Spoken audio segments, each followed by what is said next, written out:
Dire team ban. Complexities turn to ban.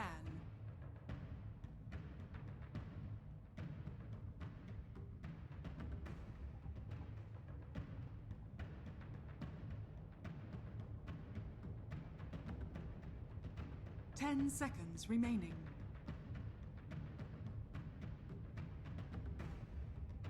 Complexities turn to ban.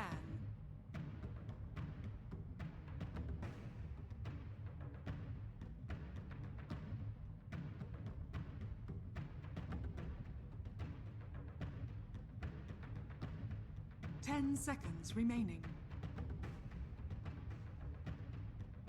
5 seconds remaining. Reserve time.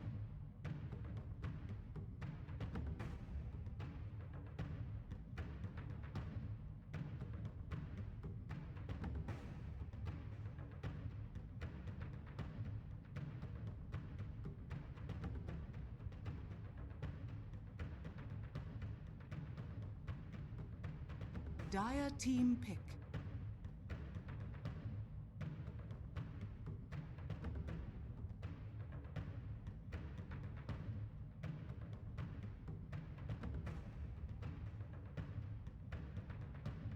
Ten seconds remaining. 5 seconds remaining. Lone Druid. Complexities turn to pick.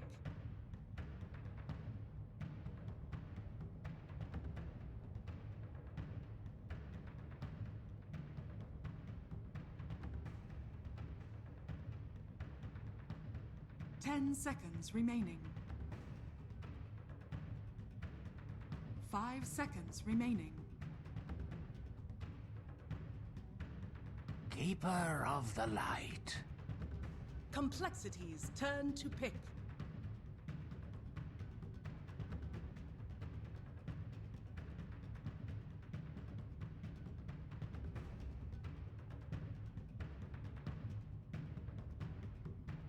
Ten seconds remaining.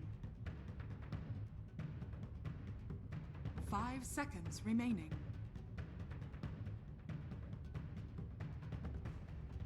Reserve time.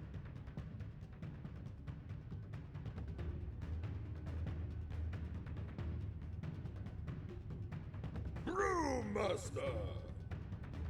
Dire team pick.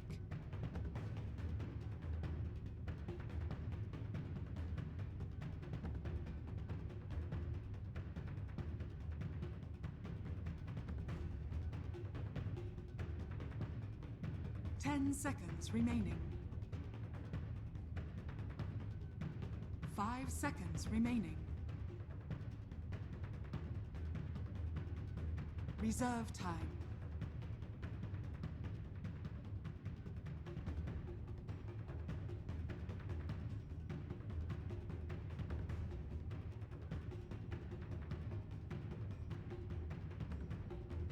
Life Stealer. Complexities turn to ban.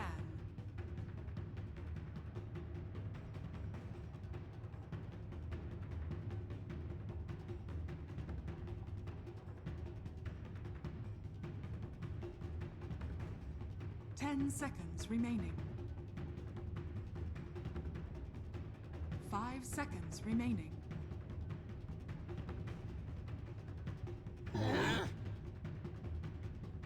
Dire team ban.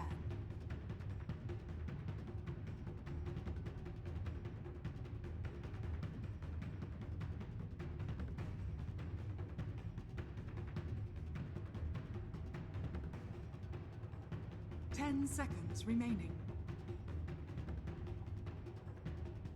5 seconds remaining.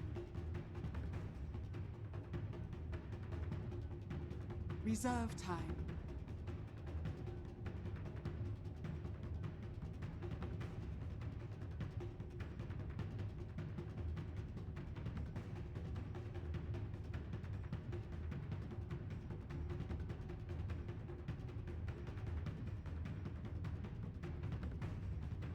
Complexities turn to ban.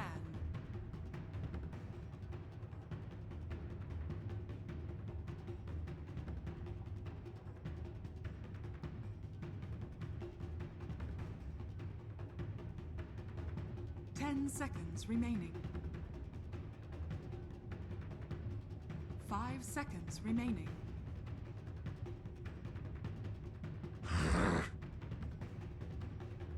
Dire team ban.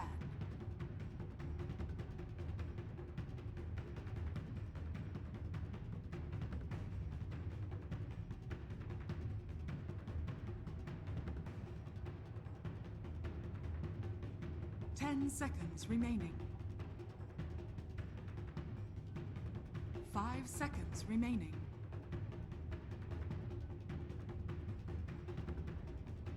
Reserve time.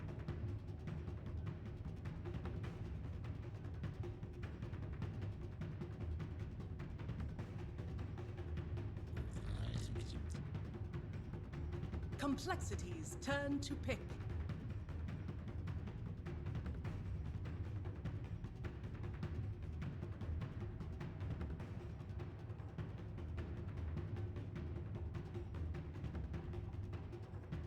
Ten seconds remaining. 5 seconds remaining.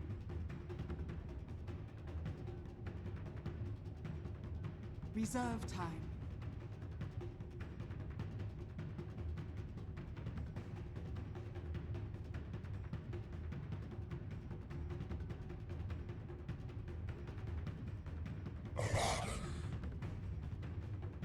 Dire team pick.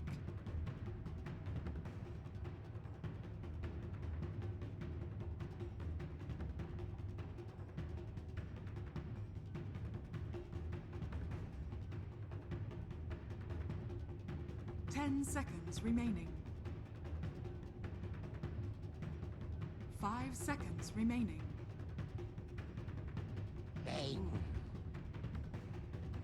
Complexities turn to pick.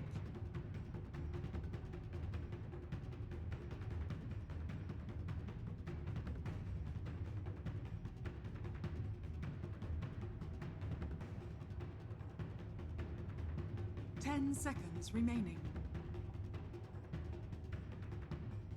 5 seconds remaining. Reserve time.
Spirit Breaker.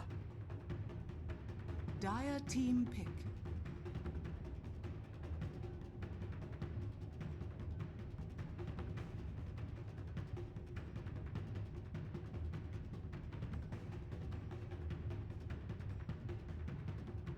Ten seconds remaining. 5 seconds remaining.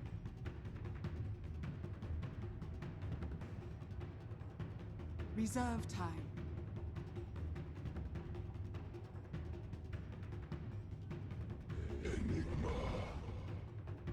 Complexities turn to ban.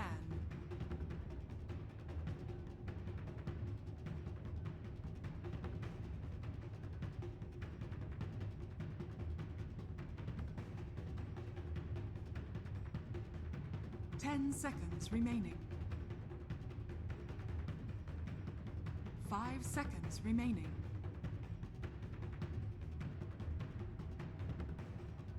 Reserve time.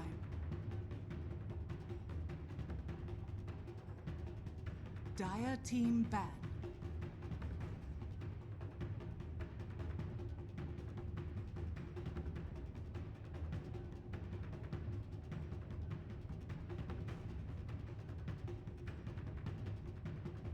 Ten seconds remaining. Dire team pick.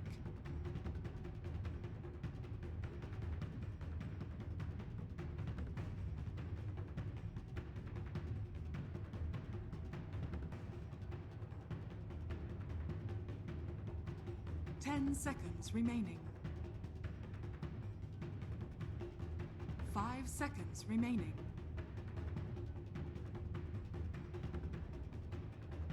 Reserve time.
Behold the horn of madness. Complexities turn to pick.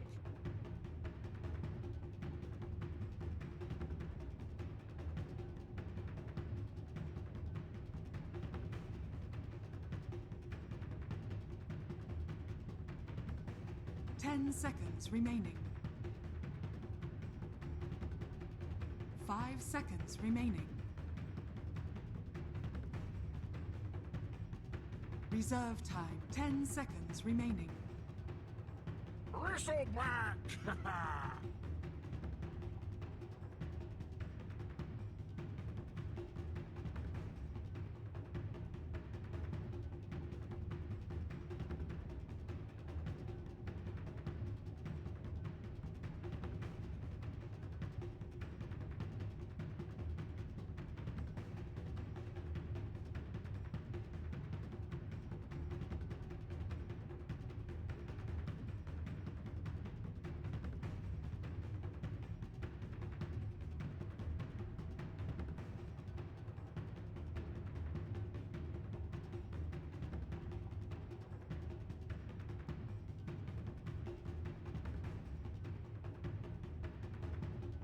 10 seconds remaining.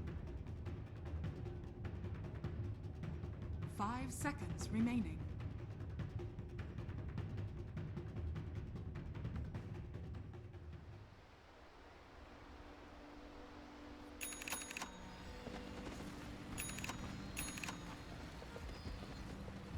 Prepare for battle.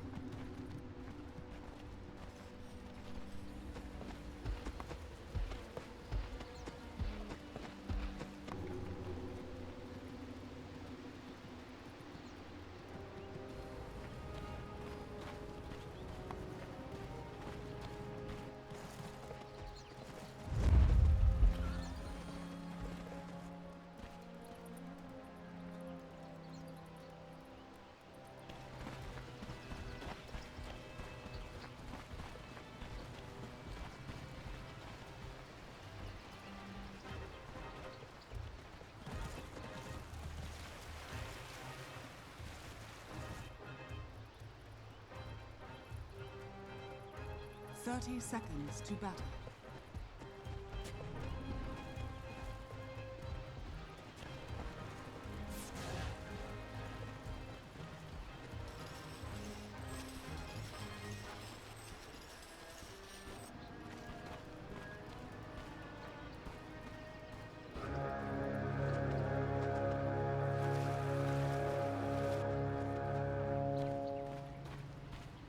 battle begins.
The long run around. EG taking quite a bit of harassment from Moo. Moo, thanks to the Chakra Magic decreasing cooldown, will be able to get double quills quite a lot. So that is a cool little interaction, but nothing that's going to break 747. He gets skewered back again. Yeah, twice. Wow. Onto the high ground too. Comes in, 747 does have the healing sound, so he'll still be able to stick around in lane, but that is damn rough. O's, meanwhile, what's he been up to? He's right now in the Radiant jungle. He'll take the 2-minute bounty rune, but he should be level 2 by now, but he had his camps taken away from him. Counter ward here, observer ward there. So that's why he went into the jungle for a little bit. Z-Freak, he's keeping his eye on Rose at all times. Really wants to make sure this Enigma isn't able to spiral out of control via free farm jungle. It's spiral out of control. This guy's level 1 right now. Yeah. Done such a good job. Although in this mid lane, this Magnus is quite successful. This is a lineup, or this is a matchup that I couldn't imagine MSS winning, but he's doing perfectly fine. He's forcing Suzy to buy a lot of regen. He got 2 secures back into the tower. He's making the best of kind of a crappy situation. Z-Freak runs into some Eidolons. Says no thank you. SVG with a hole through the trees. We'll get back to the tier 1 tower, but it looks like they're still going to go for this dive. Moo's racking it up right now. Z-Freak makes the connection, but doesn't wake up Moo. It's the double quills down. Eternal Levy's going to slow him down underneath his tower. They do have the bristleback advantage, but it's just not seemingly enough. Oh, can't quite finish him off. Moo does survive through all of that nasty attack. All thanks to his passive bristleback.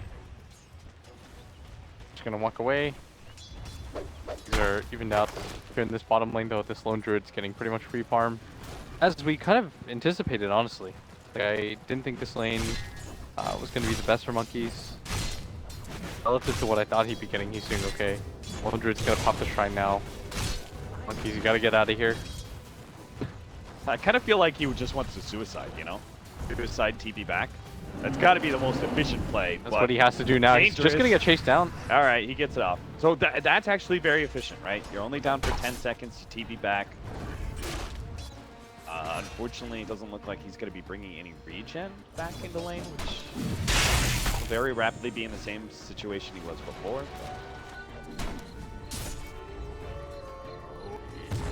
Better than nothing. At least in a position like this. Uh-oh, Moo's in trouble. SVG has the nuke to finish him off. That's going to be your first blood. Yeah. Meanwhile, at top, this Enigma is still getting messed with, but at the end of the day, he's still getting something, whereas Z-Freak is just chasing him around. Doesn't really have anyone to gank either. Lone Druid's not really gankable. This mid lane, it's not a thing because there's always going to be Skewer on Magnus. Like, he doesn't really have a game to play right now. And unfortunately for him, his lanes independently, they're going kind of okay. Lone Druid obviously ahead, but so is this Magnus. Charge top lane, Eternal Levy. About half HP. A lot of quill stacks available here for the Bristleback. And he's going to turn his attention to SVG. The charge continues onto Eternal Envy. Moose not feeling comfortable sticking around against SVG, though, underneath that tower. In fact, Melons gets a little bit too close. Nightmared up. Eternal Envy get the... All right, SVG will take the last hit instead. And this whole laning phase is clearly not going the way that Complexity intended to. Despite having just the Bane up here and the Lifestealer, they're able to get kills. This is making quite a big difference. Another suicide. Sperry just dropped a little low. But both Moo and Melon's going down there in a lane that was kind of doing the best for them of all of them. Now this Lifestealer is doing just fine. He's leapfrogged the Bristleback and the Brewmaster in farm. Your Magnus is doing excellently mid. He's already level 6. Enigma is finally starting to pick up some levels, and more importantly, the Lone Druid off lane, not really an off laner, so to speak, also doing quite well for himself. Everyone's just getting well. I don't understand. Every time it seems like a team plays against NP, NP just has these greedy heroes, but they distribute farms so well. And teams overextend trying to pressure, and then it leads to nothing. You get into positions like this where you feel like you have to do something against a team like NP. It's really frustrating, I'd imagine. Not that I have watched a team do that from experience. Master picks up the Arcane Rune, does have his ultimate. Would love to get a kill on MSS, and it looks like they finally will get it. MSS, oh, he tried to get off the RP right as the Spirit Breaker came in. Tries to get the Skewer over the cliff, not quite far enough. Can't get the distance away from Complexity, so we will indeed fall. The TP in from the Lifestealer may lead him to...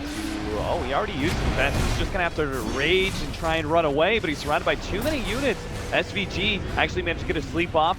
Quickly repelled out. Abaddon keeps everyone alive. Eternal Envy does manage to get out. In some ways, it does create a bit of space for AUI to threaten bottom, but Complexity, since they're all here, especially with an Abaddon, might as well start chipping away at that tier 1 mid. It's not going to mean a lot though. NP going to come back in full force. This is the right idea right now. Protect your mid tower. Just don't let this go for free. Especially since Complexity are devoting so much to this. It doesn't really matter that Moo's getting a little bit of farm. Nobody's in this bottom lane either. So it's always worth it to defend the tower like that, especially if you can do it with minimal effort. Which is precisely what they did. Maybe with the bit of chip damage they've done now, Complexity can take that mid tower sometime soon, but in the meantime they're going to have to deny their own safe lane tower. Who currently working on Vanguard. So if they can get that Vanguard, perhaps the full-on Crimson Guards, Abaddon is able to get Vlad and Mech. They would have a really tanky, full-on sustain and aura strategy on their hands. Right now, not much happening so far, as once again, for Complexity anyways, they gotta wait. They need levels and items, and up at top, Melon's taking a lot of damage, doesn't have mana leak. It looks like Envy wants to chase this, but gonna get scared off. Able to finish him off. Boo with the double quills, ready to go. It's not to.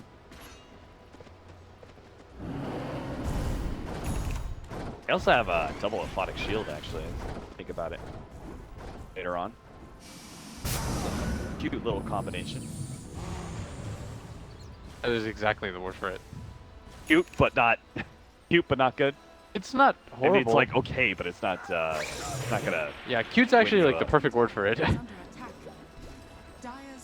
They're gonna make the rotation up at top though, force this Lifestealer out, and during this time, I mean, you mess with one core, everybody else on the map is farming from NP. You've got Rose just about to get his level 6. He's got 1200 gold on top of that, opting not to go for the Soul Ring. Feels like he's a little bit too far behind. And I like this distribution of farm. You know, you've got SVG pushing up the lane. Yep.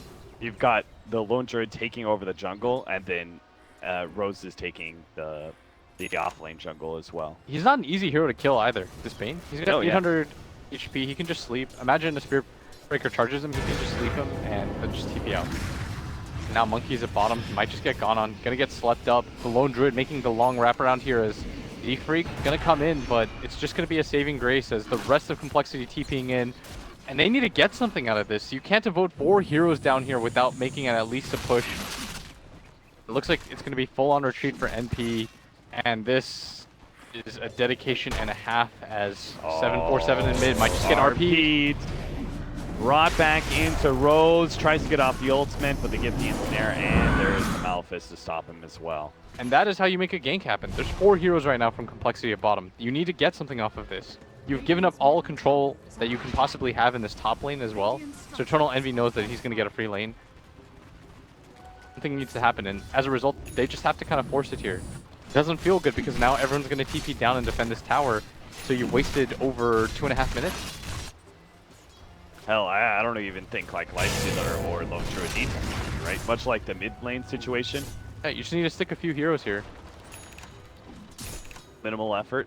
If Complexity do really force it, then you can TP those other cores in and have a fight happen. But otherwise, pretty much daring Complexity to do something. You notice something cool too is that they always stick somebody mid. They rotate who it is, but they've always got somebody mid. Protect this mid tower, make it so that Complexity always have to push out their lanes and they can't make any moves. And that's precisely what you're seeing every time is Envy gets charged at top, but like impotent rage. You know, he's just pissed. He's like, I want to do something about this, but I just can't. They're so you're still saying bottom. Z-Freak is an angsty teenager right now? He wishes, dude. Not even that much. Yeah, those guys are young. They've got lives ahead of them. They can change. Z-Freak, this is his career. Yeah, you don't always have to listen to Dashboard Confessional. Master's trying to finish up the Blink Dagger. That will finally give Complexity some control in this game, right? When they make these rotations, it will be with some ease of execution, right? You're able to blink and get the slow and pop the ultimate. You can actually connect with your ganks a little bit easier than what Complexity's current setup is. Yeah, because right now they're just walking around the map, slowly chasing after heroes that don't really care, that are way too tanky for them.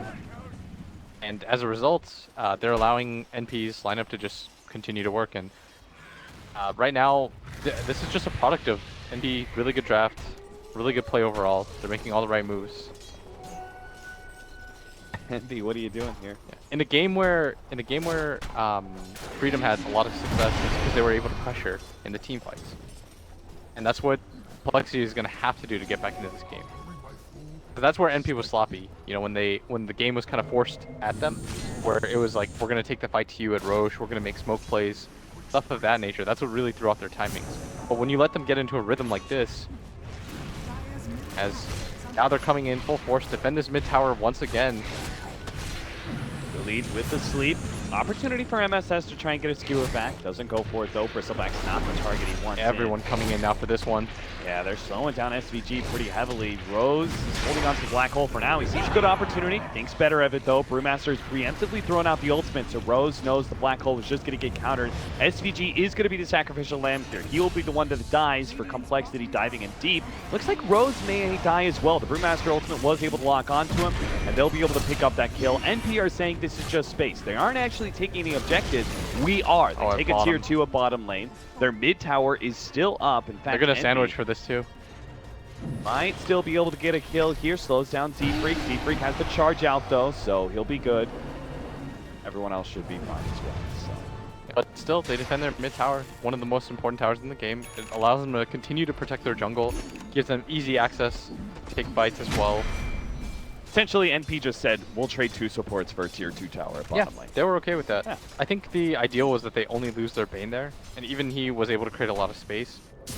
Rose's build is a little bit greedy. Just a bit. Your team's a little bit greedy already. You've got 3 cores, and then you're going to grab a Hanamitis. I applaud you, sir. Go Saber up next for Moose Bristleback. We are beginning to get to one of the peaks for the Bristleback, where he's got his maxed out passive and God, I wish they would change that name to something else but Bristleback. He'll have a lot of tankiness. The best part is, I think, with this Keeper of the Light always has mana to work with. Another sleep onto the Abaddon. Abaddon is actually gonna have to pop his ultimate here, forced out by the Shockwave. They're still gonna be able to get the kill on SVG, it looks like, and won't be able to pursue the Abaddon. see if they're... Ooh, this They mana need help loss is mid going right to now. hurt MSS quite a bit. He doesn't have the mana to be able to skewer out until he pops the wand. Will be able to get the skewer over the cliff.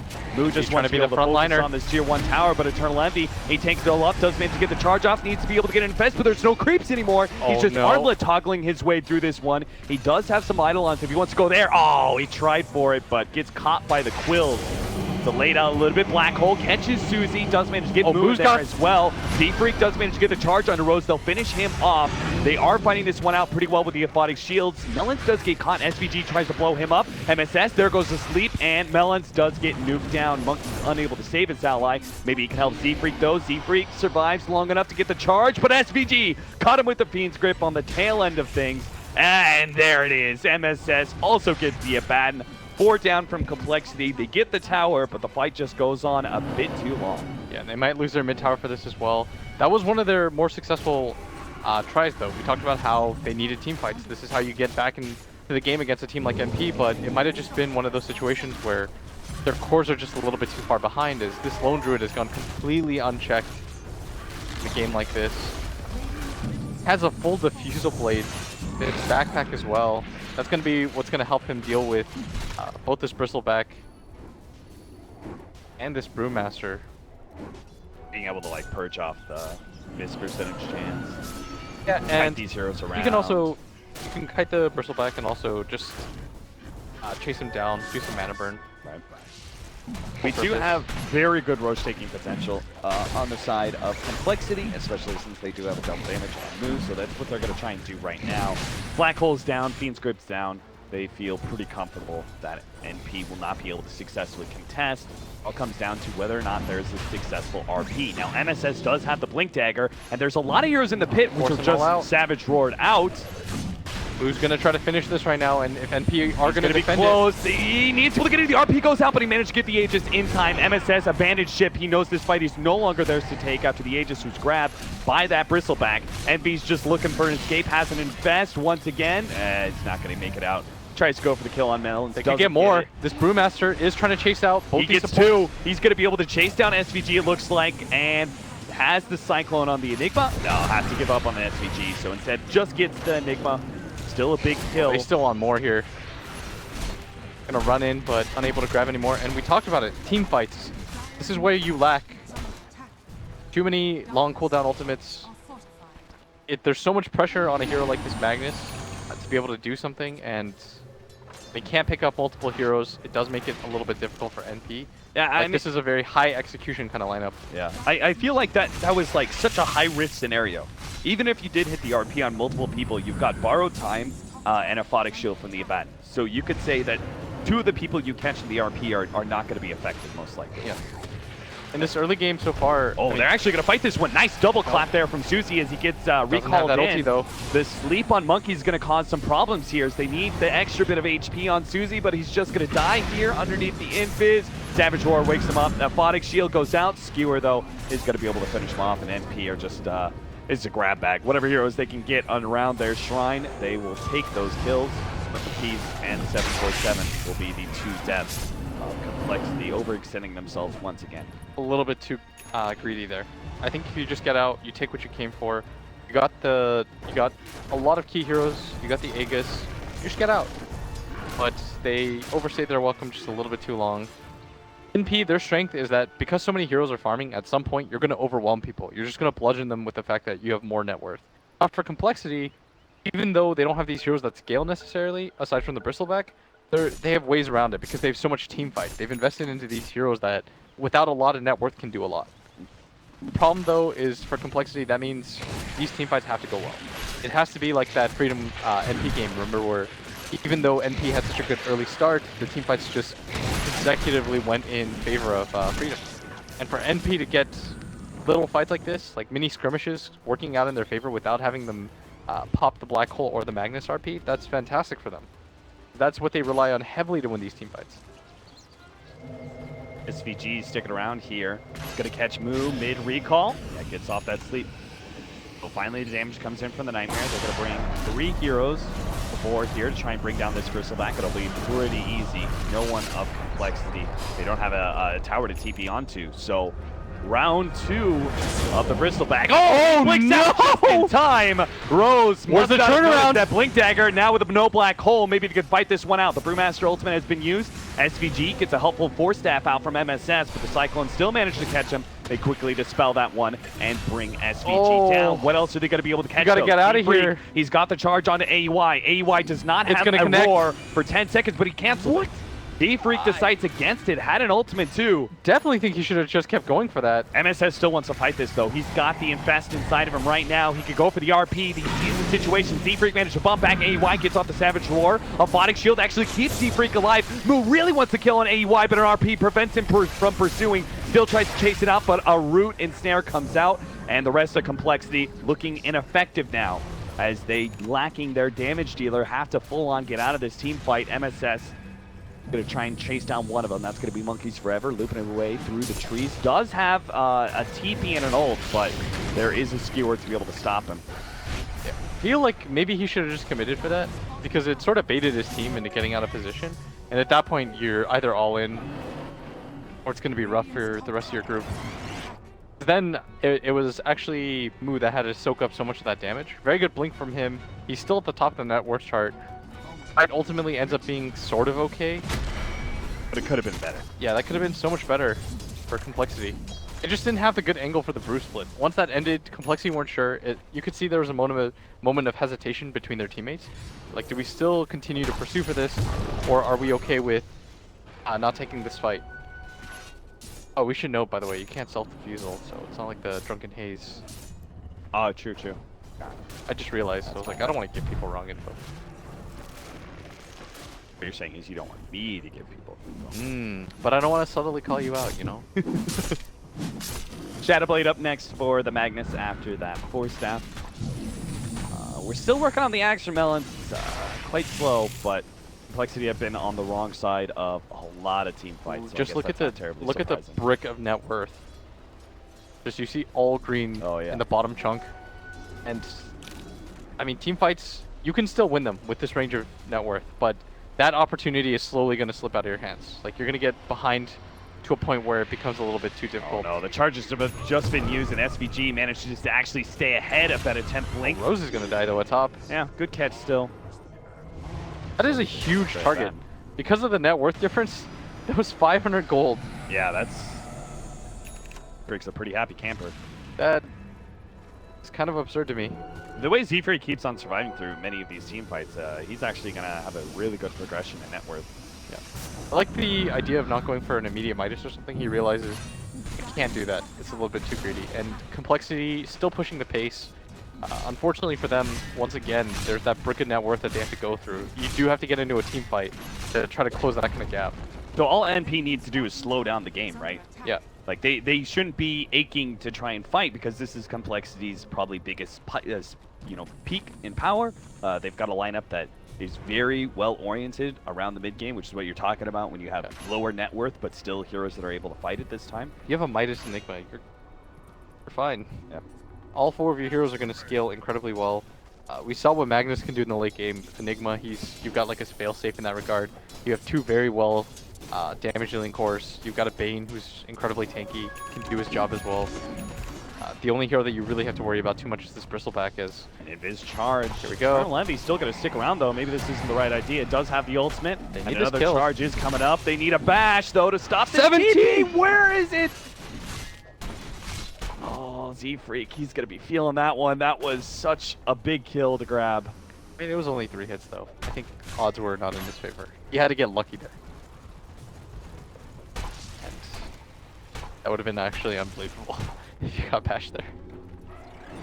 Would have been 200, right? 17% 3 times? Yeah. It's got to be close to 50. It was just funny that Envy just like casually walks away CPs. No fear.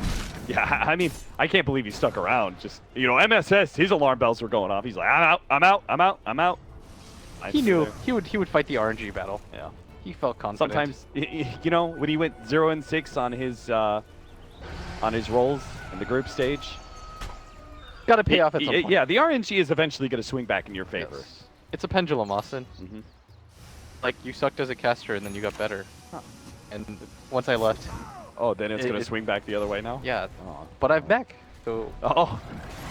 you just consistently swing. You give me a momentary respite in my decline as a caster. Yeah, everyone will forget you suck ass for this little bit of time. for another 6 months. Yeah. You This'll just give come you- back every 6 It's like months. a rub, and, yeah. It's a rub. Hey guys, Cap is still good.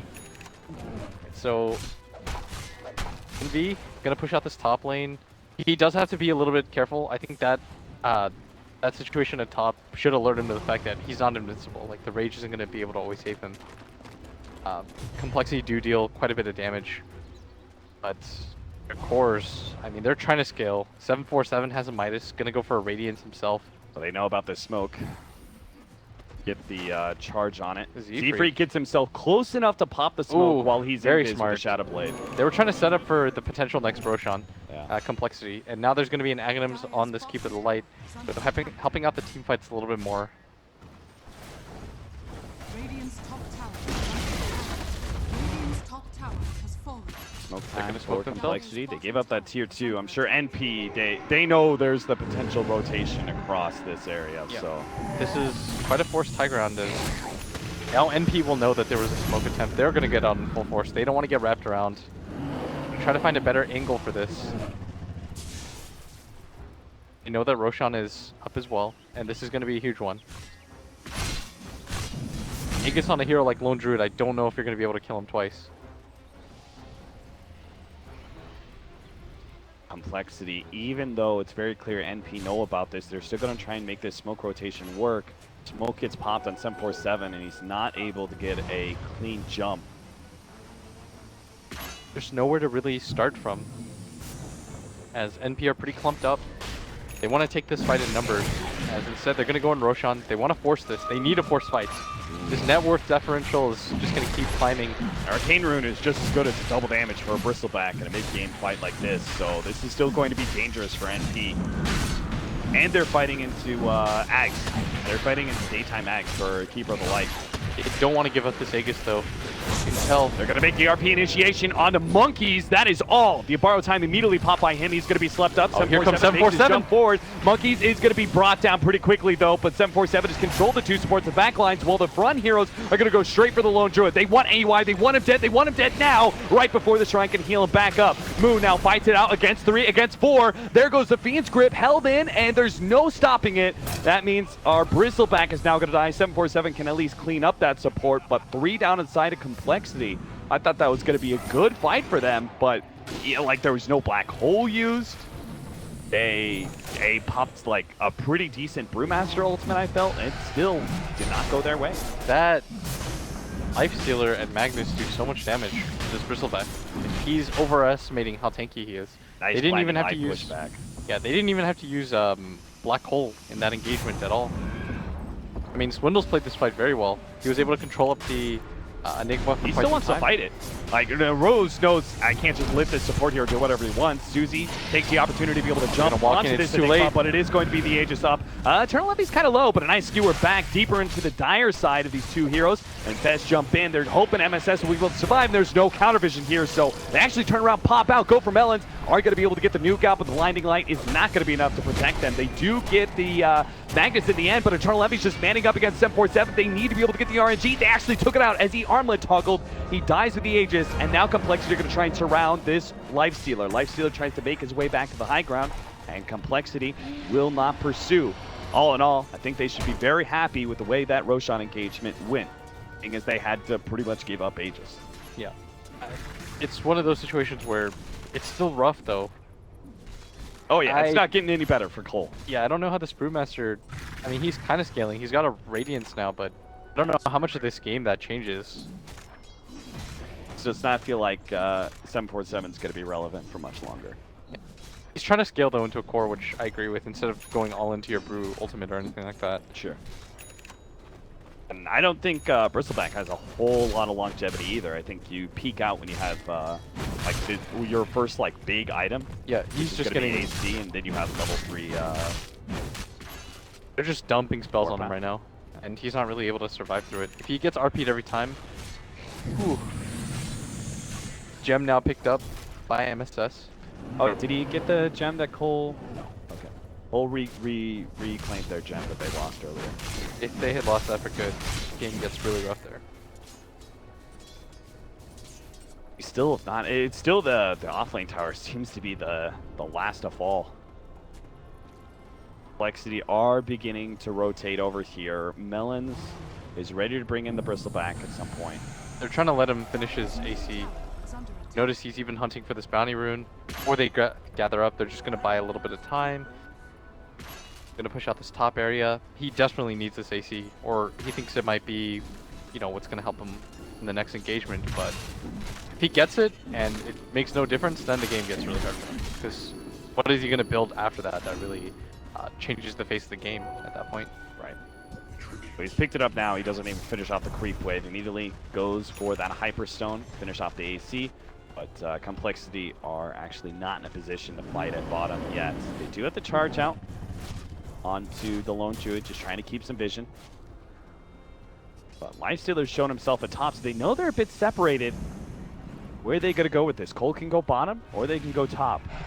One or the other, but Envy's going to try to meet up with his teammates halfway through. He realized the mistake. He's like, I can't actually be here. do you think it was a mistake by Complexity when once Lifestealer showed himself they didn't immediately run towards the... I mean, it would have been too slow. so? You're Okay. relying at that point on Envy to just stay, which I think is kind of unreliable. Because then you're just chasing NP heroes around the map, which is what they were doing what got them in trouble in the first place. Right. One of the big advantages of Fire Shrine, right? Close proximity. Yeah. To this jungle area. Especially when you push out the lanes this aggressively. But AUI is doing a ton of damage to this bottom lane. The rest of his team is now going to group up. They have a meet him Spearbreaker there. charge on the Lifestealer. They ping like crazy. They know that he can't get there either. And Complexity are still at top. They've got to get back to defend this. Now NP going to be knocking on your door in just 1 second. Instead, they're going to circle around, get back. All NP have to do now is, now that they force the heroes back away from the top lane, just cut through to mid, take that tier 2. He deals so much damage to towers. Tower hitting is not an issue for this lineup at all. They're not.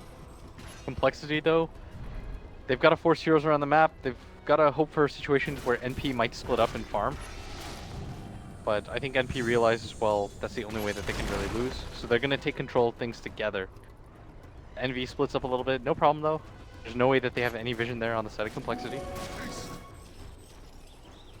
They have a gem as well, right? Just get control of your jungle, make sure it's not warded. Control the exactly what they're doing. jungle. Just make sure they don't have any aggressive vision. Just play defensively and wait until Complexity crash into you. Is that sort of the play?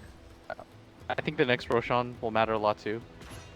NP, there's no hurry. All their heroes are scaling. Spain has 3,500 net worth, but his team will carry him. His team is so strong. It's a bunch of buff dudes. He doesn't have a gold talent. Oh. Charge on AUI actually bumps Rose. He tries to come in. MSS misses out on the skewer, but the Savage Roar actually pushes Z-Freak that direction. What? He gets a little bit of heal, but he Full is retreat, boys. fully out of position. What the hell kind of pathing is that? Savage Roar sends him this way instead of just back? In a way, that was the closest. You think so? I don't. From like this point, it's got to be faster. Just, you know, head back. To be fair, I think he was dead, but yes, you are correct. That was very awkward. All right, well, I don't know. Complexity aren't going to get too much stronger than this. They've got the level 3 Ags Abaddon. That is another significant teamfight upgrade for them quite soon. Move's going to try and take this outer tower and rely on a recall back when necessary. He's got to be careful of AUI, though. AUI is actually going to be really dangerous for this Bristleback when he split pushes. If he gets the Silver Edge, breaks it, pulls the bear in.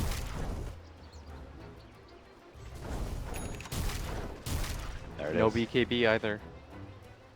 On Moo. Not even coming anytime soon either. He's trying to grab evasion right now because his bigger issue is this Lifestealer that just chunks into him right now. Powered Lifestealer. Go for the tier 2 Complexity. They're so desperate to force something here. They cancel out on that charge. It's just too far back. 747 does get the initiation though. A 3-man clap into the ultimate. That is a good one. They're going to be able to lock down SVG first.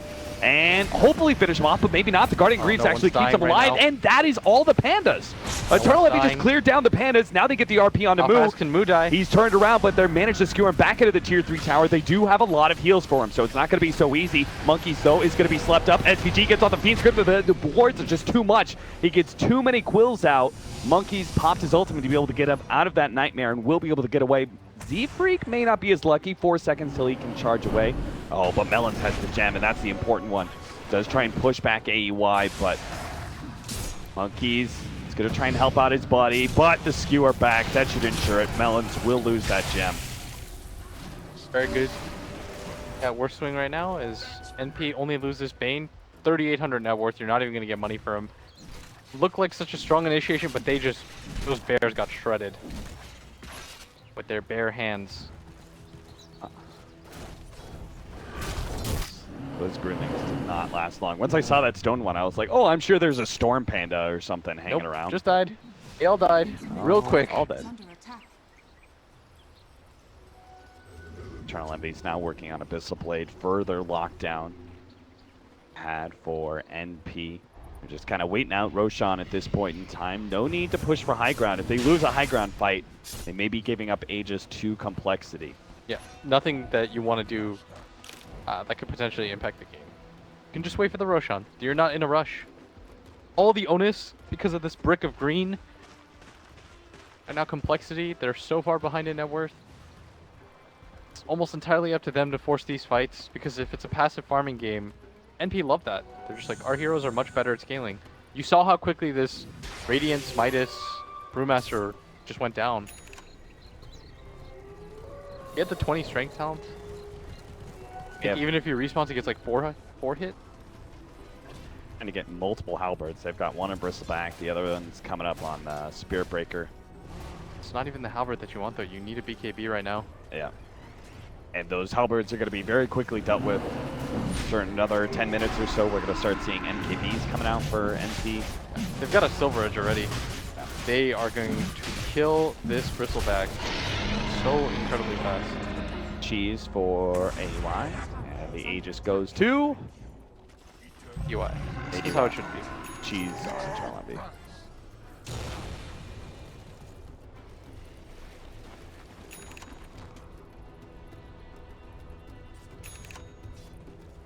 It's bottom lane, they've got to deal with it.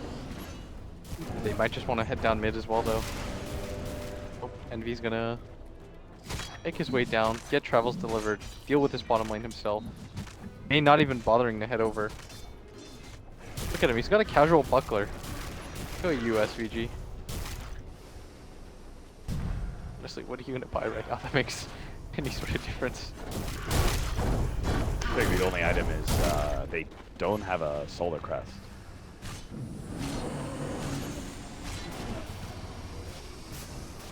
There's too much charge up.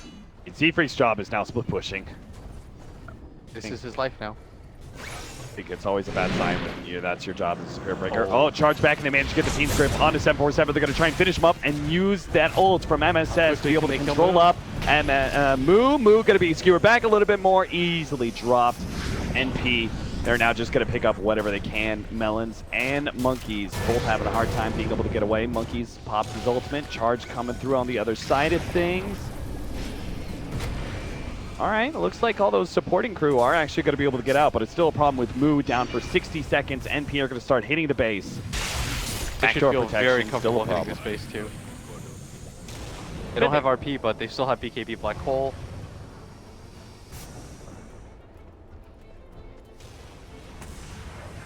Got all the outer towers too. All those tier 2s are gone, so NP could just go 1, 2, 3 real quickly in this 30 seconds. That Bristleback is down.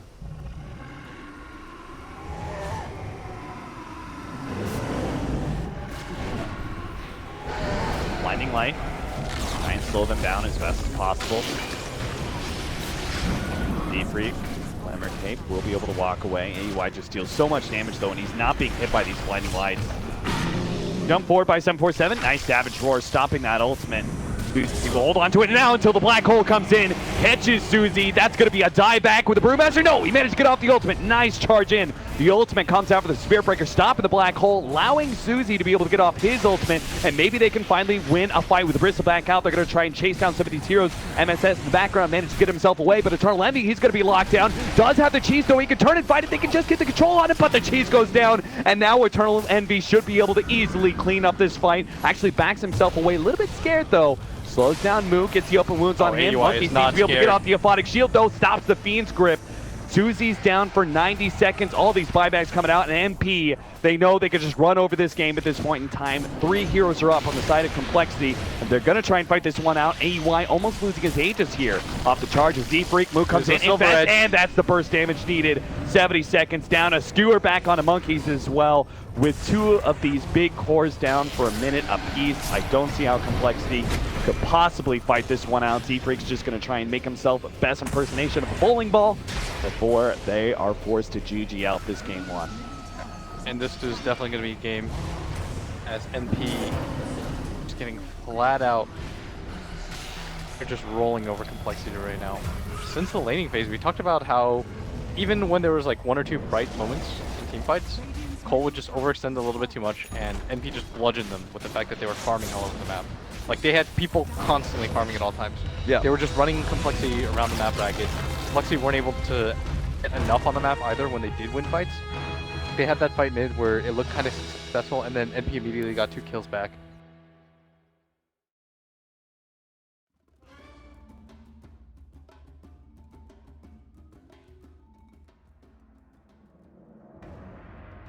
Complexities turn to ban.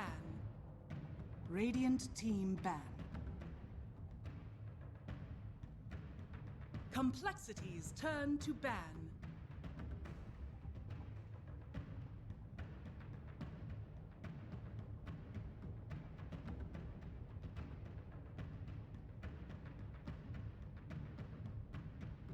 Ten seconds remaining. 5 seconds remaining. Reserve time.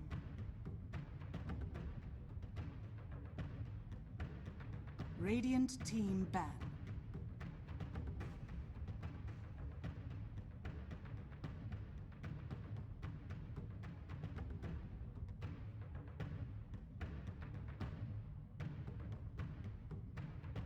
Ten seconds remaining. 5 seconds remaining. Reserve time.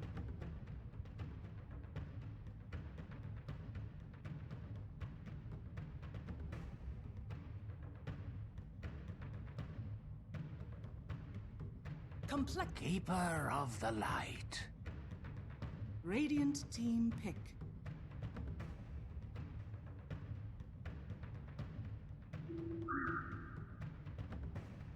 Beastmaster. Complexities turn to pick.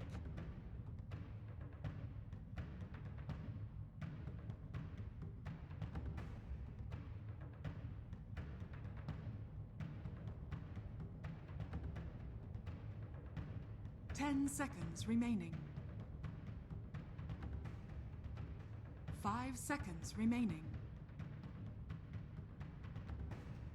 Behold the horn of Magnus. Radiant team ban.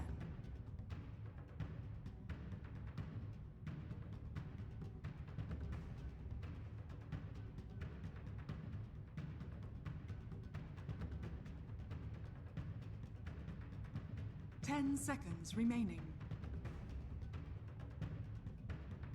5 seconds remaining.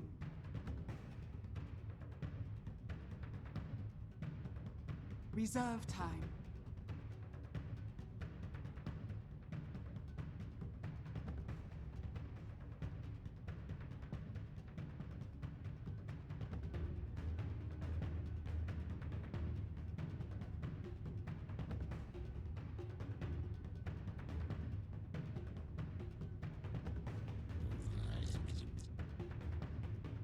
Complexities turn to ban.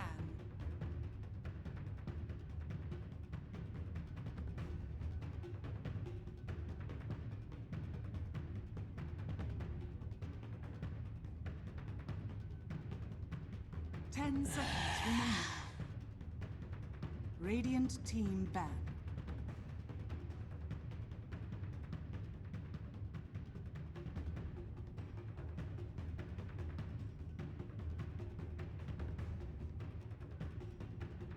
Complexities turn to ban.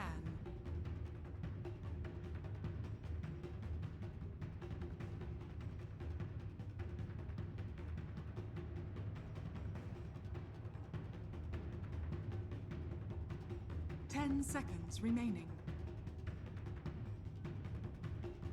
Radiant team pick.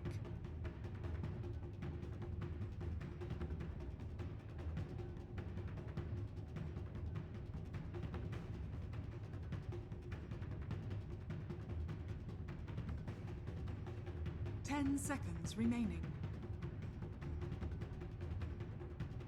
5 seconds remaining.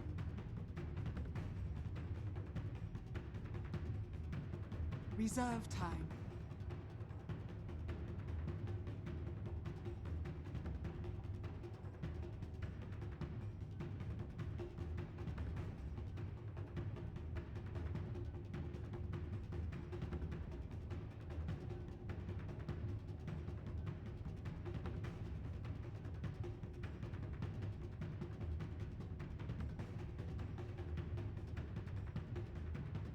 Imber spirit. Complexities turn to pick.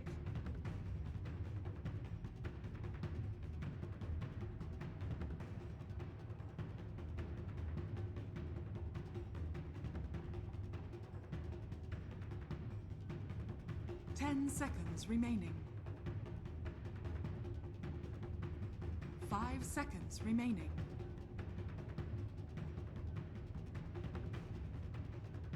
Reserve time.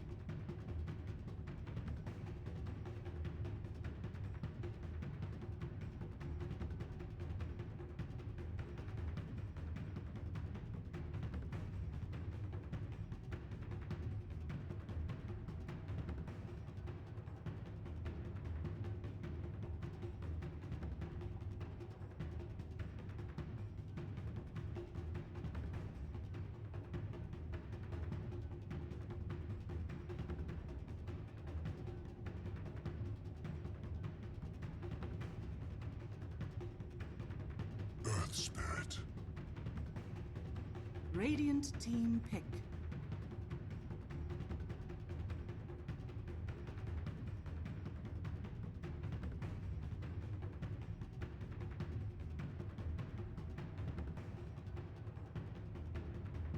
Ten seconds remaining. 5 seconds remaining. Reserve time.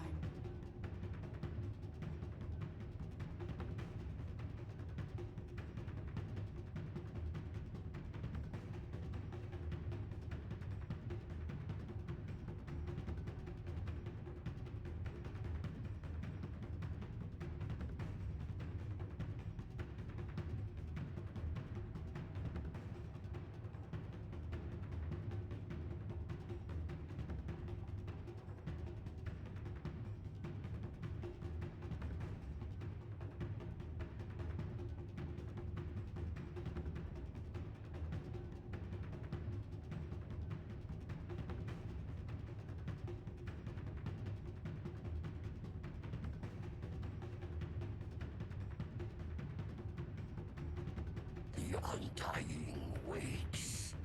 Complexities turn to pick.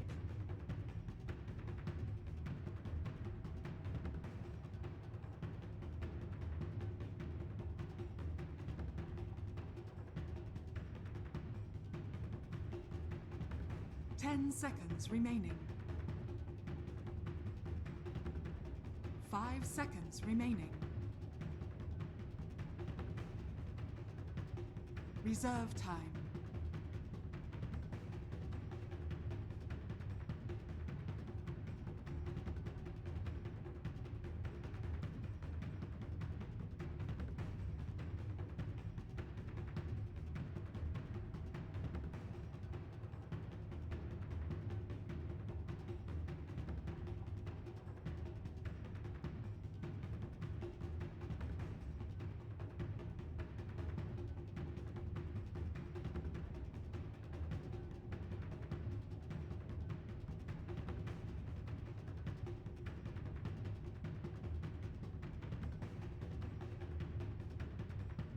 Life stealer. Radiant team ban.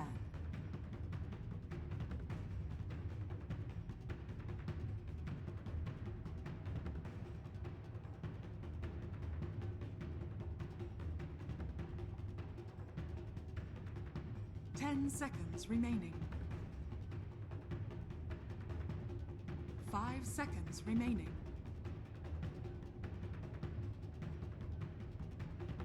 Reserve time. 10 seconds remaining.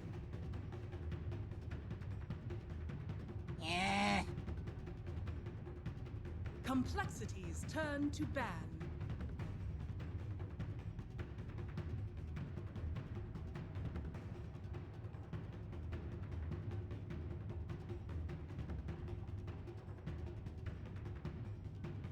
Ten seconds remaining. 5 seconds remaining. Reserve time. Complexities turn to pick.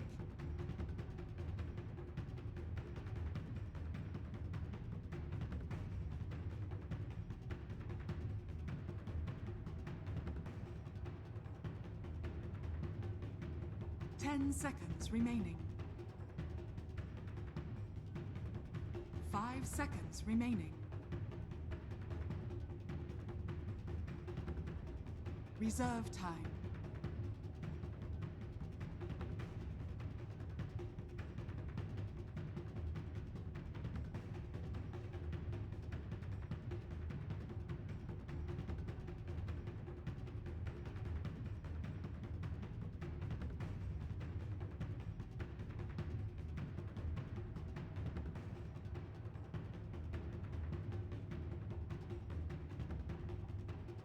Ten seconds remaining. Timber saw. Radiant team pick.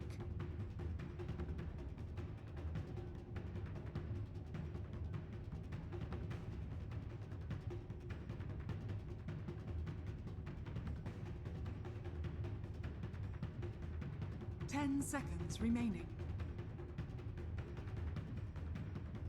5 seconds remaining. Ursa warrior.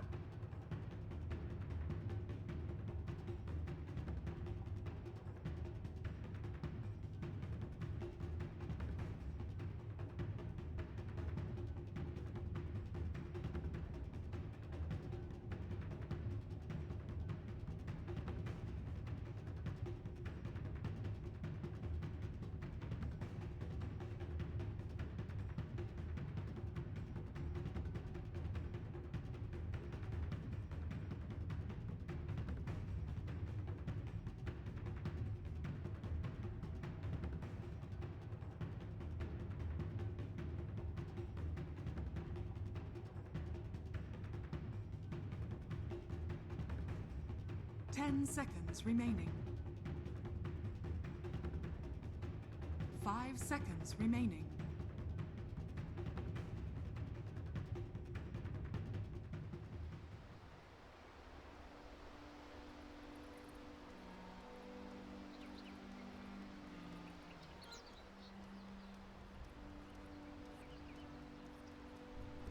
So they're gonna put 747 on the life stealer?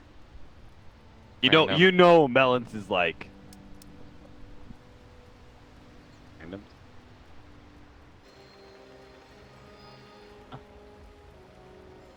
I think he means he just picked the wrong hero. Yeah. You know Melons does not want this pause to be happening for NP to discuss how they want their lanes to be going and all that sort of thing. Yeah, he's just The like, potential go. matchups. He wants to, like, you know, keep NP guessing as long as possible. Yeah. We are ready. We aren't. Alright. So, if you had a prediction on draft, based on the draft, who do you think is going to win this game? Complexity Gaming. 'Cause I've been wrong every time today betting on Bulba. And this time I want to be right. Okay. I kind of win-win no There's a matter what lesson here. for you, audience. Never bet on Bulba. That's not true.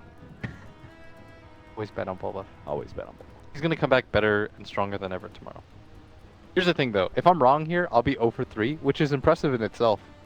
If I'm right here, then it's right. I'm the best. Yeah. Going 0 for 3, if you think about it, is kind of impressive. You had a 50-50 shot every time. That means you can just bet against me, guys, and you're good. So we still haven't set up how we want to do our lanes. So you think Lifestealer? Like Lifestealer. Okay, let's do it like this. Let's Speed put Timber mid. Monkeys bottom, Yeah, for sure. Lifestealer mid, and let's put Moo in the safe lane. We won't be happy about it, No. but that is how we'll do it. Why do you want the Lifestealer mid as opposed to Timbersaw mid and Lifestealer against Beastmaster? Well, because if I don't actually know. I mean, well, I will give you a reason then. Mhm. Lifestealer is very easily kited around by Beastmaster. It's tough for him to deal with the boars, and Well, yeah, he's gonna have a little bit Timber of does not care. Timber does not care. Timber does not care. Yeah, Timber is just like It is going to be a "Alright, Lifestealer mid. Hurrah! Or damn Huzzah. it, huzzah! Huzzah! I could have said hooray or huzzah, but I yeah. said hurrah. God, I suck at life. You might even put Magnus and Coddle up at top. And do the old school... No, don't do that. Spam. Yeah, just don't do that. I'm pretty sure you do that against the Ursa lane if you're doing it anywhere, right? Hmm. Because that is the lane that you do not want to approach ever. No, it's the death lane. And Wisp Ursa, very dangerous to be able to deal with. So I we'll think see. they should aggro though. I don't know if this Timbersaw really needs any sort of help. 30 seconds to battle. If you notice, by the way, it was actually the Timber that gave all of his tangos the mid laner. Oh, yeah, because you got double set of regen. Yeah, they need regen on all their supports if they're going to battle like this. Oh, that's smart. Do you think there is any call for Melons to be up top lane, maybe pick up level 2 or 3? You know, like it just to kind of ensures that Timbersaw gets his level 3 without, without actually getting too low or dying and anything, and to make sure that Melons will be able to go down to that bottom lane with at least level 2 where he can have Mana Leak and Illuminate Blast. Maybe. But it's just a curious decision not to go for the dual lane if you're going to put Monkeys down here, because he doesn't have a Cooling Blade or anything like that. So does that mean he's planning on fighting this lane? Does he feel like he can fight this lane? 'Cause I feel like AUI can just bully him. Well, it's not a lane that has any disables, so Monkeys can play sort of an experience game and just TP on whenever the Wisp comes in. They try and really make a go of it. Envy leveled Chains first, which I don't know if is a thing, because I feel like they need shield. Like he just changed them, used 100 of his mana, and then that was that.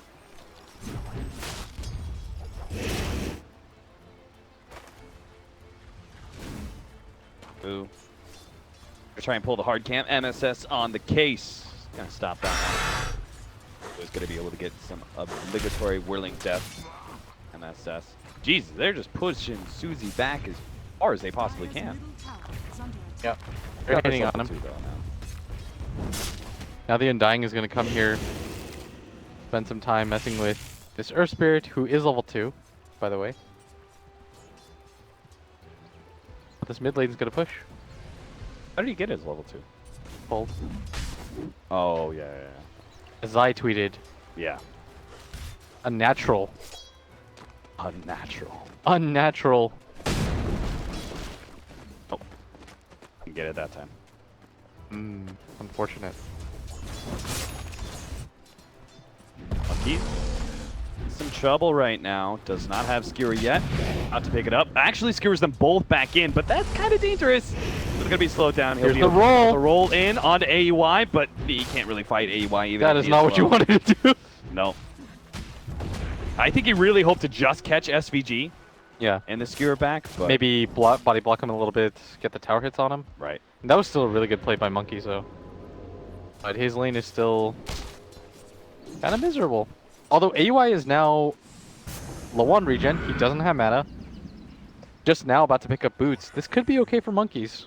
And Swindles is he's making this the safe lane work because he's interrupting MSS's farm in the jungle because he feels a little threatened with the lane so far forward. So then Melons comes in, he gives a nice blast on that creep wave, steals some CS.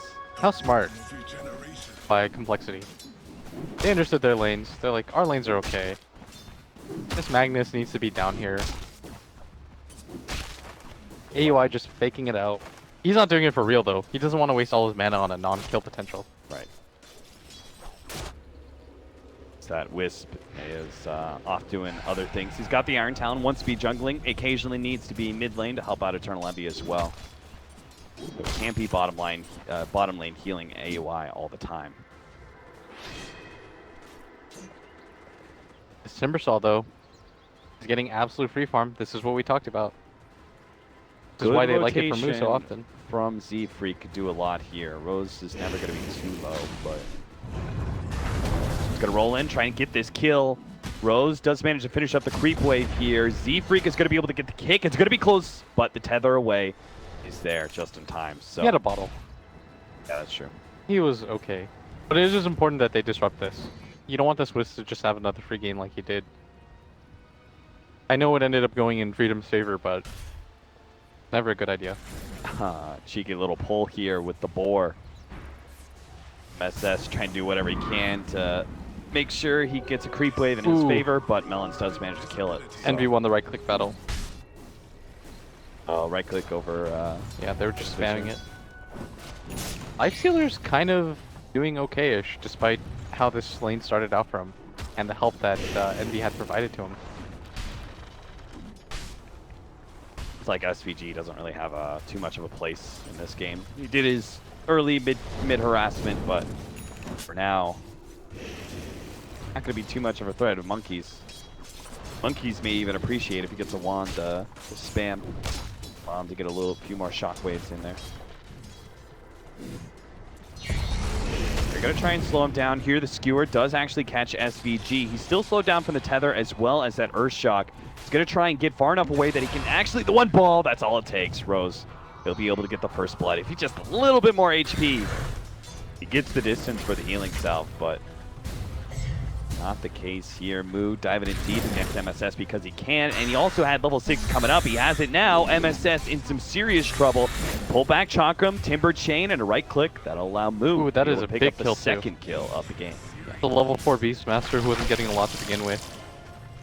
That did not heal you a whole lot there, Suzy. He has to go back now. I believe he wanted to click full HP melee creep. Yeah. Now he's going to go in Shrine instead. Not exactly how you wanted this lane to go. Still getting a pretty good amount of farm though, but at the same time Envy feels no pressure in this lane whatsoever. Now that we have Moo at level 6, high levels of reactive armor, also has the Chakram to be able to make this lane work a little bit better. They'll give Monkey some recovery time at top. I mean, now it's okay. Once you get levels on Timbersaw, it's alright, especially since they have no kill potential on him. They have no stuns. The only way that they can stun is if they rotate this Ember or this Beastmaster down. So he's just going to mess with AUI. He's getting pinged up here, though. This might be enough damage. Real dangerous. He has another Timber Chain, but it's not enough. He got way too cocky there. Yes, he did. You can't die, but you still sort of can die. Oh, and he tried to get the block on the rollout there of Z-Freak. Z-Freak was in the right position.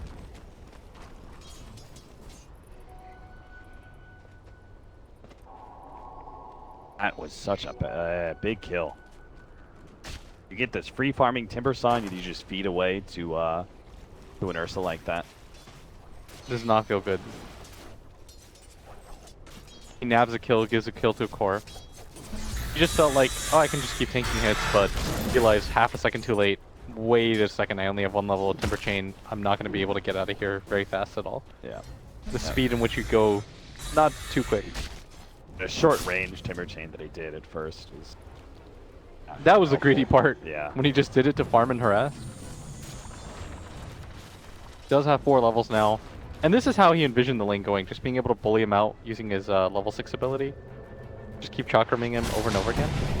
Monkeys gets the skewer back into the tower, but he will die. Tombstone's laid out. Just tries to get whatever damage he can. So successful rotation there from Rose and SVG up to the top lane, while the supports of Complexity struggle to find a way in. Freak really not found any opportunities to ever go on Eternal Envy. I don't think any of the other lanes are feeling particularly good for ganks either. Yeah, in this bottom lane, AUI has been bullied out a little bit. Now going to come in with the Centaur Stomp. To be quite enough as okay, a brief bit of lag here. Yeah. So some server issues here, but what a spooky time to lag. Earth Spirit is coming in. He is so far though. Yeah. I think Moo got the Chakram out before he got stunned. Slows down AUI just a little bit. We'll make sure he doesn't take too many strikes here. in fact, if anything, AUI could be a little bit more in trouble. He pops the ultimate there. There is a rotation coming in too from this Earth Spirit. I think they might now just without want the to dive ultimate, for this. they definitely just dive. Oh, the miss Everything roll. is missing. Z-Freak, that's got to be rough. He hits that, it's definitely kill, and Moo's... oh, they can still maybe go for this? Maybe, yeah, they're going to try and bring the Wisp in and actually fight this one out, but they do have the Ember Spear coming around the other side. Moo may not have the mana to be able to get out of here. He does have one Timber Chain, but not the trees up to be able to get out of here. Oh, a dive forward from Eternal Envy, looks for more. Z-Freak is quite low. He's going to jump forward for that kill, claims it underneath the tier 1 tower. Going to clean up this wave as well. Very successful rotation from Envy, and 5-1. They thought it was just going to be a quick kill onto this Ursa without an ultimate, but Wisp had other ideas. That is a level 6 Wisp, by the way, now. They weren't able to slow him, and the thing is, it just feels like none of these teams are able to punish NP's greedy laning phase. They have this Wisp jungling, but SVG is soaking up so much of this attention, just playing Undying by himself. Is Bounty Hunter and Riki, are those heroes just not good enough in this meta to be run in these, I think they're a little bit greedy too situations? Their team fight potential just isn't there. Up Up at top, another MSS. attempt. They are going to be able to get the kick, allowing the Chakram to get the good amount of damage. They also have the recall in, but there's a relocate with the Ember Spirit. That's going to be nasty. Susie's going to try and finish up MSS, and they'll be able to get that one kill. Eternal Envy looks for what he can. He's going to go for Moo. Moo taking a lot of this magic damage. They're trying to deal with the Tombstone as well. Melons has to give up his life just to be able to kill it, but Susie has no way out of here unless he gets them infested. They're going to chase this creep. The creep. Yeah, They know creep will die. it's even the one in front. Oh, Susie. Yeah, he is very dead. Moo doesn't even try and get close enough for a Chakram to slow down these heroes. He gets it now. RP ready to go on 2. They're going to turn and try and fight might this have one enough out. for this. He's barely life-stealing through this, but Envy gets away. He double remnants at no movement speed whatsoever, but is able to disjoin just enough to get away. Moo doesn't have the mana to continue to fight, so he has to back out, and Complexity lose yet another skirmish with NP. And it looked like for a second that Envy panicked there.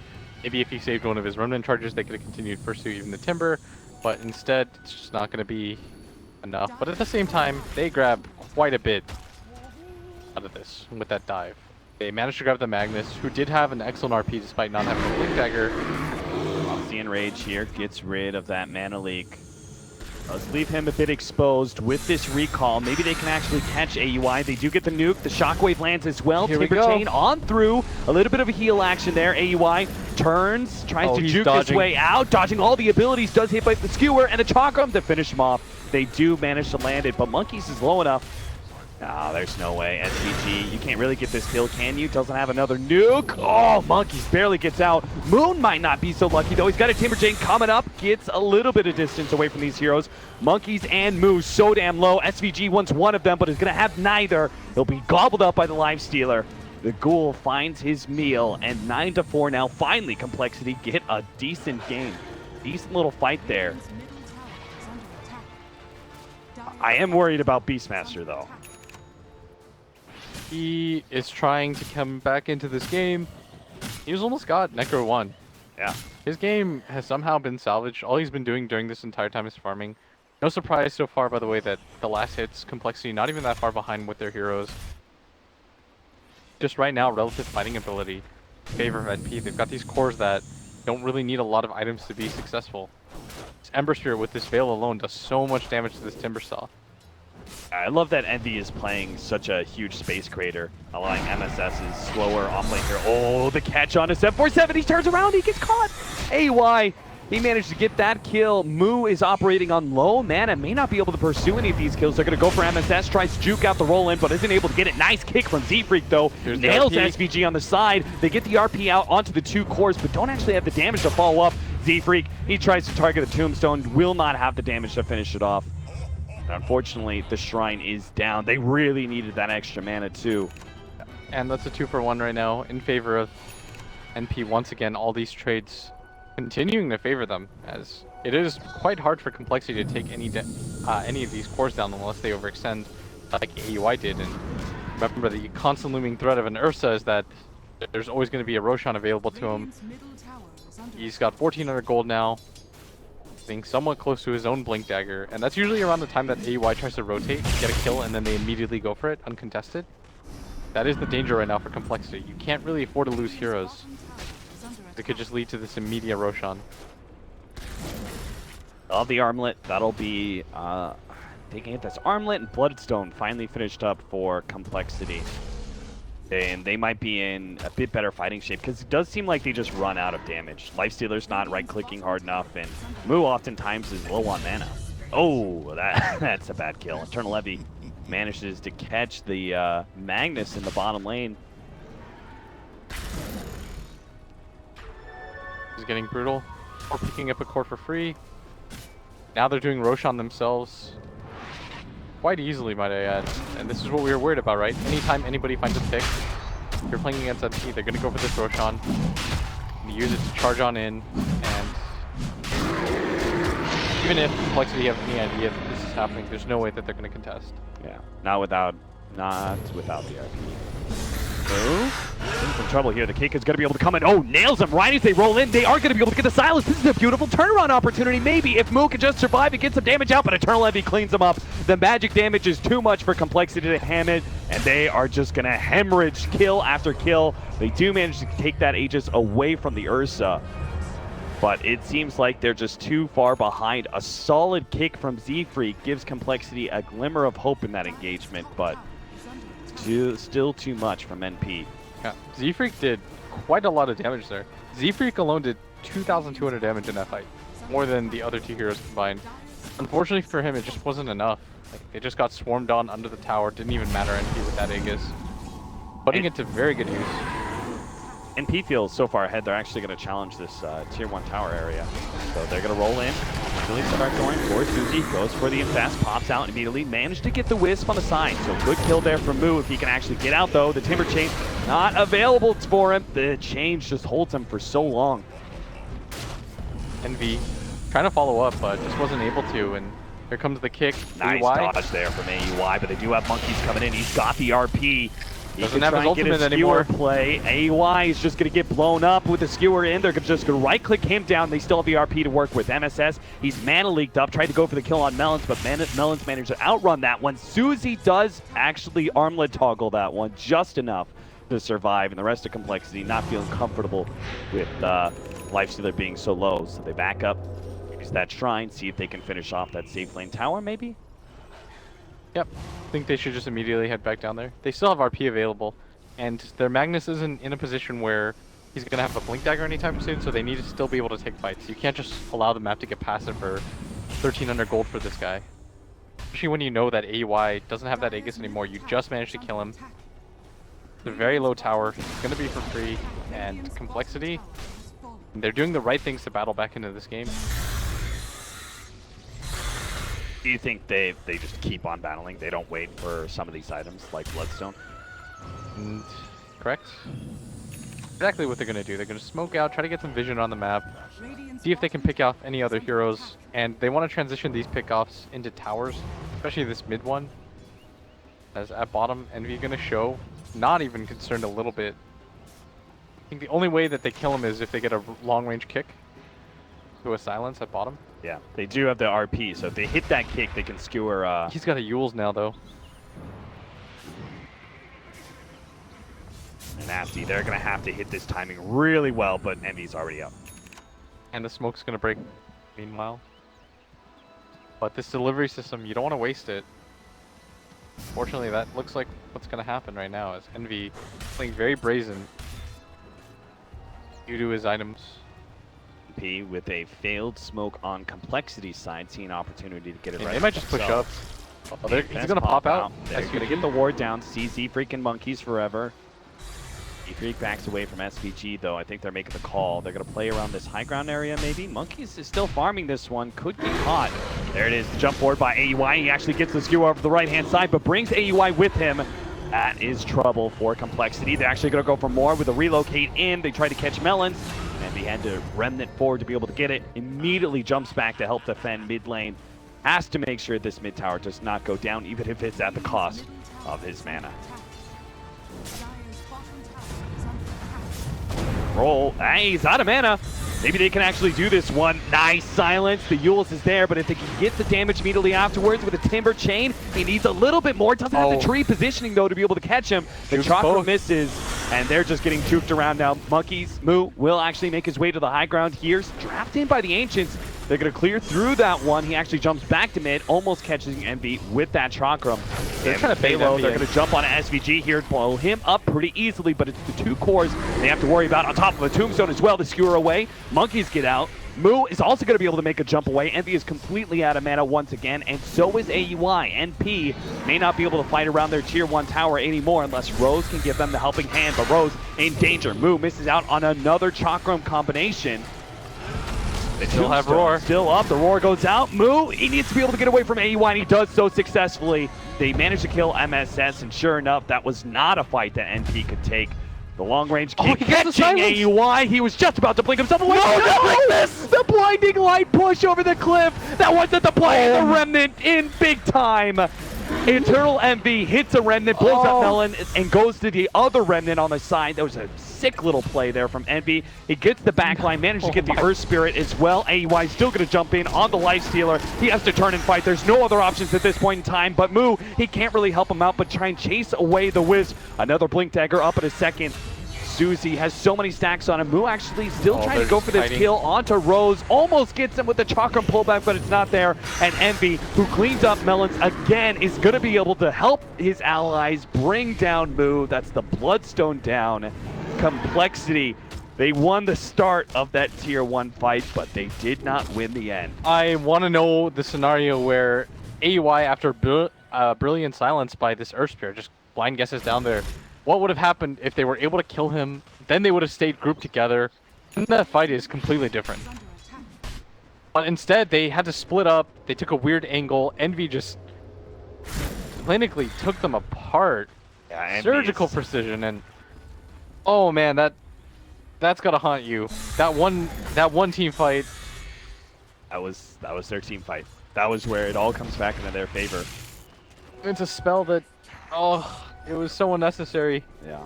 He couldn't fight anyways. It was 4v1. Not to rub it in, but Swindles is not going to feel good about that. No, certainly not.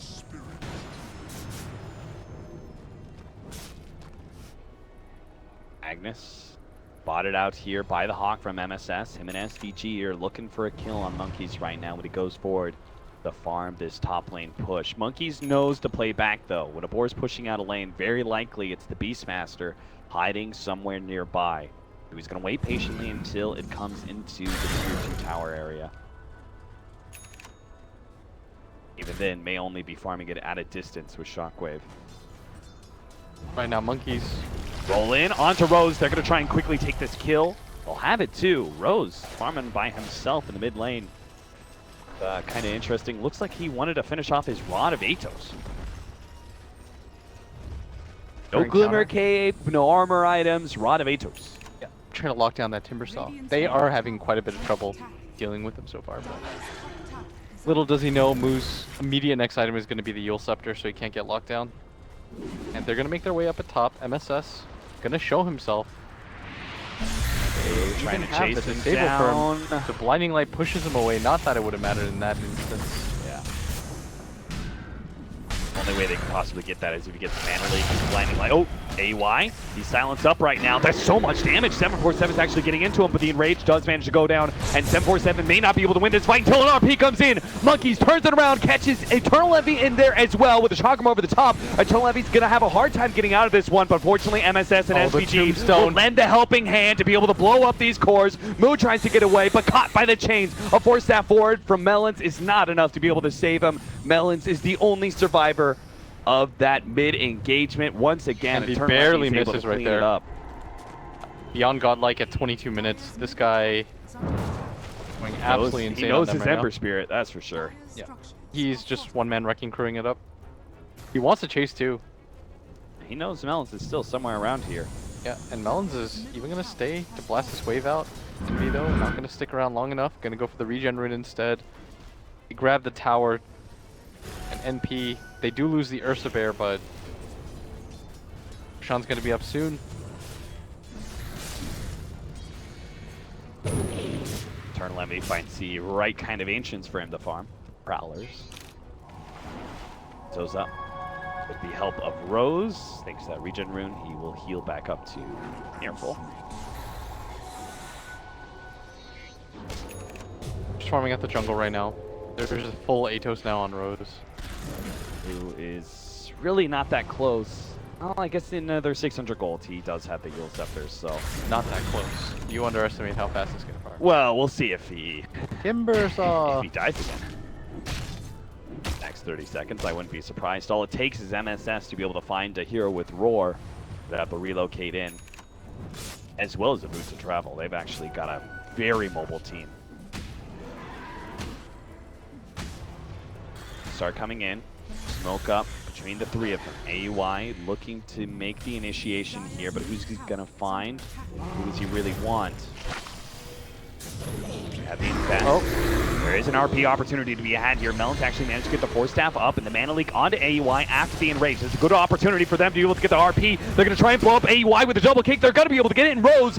Fails on the relocate. They're going to get the ultimate out there. Looks like they're going to try and lock down Susie here. Eternal Envy managed up, but takes so much damage. So much damage into the table. Z-Freak is trying to pursue. They need this kill badly. Oh, the they're going to grab him. dodge is bold, but it's going to be the kill surely. Sleight of Fist could not dodge that one. Susie survived through that. Incredibly important. And they got the beyond godlike streak. Unfortunately went to Z-Freak, because you would love to see it on that Timber Saw. No, but dude, still. that's a full Blink Dagger and a K for him. Oh, man. That, oh, Jesus. He's pretty much got the same net worth now as this Magnus. And that was such a good RP by Monkeys. He was able to isolate out the heroes that he needed to. They blew up the Undying almost immediately. They just got 2 heroes. No issues whatsoever. NP just couldn't start the fight. The Roar then came in too late. It was also, I think, the quick reaction of Melons, the fact that he instantly 4-staffed and he got jumped. He sensed that danger. He's just like, I need to get out of there. He reset the fight. He even got the mana leak off. The fact he gets the mana leak off after Enrage is so critical to some of these engagements. Yes. But NP will not let Roshan go down quietly. They're going to try and jump in on this one. But MSS with a fresh Blink Dagger onto Z-Freak is going to be found first. Oh, it pays off almost immediately. And Melons get away from AUI. Gets over the cliff. AUI, another Enrage down, cannot be near anybody of Complexity at this point in time. It's just the Tombstone that is preventing Complexity from being able to fight inside this pit. And that 4-staff, it's just paid off. Time and time again for Melons. This Blink Dagger freshly picked up. I mean, yes, it would have been nice to see the money go into a core, but it instantly pays off for him as now they're in perfect position. He's nice little Life Stealer bomb ready for him. They want to take a fight before they go for the Roshan immediately, and This Blink Dagger, he could confidently have a walk up good here. jump here. MSS blink away. He gets out. SVG is not going to be pursued, though. And Envy gonna try to make something happen here. Gonna go on to move. Doesn't have that Yule Scepter quite yet. Gonna back Over the himself cliff, away. But the AUI jumps onto Melons this time around. And now they're gonna Not make the able to pursuit. get out. Double chained, but the silence onto Eternal Envy. That's a nasty one. He gets off the Yule Scepter. He gets slowed down by the Chakram. Here's the RP. Managed to catch Eternal Envy as well. They're going to lock these heroes down. Moon needs to be able to get the damage out to finish off the Wisp, but he can't quite get it. A blast in the back, still not enough. Maybe a Chakram. It's going to be close. Envy bump back. He's going to go down. Envy bump back. He's going to into this window. He's down.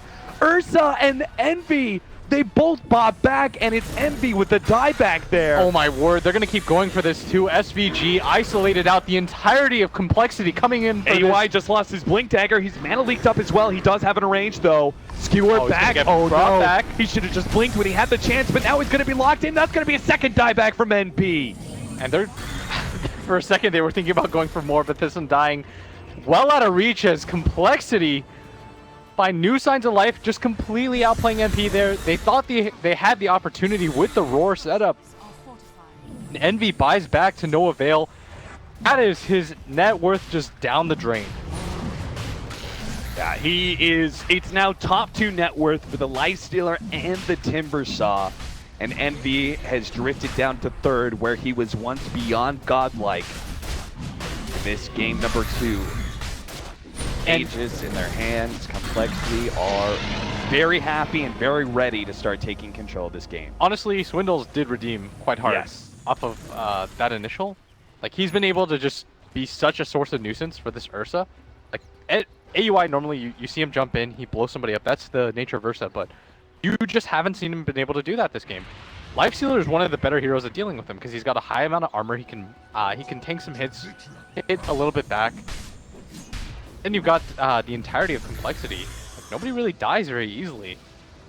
You're seeing that right now as Z-Freak working his way Towards an Ag. He's level 16 on a support. He's done very well for himself in a game like this. Oh, this could be one of those desperation smokes that turns very badly. Complexity they've got are the high pretty well ground grouped area. up around this high ground. They do not have Monkeys Forever though. Monkeys is nowhere near. He does have He's a gonna be TP, and that is a recalled. shrine. Do not fight up on that shrine. Don't throw this game away. NP. They might feel a little bit desperate after all the events that have happened so far. As I don't think you want to go on this Timbersaw either. He's got a plate mail. That wasn't the Timber Chain. He's got a. There's no way they burst him down. Yeah. This is not the hero that they want to go for. Their desperation smoke, but being desperate, Swindles guesses that there is a Hawk here. Now they're going to make their way forward. As soon as Envy showed himself in the top lane, Complexity see their opportunity to strike, and it's going to be on SVG. A free pick off there. AUI's actually coming back. What's he You need to targeting? get out of here. Envy wants to be able to fight Monkeys. this one. Monkey's ready to go with his RP. Melon to the background, managed to get off Blinding Light. He'll be okay. He's actually burned Eternal Envy a decent amount of mana, so there's no way NP can fight this one out anymore. Yeah, that was very good trigger discipline by Monkeys. He waited. He saw a brief opportunity where he's like, maybe I can get this off. Then he thinks to himself, okay, he's just going to remnant away. And if you still have this RP, then there's no way that NP is going to fight anymore. It's just way too risky. If anybody gets RP'd at this point in a 4v5 fight, you're going to lose racks. What a comeback right now from Complexity. Things look pretty grim at one point. Oh yeah, they did. Let's look at the graph. 7,000 gold lead for NP. That is Almost such a swing. 12,000 experience lead. And now it's just been reversed. Completely.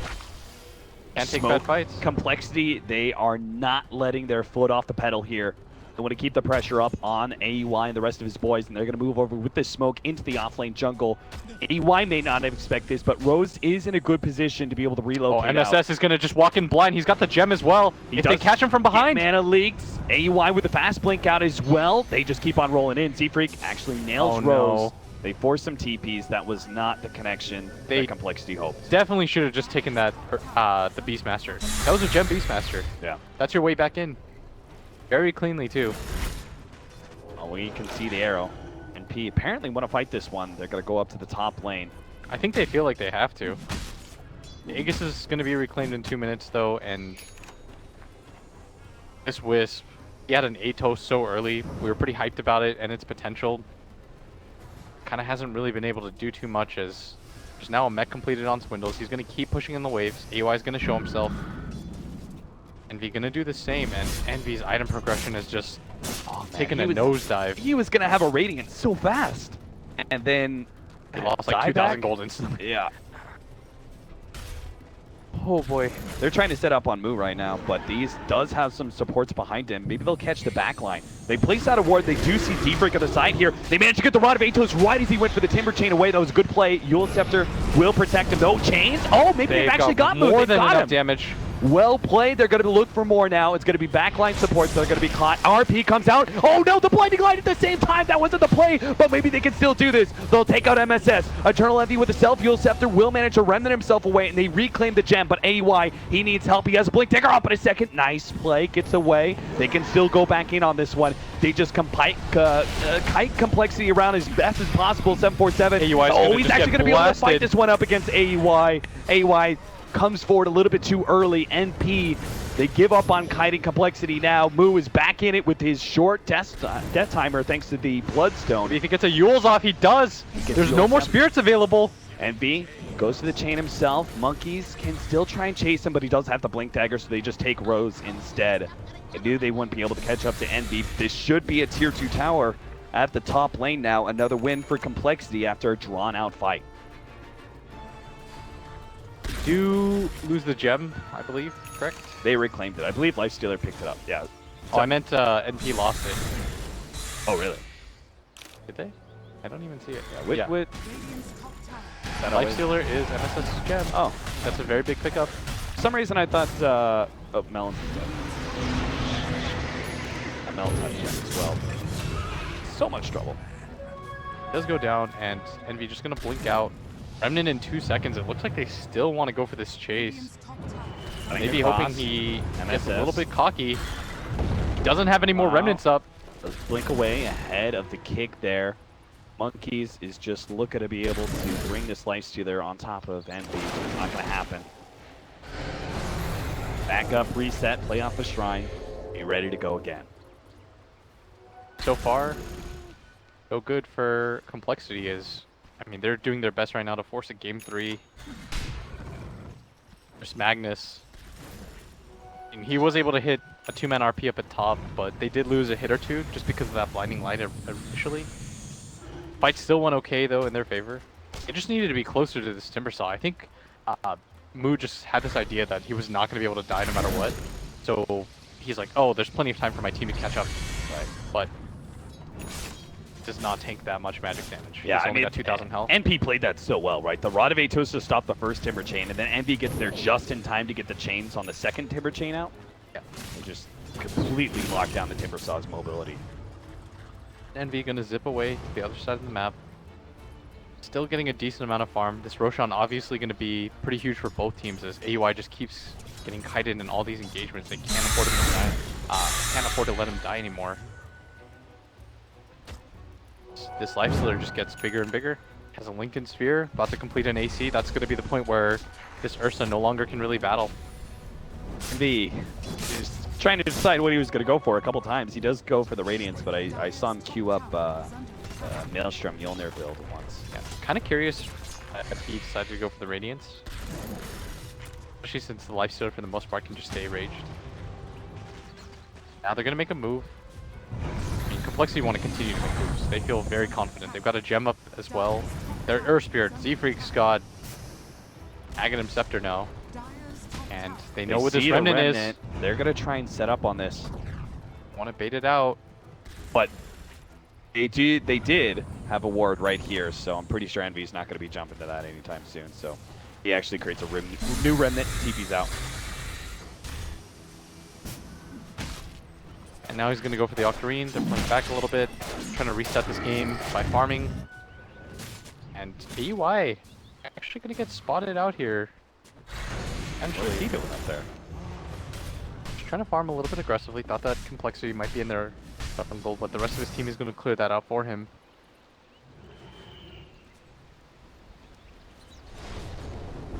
Two and a half minutes to Roshan. Both these teams. I mean, you said it was in the Freedom game. Can't really have an Ursa strategy without repeatedly taking Roshan, being that Aegis and Complexity. They have a pretty good team for doing it too. They're gonna have the AC and Deso on the Lifestealer. Just feels really bad when you play Ursa without a BKB or without an Aegis.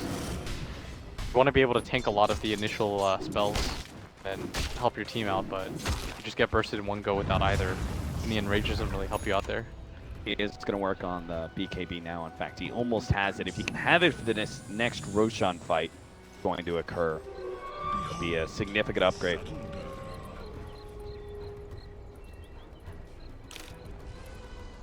Complexity gonna push out this bottom lane. NP just staying around this Roche area. They want to make absolute sure that they're in the best position for this. Earth Spirit does have the gem, of course. And the invis from Envy is broken. It's maybe not what he wants to do, but Quick Fingers is going to be able to get out with no issues whatsoever.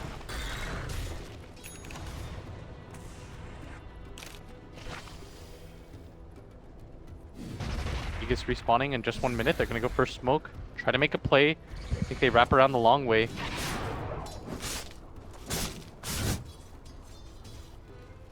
Wrap downwards, Eternal Envy. Did just TP down there. He's got a remnant now. It's really the hero that you go for here, though. I feel like this is so risky. I think he just makes a jump away. Yep. Yeah. You can't waste time like that. I feel like they just immediately went for the wraparound, maybe even catch 1 or 2 heroes mid. This is the play, and They still have the opportunity here. Monkeys. they're gonna get spotted though. Yeah, This Hawk. as soon as the smoke breaks, they're gonna see monkeys there. So there is not much chance of success. That might have been a thing, but Swindles, when he charges like that, Yeah. gonna get spotted out. He's gonna push in the wave though. Just constantly try to get NP to show at least 1 or 2 heroes. You could use a little side lane push right now. That's when Envy's been very disciplined about it. Being those lanes pushed out, trying to force Complexity to break apart. Get those pick-off opportunities. Envy. They TP bottom really fast, push out the wave once or twice, try to put some pressure onto the side of Complexity. Move the pieces around a little bit. As now that there are 4 heroes sitting on top of his remnant, there's no way that he's gonna come back in. Dire's bottom tower is under attack. Just gonna try and take Oh, this he tier 2. does. It looks like what? Envy? Envy gets kicked. Bounce follow up. He does have the self-fuel scepter coming in. Just gonna They die. tried to go for a relocate out. No, but the he RP doesn't get it. misses. Oh no, Monkey's now going to die for his synth. They do manage to at least get the Beastmaster on the side. AY is pushing back some of those supports. 747 is surrounded by units. He's actually going to have a bunch of zombies as well as 2 heroes on top of him. He desperately needs an infest save, and he is going to be able to get it for the moment. And maybe pop himself out. No, Moo has to deal with AY right Envy now. gets Already clipped. down to half health. Envy, how did he die? He got clipped at the last second by that Coddle Blast. He didn't have a lot HP to work with anyways. Envy gonna go for the they blast buyback. him back up the hill. They're going to be able to take SVG as long as Moo gets out. This is okay. Nice turn into stone. Oh, he's gonna get out gets too. out as well. Safe Freak, he gets up the hill. Envy's out of Flame Guard, but they do drop that gem. 747 is healthy enough to be able to survive through that combination. Oh, he's Envy's out of mana rapidly now. running out of mana. He has to self-fuels. Be ready for another remnant. He's got only 1 more left. MSS having to deal with 747 to force that forward. Goes. Now it's Saves his AUI. allies live. Moo, he doesn't have a tree to be able to hit, but they still manage to keep him alive. Another force out, but Axes. It claims the head of the Timbersaw finally. He's down for 49 seconds. It makes this fight somewhat even. This was still a buyback from Envy though. Once again, net worth. It's a buyback from Mag as well, too. Yeah. But you would much prefer your Magnus to buy back in a situation like this. They're hoping somebody gets a little bit greedy, tries to shove out this mid wave, and Envy, that play was so risky. Remnanting back into the middle of all of them, it pays off because Monkeys does miss that RP, but still. Now they have an RP available. They know that Roshan's there too. That was the clever play by Complexity, trying to go for that extra kill in mid. Just saying, like, NP are going to think we're roaching, let's try and catch somebody, but Oh, now. NP were pretty well disciplined, NP. and now they're going to be caught inside the Roshan pit as they try and go for it. Both Melons and Monkeys are down to half HP. Very little for Monkeys. He managed to get a 4-staff away from that last rip there. They from got a the shrine. Undying. They want to be able to fight up once again. They know the Tombstone will be down soon. And this is a perfect position for them. They do have the RP available. Z-Freak now going to be the vehicle. What a save by him, by the way. Dire's bottom tower Was so is under clutch. attack. Envy goes to the bottom lane. They're actually going to go for relocate play. This is cool. They're actually going to force Complexity into an awkward spot here. The They all cliff does TP go to the down. shrine. They're going to do a lot of damage to this, if not Yes, take the they tower are. outright. They are actually going to take this tier 3 tower. That is a Beastmaster at play right there, and they're going to be able to relocate him out pretty easily. They do manage to get a catch, though, at the top lane. They caught SVG. But as long as the NP prevents Complexity from being able to take this Roshan, Right now, it's well worth it. name of the game is just delay, delay, delay for NP. Try to put pressure on the lanes. They know that Moo isn't quite there yet. Kick's gonna miss. Monkeys. Another mana leak. Does have RP available. He's just looking for any opportunity. He knows that there's no buyback on this Ember Spirit either. So any sort of pick off at this point is gonna mean so much. Could potentially just mean the game as well. AY on his 9-second charge BKB, so he's still very strong for these team fights, but gonna go for another TP out bottom lane. See if they can get that lane pushed into the Raxes and prevent Complexity being able to take Roshan, but it's still gonna happen. Very clean Roshan for Complexity. They need this Aegis quite badly. Envy trying to go for a play. At some point, they're going to grab a Hex or something to be able to stop this. For now, continues to do it with impunity.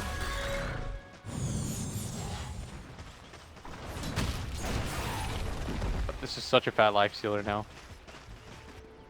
Blue's just going to continue to push out this bottom wave quite deep. Grab his Shivas. Even meet with the rest of his team. Envy. And that Ogre Frost Mage on the Shrine, he was going to try and get a couple of pot shots on that Shrine as well. Just trying to be a little bit cute there. AY is pretty far down here, but I guess only RP that he's worried about. You can always BKB TP out. He's going to Rage TP out instead. Yeah, doesn't even need to pop the BKB. Pretty big win for him there.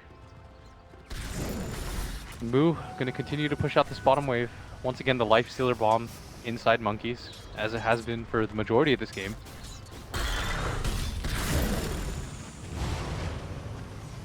Complexity are being a bit more disciplined about keeping their side lanes away from that tier 3. I think they learned a pretty nasty lesson from that push at the bottom lane. Gonna try and see if they can very quickly catch Eternal Envy with this RP. You're judging his reactions right now, and they do manage to get the RP pop out. That should be enough. Burst. It is. He is down for 2 minutes. How long is this buyback in? Even longer than that. Oh, look at his play. He was actually pushing out top lane. Now they relocate to bottom lane. They're going to be able to take the melee racks. This is sick, and they probably still managed to get out as well. They're going to go right back up to top lane, where nobody is currently there. Bottom lane, a full-out push from Complexity, but a melee Rax was taken somewhat for free, because I don't think NP can actually fight without their Ember Spirit. Yeah, but they could just go for Megas right now on Complexity. At some point, you have to fight on NP. Doesn't matter what it looks like. Taking one Rax just isn't too long enough. to handle. D-Freak trying to get a stone, an enchant remnant. Yeah, they're just going to head mid now, too. Got to take this fight. You're going to get Mega Creeped if you're NP, and you can't deal with that. No amount of rat. You're behind 2 sets of racks. They're just beating on these towers now. Envy's still dead for well over a minute.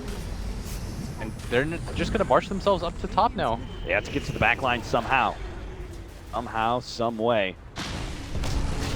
Eternal Envy doesn't have his buybacks for still another minute and a half. They start challenging Moo, but 747 is the one who is taking down these racks. It still has the Aegis to be able to work with too.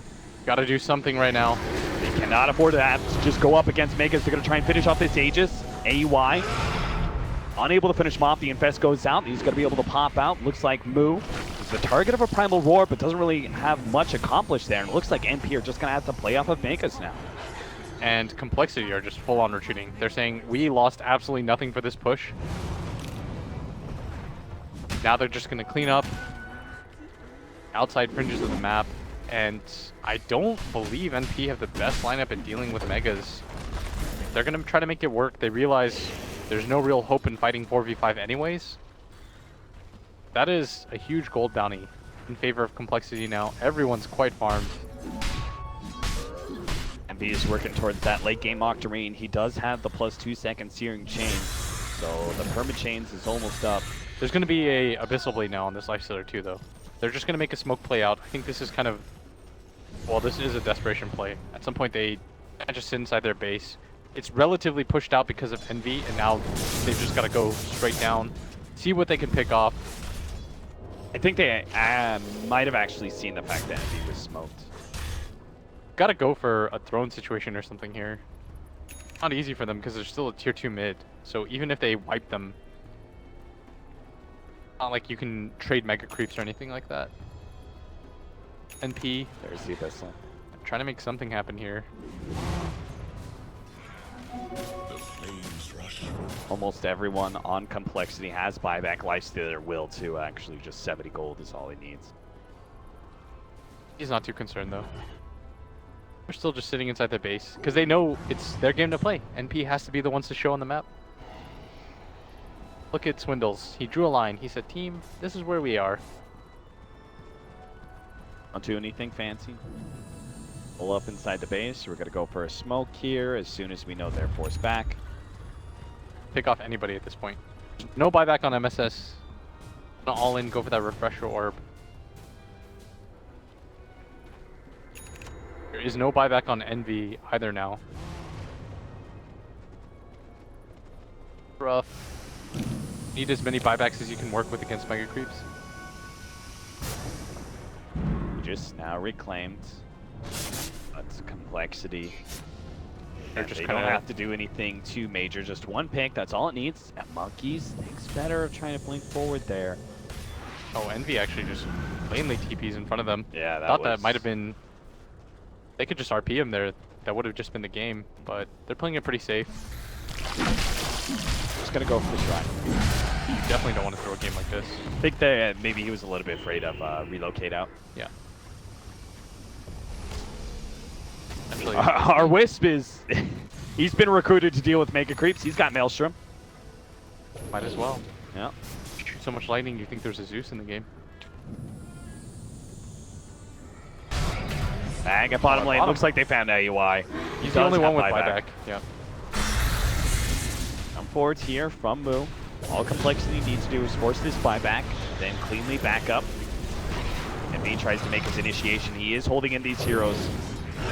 Another round of Searing Change, just trying to keep them in place for the rest of his team to be able to pounce. But Z-Freak is on the other side of this one. AUI is going to man up on 747 instead, but 747 has so much armor. He's actually good to be able to fight this one out for a while, but Eternal Envy, the background's actually doing a lot of damage to the back line, but he is running out of mana. Finally, 747 does drop to AUI's Ursa, and the rest of Complexity have to start backing themselves away, but so do MP, as the Mega Creeps are beginning to cause havoc inside the Radiant base. These buildings are beginning to fall. A lot of damage being taken. Shrines are almost all cleared up as Complexity in that fight just overextends just a little bit too much. Not going to matter that badly though, as you're not going to get too much out of that. There's that scythe for, we're talking about the late game scythe. That'll be for Boo. He's got 7k gold in the bank. Yeah. And Envy does just pick up the Octarine straight up. I think he thought to himself, there's no point in buyback anymore. If AUI dies, it's to the game anyways. Let's just try to fight out 5v5 as strong as we can be. Here comes Rose. Shoot out the lightning. Not just Rose. SVG. Oh, hell yeah. They are Mega Creep battle buddies. Fisticuffs Undying. He is not proccing that very often. No, he is not. He attacks so slowly. Oh, Envy might just get caught out here. There is a Hex available. They're pinging him like crazy. They want to see how many other people they can get here. He's going to get hexed up. Doesn't have that buyback available. That side leads into the RP. That will be 90 seconds for Envy. Yeah, he doesn't have buyback either. Just bought that fresh Octarine core. There's no buyback on any of the cores on the side of NP. Yeah, that's what MSS is doing right now in the jungle, but he may be caught in the process. Blink away, very smooth. He's going to be seen in this mid lane area though. Now he's going to jump forward. They're going to be able to catch him, and this might just mean... Fuel, Scythe, Shivas, there are a lot of ways to be able to slow down MSS. The skewer will pull him back into the Mega Creeps, and he is dead. Tried to farm the buyback, results in dying without picking it up. That's 2 down. 3v5 now. Oh, he actually gets through Tickle, looks like, so. It looks like they're just backing up. I think they think that Envy might have buyback, but I feel like they should play for the win right now, and they're going to. Going to filter in. There's 50 seconds on the deck. At least force the buyback if he has one, which, of course, we know that he doesn't. Yeah. Probably thinking that he should. He's like, does he have buyback? I feel like he might. Down the ward, there's the side fights, immediately jumping on SVG. Monkeys is here as well, but he doesn't have the RP. Z-Freak needs a little bit of help. A couple of force staffs are trying to get some distance away from AUI. Does have a roll, might be able to make it out. Nice play from Z-Freak. The shots are still falling out. He will actually die from that one. Rose is going to be unlucky though. 747 slows him down as well as MSS. manage to chomp on them. That'll be a total wipe, and it'll be Complexity taking game number 2 against Team NP. Yeah, now it's going to be game 3, forced out NP in a game where they felt so much in control. That was a 22-minute beyond godlike by Envy, but those buyback deaths, those diebacks, they hurt him so much, but we are going to go to a game number 3.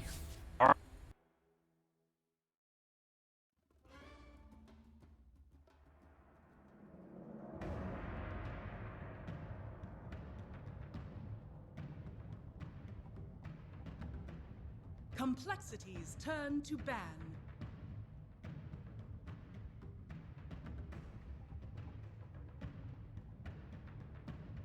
Radiant team ban.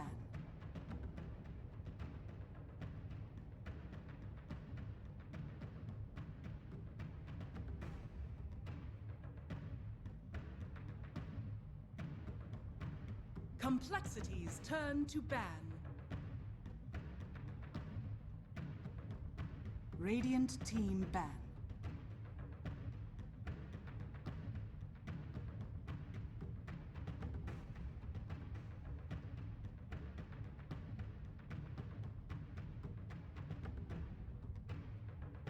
Ten seconds remaining. 5 seconds remaining. Reserve time.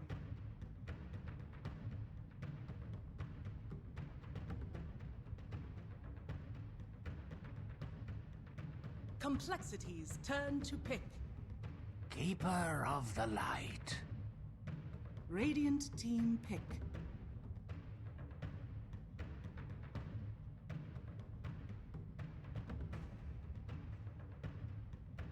Night Enigma. Complexities turn to pick.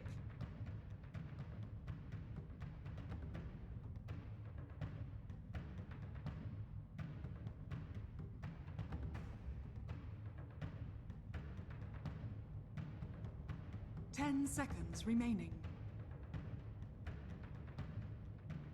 5 seconds remaining. Reserve time.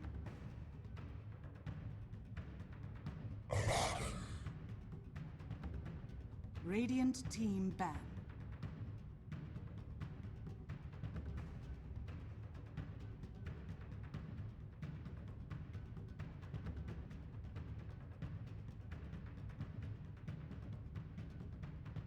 Ten seconds remaining. 5 seconds remaining.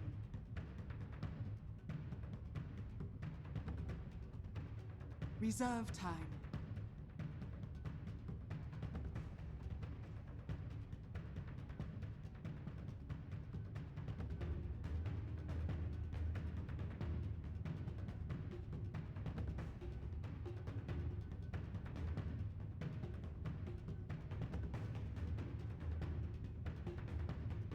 Complexities turn to ban.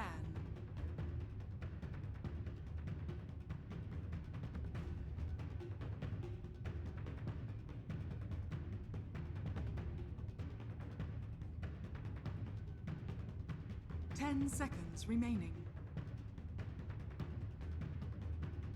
5 seconds remaining.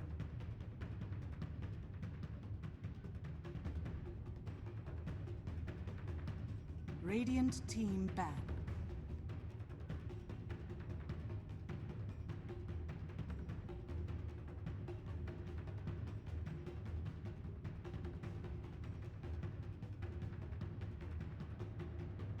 Ten seconds remaining. Complexities turn to ban.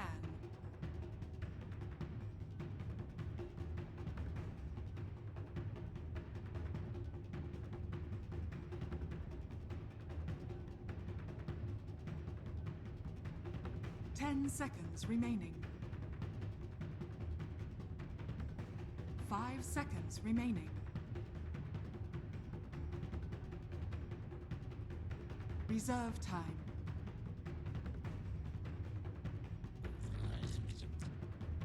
Earth Spirit. Complexities turn to pick.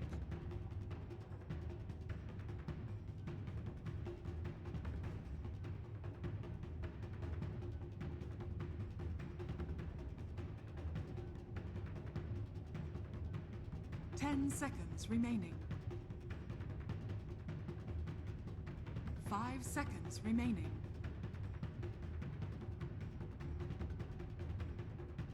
Reserve time.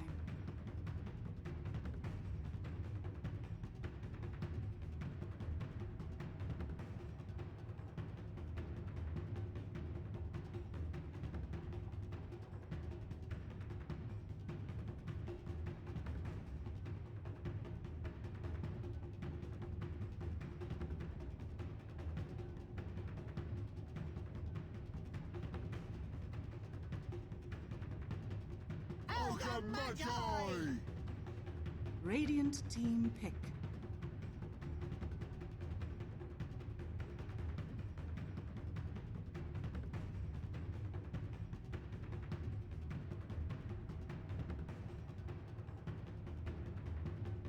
Ten seconds remaining.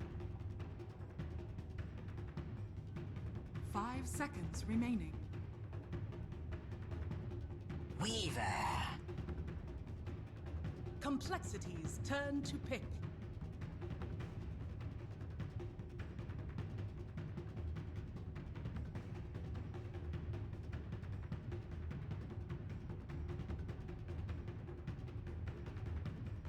Ten seconds remaining. 5 seconds remaining. Alchemist. Radiant team ban.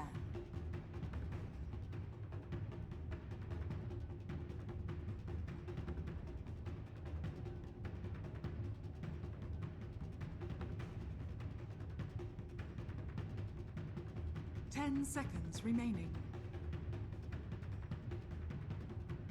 5 seconds remaining. Reserve time.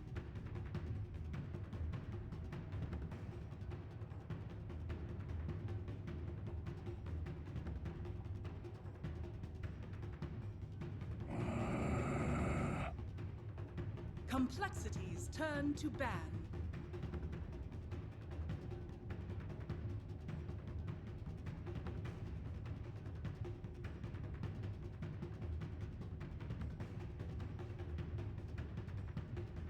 Ten seconds remaining.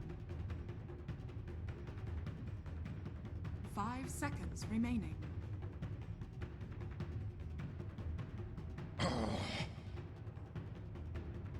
Complexities turn to pick.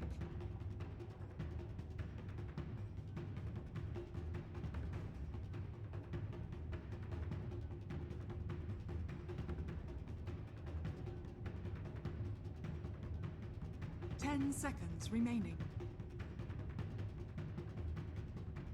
5 seconds remaining.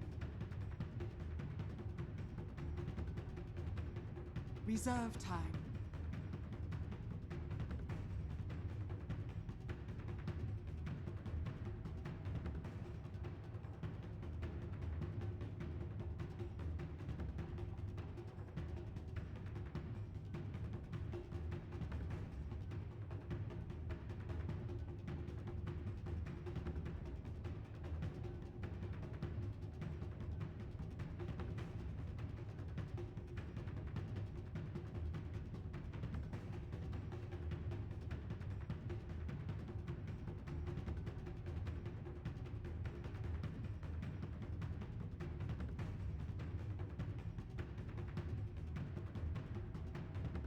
Vengeful spirits.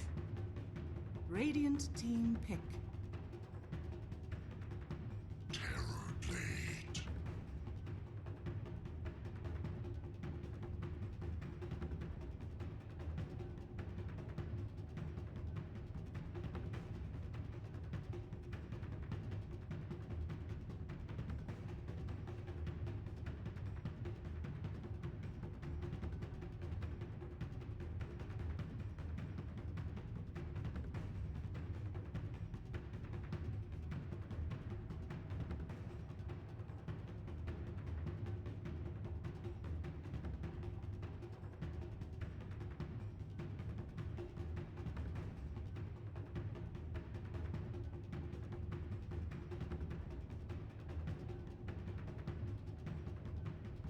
10 seconds remaining.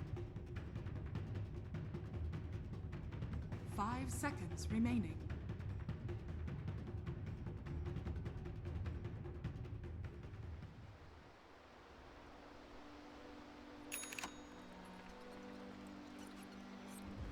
For them to win, they've got to stop the tilt a little bit, slow the game down for themselves.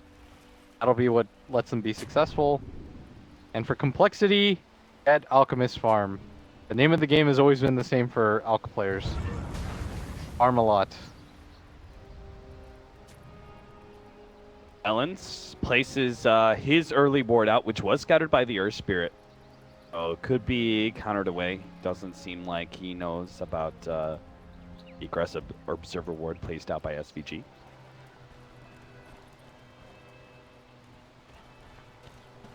Z-Freak on the Og. Love Your this street hero. name for the hero. Really do. Oh, he's straight up just grabbed a poor man's shield. Yeah. Woo! Something else. 30 seconds to battle. This guy's so tough. He's kind of chubby, but he's got like a lot of strength. He's like you. Yeah, just no. He's stronger. He can lift a lot. I mean, Gotta have terrible you posture. you have a pretty good endurance for pain. Yeah, that's So true. you're tough. Thank you. I really appreciate that. We're gonna duel offlane though. This ogre's just gonna trade hits with this poor man shield. He's gonna get in the face of the Weaver and say, "I do not care." That is the correct play. 7-4-7.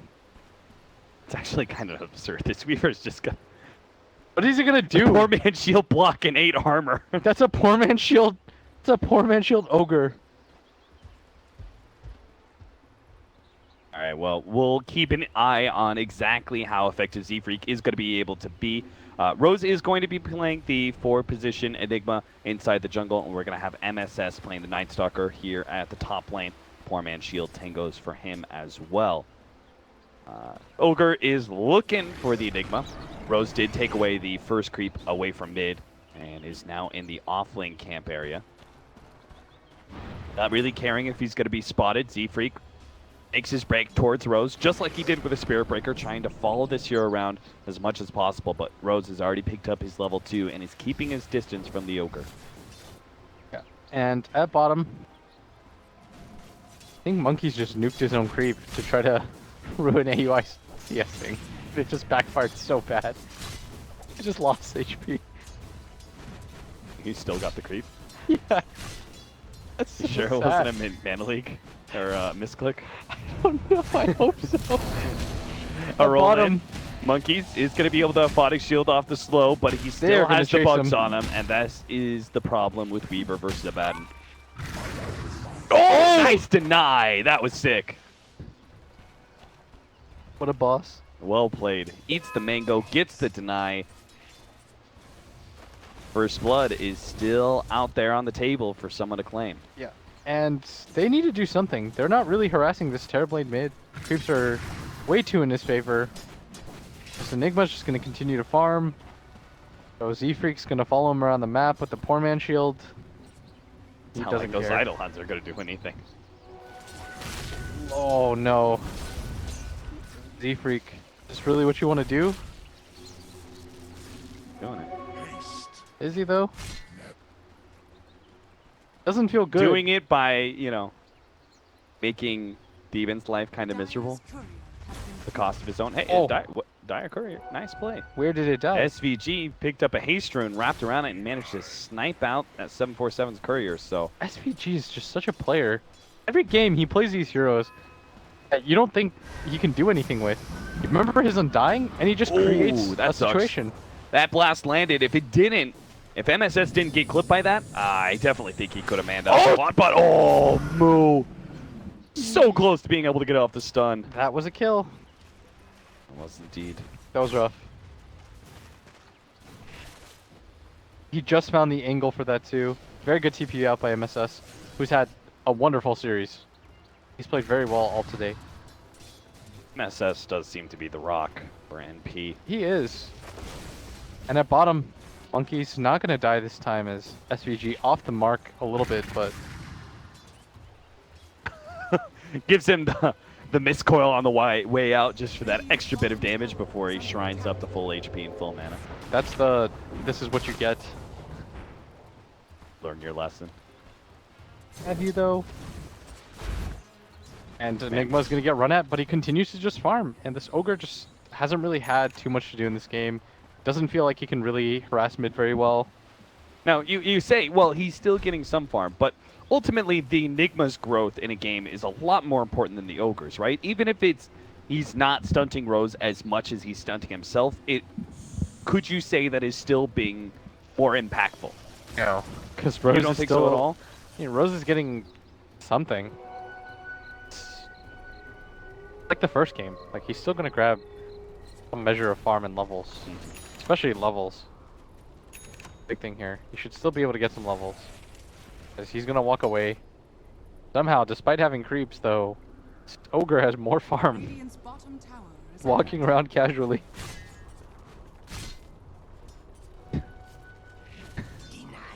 How does that happen? Yeah, I guess it's working. It's one way to live your life. To just keep throwing yourself. Just don't live for yourself, live for inflicting pain on others. Yeah, exactly. That's the majority of most people's fun in Dota. Monkeys is in trouble. Has to get rid of these bugs. And he has to deny himself. He's the best in the world likely at here. denying himself. Oh no, AUI gets it this time around. Meanwhile, top lane, Moo is also in some serious trouble. He's going to be run down by MSS and SVG. A big blast going to come in, but I don't think that's going to deter MSS. He knows another nuke and a couple more right clicks should be able to secure this. Oh no, it got stuck! No way! Oh, what? Dire Creeps MVP.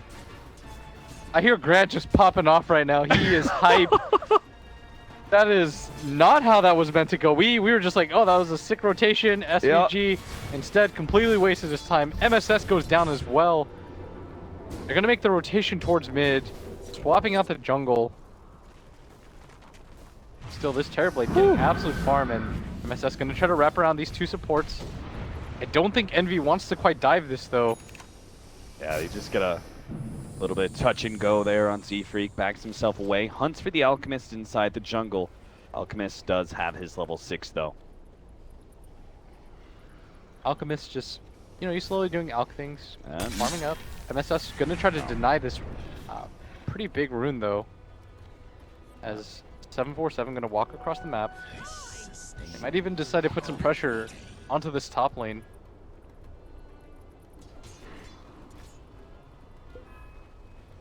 Moo playing it very safe, knowing that there are a lot of heroes up here in the top lane. The rotation to try and catch the Alchemist didn't succeed, but it is going to limit Moo's farm. And of course, they're very happy with the way things are going for AUI. It's already picked up 1 kill against Monkeys. He's level 7 compared to the level 6 on the Abaddon. And he's not going to be afraid of anything in this game. Why should he be? He's so strong. Yeah, there's so little good lockdown. Like, Ogre's a stun, but he's short range, limit things a lot. Don't worry, I'm sure Kotl will pull something off as the full-on rotation happens up at top. Swindles. Oh, we actually Gonna get get hit. roll Is this into a him. dive you really want to make though? No. Not with Monkeys here, that's for sure. Let's leave bottom lane empty for the time being. Z-Freak. Apparently he doesn't care that a Weaver is level 7. Why should he? He's an ogre. He's so strong. He just got hit like 4 times and he did nothing. Got 9 armor, a poor man shield. Strongest hero in the game right now. MSS even... MSS is... I don't think he's tilted, but I would totally be after that top play. Oh, Because yeah. he's just running around trying to make something happen during this nighttime. But mean, he's being blanked. Yeah, you can't go for the ogre. He'll just get hit by Void, TP out. He hasn't been able to catch the Alchemist, though he's been looking quite a bit. Yeah, this top play. Vadden has made his way up here to back up move, making sure that nothing bad can happen to him. It does look like Kohler giving up this mid tower. Melon's tried to actually get in a position to get a nuke off, but he will be caught by MSS and SVG. And AUI trying to deny this. He's going to be able to deny the rune. Grab it for himself. Has a bottle. And Complexity they just move too slow. Now they could potentially be losing multiple heroes. He needs Monkeys to be able to save him. The swap goes out, but the last hit is there. Monkeys has been silenced up now, unable to get off an Aphotic Shield for anybody. NP, it looks like they're just going to turn back, try and finish off that tower while leaving SVG to die. This is so much damage on this mid tower. He's going to be able to clean it up nicely. Dire's middle tower has fallen. And Eternal Envy doesn't have mana for Sunder, just manages to grab it. And they silence up Monkeys, who's still on the pursuit. Monkeys don't care.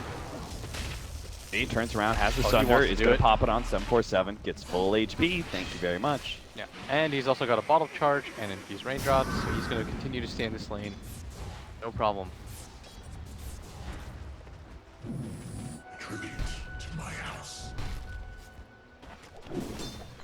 Do you think that was, you know, you talked about it, want to protect the mid tower a whole bunch. It did seem like Complexity were a little bit slow to address the fact that MP were going to bring in 5. Yes. You know, the pick off on Melons, then the TP in from Moo was pretty late. Especially his positioning too. He just Yeah. got away from his team. They got sloppy for like 2 seconds right there. They really didn't get anything in return because they half defended and a little bit late. So now Tier 1 at top lane is decent HP. Bottom lane is dropping pretty quickly here. MSS is ready to go to fight if necessary. He has Darkness if his team TP's Oh, in. Monkeys. Trying to go on Z-Freak right now, though. They are right next to each other.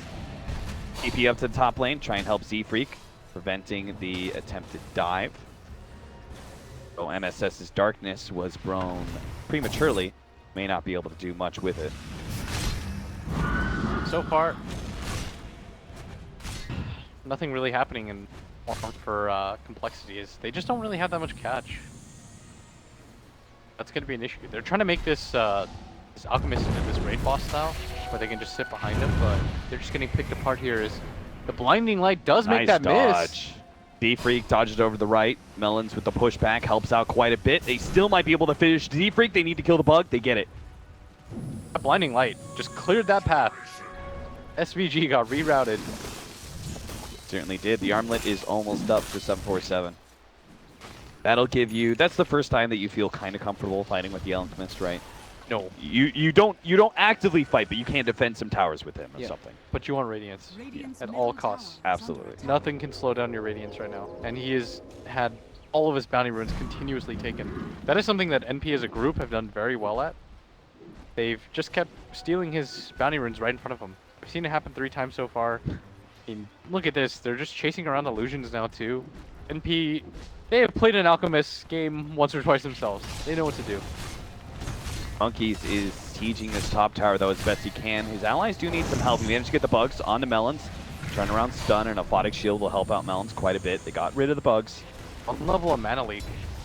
Not quite in range to pop it just yet, and AUI just kiting them around, just consistently getting outside of range. He is going to just immediately time-lapse. Just wasted up at top 2. This might just trigger a retreat from Complexity. Taking a look at this net worth chart. NP is up by around 3k, 2k experience, so they definitely have come away from the laning phase with a fairly good start. Look at this Enigma, by the way. Despite everything, he just farms. He's always going to catch up. Jesus. Oh, I mean, if you're an Enigma AFK farming jungle and you pick up Hanamitis, that is definitely true. He is going to TP up the top lane, does have Black Hole. If he can actually catch, there's not a whole lot of abilities to stop him. But they actually fail to really connect there with that TP rotation. The tower goes down and not going to be able to get any catch here. MSS would be their best person to do so, but he's a little bit delayed. Monkeys with the long TP. Oh, he was the second person to TP on that tier 1 tower, and that resulting extra seconds almost cost him his life. Wendell's going to beat back these illusions. Radiant's bottom They don't even die in single blast anymore, although it is only level 2.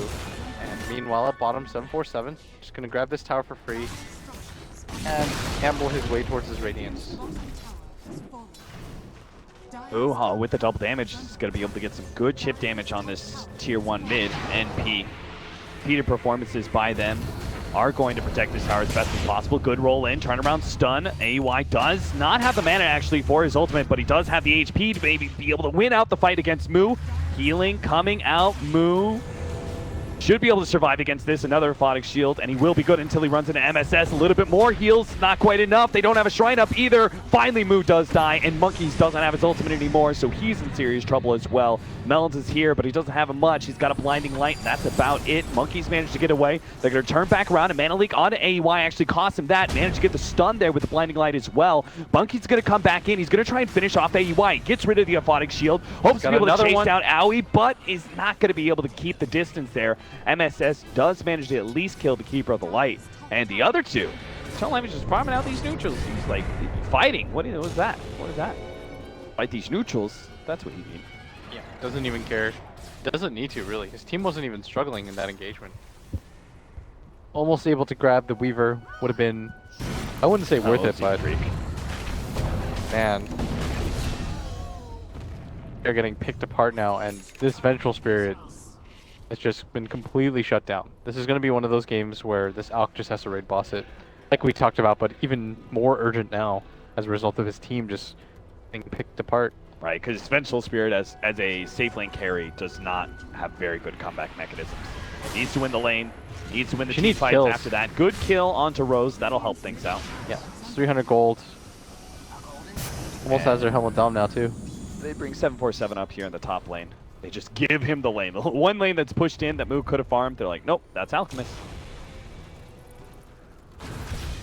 Doing everything they can to give him priority and also to be aggressive. That man has Thunder for him.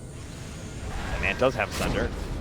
They're going to swap back the real one here, see if they can actually burst him down, but it's not really going to be close at all. Or maybe it is. Oh, God, they it got actually him. is enough. Very well done. That was very cleanly timed by all their stuns. Yeah, no stacking there whatsoever. And meanwhile, during this entire time period, you not only pick off this core Terrorblade, who is at the top of the net worth chart, they've just continued to provide more and more space to this Alchemist, who's just walking around the map, farming in the safest possible ways. Almost got a Radiance already. Had quite a good game now.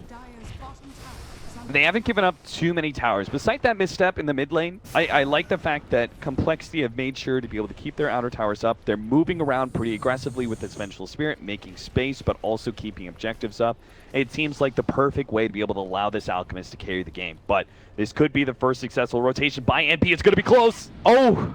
Again, MSS just shy of being able to claim a kill. So many near misses. Although they do have very good ward vision out, especially this ward by the Shrine.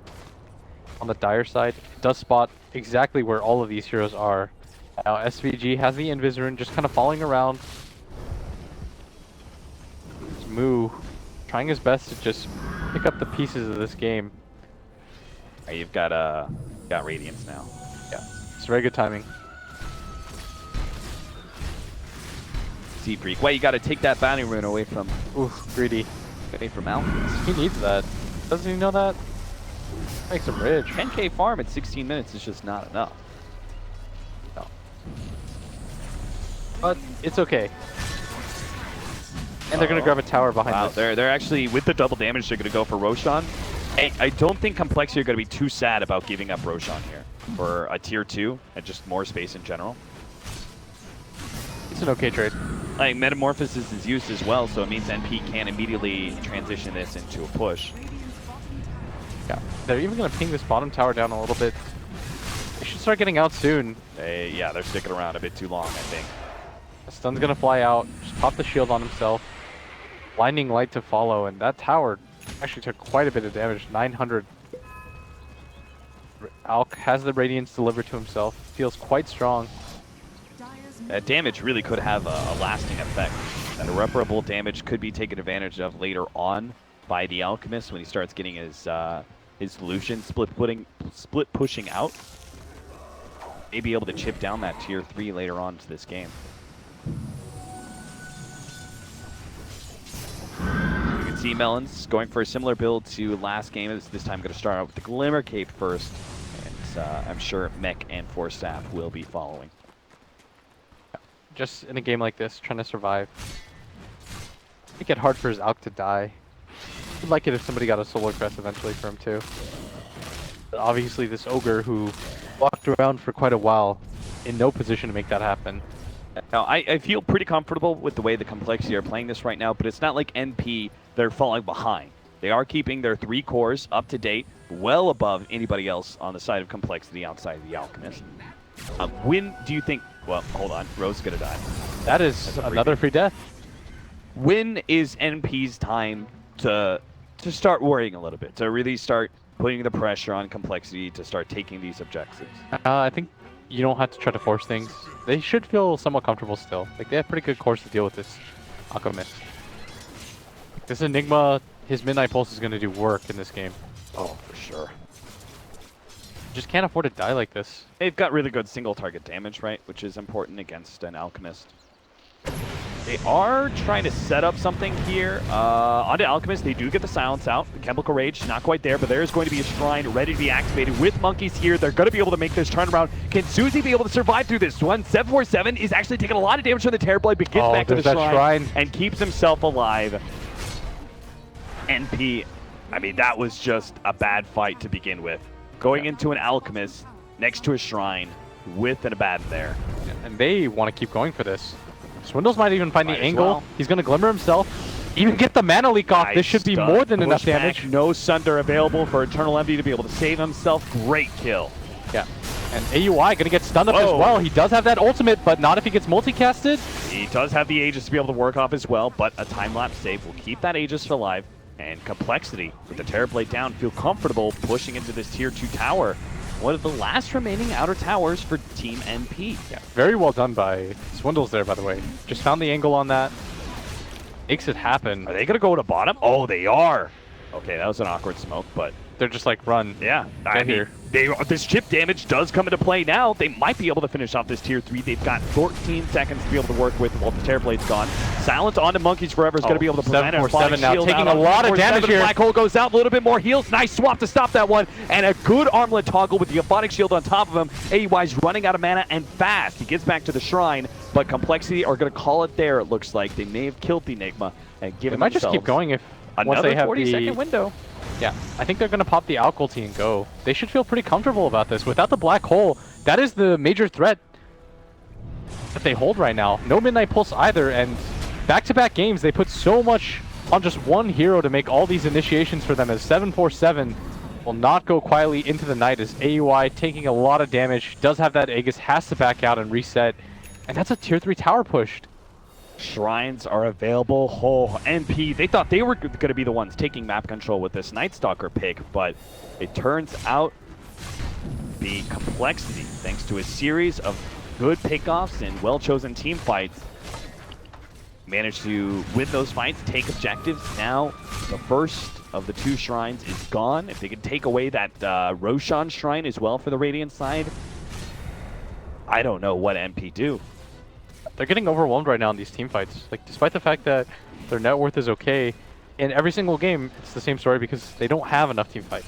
They over-rely on this Enigma to make something happen. So when he's not in a position to hit multiple man black holes, that's where they really struggle. And they were so close to killing that Alk. Maybe if they kill that Alk, things are completely different right there. It's like 200 HP or something like that. They're going to make the go on bottom. AUI still has the Aegis, though. Not even remotely worried about this. Yeah, they're definitely not really believing they're going to be able to kill that Weaver, but they can force him off the creep wave. If they're fast about this at bottom too, nobody from NP is really quite in position to defend for this. They're pinging it out right now, but nobody even holding the front line. As Alk's just going to march his way up here. Wow. They are going to have a fight to deal with before this melee Rax actually falls. SVG takes a lot of damage as he rolls into 747. Everyone going to get clipped by that as they pop the Shrine now. In 1 second, he's going to pop his Chemical Rage again. Just going to town now. Continuing to beat on it. They're just, again, raid bossing. They need some combination here. They managed to get off the... slow it down. 747 is going to be swapped back. They need a little bit more, though. They get the Aphotic Shield in. The armlet toggle once again moves in deep thanks to that swap. He may have saved the Alchemist's life, but at a cost to his own. Complexity now going to have to back up to this high ground. A good blast finished off the Night Stalker. Now and they've got that's to a Metamorphosis used as well. Yeah, they could just wait. This is the big defensive ability right now for them that allows this Terrorblade to farm. And I think the correct play right now is wait. When this Vengeful Spirit respawns in 28 seconds, you can just recall people over. Yeah. And you just make the assault happen once again. I think that is the correct play here. Let 747 push out top a little bit, recall him, then recall the bench. Yeah, you should feel good right now if you're Complexity. Like, all their heroes are very strong. Metamorphosis is about to go down. Without that, they just can't fight, even with the black hole. Because there's always the threat of the swap just instantly stopping it. And indeed, they're going to recall in this Alchemist, and they're just going to go for it again. This is very smart play, very disciplined. Blink In dagger 6 seconds. up though for Rose. That is a big pick. This is an all eyes on him kind of situation. Like, Yeah. he needs to have such a big black hole here, as Mood going to get brought in as well now. But Complexity, all they really have to do is just let 747 sit on the front lines once again.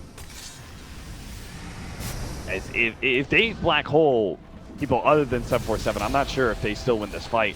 They need the Midnight Pulse on this tanky guy. Rose, he's also having the Radiance Burn to deal with right now. He gets a little bit too close to this Alchemist. There it is, the opportunity. Midnight Pulse, and the ultimate goes down, but it doesn't catch 747. It's just Monkeys, and it's stopped immediately. Rose is dead. 2 down on the side of MP, They and can't fight this Complexity anymore. swarm in now. They were so disciplined with 747, but now that they've struck on 2, they'll push in with the full 5-man and go They're for gonna go 2 mid. lanes. That was so well done by NP. They went for the black hole, and they silenced Moo in the background, and it just wasn't enough. Radiant's middle tower is under attack. Gets they canceled, needed, and now this is going to be 2 sets of racks. There's no buyback on either of these heroes. I mean, they could conceivably just go for Megas at 24 minutes. Wow. And that could just be the game. Complexity marching their way forcefully forward Has fallen. into the grand finals here. Reflection slowing him down, but there will not be a pursuit by NP here. Yeah. Cole, I think, want to be able to take this Roshan Shrine on the Radiant side before Rosh is up, which is actually quite soon. Even with everything that they have, they just can't kill this Alk. That's the problem right now. He's so strong. He's got double the net worth of everyone now. They'll have Octarine soon, too. Yeah, just ugly ducklinged it up.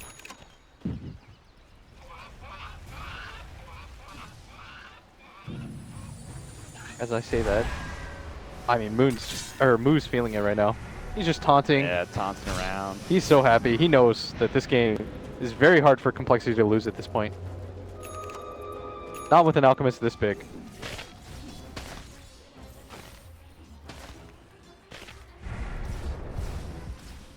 So, there's a little scouting. They see Roshan is up now against the Helmet Dominator creep. All the lanes are going to be pushed in thanks to this Alchemist and his Radiant solutions. NP are not going to contest here. Don't really have the setup for it without the black hole in 60 seconds. And now this Alk, who was pretty much impossible to kill in the first place, grabs an Aegis for himself, has the Octarine now for this next fight. I mean, if they go high ground immediately, there's no black hole. Yeah. There is a Metamorphosis, which they didn't, you know, they ended up waiting out last time very smartly. That is how you play against Terrorblades, is you just wait out the meta and you just go for it. That's your timing window here, as they're just going to Bloodlust him, keep shielding him whenever he takes any sort of stuns. NP, they're going to need consecutive fights that go well for them here, but it all begins here. Black hole. There's 15 seconds left. SPG gonna get a good kick back on 747, surrounded by Terrorblade. Oh, he Illusion, doesn't care. but he doesn't really care. The regen's just too much. He gets off the BKB. Eternal Envy still has a Sunder to be able to work around with. He will take down the first slice of the Alchemist. Alchemist does have Chemical Rage coming up when he comes Oh, there's back. a black hole now too. 20 seconds. They have the black hole ready to go. He blinks forward, but doesn't get it. The force staff forward does save 747, and Complexity. Reset, just wait. They can wait out the Metamorphosis. I think they should. I think by not waiting out the meta, you're playing contradictory to what you just did at bottom. It makes no sense. They should just chill. That's exactly what they're going to do. This is a very controlled style.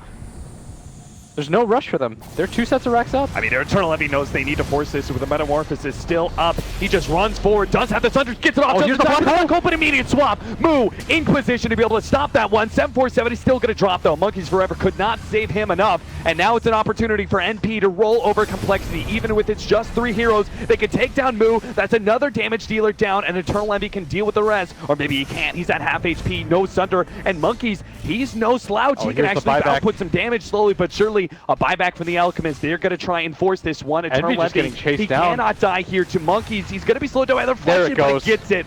AUI also quite low. Has to Shikuchi himself back, but here comes the buybacks from NP. One already used by Eternal Levy. The other two immediately blown as well. And the Recall bench brought targets. back too. They want to end this game.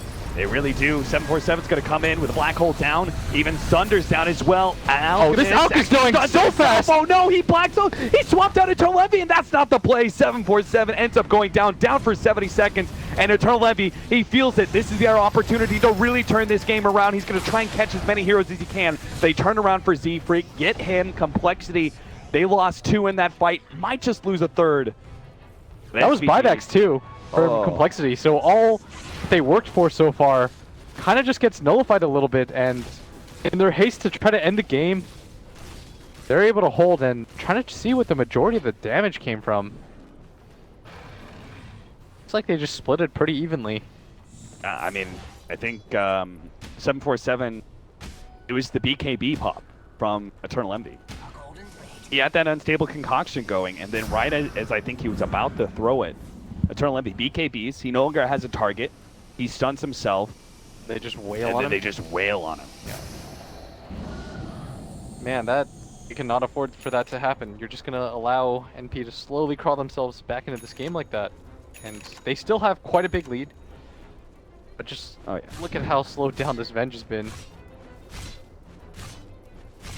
And there's Vengeful only one Spirit. side. Working towards the Manta. The supports, on the other hand, though, I don't think they bought back. So Melons just bought a full-out pipe. Aghanim is purchased by Monkeys as well. So at least there is still growth on that side of the table. Yeah, they might feel still pretty confident. Like this, he has a plate mail now, and this Alchemist was kind of susceptible to a lot of the physical damage. But gonna go for the AC now, make himself quite a bit stronger off of this. I think there's no way you force another fight. I think you just gotta wait for Roshan. You could be throwing away the game if you force it again. They do know that Envy doesn't have buyback though. Sure. Envy doesn't have buyback, and I thought somebody else forced it too, off the side of NP. Oh, it was Rose. He used it as well. As did the Night Stalker. I think they actually just triple buyback. Yeah, they did. Eternal Envy led the way, and then MSS and Rose had to follow up. Yeah. So decent hold. Now you've got an Ags on this Night Stalker too. Melons is gonna get caught here, potentially. They have a gem. They don't have counter vision. And So he's just gonna hammer his way through. Uh-oh. Well, there goes that Glimmer Cape. Gets a 4-step down the cliff, where Super AUI dead will now. give him a special thank you. Okay, this is not how you do it, Cole. They are now panicking a little. A little bit sloppier than they like to be. You can just wait it out. 7-4-7, he can still get this Ags. It's going to be really strong. Don't have to rush this game. I think they just got too overexcited after being up 2 sets of racks. Right. They thought this game was a formality, but everything is earned. MP are certainly not going to give up on this one either. They do not want to have the long day tomorrow. They want to have the luxury of sitting back and watching the teams in the losers bracket fight it out to get into the grand finals. They're not willing to drop just yet, even if it is going to be a long climb in this game 3 to get back in it. They're currently sitting at about a 12,000 gold deficit to Complexity. 4,000 experience lead though. That for is not bad. NP after that team fight. Yeah. I think if Cole doesn't make that play atop, and the game is essentially over, but now there is some light at the end of the tunnel. They know they can kill this out quite quickly.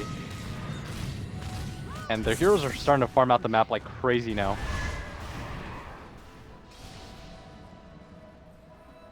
AOI making a special effort to push in the side lanes as deep as humanly possible, knowing that we talked about it very early on in this game, that he should not have much to fear when it comes to controlling factors. No, not at all. And so it is up to him to play very aggressively. Like, he's got to risk that at least a little bit. And almost an AC completed now on this Alk. Closer 300 extra HP as well. trying to just make himself as tanky as possible. Like you said, they're just going to wait for this next Roshan before they make any sort of uncertain play. Need 2 shrines left now for them in this game. Not the best position to try to hold high ground, but better than nothing.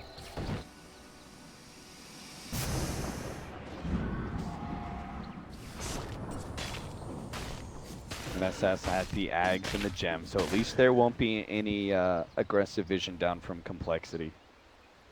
It'll be dealt with rather swiftly. They still have map control because the lane's always being pushed in. So I think the nature of this game goes for them just waiting for the Roshan, like you said. Somebody get on it. Push out bottom. Can't give Complexity all this space.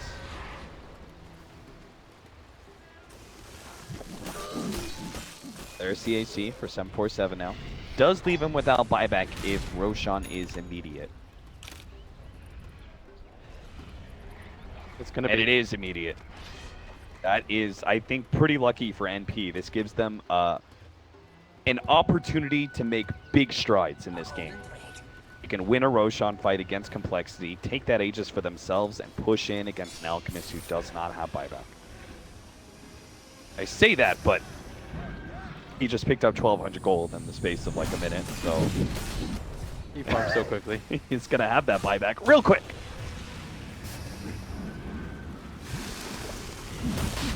He's gonna walk in here, start hitting it. No fear at all. Doesn't even look like NP can respond, even if they wanted to.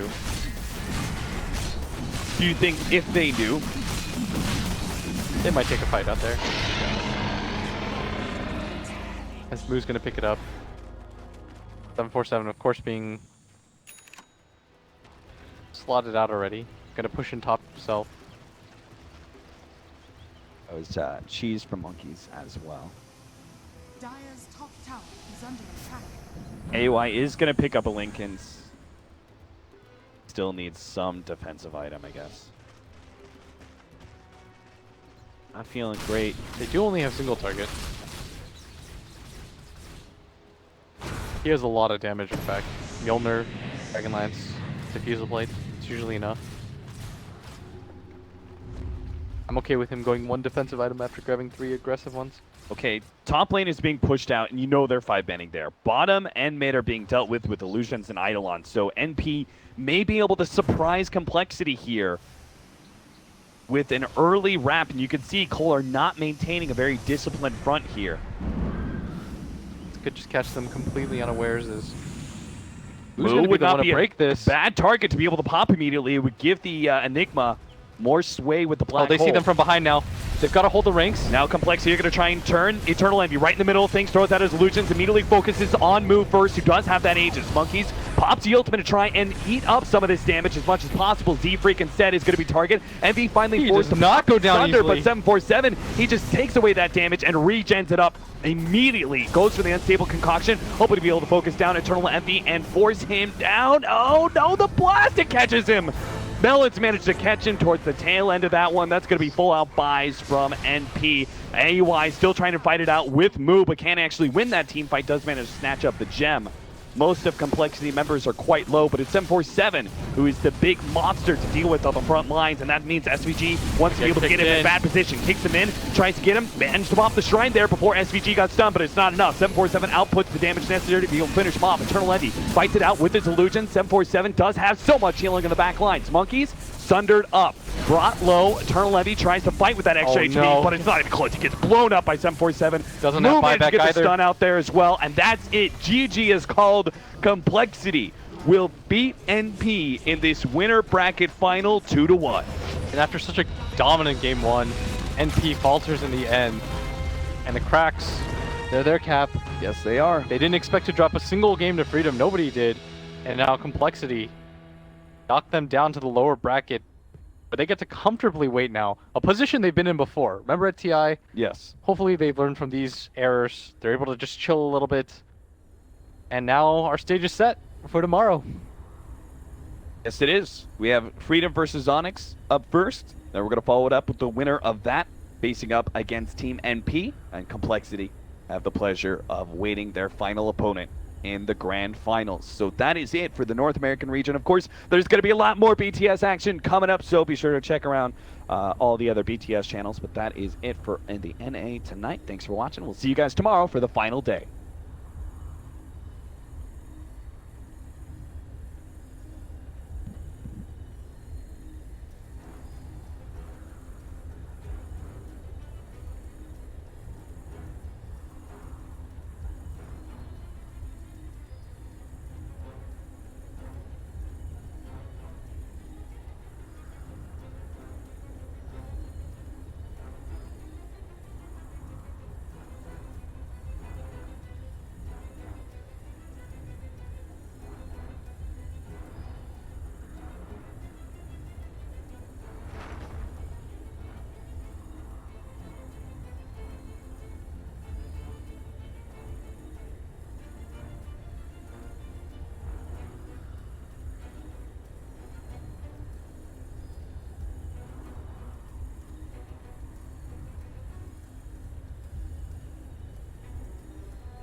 Radiant team ban.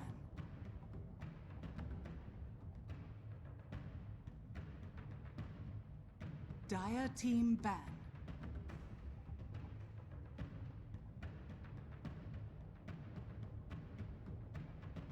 Radiant team ban.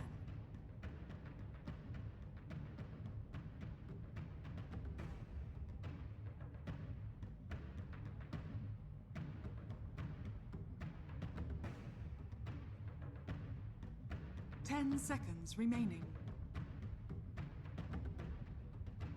5 seconds remaining. Reserve time. Dire team ban.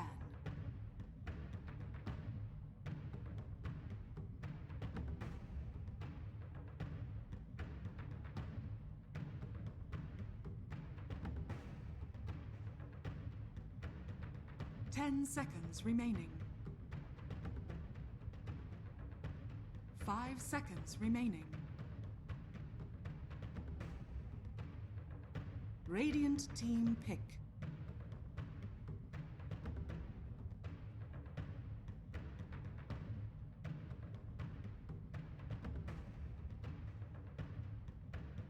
Lone Druid. Dire team pick.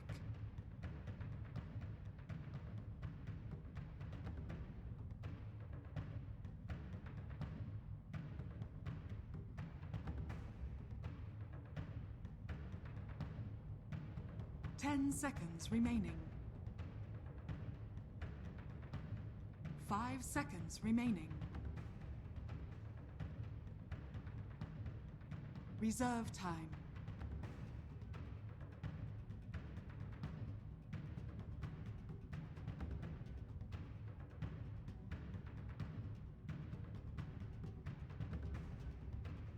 League's assassin. Keeper of the light. Radiant team pick.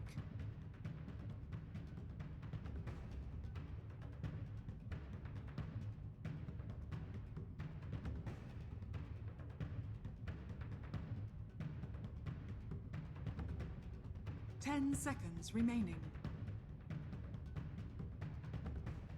5 seconds remaining. Reserve time. Slada. Dire team ban.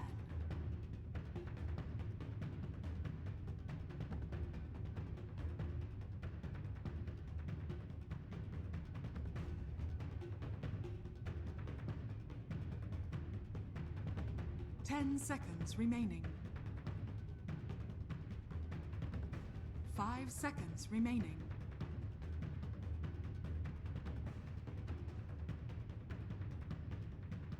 Radiant team ban.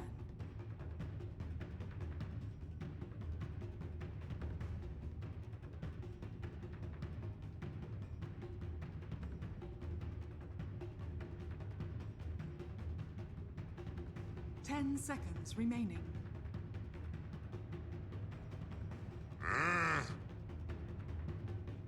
Dire team ban.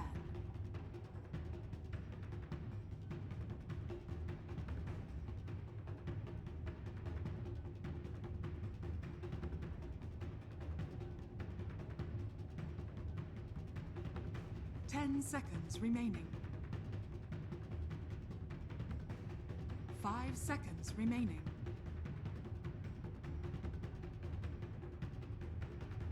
Reserve time.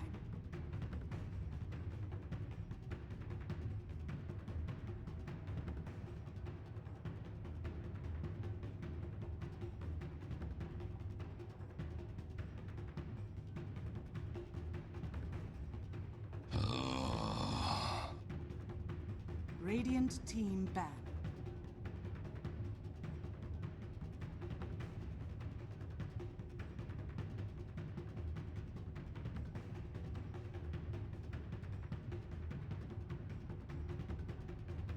Ten seconds remaining. 5 seconds remaining.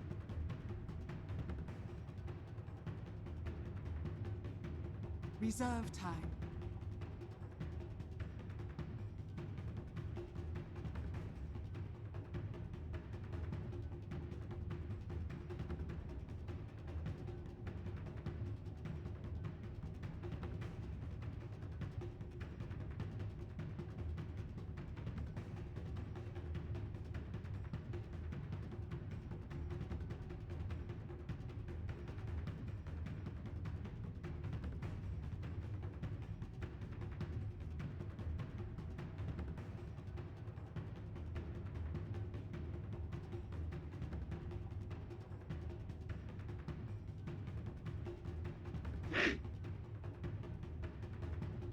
Dire team pick.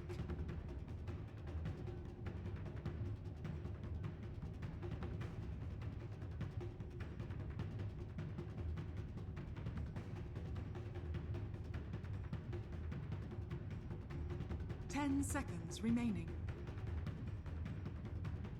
Vengeful spirits. Radiant team pick.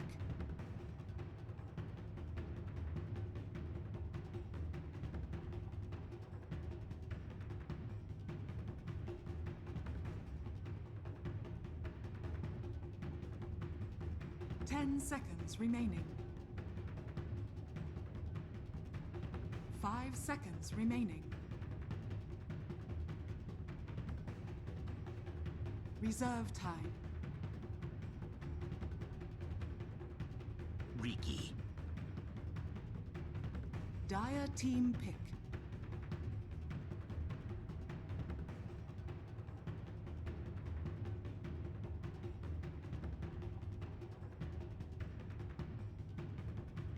Juggernaut. Radiant team pick.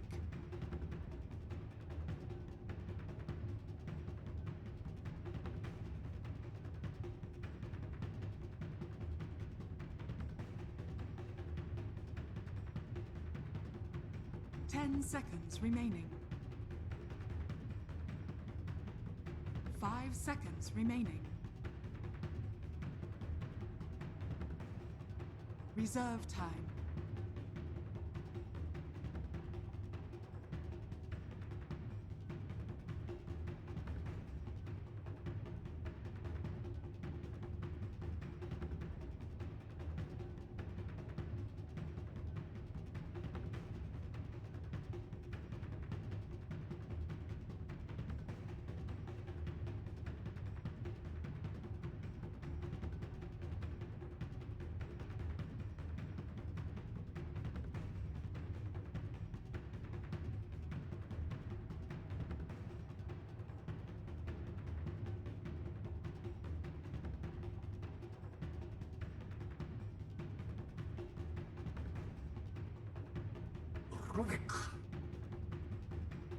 Dire team banned.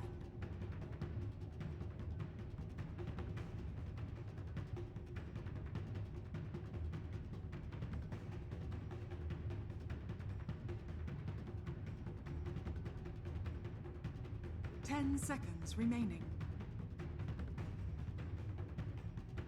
5 seconds remaining.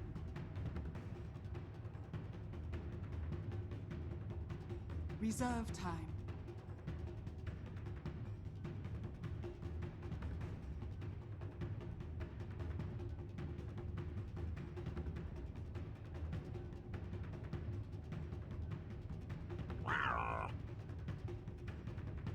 Radiant team banned.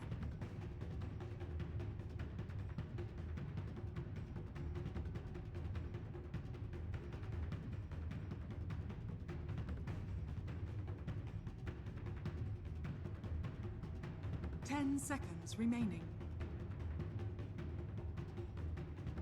5 seconds remaining.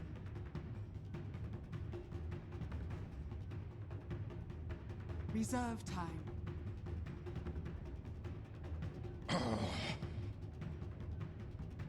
Radiant team pick.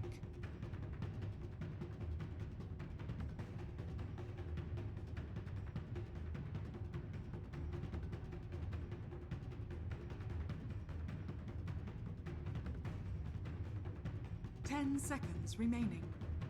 Templar Assassin. Dire team pick.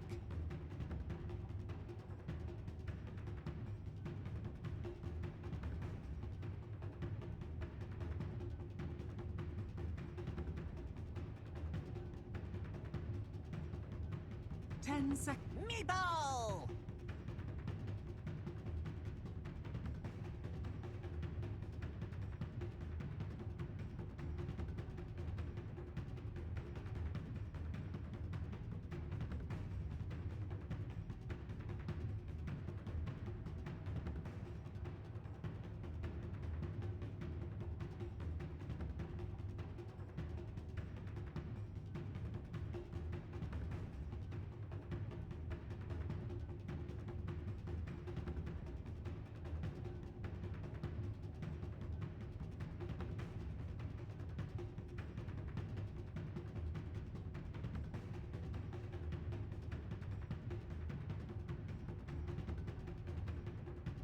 Ten seconds remaining. 5 seconds remaining.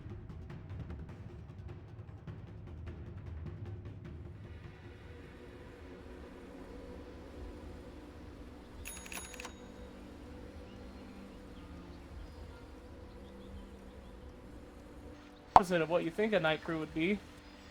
Not NC-17. We talk about rocks, and here we go. Welcome to the game. Talk about a lot of naked rocks. A lot of them, just naked all the time. The camera on, huh? Yeah, as long as we don't put our feet on the table, I think it's not a big deal. Like, as long as we don't, like, intentionally try to be unprofessional. Yeah, stab oranges and talk about orgies. No, and we can whatnot. have a fun time. That's totally cool with Ooh. me. I just don't think we should take our shirts off. Is all I'm gonna say. Ugh, purge, no fun. I'm sorry, guys. Anyway, top lane here. Got so ooh, look at that cosmetic. Dude, I have that TA set exactly. Oh. That's the fancy is it the Everybody Waga has? set with the golden shit. Where's her face? She's got her face hanging out? Yeah. What Hey. if the prison inquisitor? Hear you breathing. Who can you hear breathing? Me, I got it. I don't like that. I always thought it was cool to have TA's face covered up. The point.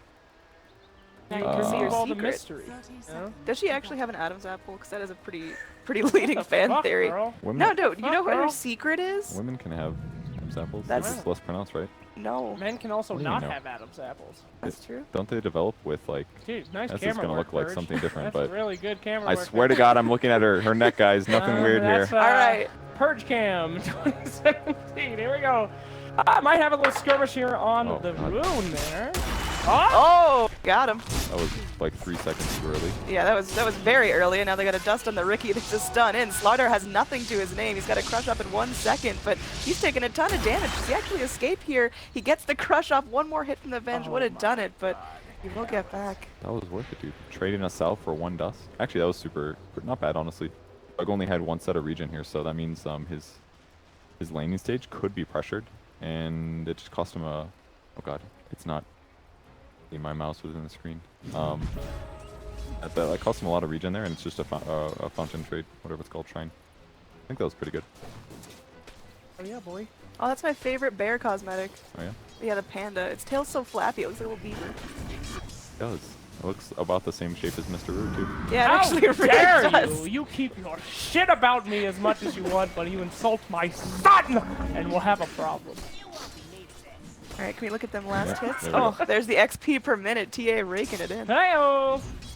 So, Templar versus Meepo, right? She loses, or Meepo gets the shit kicked out of him for a while until he gets 2 Meepos, and then it's his lane, right? I don't know, like the first lane is usually you grab side blades level 1, so pretty much every time he wants to get a last hit, he'll just channel poop. I feel like it's semi-even and in some ways just a Meepo favored matchup. Because, I mean, the first 2 levels, whatever, it's kind of irrelevant for Meepo. He'll be level 3 really fast anyway.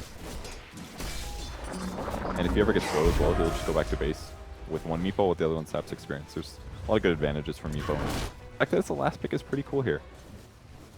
Yeah, you usually see Meepo last picks, though, with more hard counters, though. I don't know who specifically super hard counters. Meepo? Yeah. Winter Wyvern is really good. Elder Titan's pretty good. Well, I said in this team, though. I'm not seeing those heroes. Yeah, there's not that many there. Ricky's not really that much of a hard counter at all. I mean, the smoke cloud's gonna really mess him up if he's trying to poof more friends into the scene. No, not necessarily, because if the poof comes from somewhere else, they will poof onto where the 1 Meepo is. It doesn't matter if there's a silence in there. They'll still come in. So as long as they get on top of the hero, they can't. But yeah, that's basically all it does. Like the damage himself that Ricky does is very dangerous, because as soon as you chain nets a Ricky, he kills him anyways, because he can see him. He doesn't even need dust always. Yeah, Meepo's gonna have to be super careful with his micro, because side blades can just make that not fun. Yeah, that's definitely a bit of an issue. And that's very burst heavy. Like that's really what it comes down to. Is Slardar initiates with a stun, puts an amp damage, and they just focus 1 down. That's the dangerous part. But with Vengeful Spirit, maybe they can offset that, because they're very single target focused this game. On the party, boy. Double meeps, double peeps. Oh, that's a shrine. Did he ping that shrine and let his teammates know that he was going to be using it? I think they can handle that communication within their TeamSpeak. In fact, way too many players wait for their allies to run across the entire map. There's a very slight efficiency advantage.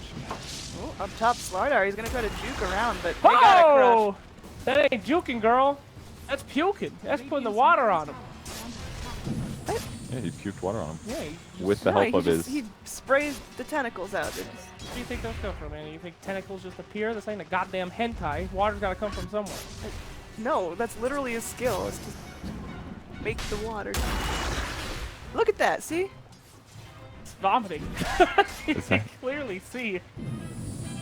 Where do those tentacles come from? You know? The ground, the sediment purge. It's the octopuses.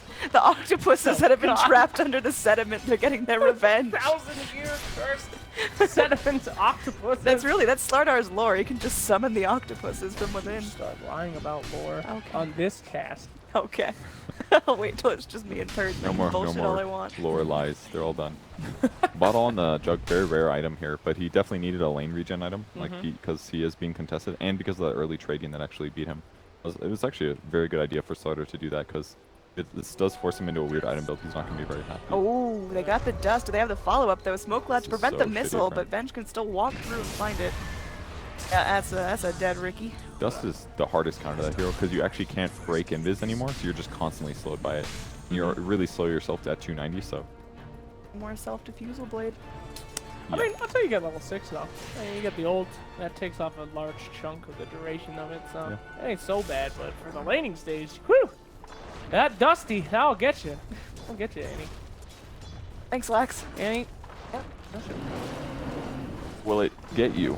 Does that happen? I don't know why, but the chair feels farther away today. It's because your leg is on the inside, not you gotta straddle I the post. I did that yesterday, too. Really? Yeah, I feel like I have to hunch Here, over like you a gotta- goddamn hunchback. Get that chair in there. I don't think that helps. You know what it is? I gotta scoot over a little bit. There we go. That solves it. Much better. I like my... Oh god, you broke my back. Alright, It's here, fine. lean Nope, back. I it's got your fine. lever. Just cast the game. I'm just trying to I want to help. see Purge at a massage therapist. I feel like the entirety of the session would be like that. A little bit of pressure. Oh, no. Are you okay? Just don't worry about it. Just got hurt. Anyway. Danny, did you guys know that melee heroes do 50% more damage to creeps or to couriers than ranged heroes? Wow, that's incredible Brax statistics. corrected us yesterday. I did not know Brax that. taught us that. Shit, here we go. All right. Meeple thinks he's safe in the jungle, Annie. He's safe. He's just not going to get as much experience. Like two nerds at an anime club after school. Meeple thinks that he's safe, but there's always someone watching. That's a very weird thing to say. That's Slacks. really murdery. Yeah. Like, I don't know how else to describe that one. Like, who's gonna want to go and watch those guys other than somebody intending to murder them? Like, you know, just like I want to watch. Well, clearly it anime was a kids. good metaphor because you can see that's his intention. Oh. Yeah, I guess so. There we go. I want to go watch anime kids talk about anime at colleges. Great Sounds story. Really George. unfun. Really unfun. Oh, bottom lane. A little wrap around Areno. Oh, shoot. Level 6. He could have done this. But will he bait it? Oh, got him. Yeah, I thought Look he at tried that, Lone Rubik Druid. taking the level 1 Illuminate like a champ. Poor guy. So far, pretty weak rotations. Only the one kill so far. Yep. That was the Ricky. Not a lot of action. I've been watching a lot of South American Dota, a lot of NA Dota. It's gonna be a jug kill. One kill. I don't Gonna think be a so. jug kill. Yeah. I mean, Still he's got his not spin 6 yet. and his healing ward. But he does so much physical damage, especially if Slaughter gets the stun off first. He's gonna do it right here. Right, Yep. stun. And then the physical damage. Snow Cloud, so he can't spin. He'll walk away. Does he make it? Oh, one more. Yep. Max, what were you saying? I wasn't saying. I agreed with you. Jesus. Who disagreed? Somebody disagreed. I remember. Probably me. I feel like I'm a little And contrarian he started doubting you for just I- a moment, Purge. I'll never doubt you again, Purge. I would. I'll doubt Purge all Purge, the you time. told me not to buy a Blightstone. First item. You're damn right. I like my Blighty. You went to lane with a Blightstone, a Quelling Blade, and a single Tango as a melee hero. It Carry. was fine. That's awful. That's We so ended bad. up winning the game after an hour and 48 minutes. Will you relax, Purge? That was not because of your starting item build. To be fair, I got fucking carried that game. Yeah, you really did. Alright, so Templar Assassin. Looking away on these Ancients. A little bit of free experience to Rubik, but I just think it's not very safe for her to be in the lane against the Meepo. It's like Meepo's going to be here anyway, so rather than push the lane out and give herself the chance of being ganked, instead use the level 4 hero here. Got it. Still on the ground. woo! That's how we count it over He's here at sinking into the that link sediment shift. like a single particle He is of now sand. going to become some limestone. He's not gonna be no, he's gonna be the fossil in the limestone. Oh. The limestone is just Okay, the Juggernaut fossil. the calcium carbonate decomposed in the water. It's gonna go down. So how much do you think an Arcana is worth if it's buried in a rock?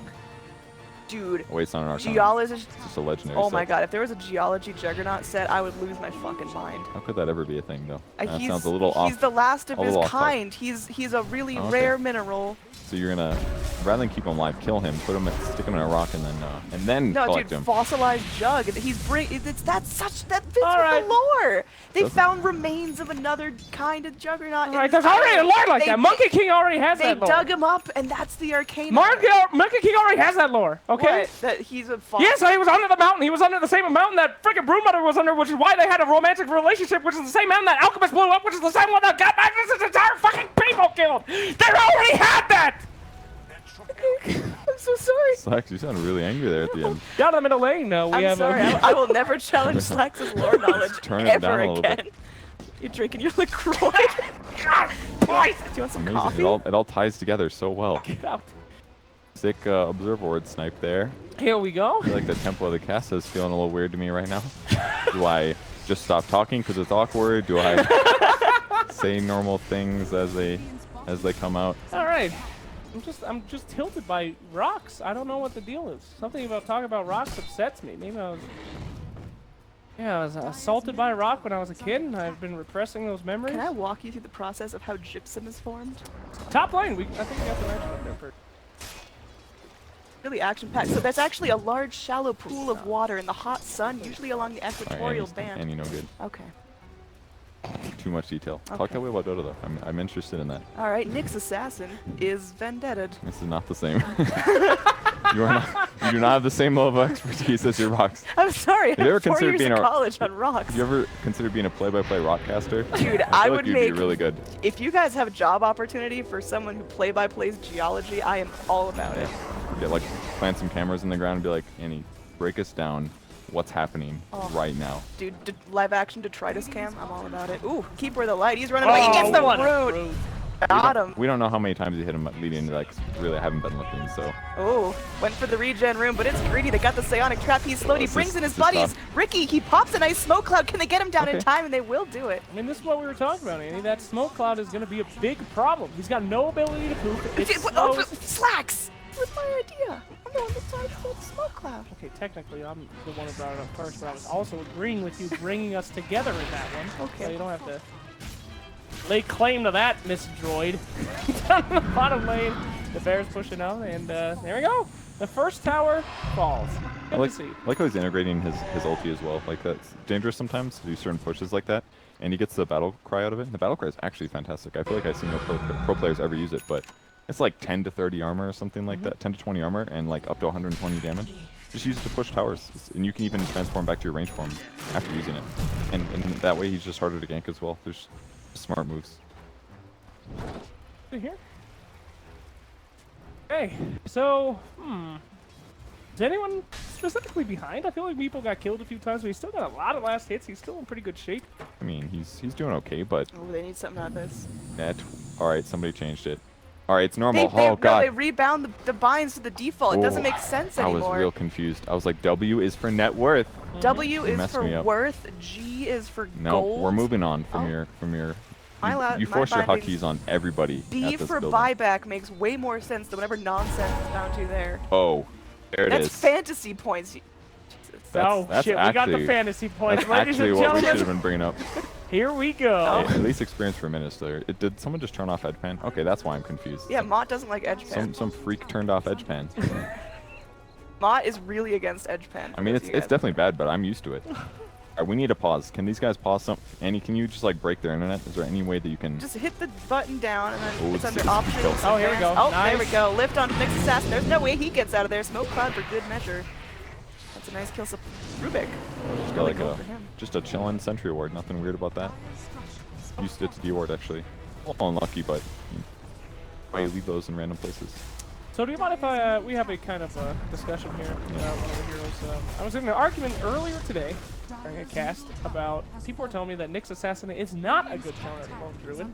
Okay. I believe it was Shane O'Man. He said that you can't really get close enough to the old man to take him out. If you do hit him with the Vendetta, lining up the stun is really hard because he's so fast. Yet Chinese, they seem to think that he's a great counter. Hurt, what do you think? Is he any good? Does that mean that he is a great counter? Like, are you making an assumption that he's good against Lone Druid because he is being picked?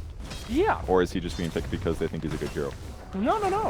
Usually Nyx is picked up as a response to a Lone Druid pick. Do you feel like that's warranted? Is he good I don't even fully agree because I feel like we saw a lot of Nyx's banned in the first round. I mean, I'm a little unsure if he's truly a good hero against Lone Druid. I would say he's pretty good. But like Spike Carapace isn't guaranteed, but he does apply some invis pressure, and Lone Druid is very weak against ganks. Like right now he's pretty farmed, close to the top net worth. He's only got 1,000 HP, so he's definitely very gankable. And if Nyx is there to set up, yeah, it's absolutely easy to kill him. But it's not like you can solo counter him or anything like that. A hero like Slark definitely can, but you know, there's lots of good things that Nyx provides. There's solely farming Midas and then solely farming an Ags and then just losing the game. That's negativity there. They got a little triangulation mid lane. I like how the cobblestone is split pushing basically. Oh damn, they're going in on Nyx Assassin. He did not stand a chance. This is the next issue, is that he just doesn't have. I mean, he's got armor, but it's not so much that he's invulnerable to bursts like that. He didn't even have Slaughter there. That was just real straightforward. There's one hero you do not want to fall behind on. It's Nyx. I mean, he does literally nothing if he doesn't get any. Yeah, I mean, especially if they get like a gem or something, it's really tough. Like, have you ever bought 2 Dragon Lances in your life? 2 Dragon Lances? Or a Mappo? I've never even bought a Dragon Lance in my life. Is that real? Are you serious? Yeah, who needs that shit? Oh. Silence got off and have Boras. They have to pull this like, oh, the root. Does that prevent poof? They must. Yep, well they got him. Damn. If that prevents poof, that's actually very good counter then. It was picked up before counter? They picked it into it. Now they know. What a great place to learn a new hero The interaction. Kiev playoffs. In a Kiev huge makes a match. playoff. Best of 3's away from going to Kiev. Oh, dude, Clappy's Oh, come taking on, it. minus that. Come on. Did he just seriously not use his Midas for that whole camp?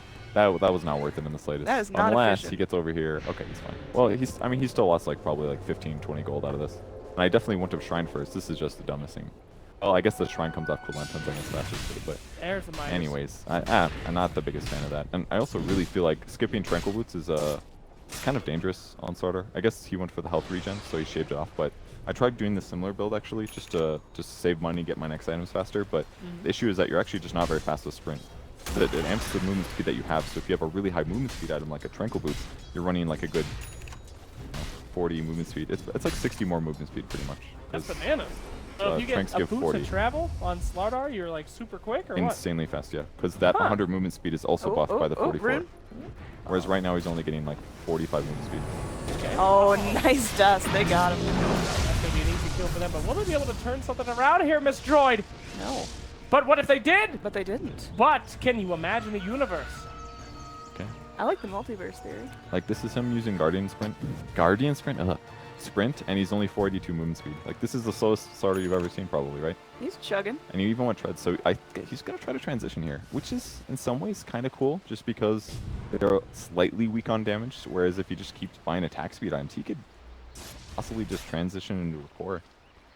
You ever played core Slardar Slacks? No, you haven't. I have. Just played it literally the match before this cast. Are you serious? Did you play every hero that I've about to bring up casually? Yeah, have you the played game everyone in before? this game? Yeah. How many games did you play today? Last game, I went Jungle Slardar Ew. with a Iron Branch. Ended my game with 2 Hyper Stones, Assault Cuirass, and a Heart of Thrash and a Windbagger. Those are some Round interesting boost. items there, sir. Brown boots. Okay. Whoa. Oh. It sounded so good up until that last moment.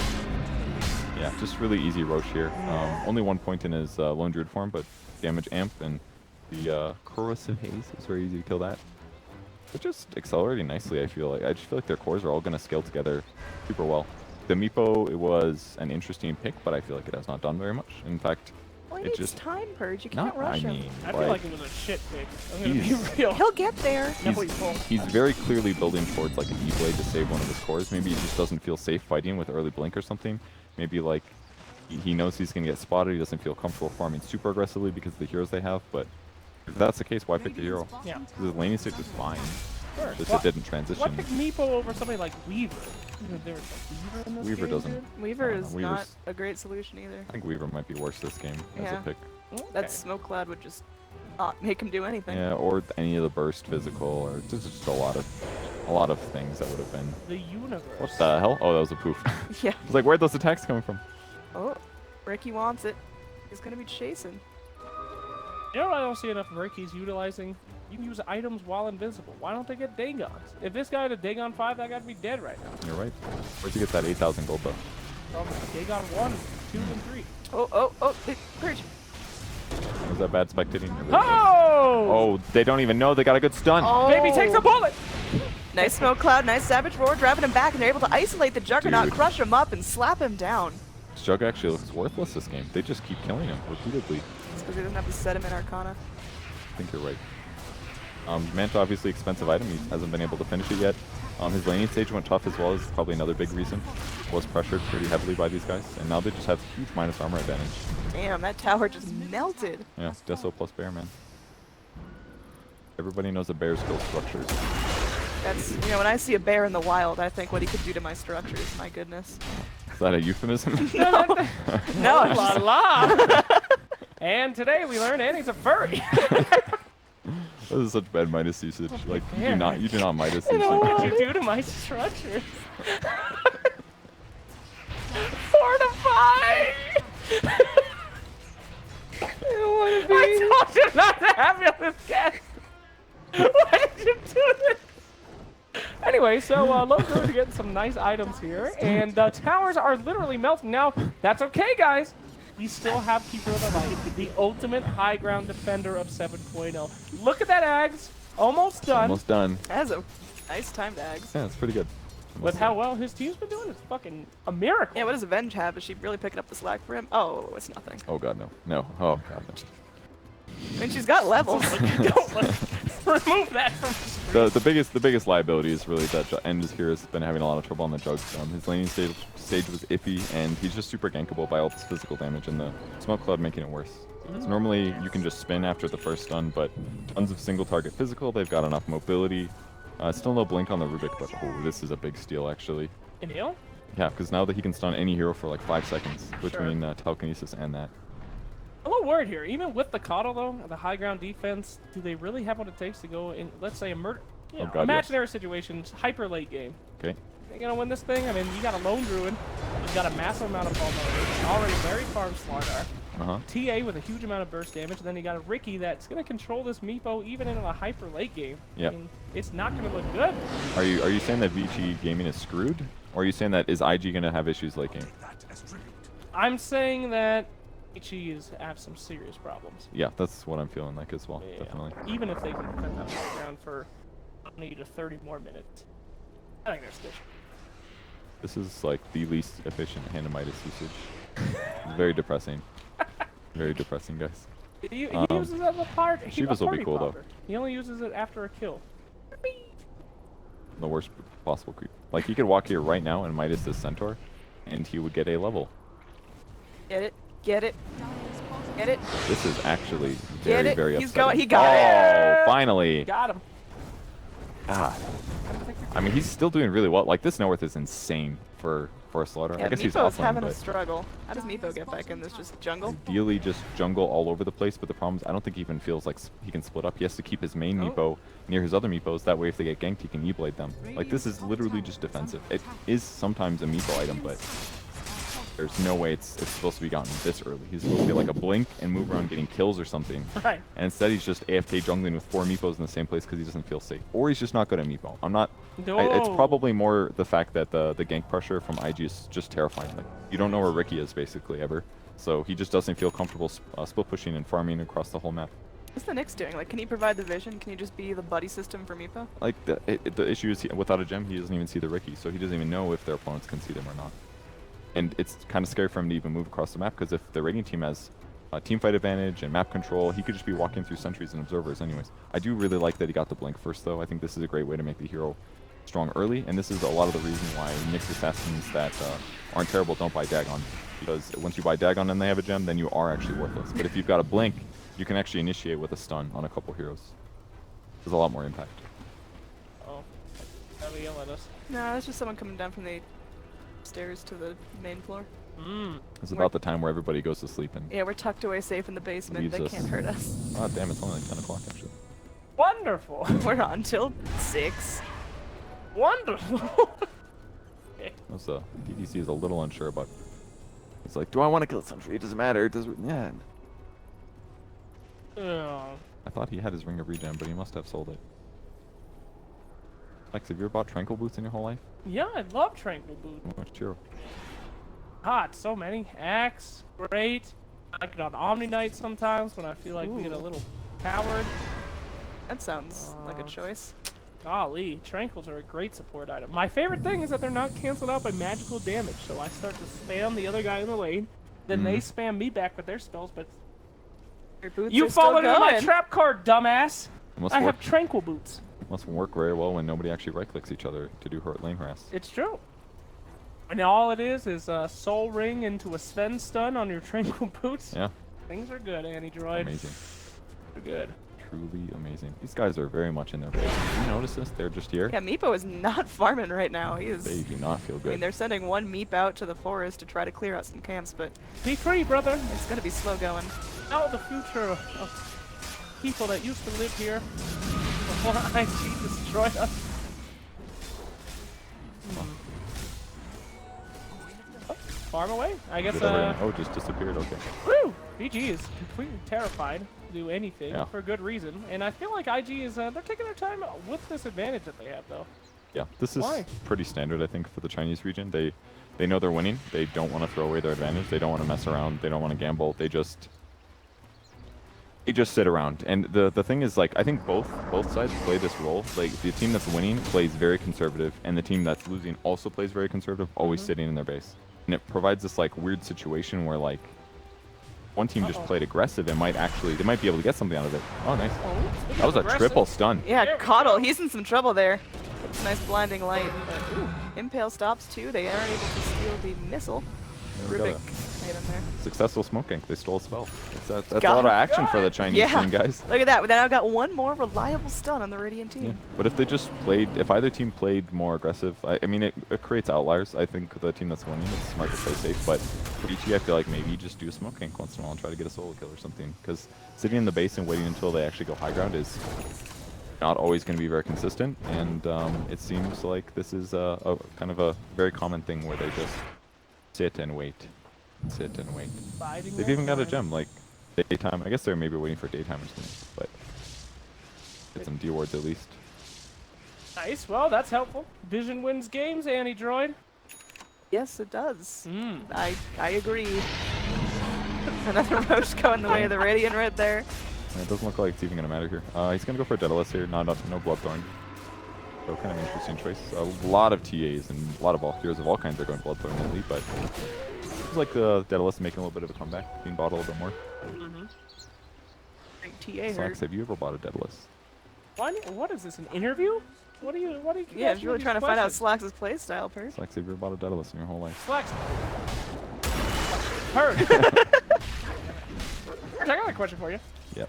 Have you ever had a BKB as a tiny, and you were pushing a Rax? Slacks, I'm gonna count it. I'm gonna hard count you in a second. But Yeah, can you just hold on for a minute? Impale latches. They've got the isolation of the Radiant heroes. Meepo's able to blow up. That's what I'm talking about. Leave the base sometimes, get some kills, but oh, this is bad for Meepo. That was a neat little crush. All of the Meepos trapped and isolated. Now Nick's assassin gets a one-shot. TA. Stay in the base! Calm down. Stay in the base! Don't ever get out again! Never leave again, my god! Jeez. Oh, Jesus. Could you go ahead and, actually, I have no idea what the binds are for the net worth chart now, because they changed my binds. It's Y. It's always been Y. No, the chart. You just said net worth.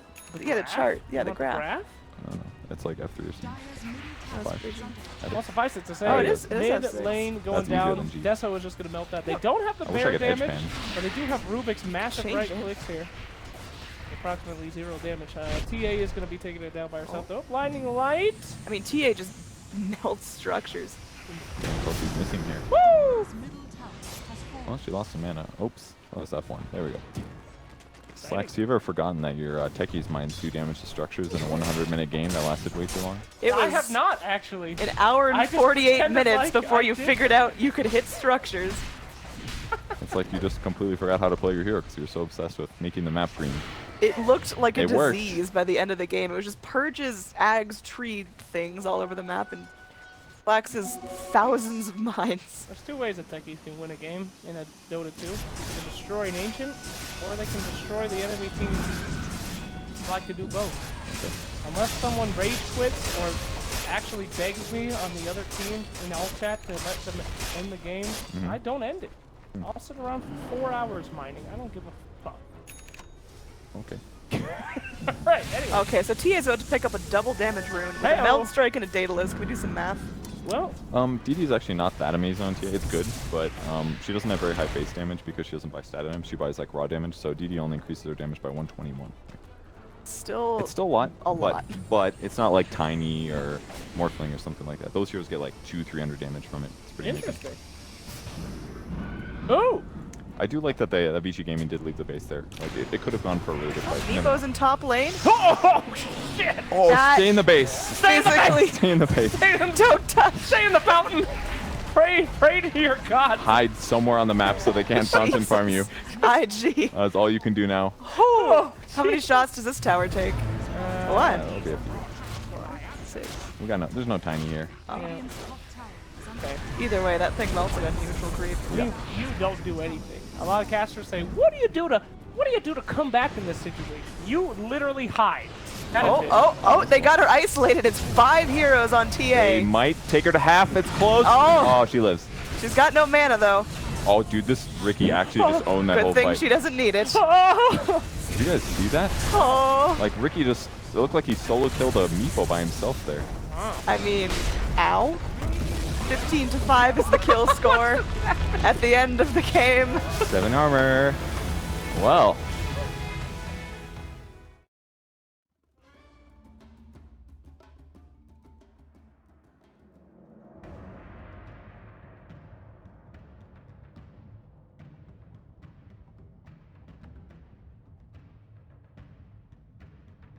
Radiant team ban.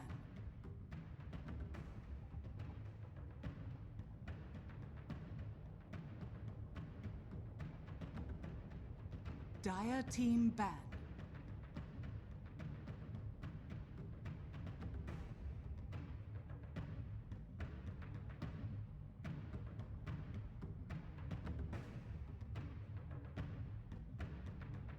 Ten seconds remaining. 5 seconds remaining.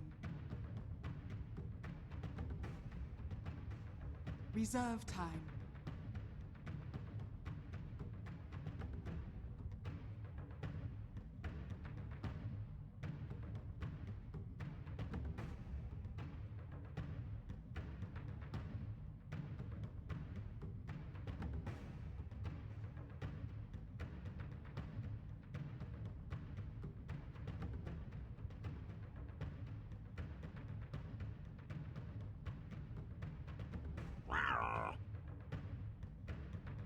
Radiant team ban.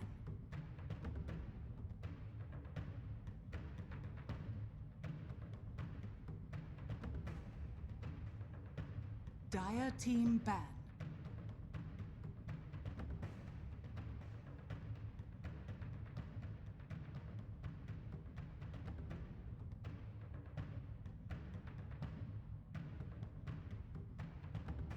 Ten seconds remaining.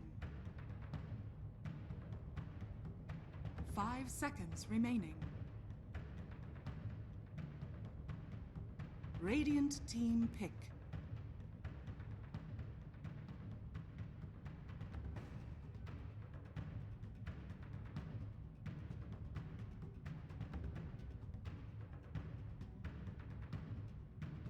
Ten seconds remaining. 5 seconds remaining. Reserve time.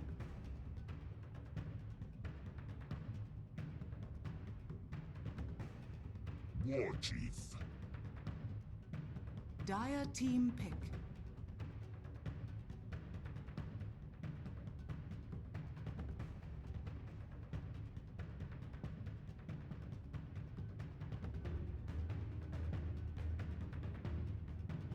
Ten seconds remaining.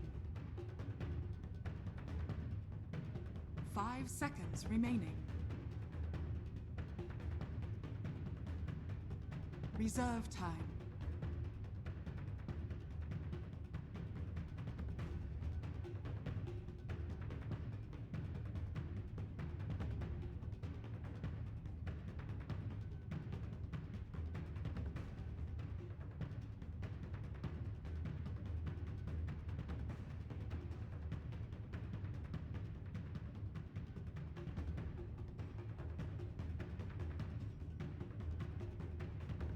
Slaughter. Dire team pick.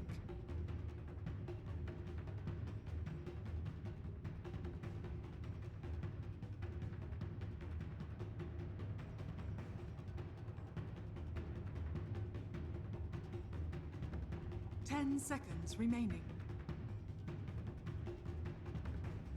5 seconds remaining.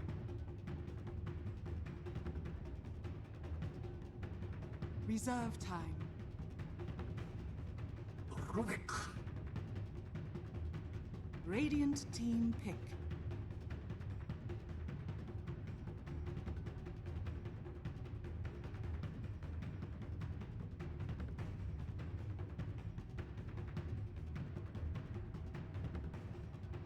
Ten seconds remaining.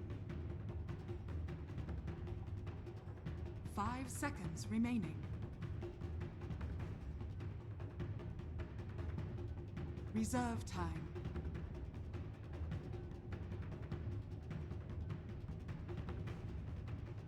Ember Spirit. Dire team ban.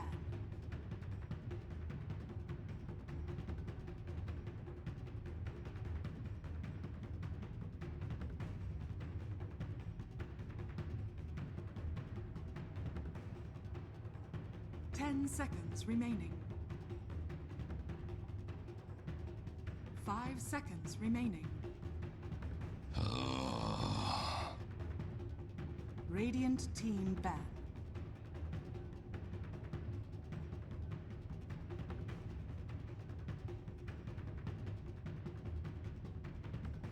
Dire team ban.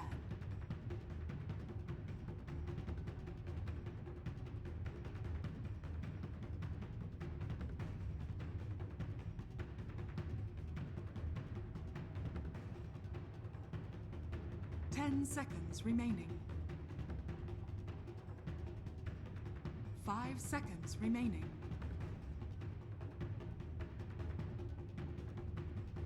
Reserve time.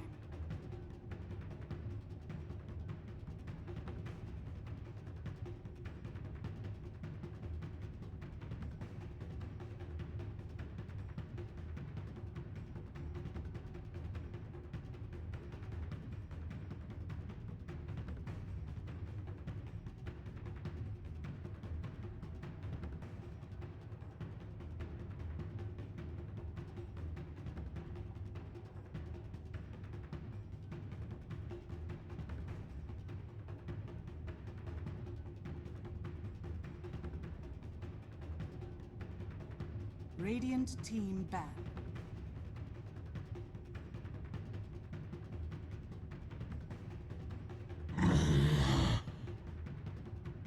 Dire team pick. Earth Spirit. Radiant team pick.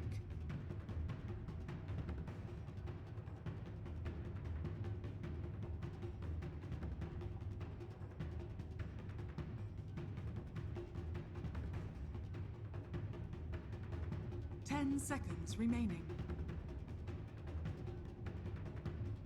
5 seconds remaining. Reserve time.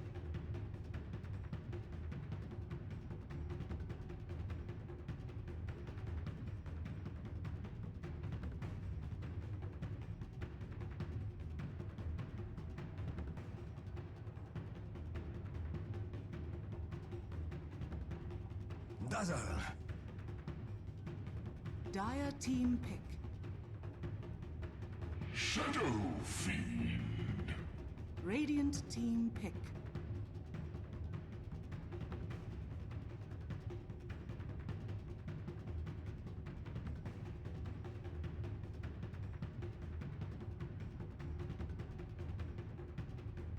Ten seconds remaining.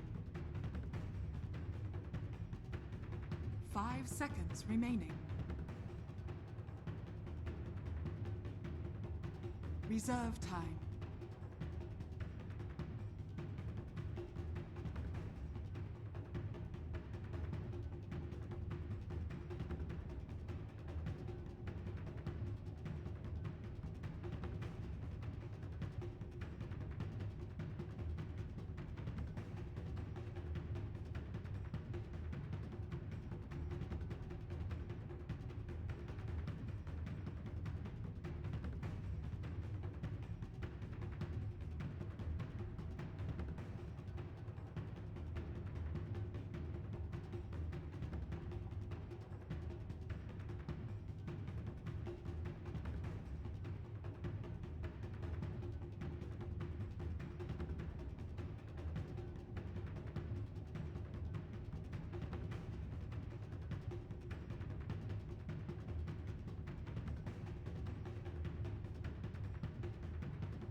Admiral Reserve time. Tonka. Dire team ban.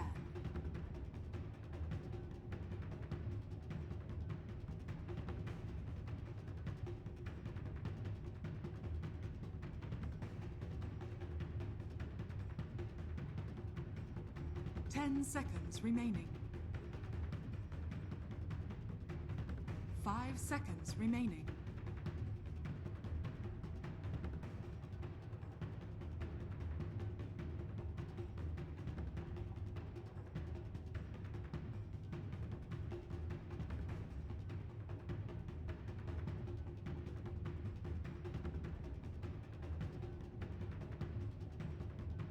Radiant team ban.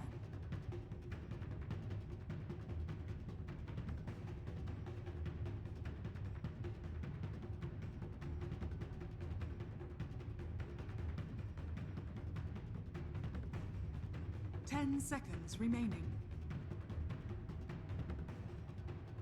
5 seconds remaining.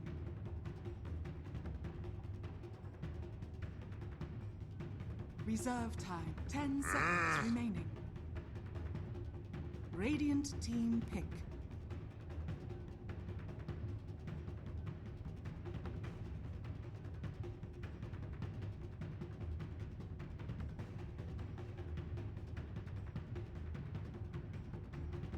Ten seconds remaining.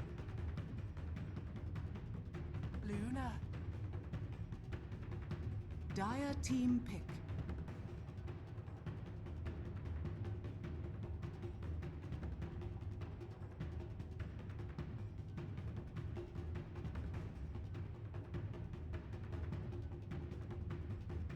Ten seconds remaining.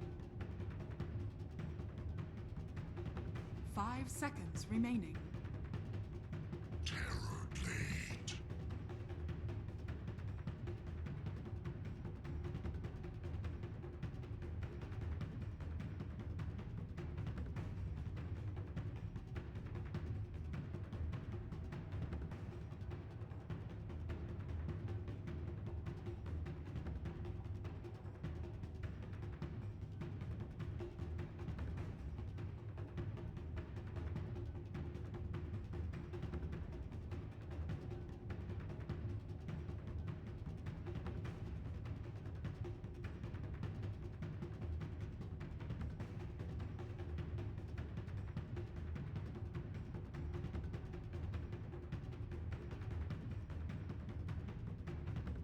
Ten seconds remaining. 5 seconds remaining.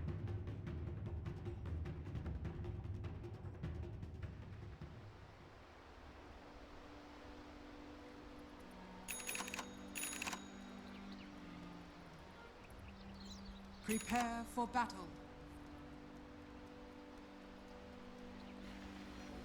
And I killed the Centaur with the Terror Blade. Ugh, that's gonna be a tough one, I think. But I guess Root helped a lot with it because Terror Blade's all right click as well, but I'm interested about that though. Centaur gets itself an eggs. Every single person can run away. Who they have can, how do you stop them from just baiting on a fight? like their team fight is basically slaughter injury heroes, but Earth Spirits injury. Yeah, that's fucking not easy. Although if they get ahead, maybe they can really punish heavily. Sure. Especially if they get like a fast BKB on Shadow Fiend, or maybe Terror Blade is safely in the back. Meaning to kill very much. Like all the bursts from IG said, if they do catch a VT hero off position, he's gonna die. Where it's on this side, they're never. Hey, I don't know. Like, you know, Dazzle's not gonna survive in 3 seconds. I mean, he's gonna be picked And up. you could get a great. Maybe. That's a good extra second. And then he just like just takes his character. So. All he has to do is sit really far in the back, though. It's not like he has to move up, and he's got like rich perks and stuff. I'll give you my new Dazzle idea. Dazzle. Oh, please go ahead. Check that out. Dazzle gets an X, and then he spawns 2 Dizzles. Dizzles are tiny little dazzles that can heal, and they also slow targets and poison touch by actually touching people. They go over and give them. I don't want to touch. Don't. They give them gentle touches, Space. poison touches. They give them gentle poison touches, Okay. It's like.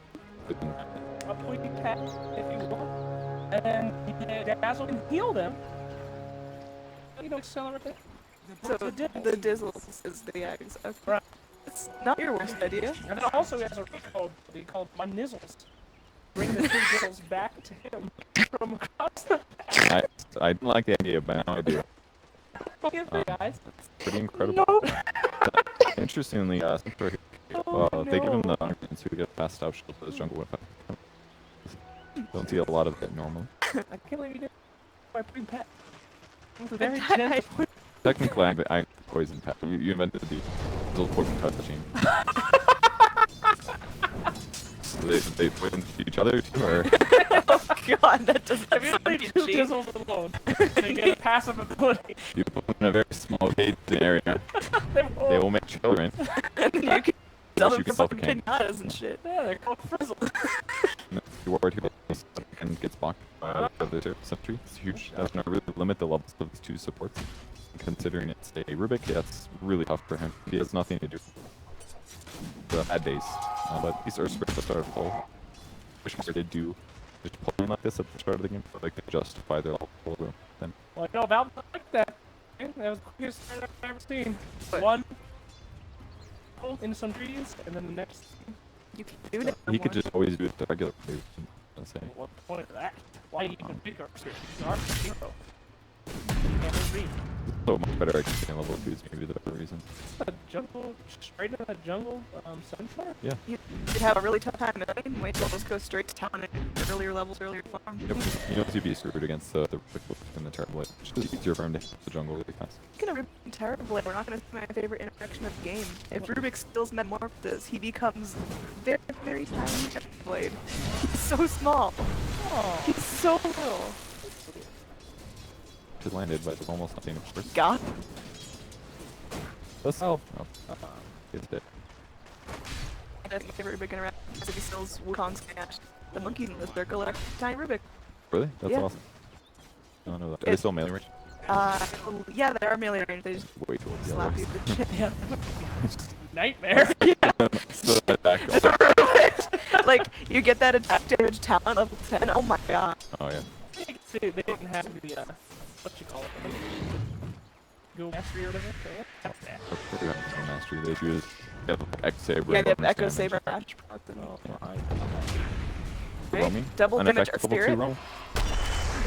What's he gonna do? Come on, baby. Alright, he graved it. Right click down. Round HYM. Down for his head. Dazzle still get up, cropped up, and Yang able to turn it around, but Burning goes in. No mana for another beam. He's gonna get Sick. And I hope Lex is not watching this game because I coached him on Looney yesterday and I told him not to go to the exact same build that Bernie is going. So like, your hopefully eyes. he's asleep. You see a showcase mode? The fuck is going on with the mount right now? It's the default. No, showcase mode. It's the default mount. No, but look at something's wrong. It's not the Halo, because it's No, with the mount. fine. You missed a kill. I did. Still, I thought, still above the ground. That was a gank actually. Believe it or not, guys, a gank. Believe it or not. Wow. Double. This is dangerous. Oh, yes. Yeah. Dead though. Centaur, get in there, buddy. Oh. Got 2 double. Alright, the agent's actually making quick work. PC. Yeah, I think Cook could have if he didn't try. Is he gonna just I stay here? completely agree. You can get him if you won't catch the problem. Yeah, I Just, will. You got it. You got it. work. He's fine. Okay. Yeah, I don't have 1 second of disable Searing Chains, so you would have to do Searing Chains and then walk your catch up and get within some guard range. I think even without lift, he still would have gone. But yeah, I agree. I think Kunk should have kept going. He had way too much HP for self to deny there. You're seriously meant this guy. Jesus, alright. The That's raise fucking and got him crushed. Finish the job now. The Slardar. Dude, Make progress towards that Blinky. they're owning this. I really like what they're doing here. Just Romian supports to start off with some pulling, and Slaughter. then just transition to pressuring the crap out of the other guy. You got Invisor, that's just a gank and a half. Roger time per Centaur is yet to make his grand appearance yet. That's not true. He just got a kill. Whispers of his grand appearance. That's not full Centaur, baby. That's just a kill in the darkness. Oh, Zarda or Centaur? Centaur. The loons have pretty good lanes, but Terror Blade's still up farm by a fair amount. Blade doesn't fast though. Yeah, better base damage, better animation, lower base attack time, and Metamorphosis is like ridiculous. Plus, you can use conduit damage to farm in 2 places at once, whereas the Loon's a bit limited at Interesting bolts don't pick up. It's rare here, but as much physical damage as he does, it would increase farming and power kills. All that stuff, but the big story is really just how easy shot Fiends will spend. The Ember's got good last hits, but he died a lot and was pressured. Like to Witcher 2. I mean, how does Liv's Terror Blade end up like Who's gonna be scarier? Who's gonna be slamming on structure starter? It kind of depends on who's stunned. Oh, that was fucked up. We got a weird hang. Oh, that thing. Oh, yeah, I've seen that bug before. If you spin on Maxim, spin is just for a little So you're saying we... one combination kind of thing. Neat. Pretty fun. Well, isn't this fun? Neat. Neat. Oh, got a little bit of trouble there. Lift back up. They got the raises. Oh, doesn't even hit the ground. We're dead here. Looney, this girl again. Hey, it's movement speed in the game. And She he- will catch he up. might actually... Oh, especially now. No. Oh, it's not. Oh. I mean, okay. I was like, okay, save it, I guess, but then she forward. I don't. Early game of close, not that bad. Pure table. Especially it's early. Really good usage there. I'll say Luna is okay against. Kind of depends on relative farm levels, but I'd say TB's illusions will be killed with quickly. But the thing that could go the other way, if Luna just fights against tons of TB illusions, the illusions get burst her down really quick. I'll say this: this game gets the cookie in 25. They won. That's a good perk, dude. It's actually it's like this. That's The just giant. the whole team. Woo, there we go. Setup comes in. There's gonna be X marks the spot trying to hold the Parablade back. But Metamorphosis does damage. Hello.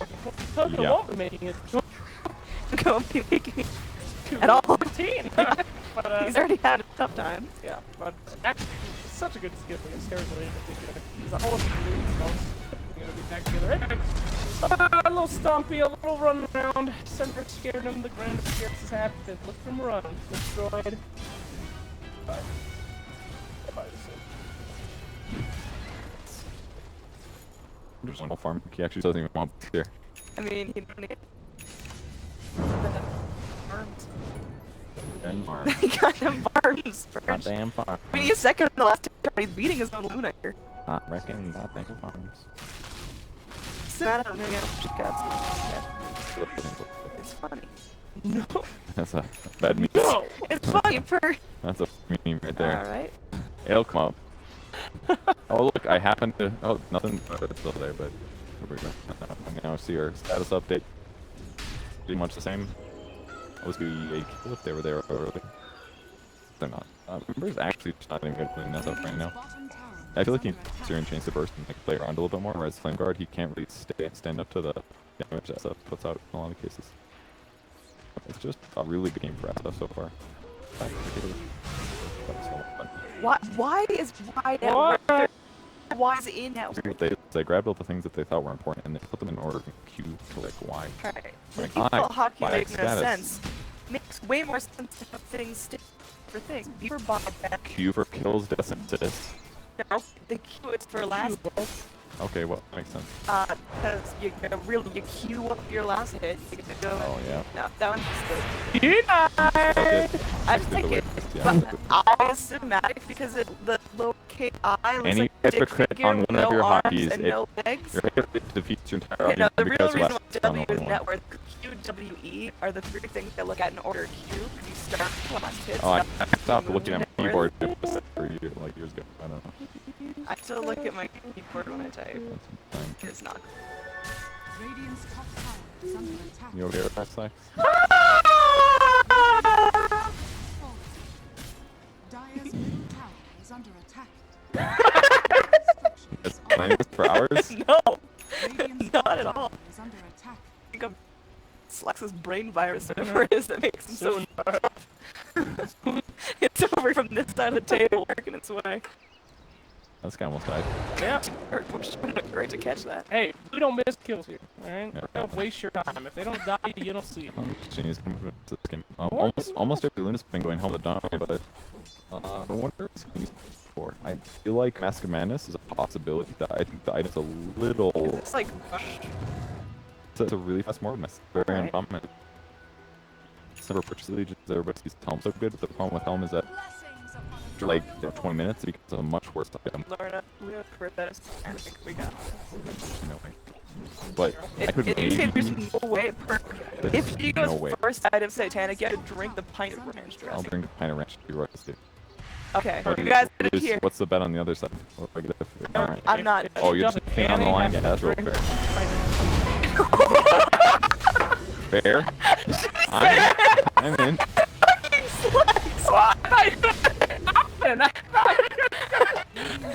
You better fuck it up.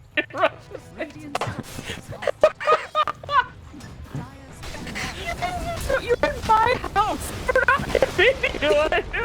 Drink bleach, bitch. We're not what I said.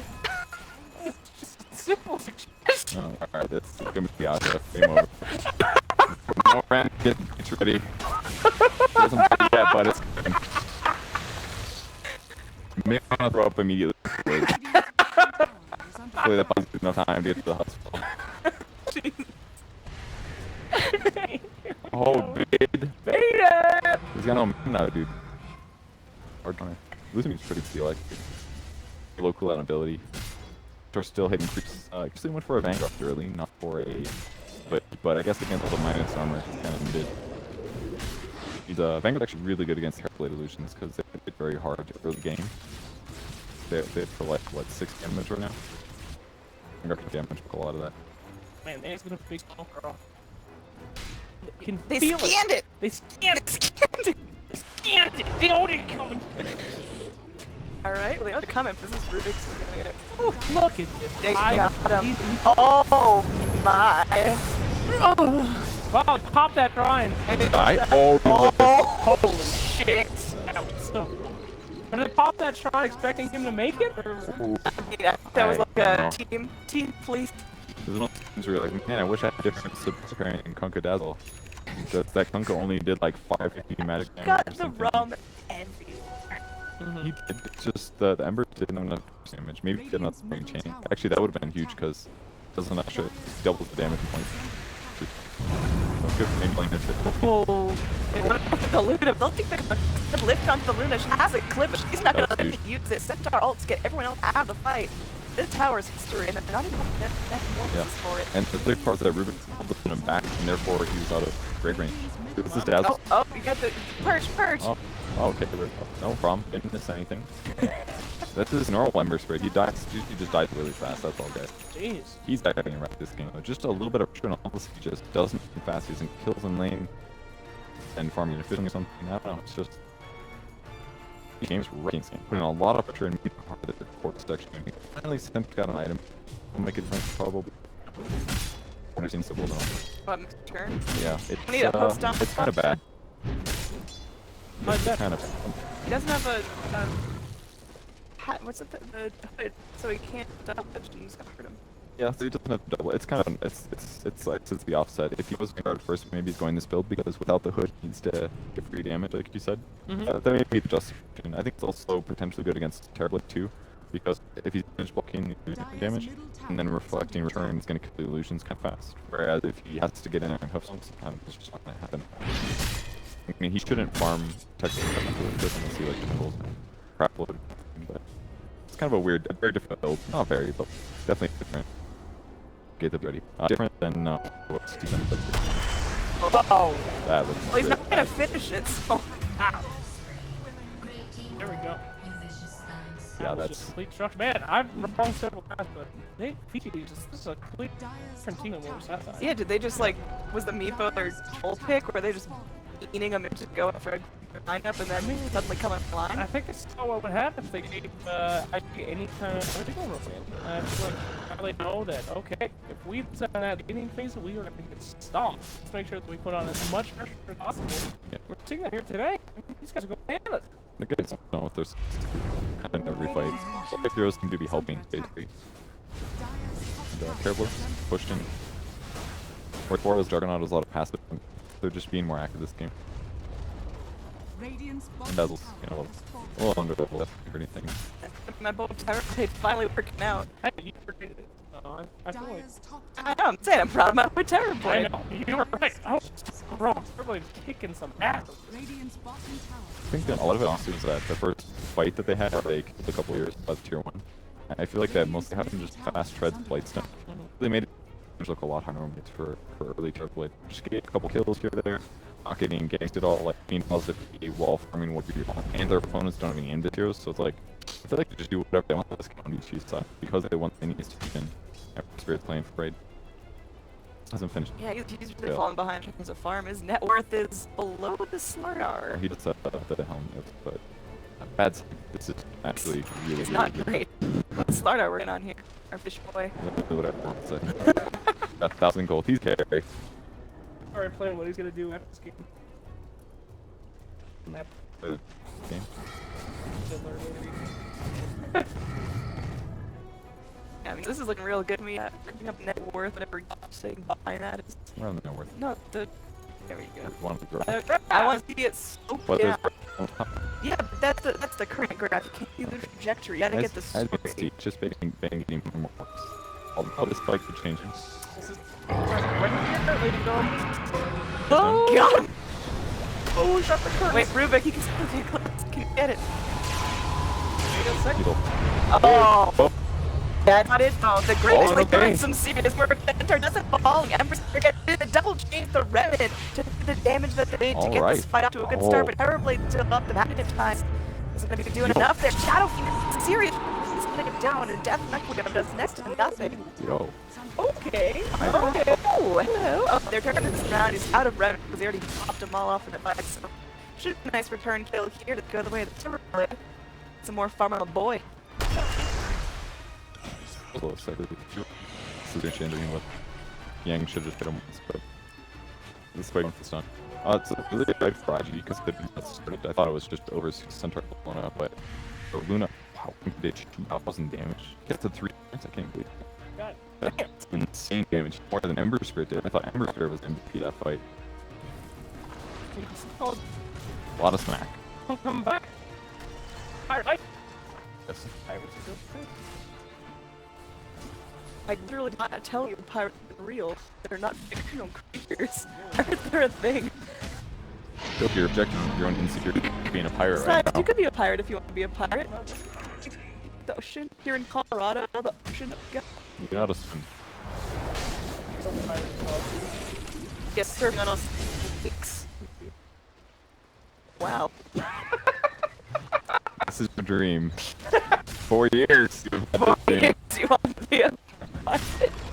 That's a joke from the 3 of them right there. Yeah, dude. That's ancient. That's an old name. That's like internet bullshit. That shit up. So you could be Shadow Fiend. That really would have been nice last. Like, I think the reason they won the fight was mostly just this power fight on the Veil, as well as all the magic they had. Except I don't know if the Veil hit all of the heroes in the fight, but you know, Clips is amazing. Purple's bow, very good stuff. And going to Sam. Oh, baited by illusions. Yeah. No, Yeah. else. Where's the backup? Torrent. There we go. It got the X. That Rubik ain't going anywhere. Poison touch. Finish the job. Down. Some more enemies. Alright, so back in the game. Maybe game from that. Second coming you. This is really unacceptable. Dire structures are fortified. Stop interrupting me. Dire's middle tower is under attack. Not interrupt me about my desire for you not to interrupt. Yeah, but I mean, this is what I was envisioning when I saw that draft, right? I talked about how it's not hard to have those follow-ups to the first damage, and the steps are there for IG. They just had to wait for them to work. Every time I work, Andy, Terrorblade gets more and more scared, and all they need are that Exalt Centaur, just a good item for Kunkka, Luna. It's anybody's game right now, I think. Alright, Luna's going straight. He gets done, and they lock her down. It doesn't look good for the Well, Centauring away. They have anything to grab back. The Kunkka not close enough to get the torque, the magnetized. It is an 8. They got him.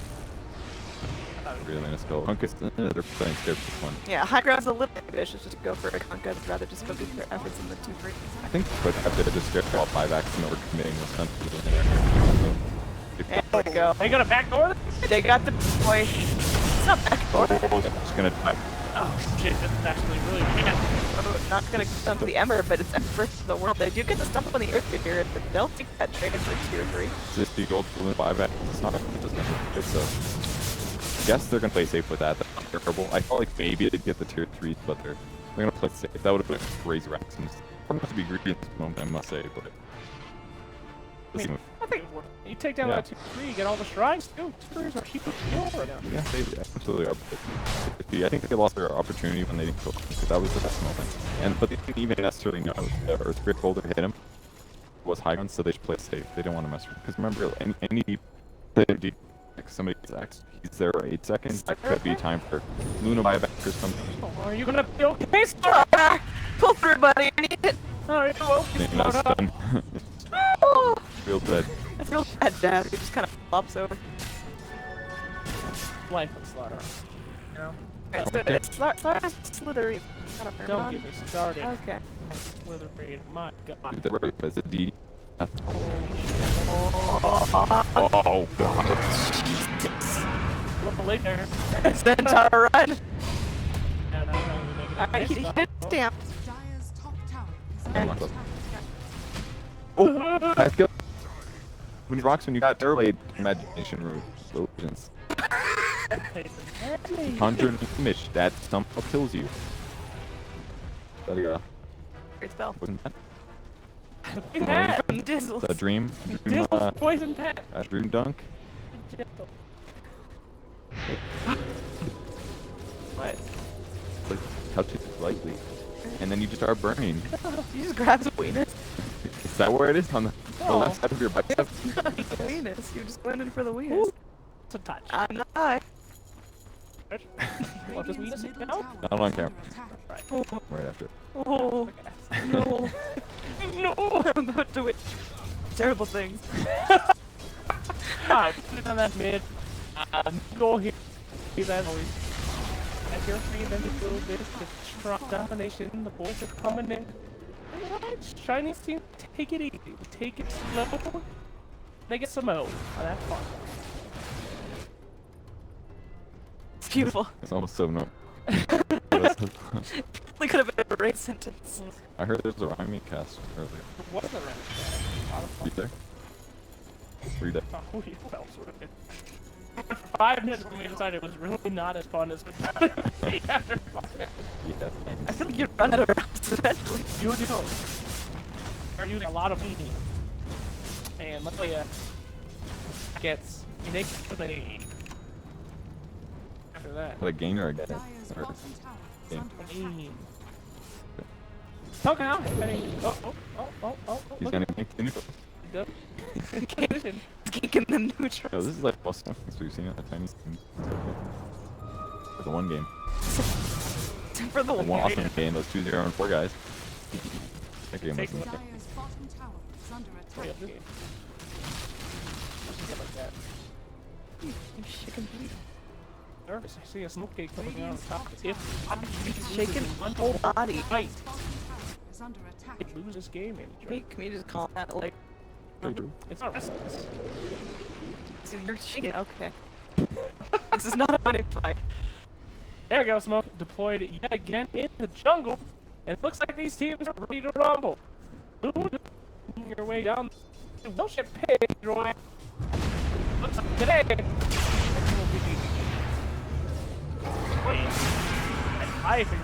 So they got a great ship running. Shit. Alright, well they do get a return pass from the Earth Spirit lifted. Drop it. Terror's a big boy. Oh my, he's a big boy. That is a very Terror play. That's a big metamorphosis to put up Bloodlust. That thing's like half and half. Wait a minute. Fair to these trees. I mean, Well, be I don't know.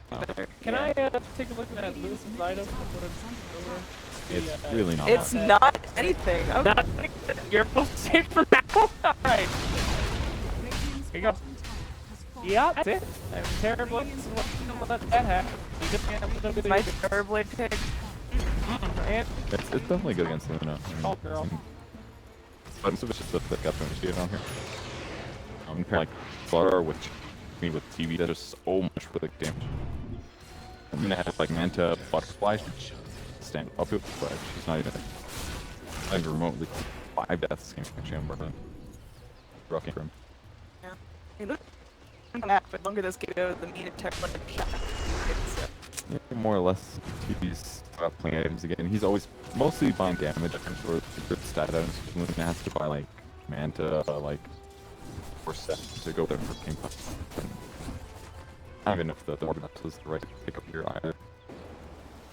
I guess in a lot of ways. I think Satanic makes a whole lot of sense here. It really doesn't, because she put no damage, and then she wouldn't life me. And if you more like chew, drink. It's a real bloodstream, big I'm not range. sure. It's like Elmer's glue consistency.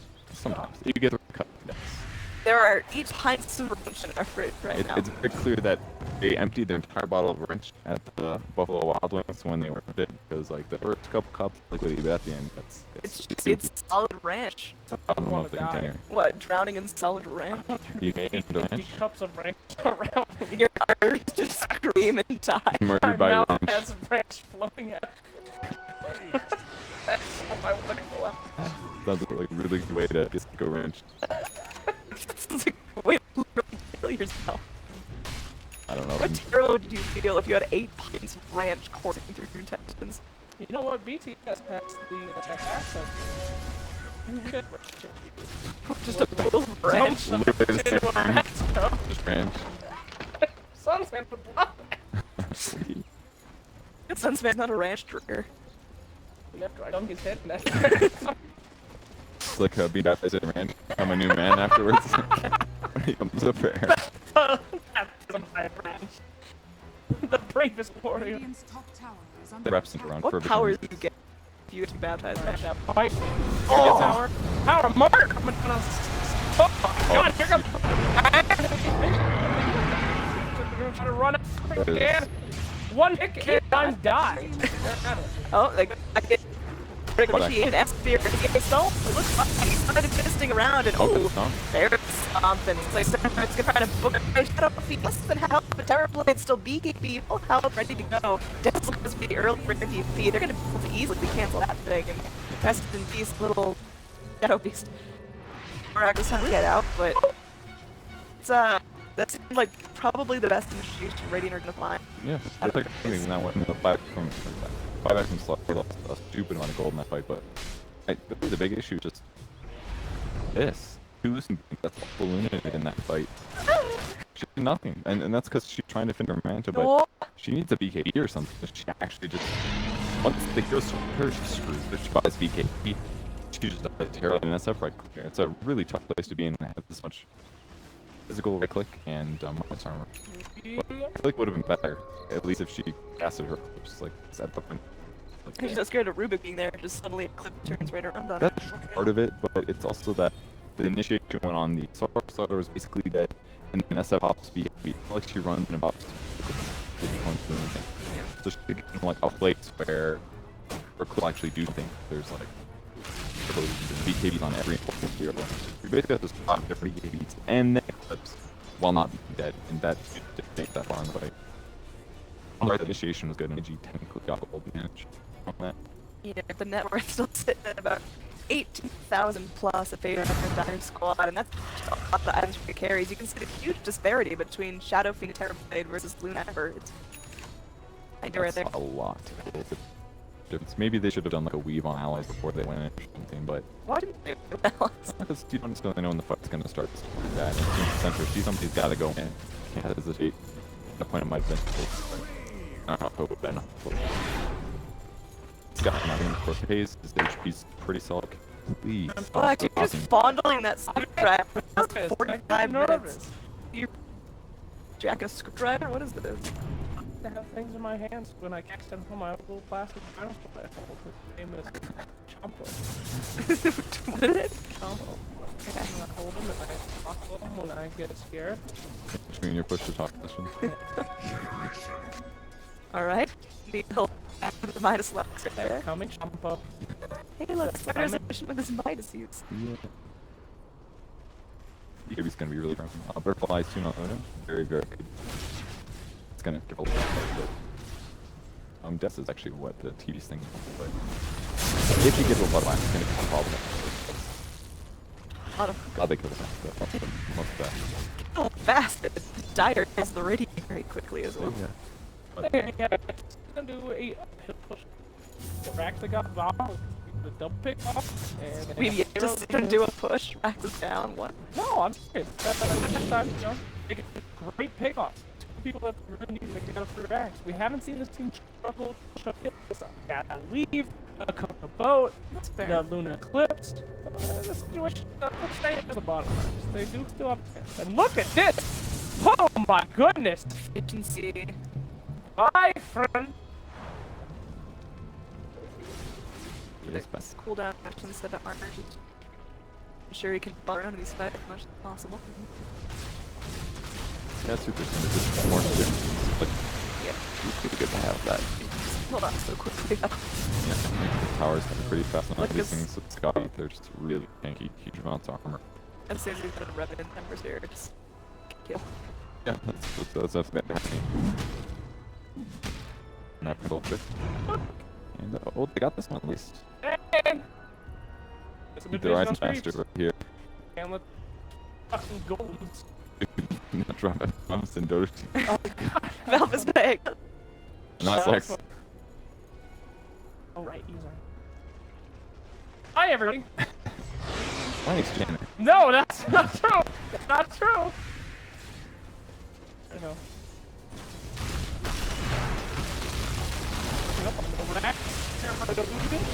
Blade just doesn't care, he's holding the metamorphosis. He's doing the dirt work. So tanky. Illusion for solution, everyone get for extended Pasha walk. Oh, I was like, what? What's happening? It's that other spirit. No BKB on him. Oh, interesting. To remove the flame ripper. Is? Neat. Don't open it. Oh, there we go. Terrorblade there to get done. It's time to push. Dead hero, he's gonna have to buy back here. Putting his network even farther behind. Towers. Oh, okay. Yeah! Oh, look back too early. And either way, fortifying if completely makes it vulnerable, the Terrorblade Gold just starts chewing away. Come on, Luna! Come on, get! Come on, Luna! Come on, Luna! Drop that clip, Luna! She run! Yeah! Alright, she lived life. Oh, she lived, okay. Goes down though. Should get a chance to clips again as the racks falls. Oh, and interesting. That's so much. I'm for Spirit bottom back for this.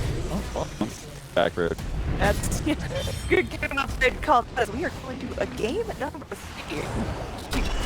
I'm just punishing all the lanes with Yeah, that's cool. Yeah, well, like, well, there's been 2 games now where both pairs with good heroes that produces really good damage outputs, and just Luna seemed worse in all of those early fights. That had a clip. No, Yeah. that one episode that she did was pretty great. It was real big.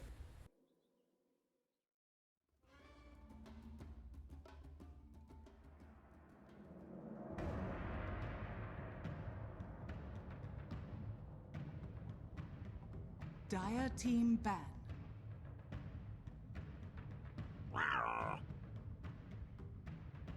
Radiant team ban.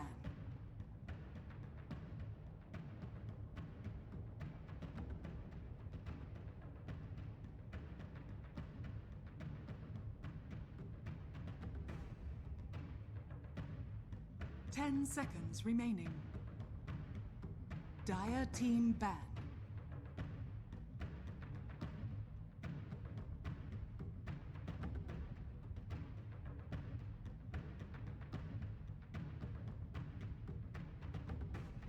Radiant team ban.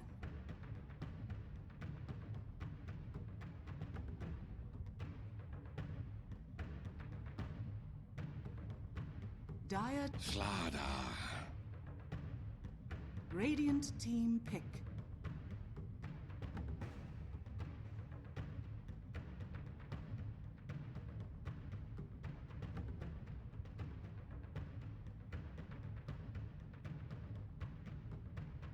Ten seconds remaining.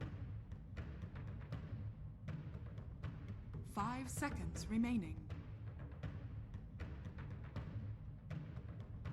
Reserve time.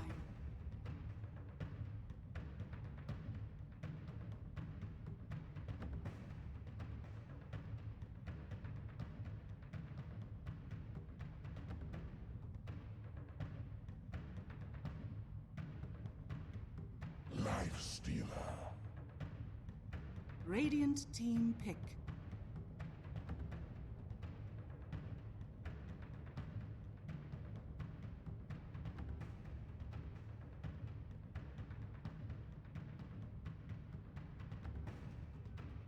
10 seconds remaining. 5 seconds remaining.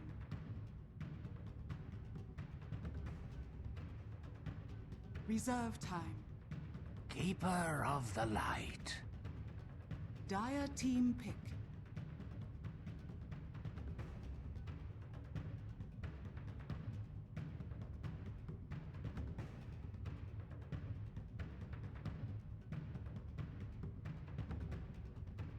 Ten seconds remaining.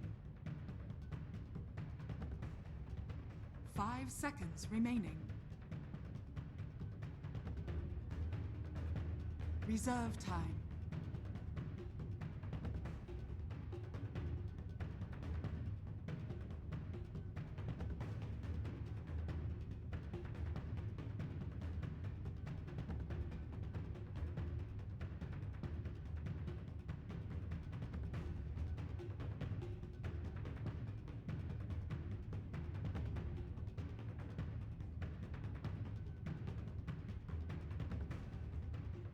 Dazzle.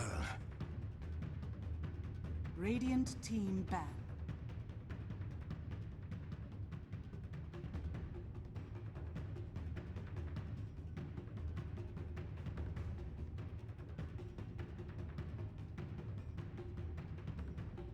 Ten seconds remaining. 5 seconds remaining. Reserve time.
Dire team ban.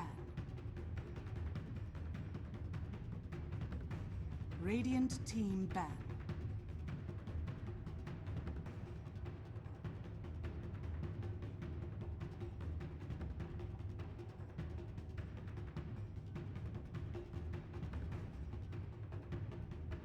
Ten seconds remaining.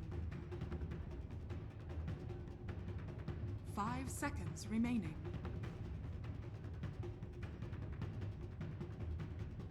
Reserve time.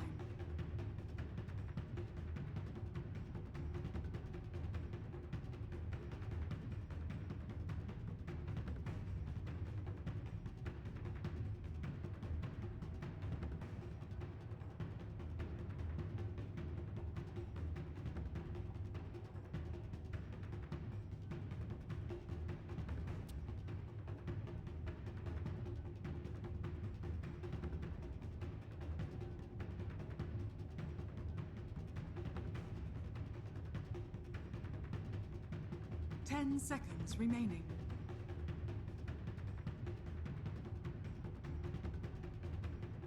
Dire team ban.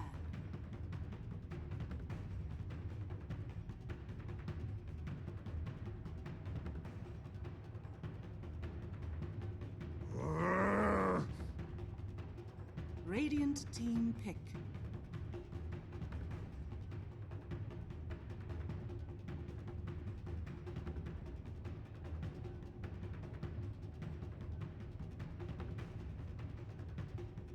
Earth Spirit. Dire team pick.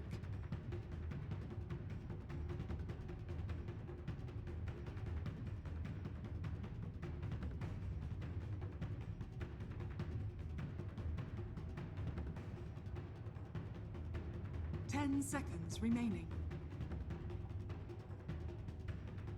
5 seconds remaining. Reserve time. Juggernaut. Radiant team pick.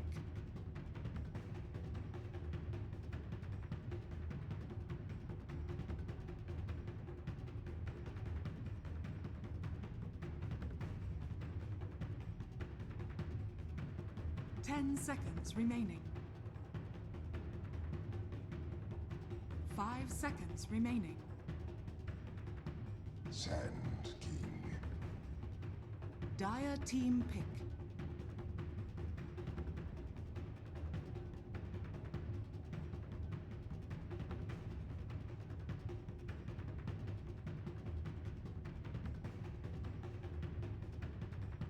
Ten seconds remaining.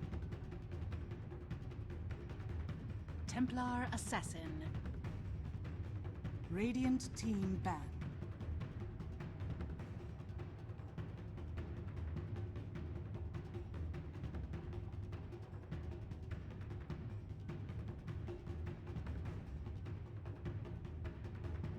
Ten seconds remaining. 5 seconds remaining.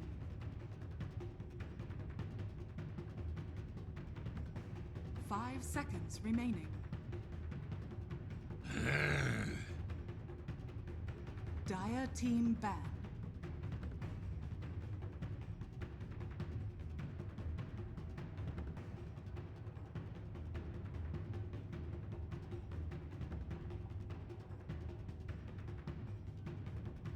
Ten seconds remaining.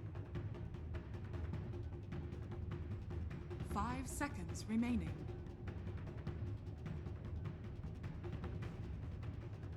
Reserve time.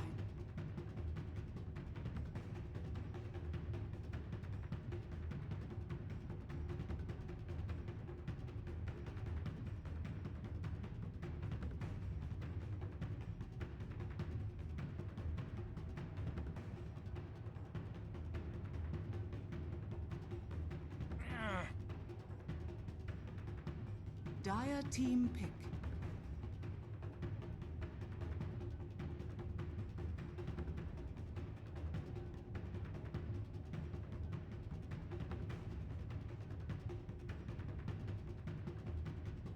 Rubik. Radiant team pick.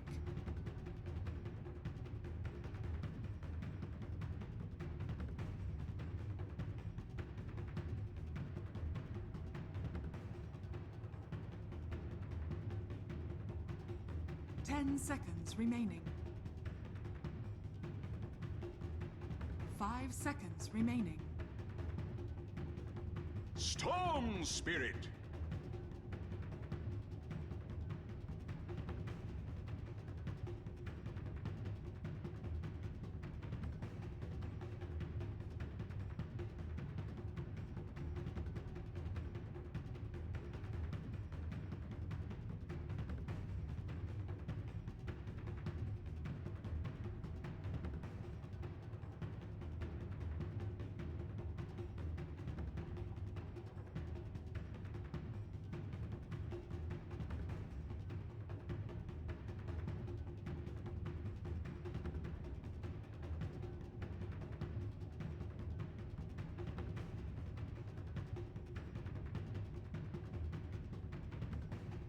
Ten seconds remaining.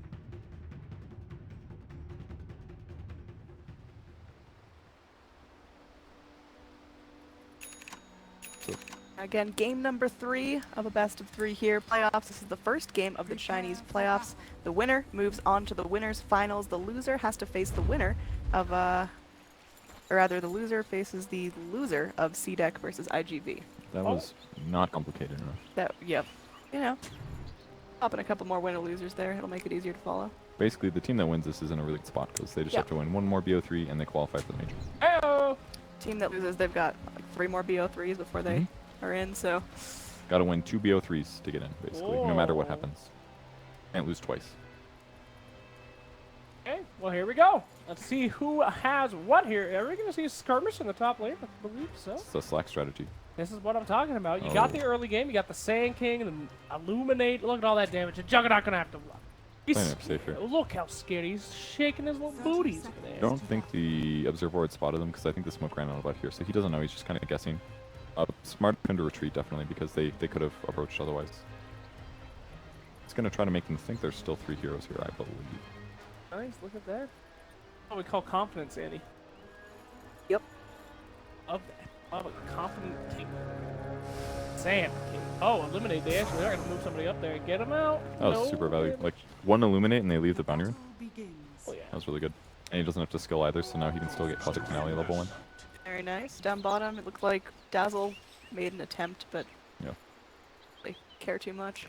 So that's the difference. Jungle's his. No confidence on Dazzle. So that's right. Exactly. Look at that little guy. You think he's got any confidence? Showcase mode that. That guy comes up to you in a bar and wants to take your girl. You gonna fight him? Hell yeah, you I is. don't know. He's pretty freaky, dude. Yeah, that guy is. Yeah, it looks Oh, like dude, look, he's oh! fighting already. Got a ward. With the hit and run, dude. Burning slapped him. He slapped him on the Get out of body. my jungle. Get away from my girl. Can you bring up the XPM bird? Dying to know. It is. Up lane? Wrap Tri lanes around? don't matter. Nothing happens in tri lanes ever. It's true. What happened? Some caustic finale damage at most, bro? Yeah.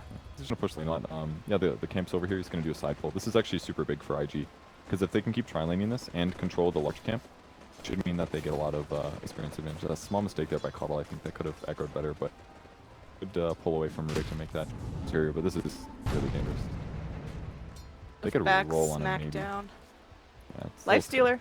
He's a little bit of trouble there. Getting pretty low. He's fine. Just a poison touch stun. Losing all his regen. He's got a lot of tangos though, and by the way pushing here, he's gonna be relatively fine. He's obviously gonna get harassed and stuff, but the Quelling Blade, he'll get most of these. I mean, is it dangerous to leave Life Stealer so on his own? Does he need a little babysitter? Or? It obviously is nice because he's gonna get right clicked on. You will lose regen, but the more wow, 2 misses in a row. That's unlucky. The more important thing is that if he gets really in trouble, he can press rage, and he's got level 2 now. He'll be fine. And the creep wave is under his tower, so them diving is just super unlikely here. Possibly a roll coming on the mid lane for TA. Uh-oh. Roll initiation, taking a little bit of damage there, but the miss from that That's two in a power row shot, the again. double miss! This Storm Spirit can't connect, and she still has her full refraction charges, so. Gaben is watching today. Ori.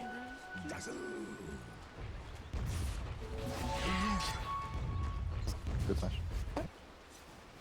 Continuing to farm up. Oh, it's fine. Muddle's still spending some time top trying to push lanes out. The lane control is really important still for Rubik. Helping his team a lot by not letting them get experience on this, but this side pull could change things. Yeah, creep wave is definitely gonna fall. Cuddle pull this by, just really good lane play so far. He's a little scary for Jug. This guy's dead now. Yeah, That was a mistake. Keeper of the Light just way too squishy to be going in for plays like that. He's gonna try to make his way into the trees. Whoa! Oh, yeah, that one. Really big mistake by Coddle there to approach. He needed to stay back here, but by moving this close to the spin, it's just guaranteed his death. The hero's not survivable early. He's very fast, but his base HP, for example, is not comparable to others. He kills. In terms of last hits, that's probably pretty important in this game. Storm doing a great job, 17-4 versus the 12-3 of TA. Definitely gotten a little unlucky with uphill misses, but part of the skill, right? Always sit ground. That's correct, Barge. Never have the chance. Chance. Yep, that's what they say. Gonna save his mana here. He's a bit low, not really worth poison touching for the damage. He's got tangos. And getting some good level still, level 3 here. And outplay. Nice play in there. And Burning's now in a basically a bad place because 2 points in Beast, but it's a lot easier for Yang to trade efficiently because he's got a 4-man shield, for example. Burning has to keep getting zoned out here. Really tough for him. Self coming. More regen going his way. He's definitely not having the easiest Life Stealer game we've ever seen, but he'll still be able to get the farm he needs now. Yeah, the trade-off basically is IG should be able to pressure what Jug is doing on the top lane, and Jug actually has 10, so they're actually pretty much trading in the way that both Lifesteal and Jug are getting equivalent farm. Whereas in the mid lane, Storm's slightly winning his lane. The Sand King's doing extremely well, a little bit better. It's kind of just equivalent. It's like first math, basically. The carries are getting off-lane level farm, and the off-laners are getting carry level farm. Both teams. Interesting year, mid lane. I mean, Last hit's pretty even. Is TA gonna come out on top when Storm Spirit starts to roam? Because she just needs a little bit of farm going her way, and They're both very good at jungling, really. And obviously TA will get a lot more out of Ancients and things like that, but I'm still good here. Level 5 here. Such a good time to gank him, but Rubik just can't catch up. They can't get that lift, and Oh, scary. next thing you know, we'll have that ball lightning. Down bottom, Lifestealer really, really low. Be hopping back underneath the tower. Borax there to save the day. Yeah, he's gonna have to leave. Earthspirit gets levels at least. This is good. This is a good level 3 at least. And in the jungle, Storm Spirit will hit up the jungle a bit. Will help a lot. Chakra Magic with Storm. Facilitate some of the early farm. Kind of like Bloodlust for melee carries in a lot of ways. Yeah. He out of there. That's too bad he had to leave actually. So levels are really good there. But that was easy Sand level King 3. is the top of our CS chart. He has not felt any pain from this Juggernaut. Yeah, it's tough for End basically, because if he comes up to the creep wave, then all that Sand King has to do is Burrow Strike, and if he catches the creeps and the hero, then it's going to do a lot of free damage. So even if he spins back in response, it's not going to be a good trade at all. He'll definitely outlane him there. So End has to play safe. Our Lifestealer is getting like no farm. Yep, much the same, both sides. Storm Spirit doing some jungling, TA will do some jungling and pushing. Soul Ring, we are both the Soul Ring slacks. Don't answer that question. Oh, when's the action gonna happen here? We're 6 minutes in with 1 kill. Is this the action I've been waiting for? Hit on that guy's booty, a little tap on the rump, and get him run away. Little staff tap. A little staff tap. Puts an orb of venom, duct tapes it to a staff, and just gives him a little, What's that? a little poison pound or whatever A it's poison, The caress? poison pound? Is that called. I don't know. right? What do Dizzles do again? I can't remember. The poison tap. No, the pat. The poison pat. That's That's it. right. Poison pat. Good old Gave him a little poison pat to Dazzle, who's looking to birth his own 2 Dizzles. Yeah, he already got the Of his poison, own. dude. Grow up and have his own little Dizzles. Oh. What was the recall ability? My nizzle. Of course. Call both the nizzle. Frog, if you're listening, please add. Get working on the programming. All right. Level 7 here for Sand King. This is Rubik a little under-leveled here. But he's here just in case the die comes. Because if he gets like Burrow Strike Epi with a follow-up stun from Earth Spirit, that's a kill on Jug. So if he's just here to interrupt Epi Stunner, that could change things. But the Invis here on Borax runs out. Maybe they'll get a kill. Rubik could by far be the easiest way to do this. Please God, get a kill. Somebody. No, Somebody what get a it's gonna kill. be, it's gonna be a lot of farm. But then all of a sudden, mid-game, there's just bloodbaths and 10 heroes die in the span of a minute. I hope so. I don't have a lot Oh, to I'm talk surprised. about when people aren't dying. Look at the vision. Let's talk about the wards Oh, we got. God. Six doesn't buy wards. I can understand those. That upsets me. Alright, well, a little bit of pressure here. My boy DDC pulling in the MID, gonna get hit, and oh, jeez. That is a lot of damage. Illuminate gonna be picked up. There's still no point in Mana Leak. I feel like It's it's a value point worth, or It's not really. Like the cast range is kind of low. It's like 500, and it's a great skill, but it's really mana expensive right now. Got nerfed recently, 150. Sand King, is he in trouble? They're not gonna salve up. They really want to find this guy. Oh, great silencer. That's gonna save things. Yeah, Borax just actually saved that entire lane. I think he could have turned there and maybe killed the Rubik actually. Sorry. It's a decent mistake. It's okay. Yeah, looks like trap slows and a little bit of dazzle disable. So I don't know how he got close so fast, but it's kind of a big mistake from Coddle. I feel. I don't really feel like he should have been caught in that circumstance. But it was nighttime, maybe just a run at him kind of a thing. Boots for the Earth Spirit now, so he's booking it around the map, but still doesn't have his level 6. Or it's still chugging along. Just a little surprised they haven't tried for a kill on the Jug yet, or at least the Rubik. Like after the lift failed, I feel like they could have gone back in, but maybe it would have cost him his life as well as the Jug, and that didn't seem worth it. But who knows? Juggernaut is just getting no farm and can't really bail out into the jungle because he's just gonna be chased down and rotated on. Burning seems to be doing alright. Like every time we look down here, the creep wave's by his tower. At least he can like infest neutrals to get healed up a bit faster, but and is relying on healing ward. And that's about it. Here comes the rotation over. There's spot Rubik, Dazzle. He's getting great levels. I think level 5 on him. Nice little bit of farm to pick up for the Juggernaut. Should at least help him out. Ooh, yeah, look at that. All right. Yeah. Oh! Got him. Oh, here we go. Maybe raging off that crush. Now they got the penalty. He's going to TP out, and they can't deal with that. So, Yeah. and how do they deal with that in the future? Just throw strike and. Yeah, stuns are a great way to cancel TPs.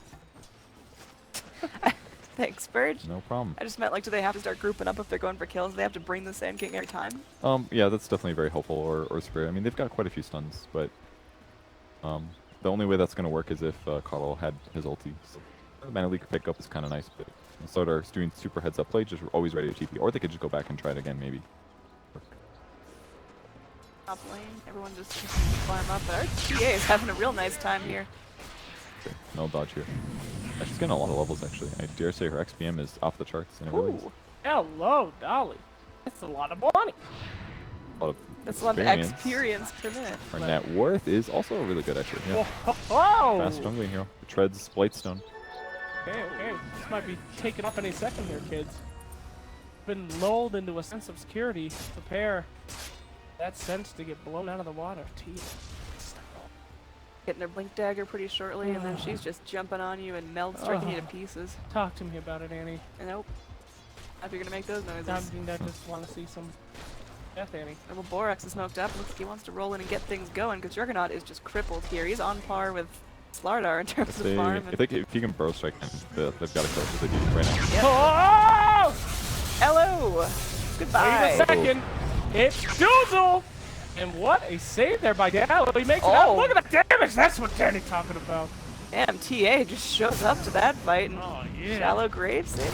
Clearly, okay. Really well done there. Both teams basically knew what to expect. You knew that there was going to be Dazzle behind, but they had to disable him. But unfortunately, their Spirit got in there just a little late. He had silenced the Juggernaut, and then he threw the stun to the right. That way, hopefully, he'd catch the Dazzle, but the Brave come off in time. And then they just had to run. So, really good reaction, instant reaction from TA. They knew that was coming. The Observer was probably expecting it, but either way, he's got a Blink Dagger. This guy's ready to epicenter somebody, and is he ever going to do it? Yeah, he'll do it, Perch. Don't you worry. He's biding his time. It's not too many great targets for epicenter. He can't really do it on the Juggernaut. He got that way to get out of that pretty easily. I do love the interaction between Juggernaut and Sand King, you know? They both can counter each other, right? Yeah. Jug can spin when Sand King's in this little sand place, but, you know, Sand King's pretty good against Juggernaut. It's some way that I forgot. Well, he can burrow strike instantly. Is it with the Lifestealer? Oh! Got it! Got it, don't worry, we saw the There he body going down. No-ish. And look at this, a 5-man down to the bottom lane. These guys are ready to party. The violence has begun. Damn, TA is just on it right now. Oh, these are the rotations that they have to go. They spot Cuddle. They know they're going to defend. Oh, they got the Psionic Trap in there too. They need it. And my god, there is a nice little FP coming out, but it's not enough damage. They bring it OP, and that's what they need. Juggernaut spinning around finally goes down. Now Ori, left to his own devices, finally goes in. Got a soaring still. Yeah, this is huge. Radiant suddenly just showing up to this fight. Can they cancel this TP? 50 mana. Nope. Doesn't get it. Jeez. Storm owned right there. I think the only thing that went bad is that he didn't have his Bloodstone to collect all of their dead souls. That'd have been like a 20-charge Bloodstone now. That was a really good fight there for IG. And I think one of the really impactful things is actually the fact that he had Power Treads. Allows him to release the Overload passive a lot faster and made him a lot more competitive against even heroes that are magic resistant. But the big move really was they all got epicentered, right? And burrow strike and stuff. Like Doug didn't even get his Omni Slash off. He just kind of got bursted instantly. It made a huge difference. If Bottle was actually nearby the Sand King, that whole fight would have gone atrocious, and VG Gaming would have won the fight, taken the tier 1, and probably controlled the jungle heavily. TA was getting real close to that first Mithril Hammer. What's she at now? She's a little stunted. Yeah, still a little stunted, that's for sure. They go in for a super early Roche. They've got negative armor for days, and TA already bringing the damage, but Lifestealer scouts this out. Burning. He's gonna get lifted up. It's a nice little pickup. Find it, but there we go. Sand King getting very close to the fight. They kill off the Lifestealer. It looks like Sand King does have to back off. They didn't have to concede this Roshan. Are they gonna do something tricky? Doesn't look like it. Yeah, I guess Sand King's ultimate is still down, and they did just lose Lifestealer, so that sucks. These guys are kicking some ass now. Yeah, Lifestealer is so squishy with just Midas. You can go Armlet first, so as a result, more levels, good attack speed, but guys instantly the minus armor. I think this is pretty greedy, actually. Round 2. Let's go ahead and 5-man down the mid with an Aegis this time and see what we can get done. There we go. Nice initiation. There's going to be the follow-up. It's like our Slardar. And damage. Oh, TA blinks in and just slices and dices that little Scorpion. That was a huge mistake by Sand King. I thought he was going to blink away as soon as he Burrow Strikes and hit him, but he stayed around, and because of the Corrosive Haze, it's just easy for him to die. Instant death. He does pick up the armor perk, really needed, and I figured he would do that, but that didn't need to happen. Could have played around, maybe gotten a kill. The question is, are they going to keep it as 5-man on VG and just keep roaming around? I mean, this seems like their peak period. It looks like they know it, and it's very hard for them to fight. Most teams, pub teams, you know, you go 5-man, Sand King manages to kill all of you, everybody splits up, but not these guys. They know this is it. Yeah, they're doing a pretty good job. I think you're right. This is their really strongest timing. Blink on Slardar, minus armor from this, minus armor from Deso about to hit. If anything, they'll get a little stronger in about 2 minutes, but definitely a great team to take engagements, especially when they know that IG's spread out, because they kind of have better team fight, I would say, but easier for VT just to group up as 5 and push. Yeah, I mean, they're just going to want to get the exterior structures down, the tier 1s, tier 2s, burn them while they're to get before IG can really rotate and defend that as 5. Yep, and IG doesn't have the best tower killing ability. See if they can the burrow off? No, looks like they're gonna. They're gonna. Well, rest in pieces, sir. And that's gonna be some nice early gold going to the Keeper of the Light. He flipped on his Agonins, or where he's going. Oh yeah, sure. Perfectly executed by this the Earth Spirit. The important thing was that he rolled in, and as he rolled in, he silenced the Jug to prevent the spin. So guarantees the kill at that point and the eliminated damage. So nicely executed. That's the kind of stuff that we maybe should have been seen a little bit earlier, but very effective gank. Dumb by Juggernaut though. The rest of his team wasn't there. I'm very confident he was going to be able to get that spin off. I agree with you there. I don't think that is very safe at all. Maybe he's feeling too confident, but now his net worth is just bad. Deso, 15 minutes. Oh shit. Plus the Slardar. Yeah. If anybody gets caught, it's not like ultra out of control farm, but it's TA shaping up pretty well. This is probably 1 or 2 shot in a coddle, isn't it? This is 1 or 2 shot and pretty much what the Skyblades line up right. I think she could one-shot him. Minus 15 armor just from Meld and. This is definitely, it's time for TA. If they can get a nice pick here, they can end this game out right now. The question is, will Coddle make a horrible mistake? 2 shot. Oh, great burrow. That's a fantastic the boulder. burrow. And, they actually might find the return kill here. Grave comes out, TP comes through, and don't have what it takes to stop the TP, so. Very underwhelming progression of that team fight. And if this guy had an armlet, 100% they get a kill there. But he's hitting like a little wet noodle right now. It did almost nothing. You're not a fan of the minus? I mean, it can be good some games, and I could in some ways see that it was smart to buy it because he was behind, but he didn't have an armlet early, so he died easier to physical damage. He definitely would have killed that guy if he'd bought armlet first because they're about the same cost. TA has no hesitation over just walking onto the Radiant side of the map and taking their Ancients. There's a little bit of vision from both teams in the bottom jungle, but Radiant just can't stop her right now, and it looks like they're going to make their move for the tier 2s here. This is literally just the first right now. Yeah. He's going to save that team fight so bad. Oh, thinking first, but... Oh, hop into the Song Spirit looking for a nice zip, but yep. That should be a mistake, though. I mean, slow up that storm if that Slardar can get a good initiative. Yeah, he's ready. And things are ready to Yeah, roll. here goes. I think they're no thinking. Going in. TA. Hopping out, they've got the damage. Remember, TA still has Aegis. Stunned up for now, and looks like she will end up burning, but she'll come back through, and meanwhile, HYM just popping off a great magnetize doing a... And they backed off the perfect point. Like, as soon as he channeled Epicenter, it's like they knew it was coming. And I really think they should have gone on the Slardar, maybe. I don't know, maybe it's difficult, but they got the TA low, they didn't follow-up stun him, and I think when Storm went in, he got lifted by the Rubik. Made that whole thing hard. Maybe it was Slardar, I'm not sure. But that whiff was so important. They needed kills there. I mean, now they know the Epicenter's down. What do they possibly have to stop them? Aegis is down. They're light at the end of the tunnel here. Come on. Epi is definitely the big one, though, just because it's going to break through refraction really fast and just slow people and do AoE damage. The Rubik's can have this now, too, so makes it a little bit harder. Easier to gank the Storm Spirit. Basically, Slardar plus Rubik plus any damage hero, and that's your kill most likely. Oh, man. Slardar gonna get jumped here. They get the Grave off, and now TA gets to go in and just unleash the damage. Oh, she's going. She wants more. Storm Spirit super low mana. Good mana leak the TA, but she doesn't care.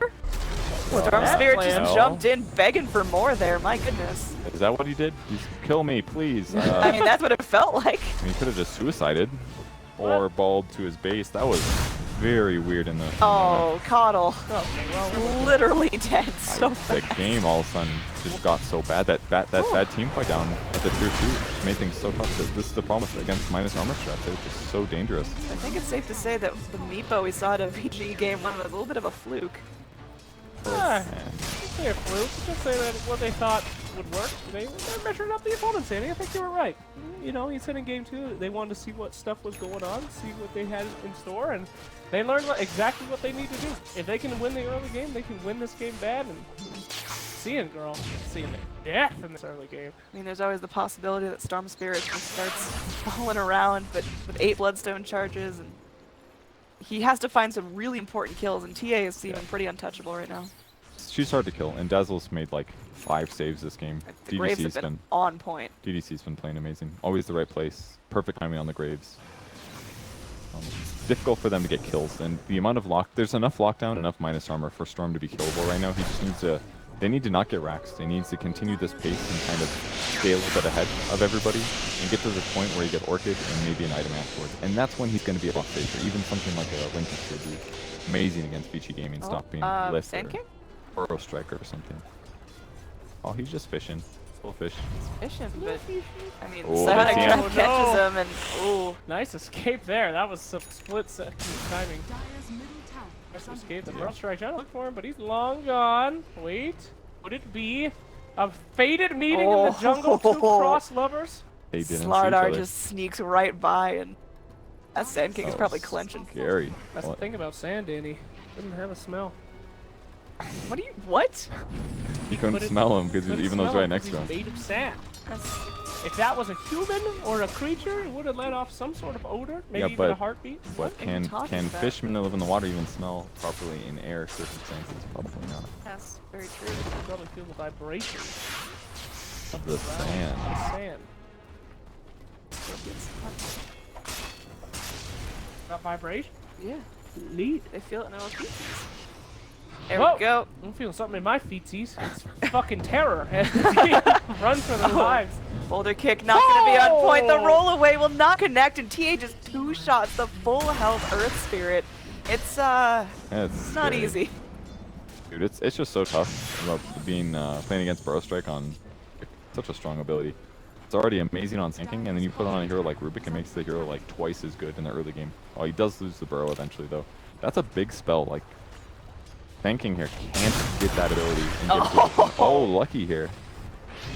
I mean, he'll TP out, but that's still not making a whole lot of progress for his team. JK, that was a full creep wave, and now Starter has to sit here farm and creeps instead of getting a kill. That was super value. Maybe not super, but it was worth it. Very valuable. Yeah. This Clarity Potion, though, I'm not into that. I mean, the Sand King, the Earth Spirit are really setting the pace of the game here, definitely delaying VG's push a lot, but I mean, the TA is just getting farmed and farmed and farmed, and what is she working on now? Probably BKB, yeah. She's already got it. There it is. I mean, she's got 2k gold on top of it. She's a little farmed. She's a little farmed here. You know what, though? How much more farm can she get? A lot. 30k, 40k. How more deadly can she get than 2-shotting you? I mean, they've already seen the worst that they can offer. Actually, a fair point. Their minus armor doesn't get that much better as the game continues. And you can't, this like 2-shot period, it happens for like 20 minutes at most. So And after that, it's more like a 6-shot or something. As long as they don't lose any, things can only get better for these guys. As long as they don't lose, Until they may win. They lose. Yes, they don't lose. You know it's going to be a really hard mid choice lane? here?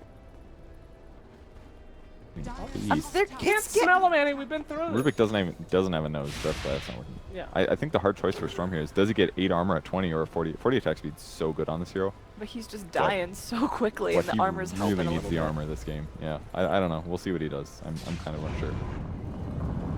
Roll out. Portal's running yet again. Constantly on the back foot here. He's out. Nope. Just gonna leave it. Hiya!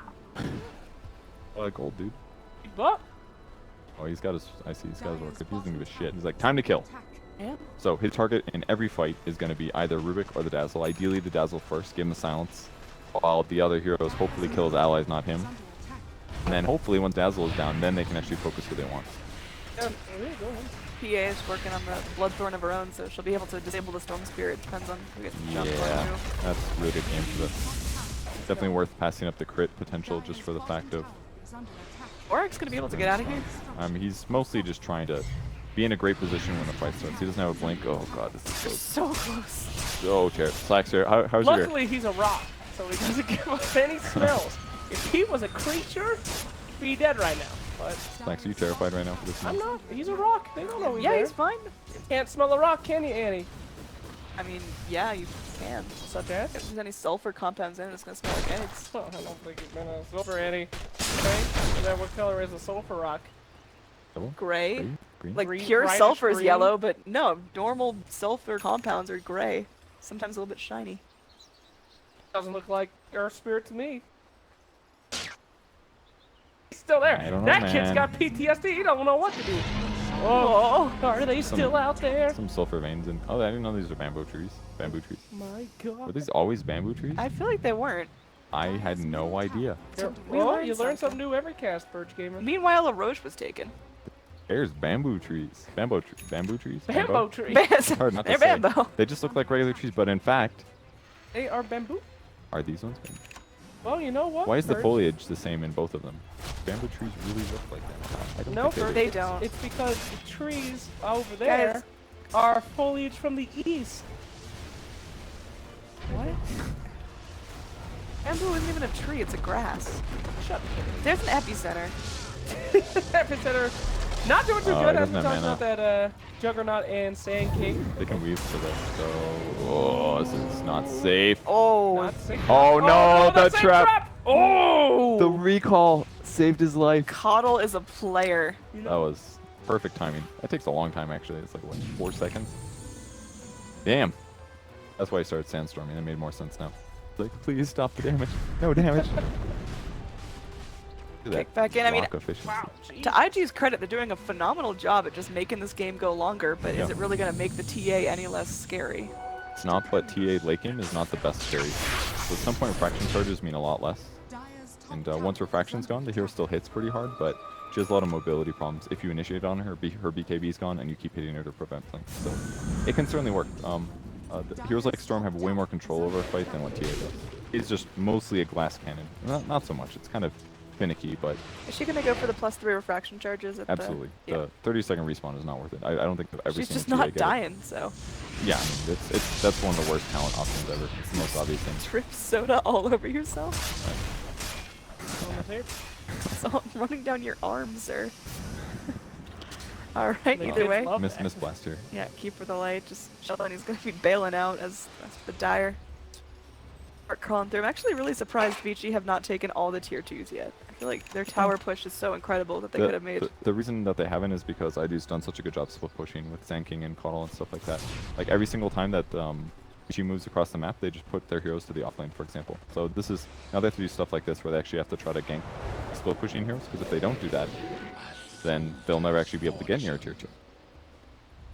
That's, because if they ever do, they kill it with between TA and Juggernaut, they can kill towers really rapidly. So push the lanes, keep getting farm that way, don't get ganked, and eventually they'll be competitive in farm. In fact, they're only 5k behind, it's not terrible. It was worse. This was where shit looked real bad. Look at all these kills. Yeah. Rough stuff down there. Things starting to plane out a little bit. I mean, what does IG have to do to actually pull this into a lead? Do they have to kill the TA, or can they just keep avoiding her and push elsewhere? Yeah, winning a team fight eventually, obviously, but they're going to force a high ground here. And they've got Aegis here for 2 minutes, so this is a really big window for them to try to take the tower. We're able to push the mid out, and they're finally just going to give up on the split push. So, there's a chance they trade here. Bernie might stay for a bit. Yeah, he'll get the tower, at least, but... He can TP back if needed, but they're going to play it safe. He doesn't need to be there just yet. They'll just try to delay this, and he's going to try to trade as much HP as possible. Go, Burning, go! Working on it. Tier Mana 3. here. There's a, yep, trying to drain his mana, which is pretty big. Nice stun, and they do get the pull on TA. Still gonna have that shallow grave keeping her up. The tier 3 falls, and it looks like Vici, they got what they want, and they're looking to back out without any casualties. Well, Bernie just never even went back. He's going to go back now, fearing that anybody could go back and bash him. Juggernaut's gonna go and clean up the tower, so tier 3's still standing for Vici. I don't think that was all too bad for IG. This is insane amounts of damage considering the circumstances they're in. They lose tier 3s, they're going to lose shrines now, but this would have happened 10 minutes ago. I would have been, oh, this is really bad for IG, but I think that they can sustain through this one here. This means they're gonna lose more and more Roche control, and that means TA is gonna keep stacking Aegises. And E-Blade Sand King. How big could she get, Annie? Not that bad. Not that bad. Okay, meanwhile, Jug's still farming up and doing pretty well for himself. We haven't really talked about his damage, but he's no little wimp. You ever bought a knee blade in your whole life?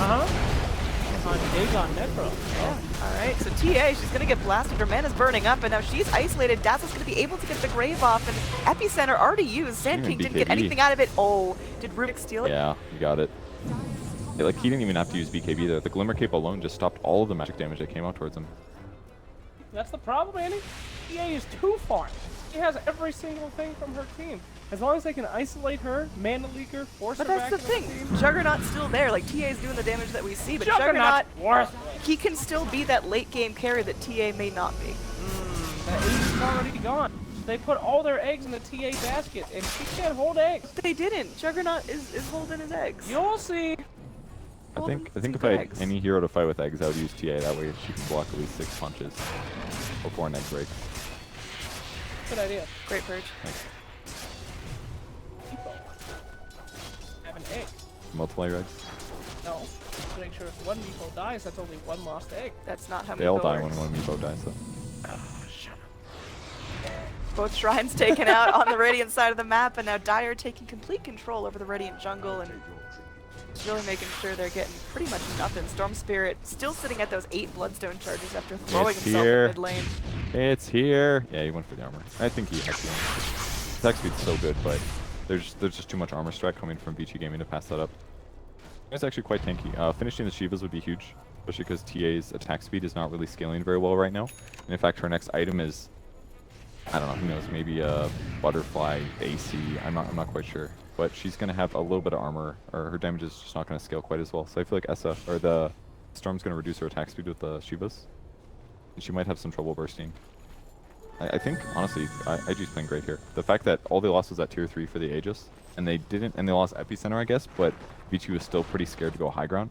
That bought them just enough time to delay. And now Aegis is gone. Sand King's just chilling. Why is he doing this? Is that what you're asking? Yeah. Because he wants to eventually split push. I can do a So burrow it's straight the wave. it's just safe sometimes to hang out in the jungle until he sees the enemies. Now he knows they're all here. He's gonna split push as fast as possible. And Cuddle can always recall. Back in and, oh, there we go. Crush onto the lifestealer. Oh, trying to blow him up, bro. Beautiful, and now the Radiant actually do the damage it takes. Oh. Burning live. They get low. BKBs, that was pretty much perfect for IG there.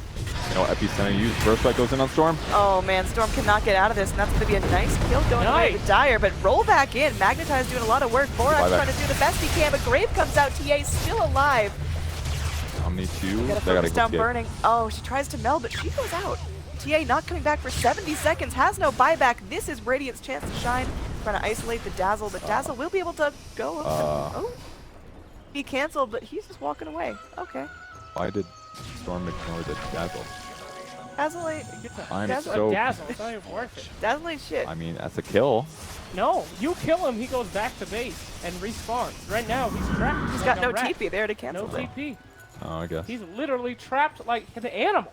Leave him back there. Is that really why they did that? Yes. I don't know. Yes, Purge. How can he get home? This is like that movie Homeward Bound, and he's the dog that doesn't make it. He's the dog, the cat, and the other dog. He's the golden retriever who dies. Spoiler alert. He ain't going home. Dude, I was just about to watch that movie. I was just getting around to it. What, Old Yeller? No, Homeward Bound, dude. It's from like the 90s. I've never seen it. He got his TP, because guess what? If you stay after the credits, Has fallen. golden retriever. Just takes a little Was it longer. his ghost though? He's a ghost dog or Zombie. zombie? I'm back. Oh, Jesus. Tower One almost hit died. left on that bottom. So it kind of cost him a lot because that was a storm buyback. He died almost instantly. I think that was like a melt strike or something. Not sure, but still we'll get Shiva soon. Oh, Secret Agent Dazzle! I thought he was about to go down. He got out. Finally got home. He's home. Home. I mean, the net worth lead is really going back to even here. I thought VG were going to just spiral ahead and be unstoppable, but IG, they're holding out. Yeah, they really needed to be able to take the barracks at this point. Because they're still going to scale okay, and they're still in the lead a little, and they still have really good heroes to combo and fight, Are you but... spitting at your soda? Please don't interrupt. You spitting your soda, dude? No. Did you see what happened in that fight, though, Andy? They took out TA, and then what did the entirety of VG have? Nothing. They had to run. Oh, we are going to have a Slardar coming in. Rolls up, trying to hold him in place. Meanwhile, TA's BKB'd, and she's ready to go. And That seems to isolate a target. The Grave a little bit early perhaps in the Slardar, but there we go. Another crush. They blow up the Nakes, and where's the he force? does a buyback. What was that? Coddle saving the force for himself. What a dick. That was weird. I really just a simple force on lifesteal that I feel like he would have lived. Absolutely. He probably had rage up. He could use Manta. Lots of solutions been said. Now he has to buy back. And what's Storm died? Oh, that's huge. He got killed on the retreat. So that pretty much guarantees the racks now. Fortify can only last so long. They do have the epicenter. Sand King can try to make the plays, but it's going to be pretty difficult. Okay, still with no BKB charge, but she's got a Bloodthorn, so you don't really want to walk up next to her. No, they just don't die. If no one dies here, we're okay. It would be a terrible nightmare if someone were to get picked off randomly. Oh no! Why? Okay, they got TA, now they have nothing. They can't continue. They're not gonna get have the to beat. two-shot. They gotta go.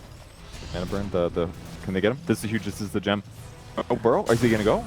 There! Now they're initiating, but stolen Burrow from the Rubik, trying to buy them some time. Juggernaut, you need to do damage, son. Can you blast it out? It looks like he's spinning. There is gonna be a Grave keeping the Slardar out. The gem is safe for now, but TA, I mean, she's still sitting back in base. So no more damage for them. Mana Leak onto the Dazzle. He may have to see Sacrificial Lamb here blasted apart. Ooh! They He don't just clip had him. a touch of mana left. My god. The smallest amount of mana. Plus 10 mana perk, plus 10 in perk. Alive. Living. That's it. They're gonna win this game. Ivy's got it. I don't know, that TA death was pretty huge. Definitely delayed things a bit. I feel like Lifestealer's damage is still trash. It has been trash the whole game, basically. That Storm death definitely cost him. Not a good thing. Again, just to recap the importance here, we are one game away. Winner moves on to the winner bracket challenge. Only one more best of 3 away from going straight to Kiev. Woo! The qualifiers that we spent so long on, these teams have grinded out so many games, and they are so tantalizingly close. Takes a good team play. Oh! That's a deep little dive there, but they fished their wish, and Slardar goes down. Oh, they got another one. Oh my god. I told you. Where is TA? She's gone. This is why you don't want an asshole on your team all the farm. You as a support secure the Jug farm. is second on the net He's worth chart. worthless. He's fine. He's worthless. Oh. She dies, it's over. They lost this game because the supports were too good.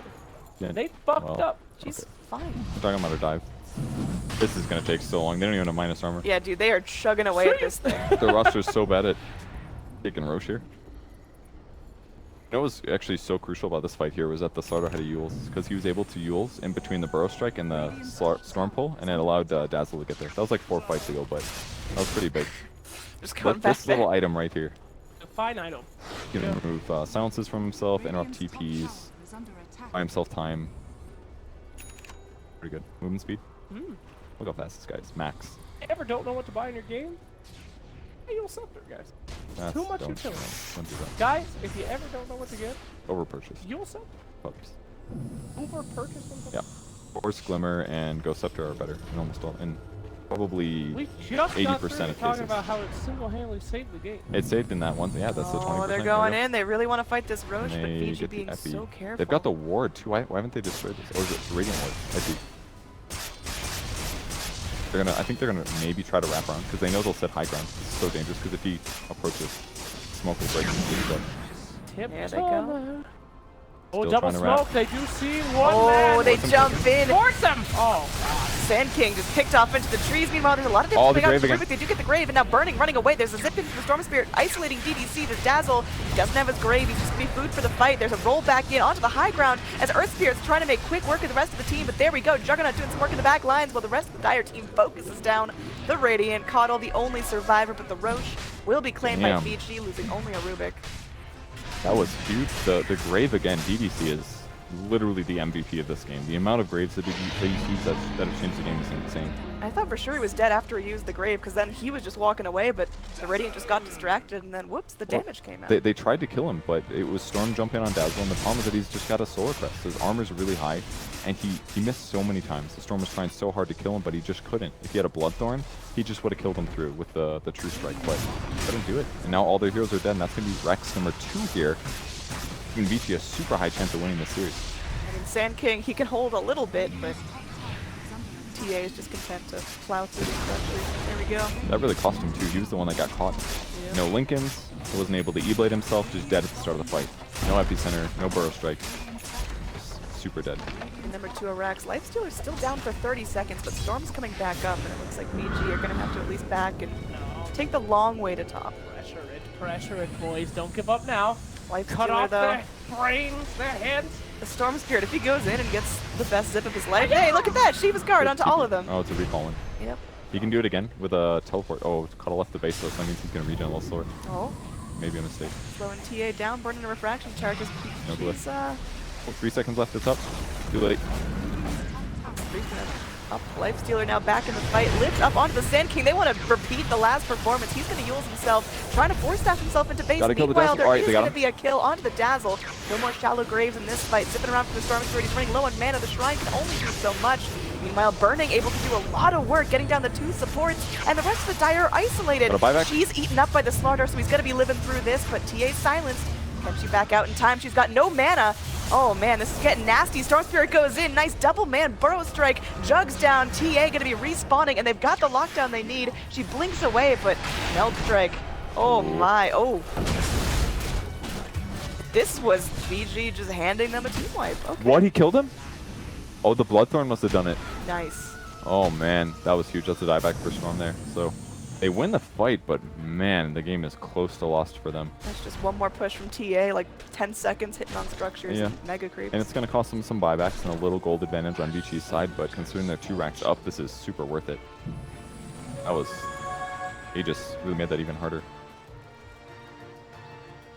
Game. They just needed to win 1 or 2 more fights. Maybe the... How much gold did TA get? A pretty good amount. Yes. 700 to the Coddle. Definitely solid. They really need Ghost Scepters and E-Blades, so like they have like 4 staffs. Ghost Scepters. Boys, I think it's all down to this. I think this is all in mid. Yeah. You kill TA one more time, you win this game. That's about as easy as it gets. Yeah, she's just gonna hold it. It's much safer for them to lose 1 racks than it is. Oh yeah, that one only has 1 hit on it. That's a really good move. Doink. They got this. We'll see if Yang's going to be able to go and actually get this fight started, but without TA, you're just might not Why are you going still there? They might Get go in the right. fuck back. Your No. shit's almost out.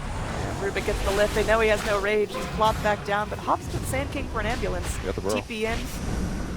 Come on, Juggernaut. He's ready to go. He's got the Omni. What's he get? Pull him.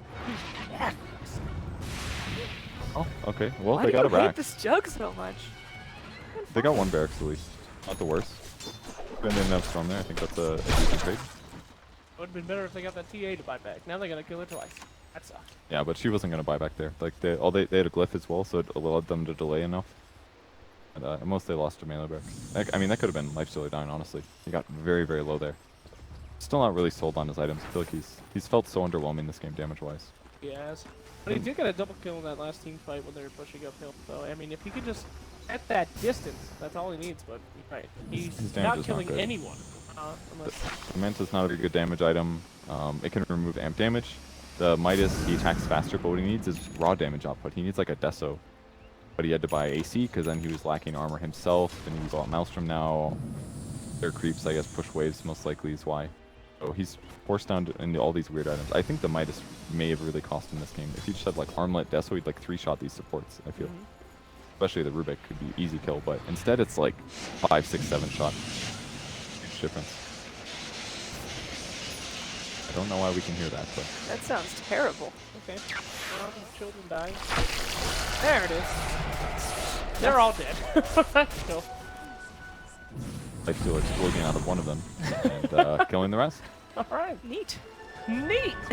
So, Shrine slowly taken. I mean, Radiant are holding a hell of a lot better than I thought they were. I thought once this TA got rolling, it wouldn't be stopped, but Storm Spirit, he's still got a couple wimpy charges on that Bloodstone, but they gotta work. I don't think we've seen a suicide yet out of him, actually. It's just kills. Yeah. That actually could have impacted the game as well. Alright, so next fight, really big. The net worth of the Radiant team is still looking alright. Need to go back. 7k gold advantage, but let's be real, it's really not that much when everybody's walking around with like 10k each. They need to go back. Yeah, gets in that naked. I mean, she literally just needs to 2-shot the racks. Oh, you She's need got to go butterflies home. well. Go home, They're sweet waiting. boys. They're waiting. They gotta break backdoor protection. They just want to one-shot somebody. There's no buyback on. Let me just really quickly press. Yeah, what is I for buyback status? B for buyback? I for did I nail it on the first buy? I did. We got 2 buybacks. Sand King and Coddle. Those are the only 2 heroes I can buy back. The 2 cores can't. Lifestealer needs 100 gold. If he gets a kill during the fight, he'll have buyback. Farm? No way in hell. 3 minutes. So it looks like they won't she go gets for up it. her next refraction, so level 25 picked up, and it's going to be just a little bit harder to cut through her. Of course, a nicely placed epi will still do the job, but Yeah, the butterfly will help a lot as well. But a lot of attacks will miss. As a result, that's no refraction every time. there's no one on IG that's easily going to pick up an MKB. Certainly it won't be the Storm. Yeah, I think the BKB is what he needs as well. Remove amp damage, he can disable or prevent disables. I'm sure he'd love to have Bloodthorn though. He really needs it to deal with the whole mist thing that keeps happening against all these heroes. This is going to make it even more impossible to kill Dazzle. Again, they know Radiant are huddling in their base, not trying to go for a sneaky, smoky wraparound, and Bernie just trying to farm. What's he got for himself? Still nothing. Ugly items, basically. He'll probably sell the Midas soon, pick up the Basher once he has buyback money, but even that is... Would he switch from Basher to KB for TA? He probably should, yes, honestly. I don't know if he's seen it yet, though. That'd actually be a good item for what his current build is, just because he needs more attack speed. Or he's already got a lot of attack speed, he just needs more damage, so it's synergistic there. Be a good build. Issue though is that he could just die instantly. Still gotta worry about those initiations. They do pick up the Ghost Scepter, so this is huge.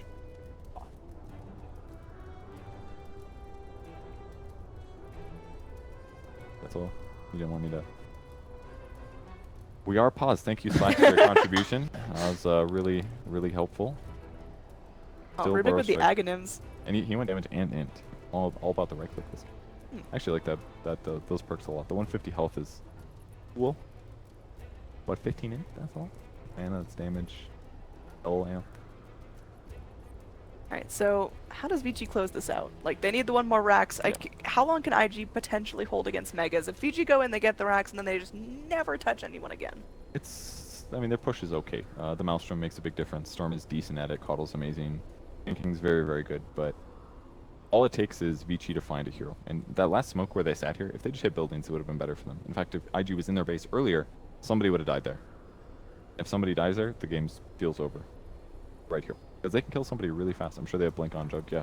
They find somebody solo, and they Blink crush him, they get Ghost in, and they Omni Slash him, that guy's dead, no matter what.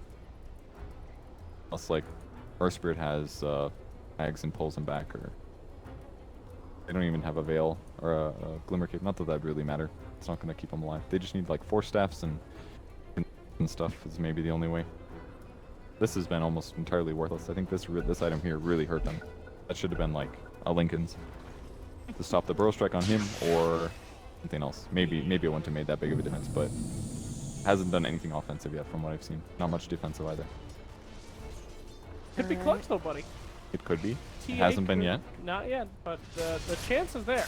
I mean, Radiant are really keeping the net worth lead under control. The game is not completely run away, everyone. I think a little precious call for that one, I think. What did he go for his 25? I missed that. Sorry. Respawn time. It's that our experience game. I think it's super justified. Like, Mastery's alive. Almost an E-Blade for him as well. Lots of E-Blades coming out for the Radiant team, but that's the solution. It's the best solution by far. Even like Lincoln's is not the best, unless you put on them before they initiate. But E-Blade, just make them ethereal. They can't die. Although, you can because there's a Diffusal Blade, but... You would just say that was a bad? It was bad on Sanking because it was like his first big purchase and he hasn't used it yet. Right. Makes it hard to utilize. Ahead of the curve then, Purge. He was, but the issue is they don't have another frontliner. It's always him in the front. Too ahead of the curve. Which means the item that saves people is always on the guy that gets gone on. Burning. He's raging up, a blink away from TA. She's mentally, but she can comfortably sit on the low ground, healed up by the Jug Ward. Trying to break the refraction, not working. She's feeling nice. This is pretty scared for Brendan, actually. Gotta be careful. Got the buyback at least. That's the way it matters. 6 seconds here for Storm. He's gonna have the buyback. No, they delayed a little bit too long. They may just wait until the next Roche comes up before they commit to this. This is maybe why they're not looking for opportunities here. They're just playing a little safe, keeping the pressure on so that IG stays in their base. Yeah, it's just strangle. And then later they'll go in and grab it. That matters. If you said Jug did nothing, look at that Rax. It's getting whittled. Jug's not doing anything. The Manta Illusions are whittling it. Whittling. We're not all about whittling here. Lex, have you ever whittled a range barracks with your illusions before? You ever hit a range barracks with a techie's mind before an hour and 40 minutes into the game? Yeah. In fact, I won a game like that. I hate you so much. There's the Basher pickup now. This lockdown could be huge, but even hitting the TAs, not looking good. Not looking good. This guy also going to build a butterfly, but a little bit delayed. Prioritizing other stuff instead. The BKB, very safe against the Storm especially. Once they get evasion items, man, this guy's useless. And he's going to go Abyssal. I think this is the wrong move. I'm not a big fan of Burning's itemization this game, I must say. What's wrong with the Abyssal Blade? A little bit of lockdown? Well, it's the lockdown part's good, I suppose. It's like guaranteed lockdown, but the issue is still him right-clicking somebody is going to be semi-low damage compared to what a Lifestealer normally hits for, and he's going to have lower chance to hit in the first place, which means lower chance to even bash. Less effective hits for Rage, less able to decide when it's time to back. You have to deal with evasion. It's very iffy. Well, hey, you guys want to see the game end? Check this out. Dude, that Roche is melting like a level 1 neutral. Gracious. That was... Panic soon. What's their TA total negative armor? Like, Roche must have been at Wow. like negative 50 or something 8. stupid like that. Oh, actually, he actually sold his Deso. Armor matters a little bit less right now. Not What that did key. TA just swap I out guess for there's not that much BKB? armor anymore. Solar Crest, obviously. Sorry, what? What did BKB just swap out? Deso. Oh, Treads. she Who dropped needs treads? Yeah, treads. Merciless. She's running in molasses though, look at that. Yeah, she really is. Alright, well, this will be one hell of a defense if there is one. Place your bets, ladies and gentlemen. Yay! And we're off. Alright. Mana Leaks, you can just sit there comfortably because, you know, Oh. that's a nice Oh, he's in pick. trouble. He lives. He lives. Definitely oh, in he some heals. trouble, but look at that. We still got some serious damage going on to the Slardar. He's big. He's Are you joking? BKB. That was atrocious. He did nothing. Slardar? The Slardar, he lost like this much HP, and that was Lifesteal like, That like was 6 times. He tried his best, Purge. Yeah, he I really think did. we really need to give an A for effort. Now Steel, they got a Rage, so that's a free BKB for the Rubik. He's running in. He gets the lift back as their follow-up, though. I think the only way they follow up is always going to be Slardar. So, on the bright side, Burning's much more difficult to kill now. His armor is ridiculous now. He hit 25 plus 15 Hell armor yeah. here, but he's still really lacking damage. He does not have a whole lot of that. Couldn't even kill Slardar. Although Slardar also got a... No, he actually didn't even get the armor perk. They've got there we Weave though. go. This is a decent time. Oh, okay, TA just wants structures, and now she's going to get blasted back. Her mana's starting to burn, but her refraction charges are still up. Older kick comes in. She's temporarily stunned, and that's the disable they need. Now, they actually Nice whittle dodge. her all the way down. Everyone else from the die are moving their way forward, but Silence and Mana Leak abound, and now she's BKB, and she's graved up, and all she has to do is get out alive. Should be able to do it. Nice double man burrow, Oh, and good. there's the damage that they need. They blow up the Rubik. It's going to be the BKB from the Juggernaut. They're As he doing it. runs away, they're leaving the TA for dead. She's going to be respawning with her Aegis. But where's the follow-up? There's going to be TA just completely... Nope. She's in serious trouble. Wait a minute. They still have the Juggernaut. He's on the back doing... He Look at BKB'd. that. He's doing absolutely nothing. He BKB'd and walked away from the fight before Okay. TA's Aegis was even down. Oh! Wow. All right. That was... The fight got real weird. They looked so strong before now, but this is the issue. When you start selling things like Deso and TA, the game changes. Your hero is not the same. And he took forever to die, but his damage felt like Lifestealers. Yeah, you really felt the impact when he went in. He wanted to two-shot the racks and then start working on heroes, but he had to sit and hit the racks over and over and over. OP here played amazing. Expecting the Slardar Crush especially was a big one. Look at that, because- 6 Bloodstone charges now. Ooh, We're adding them back. up. We're back. Picks up a Yule actually. Just a counter to the Bloodthorn. I kind of like this because it's a lot cheaper than a BKB. Still provides some mana regen that could be nice. And yeah, it's kind of cool. You could also use it to guarantee grave kills as well. Wait until they're less than 2 seconds of grave left and just throw them in the air. Get a kill afterwards. That big spell amp will 60 damage. The Storm Spirit, I mean, he's coming back from what looked like the brink of irrelevance. A lot better. It is looking better, but they need to put on some pressure. They could still really get this buyback. Nice Steelers, he's They're got his going for Abyssal. shrines. Why? How many more times are you going to be able to do that shit, top guys? They're keeping Roche in control. Roche is dead. Yeah, but he's gonna be back eventually, and there's no shrine to TP In to. 6 minutes. In 6 minutes. If they can hold this ground for 6 minutes, Annie, I will sell my soul to you. I will love that. That's some cool shit to do with that soul. Quite tame. Steelers' build was actually so useful in that last fight though. Since now the damage is low and he has tons of armor, it's almost impossible for him to die, it feels like. I mean, his damage isn't incredible, but it was enough that he could just sit there and never stop hitting the TA, preventing Blink Dagger, preventing, you know, destroying reflection charges, stuff like that. Who needs to kill when he never dies? I wonder if TA should have just not sold Deso and sold Blink instead, or something, and just gone high ground there and just been stronger. I feel like that might have worked superior, because once she was initiated, she just sat there and she couldn't get out. Alright, the split push has continued, so now the game's getting a little weird. Let's take a look at all the items on the board, actually. There's stuff that I'm missing here. Slardar Shadow Blade, how long have we had that? Oh, quite a while, actually. For a bit. Hasn't really used a huge amount, but the purpose is basically to find split push heroes to escape after using Blink in. 2 gems being carried on IG right now. Making sure Storm Spirit can just go wherever he wants. And yeah, I don't think it's a bad idea, because otherwise he has to worry about getting split pushed by the Shadow Blades, so. Or when he's split pushing, he could just clock. Or Spell Amp. Increases the damage over the disable. Not a bad choice, I think. A little doggy here. Nice slacks. No, this could be good. If they gotta go to the back line, Dazzle's the hero. There they go. No, not Slardar! They're gonna get Slardar and whatever else they want, because look at that. Blowing up the Dazzle. Slardar can buy back, but right now, Dire, they get their chance to come back in. This Rubik can be focused down by the Storm Spirit, but he's just himself to safety. Meanwhile, Juggernaut still trying his best. They're like, we can't kill each other, fight somebody else. That's pretty much it. Burning, just going to town here. Nice blast back. Oh, there we go. Storm Spirit, he's picking up the Bloodstone charges. Rubik this time can't be saved by his Dazzle. He's trying to get out of there, but it's not looking likely. And now Juggernaut, surrounded by 5 heroes, goes for the Omni Slash, but it's not the bounces he needs. Hops into the creep wave. He is able to blink back, but blink forward by Borax. They get the stun. Is there follow-up there? They get the silence as well. He's mana leaked. He will kill off the Earth Spirit, but it is going to cost him his own life. Okay. Untouched. Really good fight there by IG. BG can't break structures now. The crazy part is Slardar never got his BKB off. Just the epicenter made such a big difference in that fight, especially because they hit the high ground. Like even before they were ready for the fight, it just like, almost every fight becomes this boring siege thing. This is like the first aggressive move I've seen a Chinese team do in a while, where they're like, okay, we feel like we have some momentum here. Let's take the fight where they're not expecting it. Yeah, they were not expecting that either. I mean, great smoke, the wrap around, and just went right on that backline too. Huge surprise there. Dazzle had no idea that shit was coming. Yeah. That was great. Definitely a place where Dazzle starts really falling off. Is it time for TA Rapier? It feels like she's just... I don't think that's gonna... Like, this is honestly the issue, is when you start selling Deso and stuff like that, and you lose that acceleration, like, and this guy's got like 40 armor. Radiant, they got the net worth for the first time in a long time. That's a lot too. Can we check the graph? No. No. Okay. Now it's not time. Now it's okay. Jesus.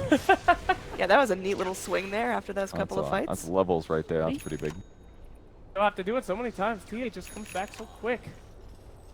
Jesus. King almost at his 25. I think he'll go for the... Health regen's not terrible here, but 5% of pulses is pretty big, especially against a hero like TA. 400 AoE damage. Pretty solid. It doesn't sound that big. How many epicenter pulses are there? 10, 12, something like that. Oh, wow. Okay. So 10 at level. wow. Yeah. 40% damage huge. increase. Yeah. And it slows movement speed and attack speed. It's pretty nice. I'm good at BKB. No, pick up Bloodthorn. I think this is really nice, actually. Now BKB's gone, this guy's dead. And the Bloodthorn, that's the end of him. Satanic was the wrong move, I think. I don't really feel like it accomplished much. It only would have worked if it kept him alive in that fight, I think, and they ended the game. We're gonna Rapier. Roshan, 2 fights ago. We'll see if it's gonna be a quick or long respawn. Oh, the scan! They see them! They see them, but what can they do? Jumping is hard. They'll wrap around. They'll go this way, probably. It's a little safer. It's gonna be a quick respawn here, about 3 minutes on it. It's all about the chase here. They'll see the courier, they know approximately where their opponents are. Here it comes. Are they gonna epi it? Oh, they see the smoke. Oh, they reversed. Okay, they're going in. BKB immediately by TA. She's working the back lines, but there's the fight. Going down to the top lane. Magnetize doing a ton of work, and Burning just starts chewing on everyone. It's looking like the Dire lost the lead that they had so long in this game. They pull back, they get the Dazzle, they reinitiate. TA, she's still alive, but just barely. She's killed off. The Jug is Omni slashing around, but he can't live. There's only a buyback on TA, that's it. I think they did it. They did it. They done it? The only downside is the creeps are not pushed at all, so they're going to buy some time. At the least we'll have Dazzle, and most likely Rubik respawning before the next fight. TA may be forced to buy back. Luckily for Storm, though, he can get back here really quick. Blaine's push out. He's got a regular Bloodstone again. Oh!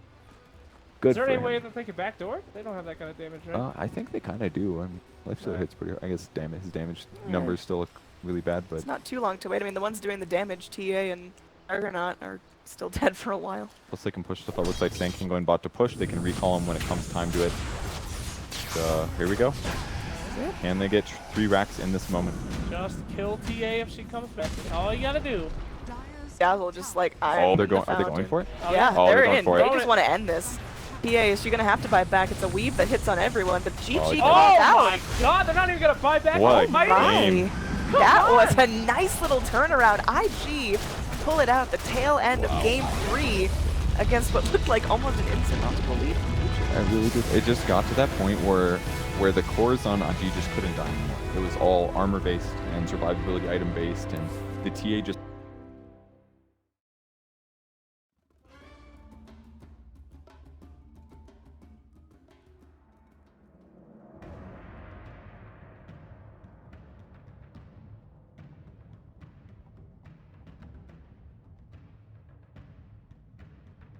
Radiant team ban.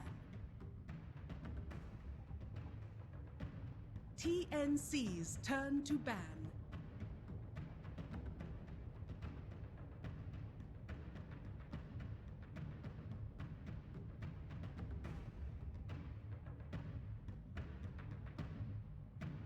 Ten seconds remaining. 5 seconds remaining. Radiant team ban.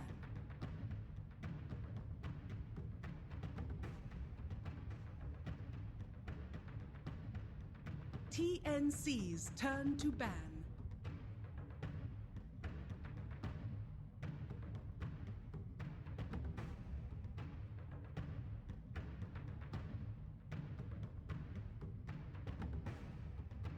Ten seconds remaining. 5 seconds remaining.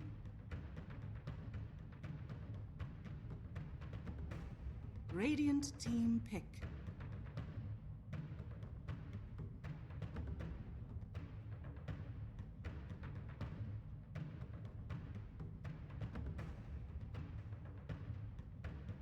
War Chief.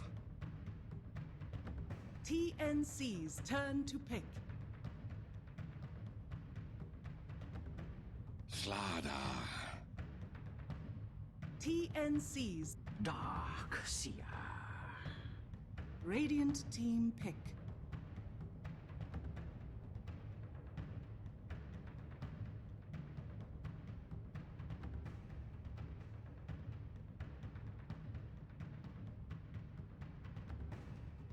Ten seconds remaining.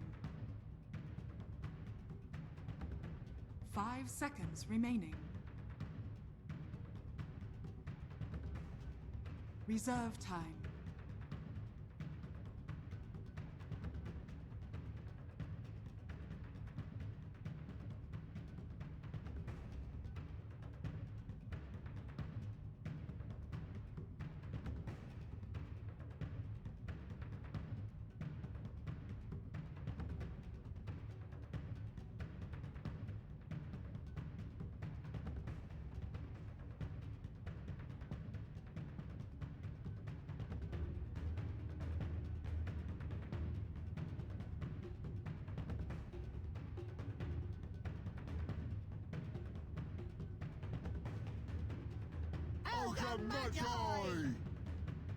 TNC's turn to ban.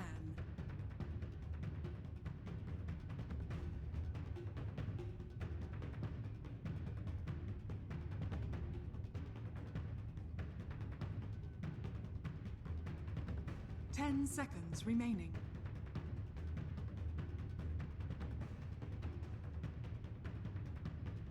Radiant team ban.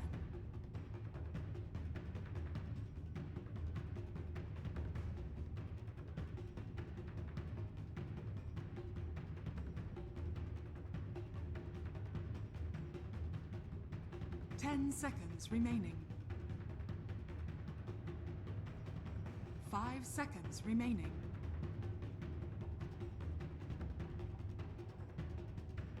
Reserve time. TNC's turn to ban. Radiant team ban.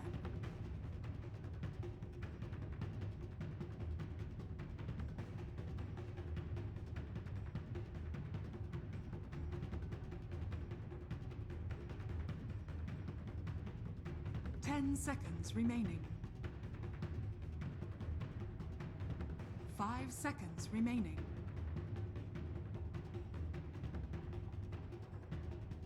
Reserve time.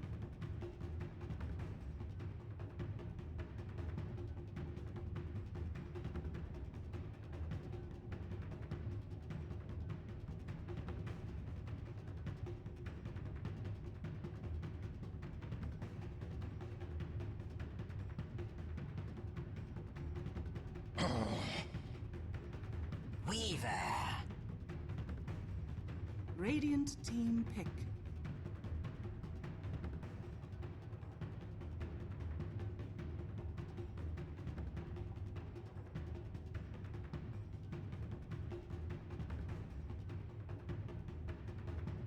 Seconds remaining. 5 seconds remaining.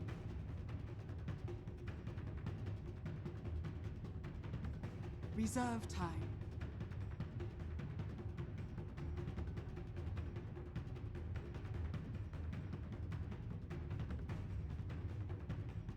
Rubik. TNC's turn to pick. Crystal Maiden. Radiant team pick.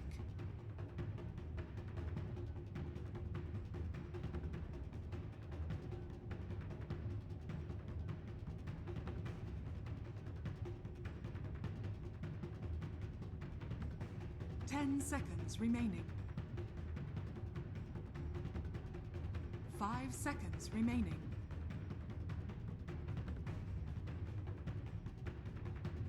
Reserve time.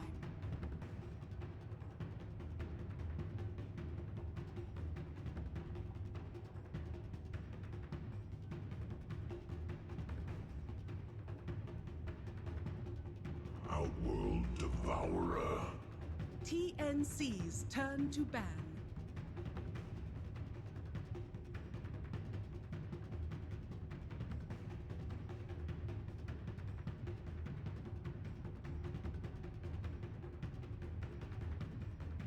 Seconds remaining. 5 seconds remaining.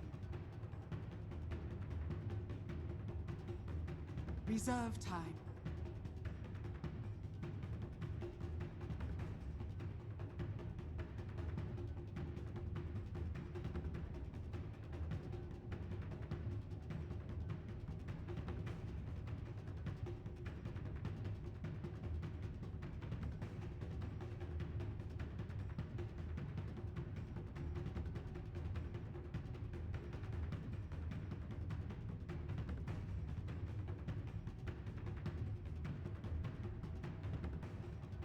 Radiant team ban.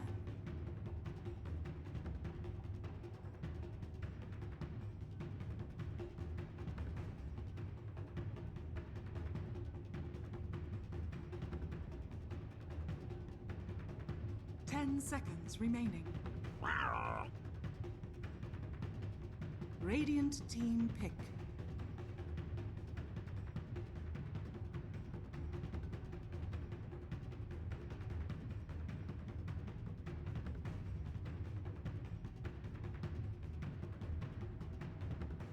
Seconds remaining.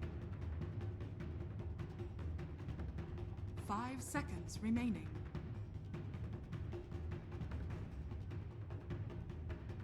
Reserve time.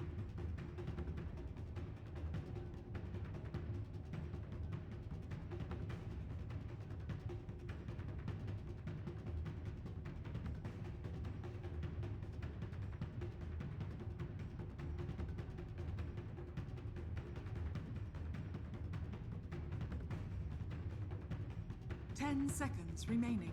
Gyrocopter. TNC's turn to pick.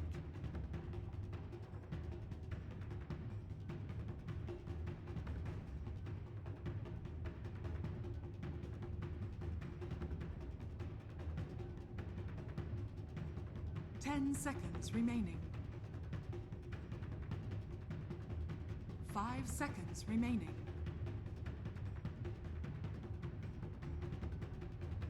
Reserve time.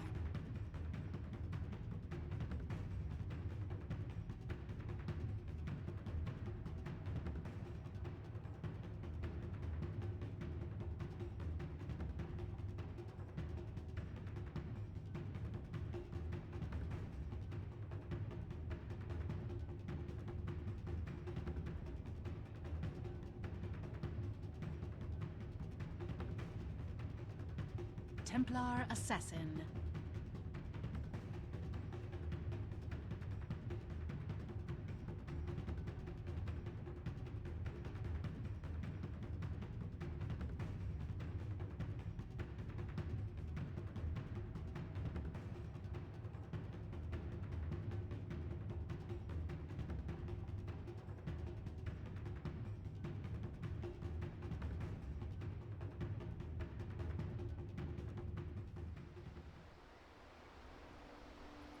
DG might be a little bit of a different story depending upon how this ends up looking, but we are getting ready to go into this, our game number 1 in the lower bracket.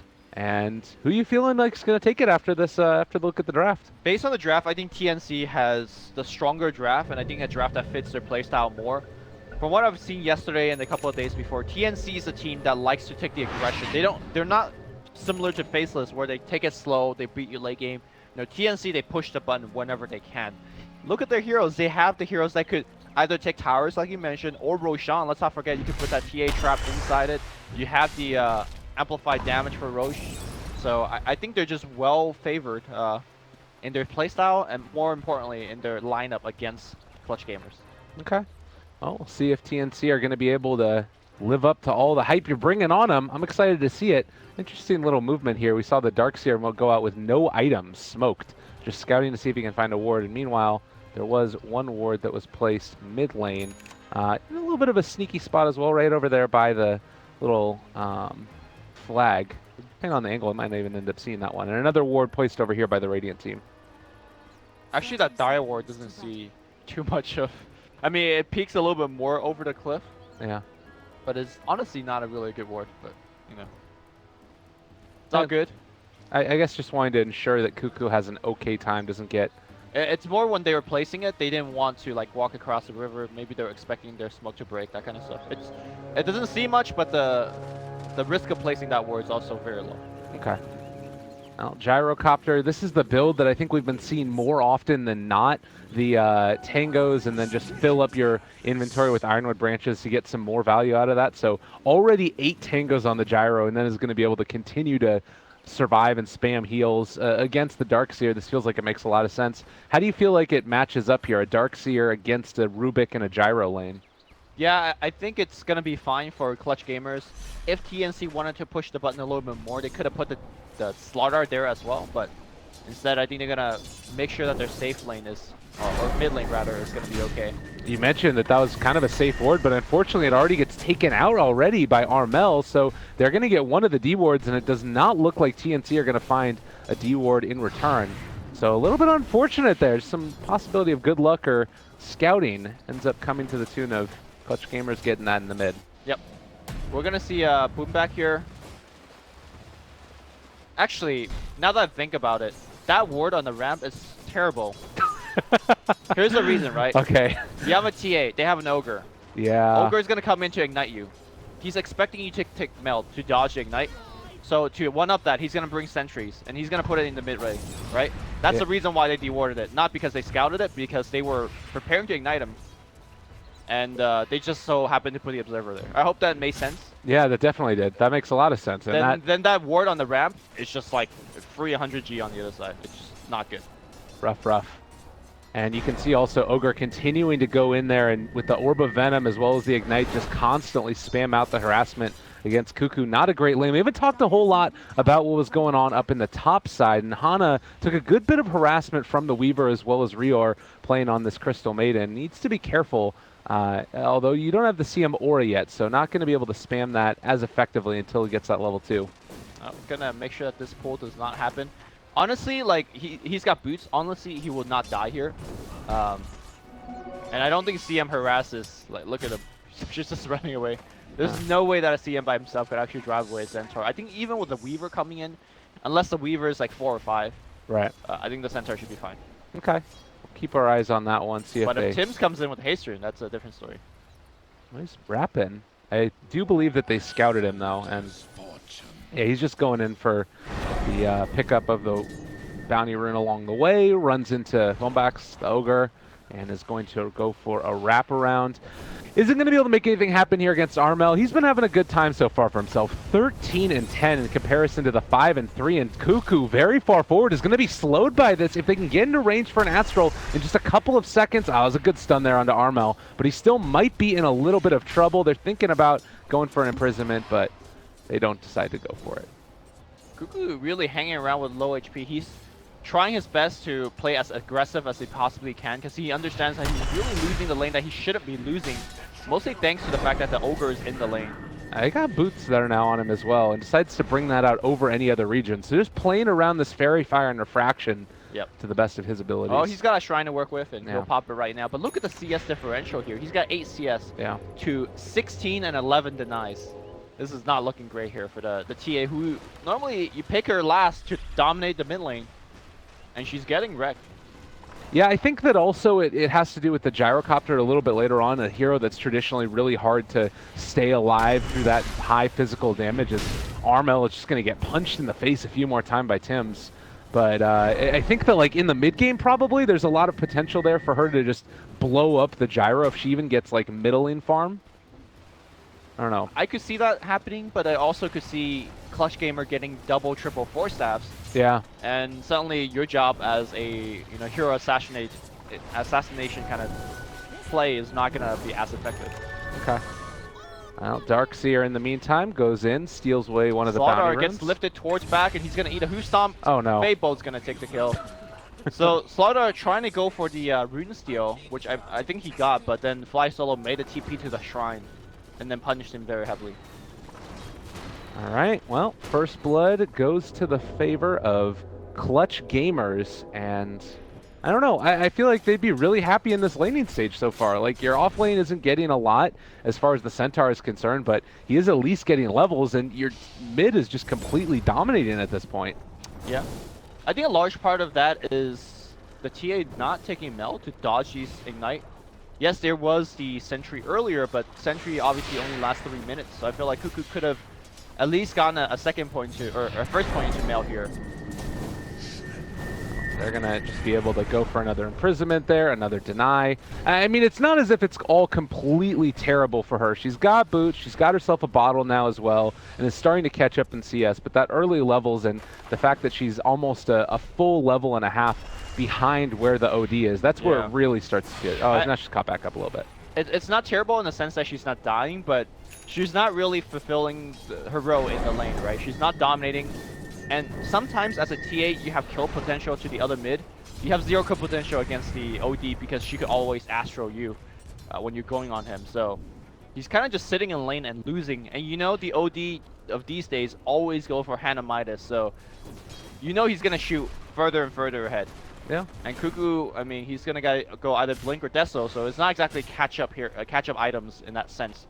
So I don't know what TA is going to do, but this is Cuckoo. We saw him yesterday holding the mid lane 20 minutes straight by himself.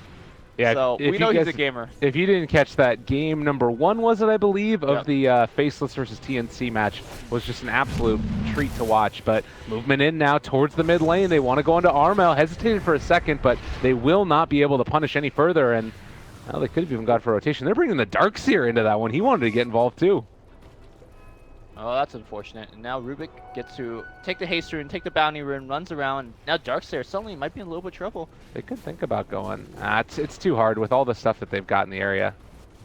So yeah, Fly Solo just going to punch him. All right, no, they're going to use the call down, so they pull him back in. Rocket Barrage as well, Fadebolt to boot, and they get the kill. All right, they did it. That was actually like perfectly executed. Yeah. Like if he just surged a tiny bit faster or was not in the center of that call down, I think he would have made it out. And you think about the whole dynamic of that movement. He goes in, steals the haste rune from the Darkseer, steals the bounty rune from the Darkseer. Cuckoo goes to check, and then he goes in and finds the kill. Boomback is gonna stun the Slaughter, and he's taking the tower shot. Slaughter took a double edge to the face as well. And Clutch Gamers 3-0. All right. Yeah, off to a hot start. Very well played. So, yeah, right now, I don't think that there's a whole lot more that they could be wanting. It's almost a 2,000 gold lead, 1,500 experience. Clutch Gamers looking quite good. And this is, again, I think that they've proven themselves throughout these qualifiers to be one of the top teams in Southeast Asia, clearly to be in the top 4. Oh, for sure. But probably going into this, if this is some people's first look at Southeast Asia, they'd be surprised that TNC are behind at this early stage in the game. Yeah, I mean, being ahead obviously is a very good advantage to have, but a lot of these games that we've seen in C is not really decided just from the laning stage. In fact, it's who makes the better mid-game and late-game decisions, and that's how Clutch Gamer lost 2 of their games yesterday against Mineski. They just got outplayed in the late game, so we'll see if TNC could, you know, make the same plays that happened, that beat Clutch yesterday, or will Clutch actually clutch it up in the late game. There you go. I kind of like this play as well. Tim's playing on the Slardar, who's traditionally a little bit tough to farm on, and they stuck the Ion Shell on him so that way he could get a little bit more gold more quickly. Now you see Abang as well, and Boblas moving in, trying to take down Cuckoo here. They get the Fire Blast, but the Shrine came off, and now they need to run. Slowed up by the TA Trap. They're going to continue the chase. More TA Traps. And it does look like they are going to be able to. Now Stampede comes out. Okay. All right. 2-man rotation, drew 2 TPs, and got a Stampede out of it. Not too bad, but Cuckoo goes right back to farming. I gotta say, with that Ancient stack, he's recovering quite admirably, right? Oh yeah, definitely. I mean, that's what he needs to do on this hero, but Hana in the top lane, he's getting gone after and weren't quite able to find there the Fire Blast to set up a kill. But in the meantime, Armel just mid, pushing out the lane. They're gonna have to deal with this. Rior is gonna sit here and soak up experience. And Sam H, are they, how did that creep wave get all the way over there? He's cutting the creep wave and into the medium camp as well? I think he just pulled it into the camp so he could farm, you know, a camp in a lane at once. This is something that you see from Darkstairs when they feel absolutely safe. Which he kind of was, because, you know, everyone was up top. Right. Well, this is a nice movement in here as well, trying to find Abang in the bottom lane. It's still going to be tough, you know, you got the infused raindrops here as well as the headdress. Should be relatively safe. Yep. The problem that TNC is experiencing right now is because TA didn't do well in her laning phase, now look at the map, like who actually could kill people? A CM roaming around ain't going to do jack. Slaughter without Bling is not going to do much. And Darkster honestly is not the most aggressive offlaner, right? So they really need that TA to... Oh my god, Tim's. Oh no, Hana! What are you doing? I'm surprised. Oh, Sprint wasn't... He had 1 second left, yeah. But that being said, he saw that there was nobody in the area. He could have caught up to him with Sprint. That was a high risk, low reward kind of play. Yeah. Damage. Armel is here too. They're going in. They got Sakuchi on the Rubik. They're going to try to lift him up. Okay, Tower giving him a little surge out, but I don't know if you're making out of there. No teleport supports coming in. Oh, they're coming in now. Call down. They're on to several. Abang needs to be careful. Raven is here as well. And Rior. Yeah, Rubik is kind of in no man's land. Fly Solo is going to have to play this one real well. He's trying to go for Sam H. Yeah, trying to find a kill, maybe? Like no, not quite there. The vacuum a little bit off the mark. But he finds the kill. Fly Solo just all over him. Does have Sakuchi back up in one, but there's the Frostbite and the CM ulti. But he's still getting out. Fly Solo. No TP, though. And there is maybe Raven. Oh, my God. Okay, that is space created if I've ever seen it. Yeah, allow his entire team to run away, gets a core kill by himself, solo experience, solo gold, and made them drop so many more spells just to get that kill. Whew. We've been seeing a ton of excellent Rubik plays. Yesterday's Rubik from Rior was amazing, but right now, Fly Solo making a strong contention that he's an excellent Rubik player as well. Absolutely. That's what you want to see. It's the playoffs, baby. And you got Hana almost there with his Blink Dagger, 50 gold away. Bottom lane is where we're going to see Fly Solo again, just stealing Sakuchi. It's such a great game for or such a great hero to be playing against with Rubik. Well, I think a lot of it is also Raven needs to be a little bit more conscious of what spell he currently has. You see a lot of experienced Weaver players, you know, using Swarm immediately after if they see the Rubik in the vicinity. Right. Now, I'm not saying Raven is not an experienced Weaver, but Maybe he has his mind elsewhere, and he's allowing Rubik to get this, you know, insanely mobile spell for free. Well, they're set up now on this bottom lane and looking for Abang. No amp damage is there yet for Slardar, and I think they realize they can't make this work. They have to back out. Lane is pushing. And like you said, it's just what are they going to do at this point in the game? They don't have any great way to find initiation. Now they do. Now they got the TA. I mean, it's not about the initiation, but rather they don't have the damage to back it up, right? Because you have a Crystal Maiden that's maxing aura. You got a Slardar that have, you know, what, 3 points in the crush? It's just not enough damage. Now the blink kind of changes all of that, right? You get a surge in, you get a crush, and Cuckoo's going to come in and with Maelstrike, and that should be enough. I mean, but can you, like they have Stampede, right? Don't you just run away if you're clutch gamers? Well, Stampede don't work if you're Slithering, Crush, and Frostbitten and all that jazz. But he doesn't have a blink. All right, maybe it's fine. Okay, I'm with you. They got to find the angle, though. I mean, I agree with you. They're not going to win a team fight with the blink, but they're definitely going to be getting more picks than they have, right? Currently, they're 4-1. They have gotten 1 kill. Yeah, it's been rough. There's no doubt about that. And pushing in this bottom lane. You have call down still. Hana, Blink Dagger is in his inventory, ready to go. They're set up for a big fight. OD on the other side of the map. I honestly don't think this is the fight that TNC could take. And now Fi Solo gets a lift here. Crystal Maiden in a lot of trouble. Rior, okay, runs away, but will go down regardless. Now they're going to focus on the Slaughter on the backline. Stampede will be used defensively. They got the 2 quick kill, and they're looking to escape. Yeah, and there's 6-1 now. TNC. They have to get Slaughter or something. Like, he's sitting there halfway to Blink Dagger, and I mean, that's a fight where they get 2 kills without the OD even being there. He's just farming away like a champ. Yeah.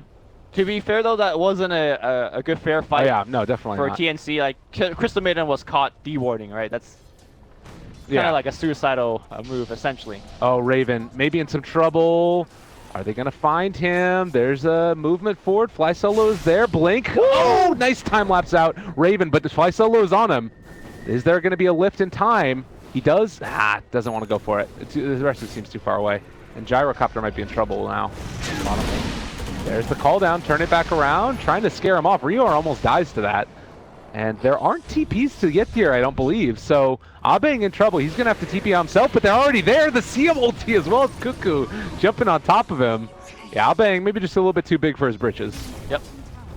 Good catch there for TNC. That was a very important kill to slow down the Gyrocopter, but Clutch Gamer is not missing a beat. TA is going to pour mid. Can they make a play here? Blink, Maelstrike, Hana. Will hoops on for himself, and now Armel coming in. He can have ult, and he will ult. There's that kill. Down on top of Tim's. It's a hard thing to deal with, and Cuckoo out of mana now. They're going to shrine up. Same H, get inside that. Come on, buddy. Go get your regen. What? All right. That's fine. Cuckoo, gonna find a kill. All right. And you can see as soon as the Blink Dagger gets picked up, they could apply Cuckoo's massive damage where he needs to go, and he's being super active. And I think this is the way that you come back in the game. I don't think you farm against OD Midas and expect to do fine. You gotta kill. So next up on the docket, we have already seen the Blink Dagger on the Centaur. I'm kind of curious, OD, after going for the Midas, he's now going back for the Dragon Lance. Not a great surprise there. Looks like Rubik has Blink queued up as well. Is there anything that you feel like TNC, like, can they still keep on making these kills happen before the Blink Dagger on Tim's? They have to, because it's not just about the Dragon Lance on Armel. He's upgrading it into a Hurricane Pike. Same thing, I believe, with Gyrocopter. It would surprise me if he doesn't upgrade into a Hurricane Pike as well. Once both of these pikes come out, TA's kill opportunity is going to be diminished quite rapidly. So they need to get as many kills as they can now and take advantage of the fact that they are currently, you know, you could do a lot of picks. Okay. In terms of finding the openings, that's kind of a different story. It sort of, again, is why this Centaur Stampede is just so good against this lineup. And it's kind of interesting because they picked it, it wasn't in like the first pick necessarily. I like this play though, moving into Roshan. Cuckoo should be able to secure this, but do Clutch Gamers realize it? Well, they might realize it, but it's going down pretty fast. Fly Solo goes left to perhaps check. No, I don't think they even realize it at all. Rosh, I think, will just go to Cuckoo. Yeah. And that's something that, you know, is hugely important in the context of this game. Like, Right now, Ogre is going to be walking over in that area, realizes that there's some heroes in there, and Cuckoo has the Aegis now. And this is one of the reasons why I personally favor... Oh, hold on thought here. Fly maybe solo. Tims? Looking for the snipe here against Tims. Tims. He's going to die. He's going to deny. No, did not get him. All right. Well, they don't get the deny. They find something from it, Man, but... look at Tims. He's got stick, boots, and he's just desperately trying to save to that blink. Yeah, he's been poor. It's a rough life right now for that Slardar. I kind of was wondering if like maybe they just stuck him in the jungle a little bit longer, or invested into an Iron Talon. If maybe at this point he would have had it, but it felt like they needed him to be active certainly, and well, now they're kind of stuck between a rock and a hard place. Yep. But a move like that, what we saw the Roche sneak, is kind of the reason why I originally favored the TNC draft when you were asking me at the beginning of the game, like, who's going to take it? Because I feel like TNC is going to have a lot more opportunities to take objectives, whether it be towers or Roche. And if I think the game was a bit more even, I think you could see the TNC draft shine a little bit more. But for now, they're trying their best to delay the game, farm up, and finally the Blink Dagger comes out from Tims. But like clockwork, the Pike also comes out, so I think Clutch Gamer is kind of ready for that. Yeah. Well, they're moving in mid. They need to be careful. There's so many heroes in the area right now, and well, the Blink Dagger is actually not on Tims yet. He hasn't brought it out, and he's gonna die. Maybe, yeah. He does go down. His Blink Dagger was on the courier coming out to them. Bottom lane here, Bing drops a rocket on Cuckoo's face. I think it's time to disengage here for Dire side, but no, they find one in jungle, fly solo, getting caught by Rior's freezing field again. Now they're walking uphill into this. They got to be careful. Fire blast onto Sam H, but Cuckoo, he's on top of Armel, ends up going for that imprisonment. Hierarchy fight to the low ground, and the Stampede is going to mean that gyro gets out, and time lapse away from Raven. They don't lose anymore, it looks like. Well, they're going to get a tower on the bottom as well. That Desolator doing a ton of work. Cuckoo not going to be able to find anything else. Which, by the way, this is one of the best combo in terms of hero picks that TNC has played quite a bit. The Darkseer plus a Slardar, but what they normally get out of Tims is, you know, like, I don't know, a 15-minute blink and he's getting 4 or 5 kills by this point in the game. But Tims is having a rare off game, but this is not the time to be making mistakes. Yeah. I think he's been more focused on trying to get the vision around the map, and you can see that ward there set up the kill on the Rubik. There's been a couple of wards that were placed like up on this high ground here, and it's something that this team needs, but they also need some other form of initiation, because right now they don't really have it. Has he been even buying wards? He's been placing them at the very least. I think it's really just a CM. Yeah. Okay, he's got eyes on Hannah right now, but nobody's nearby. Is he really going to blink crush this for creeps? No, he's going to amp and run, okay. And again, that vision, whenever he can possibly get it. Yep. CM looks like she's going into a hand of Midas, so maybe emblematic of the way that TNC think this game is going to go, that they're not going to be able to finish it off quickly, and she needs to get into some more items later on in the game. I think it's always good for heroes like CM to, if you're already warding and if you have the extra gold, go for the Midas, because getting your levels is actually quite important, quite underestimated what your hero can do once you get that second or even third point into freezing field. The way Rubik is only, what is that going to be, about 700 gold away from finishing off his Blink Dagger. He stays alive through a couple more of these fights, and with the Sakuchi constantly being stolen, there's a good chance of it. This is going to be a factor to be considered in these fights. Sure. I mean, once you talk about Axe in the long term, you're guaranteed to steal freezing field, right, from CM, so there's a lot of good stuff that you can do. Mid lane, they're on top of the Ogre. He's gone. Yep. That's about the best pick that you could have hoped for, at least, on the side of Clutch Gamers. But you'd love to not lose anybody, obviously. I think it's a great pick. I mean, it's not about who you pick. Obviously, Ogre, it's a fine hero to get rid of. It's more of look at the map right now that is being occupied by TNC. They're the one that's dictating the pace of the game. If you look at all the other metrics, Clutch Gamer is leading in kills. They're leading in net worth. Like, TNC should not be able to make this kind of aggressive play that they're making, but because they have the double blink, they are taking advantage of that, the fact that they're currently just a bit stronger. And this is hallmark of a really good team. You know, they understand the ebb and flow of the strength of the two teams, and they're taking advantage of it. I think it also harkens back to that Aegis that they Clutch Gamers are not willing to fight into this one right now. So I'm kind of wondering like when that next little turn of power spike is going to happen. Again, Rubik getting closer to that blink. That's going to be a big one. BKBs are soon to come out on the side of Clutch Gamers. We've got one that's queued up for the gyrocopter. Already has a little bit over halfway to it, and OD is building towards his as well. So that might be the moment that they're waiting for before they actually try and take another fight. That and the Centaur Ags. Yeah. I think that once the 3 cores get their 3 major items, that's when really I think Clutch Gamer will probably seize control of the map again. So the timing window of TNC is closing rapidly. I don't know whether those 3 items will come out at the time of Roche. I think for them, for Clutch Gamers, if they could get those 3 items and take a fight at Roche and secure the next Aegis, that would be huge for Clutch Gamers. Absolutely. Right now, TNC continuing to look for any pickoffs they can find, but you can see that Slardar, he's queuing up for a Midas as well. So I think a choice has consciously been made right now by TNC. We can't end the game right now, but let's try and stall it out for a while. Let's try and get ourselves into that next tier of items and, get those levels like you were mentioning. Yeah, it's almost conceding once the BKBs and the Axe comes out, they're conceding that phase of the game, and they're trying to go, into the next phase, like the later portion of the game, which means TNC is gonna have to do a lot of ratting, a lot of dodging. Yeah. And who better to do that with than Weaver? That's definitely a hero that's very much built for being elusive and just moving around the map. And it's also pretty emblematic of what we've seen in these qualifiers as a whole. We've been seeing the games go later and later and later. And now a movement out by Clutch Gamers does look to be at least somewhat aware of it, TNC.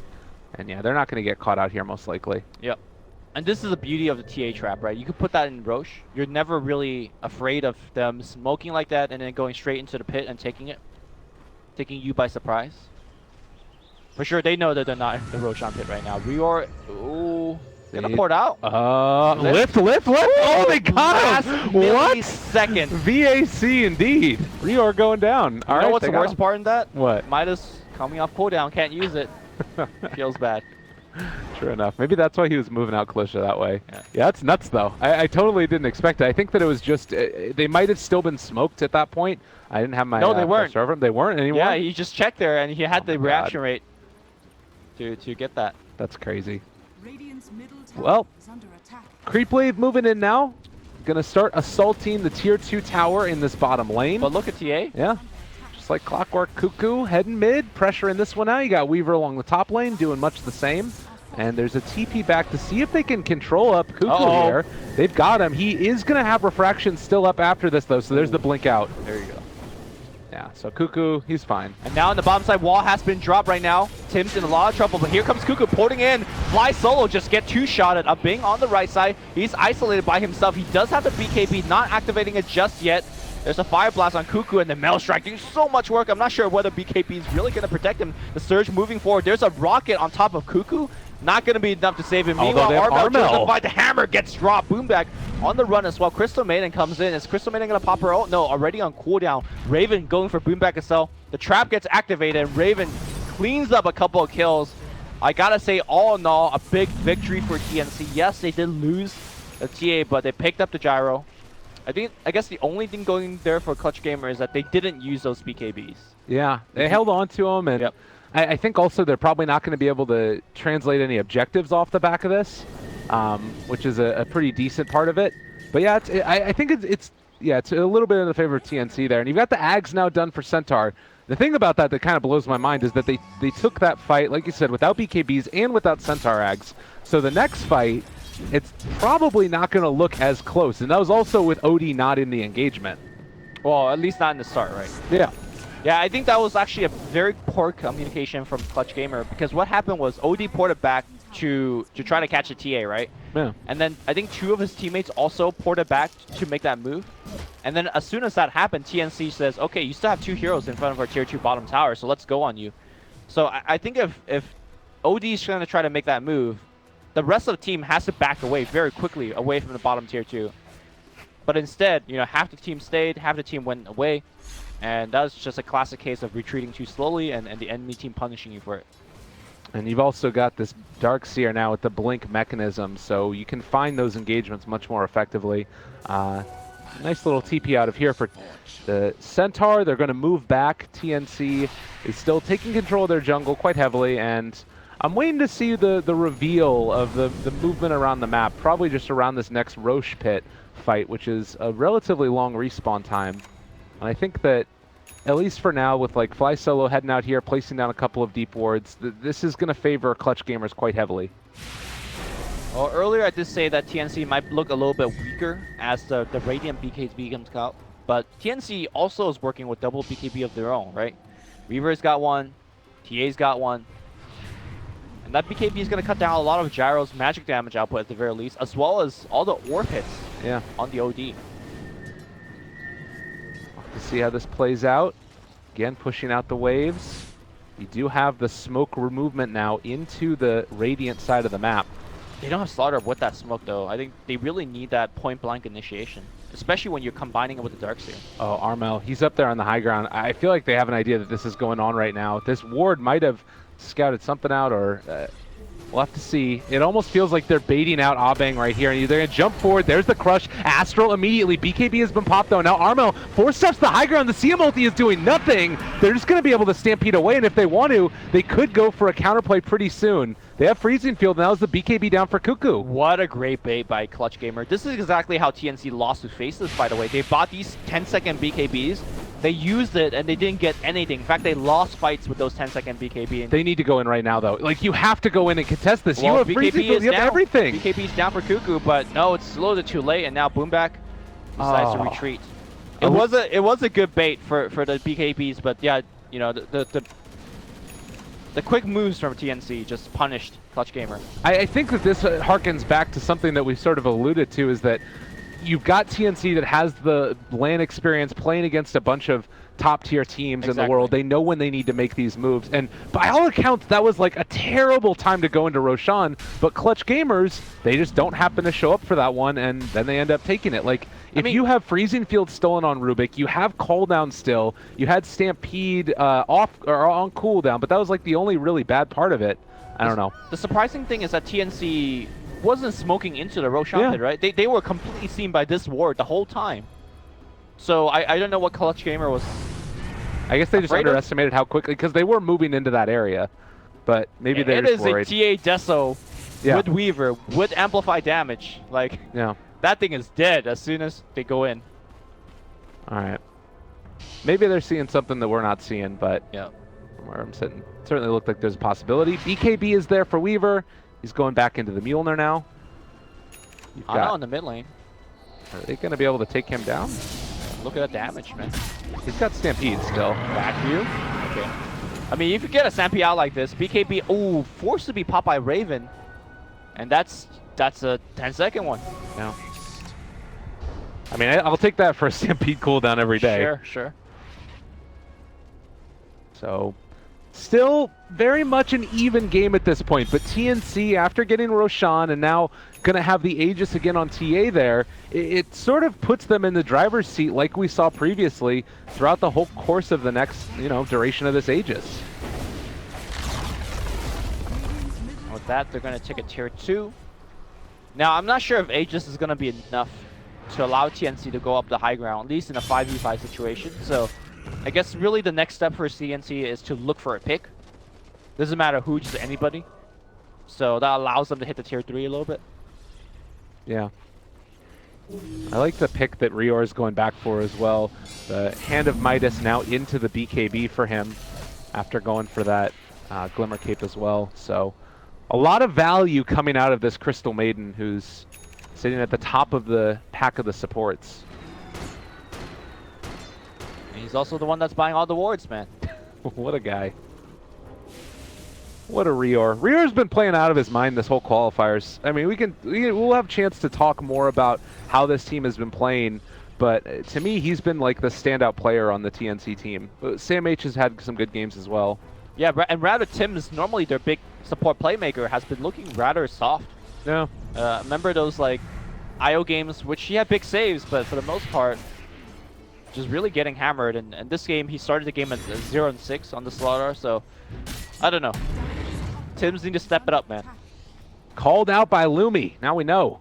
It's tough love, man. Normally, he's 7-0 as a support, so I know he could do better. Yeah. All right. Freezing Field going to wear off soon for Rubik as well. There's no great chance to use it, I would imagine. TNC going to move around the map, try and pressure out this lane. It doesn't really feel like they're in any hurry to get stuff done. With the double Midases on this team. Wait, did Slaughter not go back for a Midas? No, he switched out for a 4-step. Okay, so they only have one Midas on CM. Maybe I don't like that as much then. I feel like they need to get something done with the Aegis. And looks like we're trying to make it close. Ooh, that's a quick reaction. Second one as well. They got him! Armel chase. They got the Stampede, though. Turns to fight. Just going to be able to take down Tims there. He ends up falling. Trying to turn onto Cuckoo maybe as well. He's going to self-astral. Team is coming in right now, Armel, and looks like he's going to be fine. In fact, they're going to go on Cuckoo. Cuckoo has a BKB active. He's really going for the kill, but the Astro baits him again. That's Aegis. Everybody on the dire side is piling in. Raven leading the way with the bugs. Everyone blinks out, and the Melt Strike missing. He went for a creep. Bing is running away. Boomback perhaps will throw his life for his team. Boomback taking a ton of damage, but walking away as well. The Rockets will slow their retreat. Here comes Rior from the side. Will the big bad Crystal Maiden allow them to... Vacuum Nova, pretty good. Bing pops a BKB, trying to allow his team to further run away. Boomback dropping low. Here comes the Milk Strike, and he needs to Astro these hits.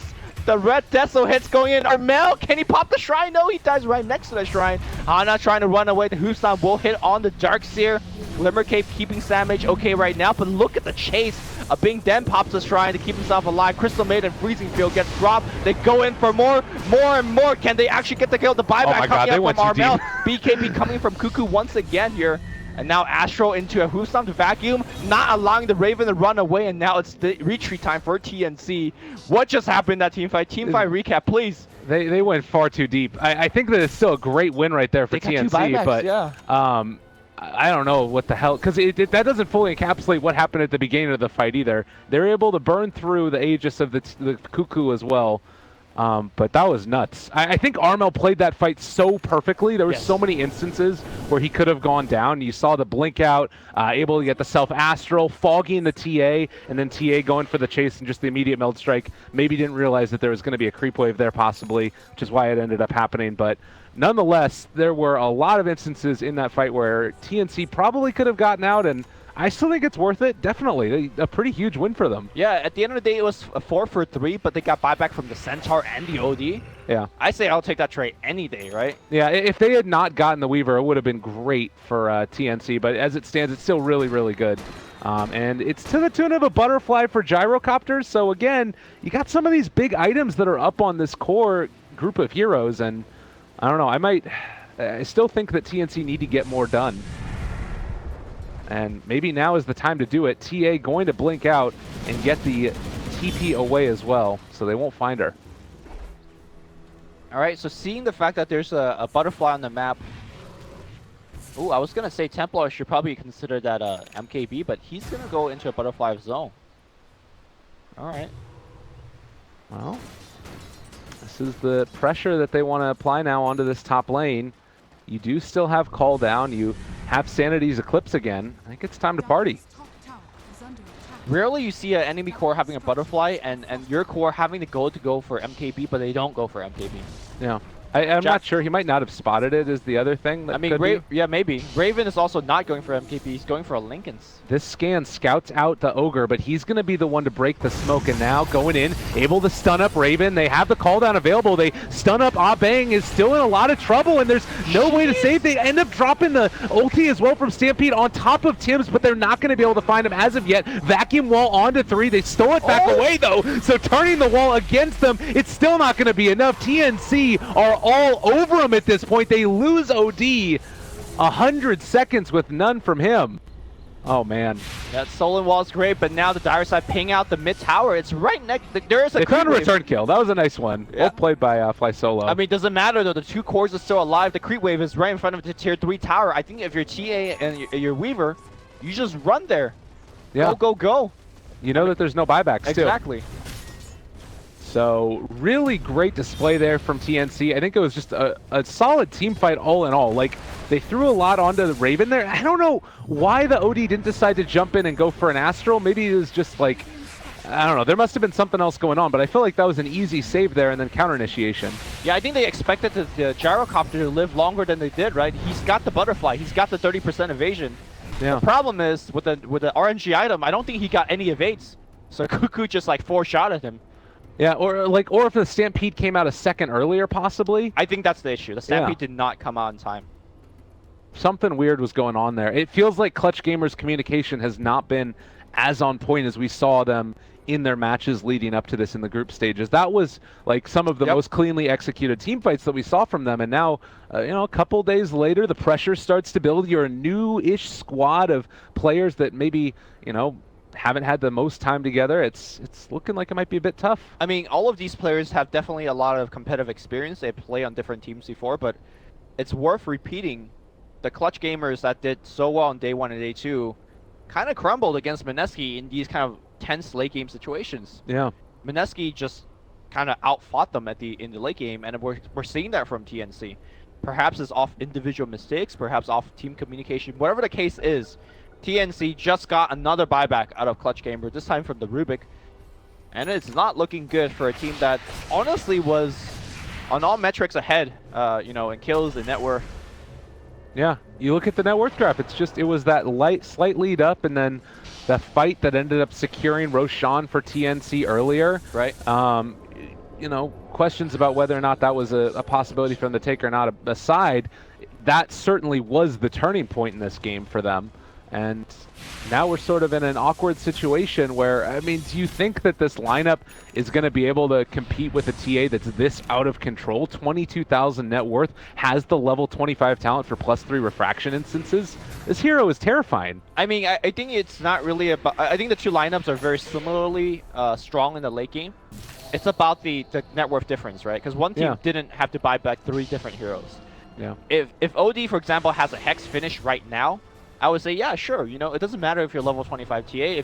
If the OD could blink on you, Hex, and just kill you, who cares about your level 25? Right. The problem is, Armel does not have that Hex right now, and instead of making aggressive smoke gank, they just have to keep farming.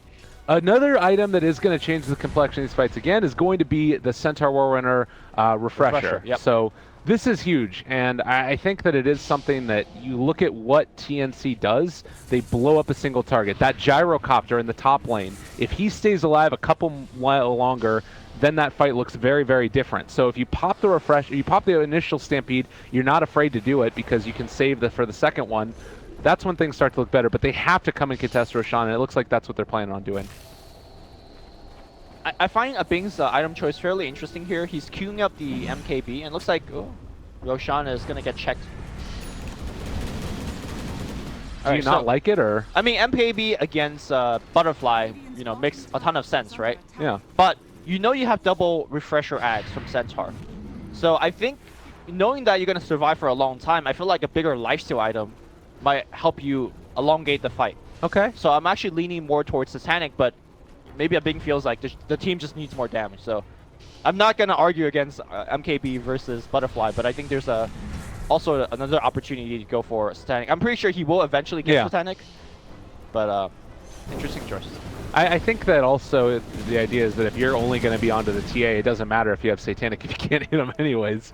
So he does have the Morbid Mask, but I completely agree with you that especially if they can bait out a good amount of his life going down, and then afterwards they pop the Centaur Ags and then go for the Satanic, he'll be back up to full, and it's like you get a second whole fight with him. Exactly. And they're going to try to steal Roche.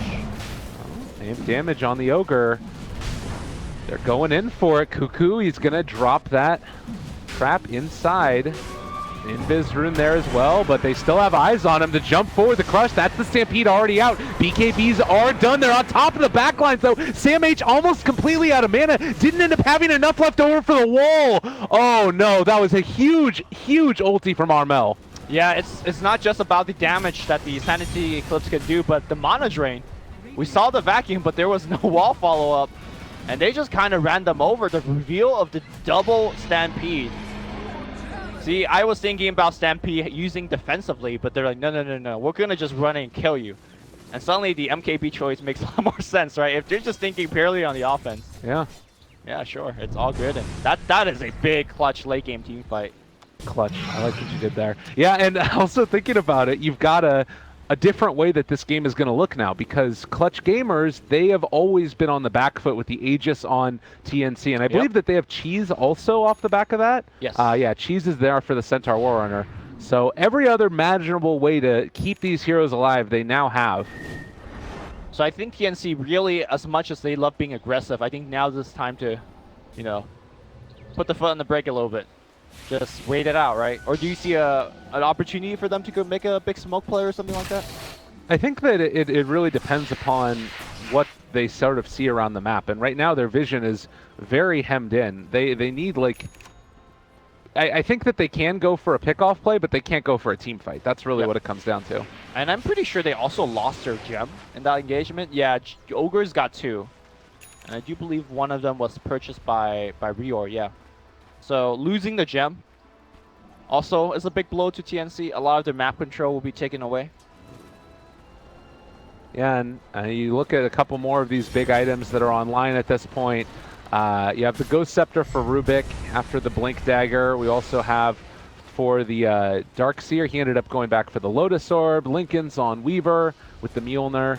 I think all in all, like, the other thing is that TA's item build, it's good for staying alive in the fights, but he doesn't do, like, the ridiculous amount of mana that scales into this point in time. Like, he didn't end up going for the Bloodthorn style instead. You know what I mean? Yep. I mean, I think if he gets to hit the back line, he does a ton of damage, but at this point, I'm not sure whether he can go toe-to-toe versus the Gyro. Like, look at that. Like, that was before Stampede came out. Wait, Stampede. I mean, he has another one if he needs to. Oh, no, he doesn't actually, but he does have the blink away. Ooh, that was close. Are they going to keep on chasing? I mean, I think that...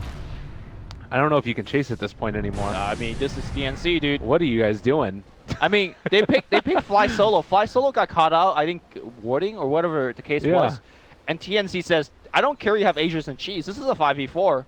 I'm going to press my advantage here. And look at TNC. They're pushing up high ground against the team with Aegis and Cheese. I mean, they know that they don't have any more Ags right now for the Centaur, so yeah, they end up taking a tier 3 tower. That's huge. That means Shrines That's crazy. They get to take objective when the enemy team has Aegis and Cheese. I just have to repeat that. Okay. I think that, all right, Clutch Gamers, they realize that they need to make this happen. They're going to fight around this, but it's already gone. Yep. So they actually can't fight. If it was actually them being able to fight around the shrine, then they could have done it because Rubik could have TP'd in, but now... The shrine's dead. Yeah. In like 2 seconds. And all of this started with your 5-position support dying. People think that support doesn't matter in late game. It always matters. Well, MKB almost completed for Raven. We're going to see what the next item build is, but Cuckoo in some trouble. He's getting that in stolen. He does have a ulti as well if you want to drop it, but not going to go for it there. Yep. Now, this is something that I kind of mentioned yesterday when Cuckoo was playing the OD. This particular level 25 talent is so beneficial when you get those stray hits like that. Yeah. And that's 20 in that's going to be sitting with in the next minute or so. And all from TA also, so now she's working with even less of it herself. Not that this hero requires a ton of mana, but... Well, she'll need mana if she eats a Sanity Season. Exactly. So, movement now towards the mid lane. You still have this heavy contingent, you know, the TA crazy far ahead in terms of net worth. Weaver really far up there as well. But all these other heroes, they're right there with them. And Clutch Gamers have had enough. They want to think about pressuring this advantage. I mean, Aegis is running out, so... And they do have the Satanic on Gyrocopter. Ooh, Bing. Thank you for making me not look crazy when I made that suggestion. It's a really good one. It's a great item. He seems to agree with that. And it's really hard for TNC to go into that. Like, what do you do against a Bing with Satanic, Aegis, and 2 Centaur ult backing him up? Yeah, he doesn't care.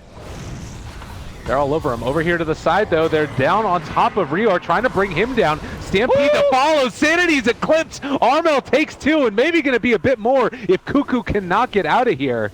So now 2 down, no buyback. Clutch Gamers all over him. We said that TNC needed to do something early. It's a scary moment.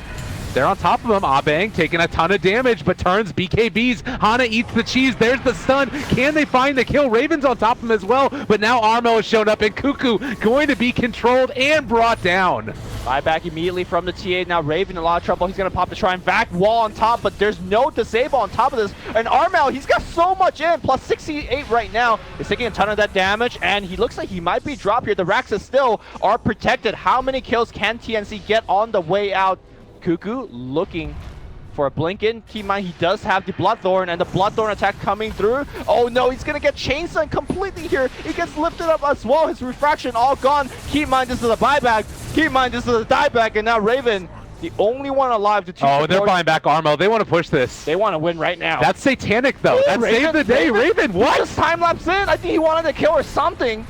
Oh no. All right, well, he has buyback, but why? Wait, why did he time lapse? I don't know, but he also don't have time lapse now for the next 30 seconds. What? I don't understand why he just time lapsed again. I think he expected a Bing to be much lower, and he was trying to snipe him. All right, he has Satanic back up again now. He's going to end up getting Astral. Oh, he was actually Satanic. Yeah, that might have been enough, but still, nonetheless, you have the Fly Solo CM ulti going out, keeping them back for the moment. Look at this man dance.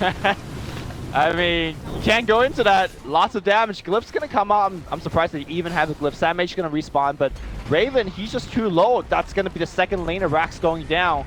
Clutch Gamers, I think they should be happy with what they got, and they're going to turn back, but Armel did buyback for this. They're Satanicing back up for Abang. Okay, no, they're going to stay. They want to get the triple. I mean, TA's gone for 60. You know this. They have back wall back. All right. Samage needs to make a huge play here. All the hopes and dreams of the TNC game number 1 on the back of this little Darkseer soldier. Can he make it happen? Vacuum wall looks pretty. It looks nice, but Clutch Gamers don't give a damn. Yep, wall in fact stolen, drops it right on top of the Weaver. That is going to be mega creeps here. Raven going to try to do what he can. That is a buyback on Armel, and he's too tanky to go down here. The rest of Clutch Gamer finally will back up. GG. They call it. Clutch Gamers take him down in the end. All it was, we talked about it, there was multiple Aegises picked up by TNC. Granted, it was in a tough position throughout most of the game, and then they ended up finally giving one away to Clutch, and Clutch Gamers ended up taking it. Really impressive display.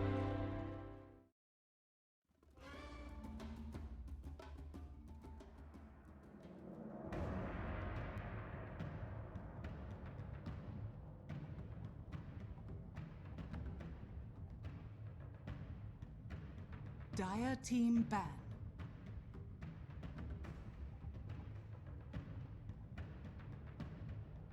TNC's turn to ban.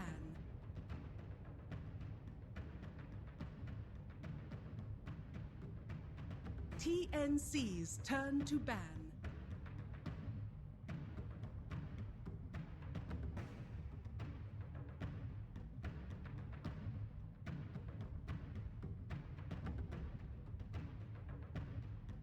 Ten seconds remaining. 5 seconds remaining.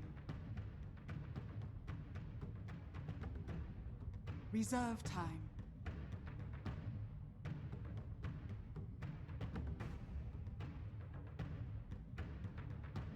Dire team pick.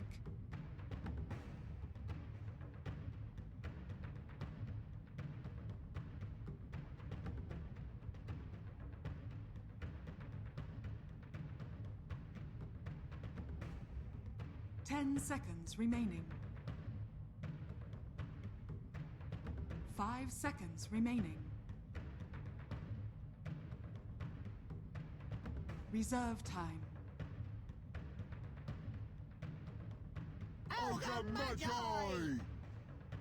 TNC's turn to pick.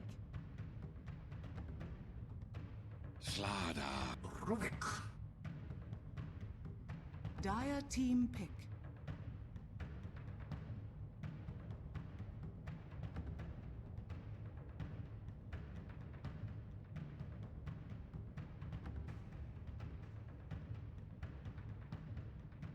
Ten seconds remaining. 5 seconds remaining. Reserve time.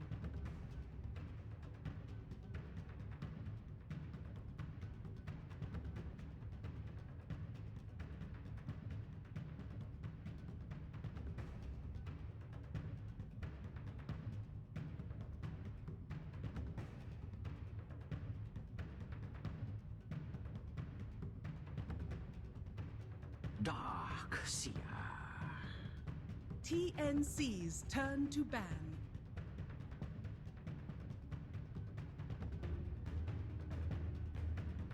Dire team ban.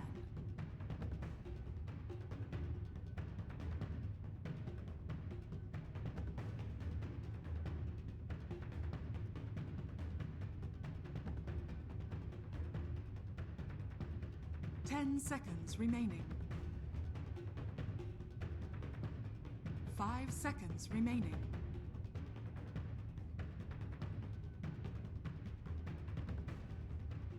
TNC's turn to ban.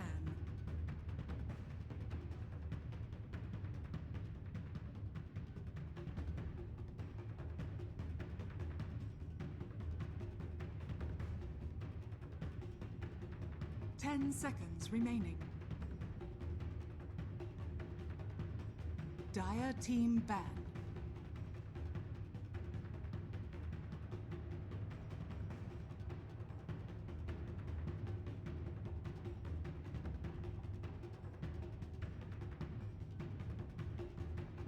Ten seconds remaining.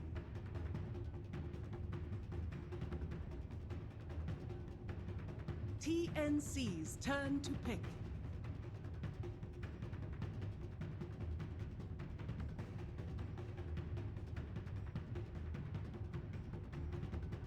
Juggernaut. Dire team pick.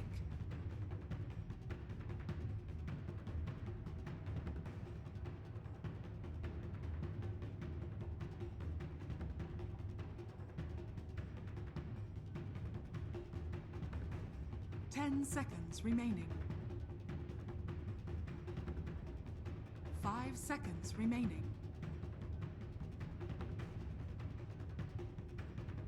Reserve time.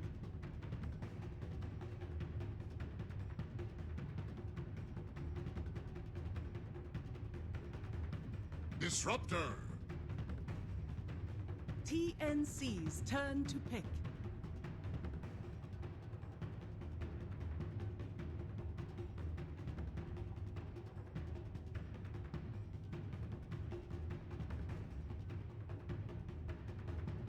Ten seconds remaining. 5 seconds remaining.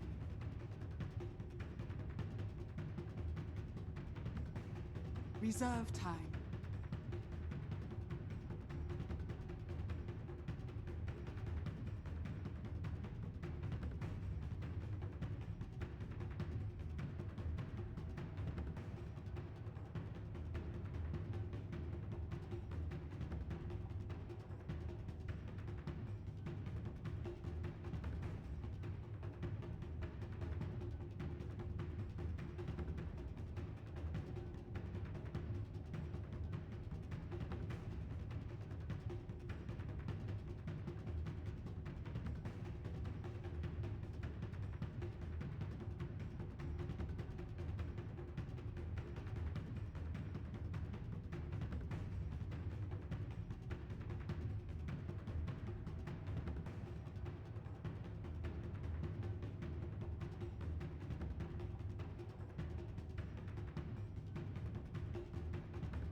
Reserve time. Dire team pick.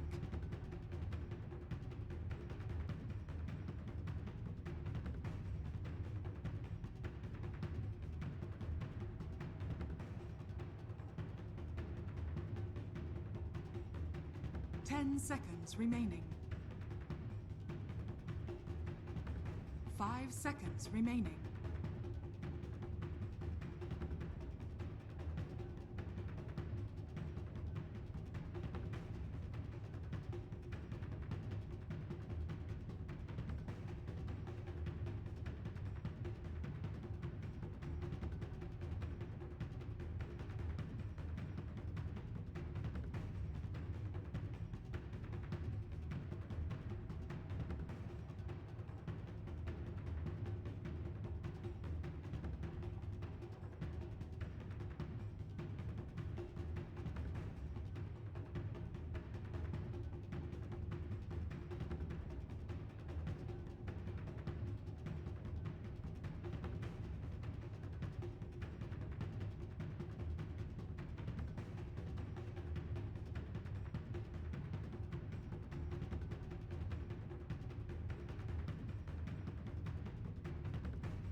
Sven stands ready.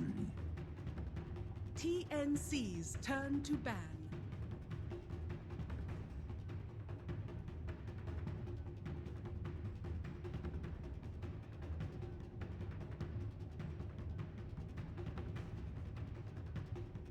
Ten seconds remaining. 5 seconds remaining.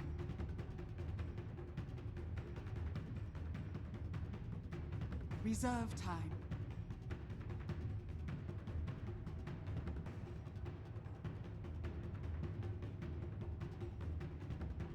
Dire team banned.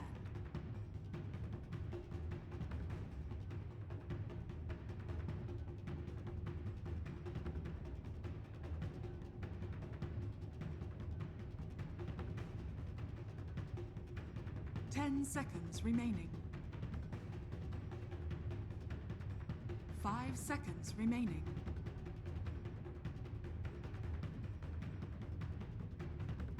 Alchemist. TNC's turn to pick.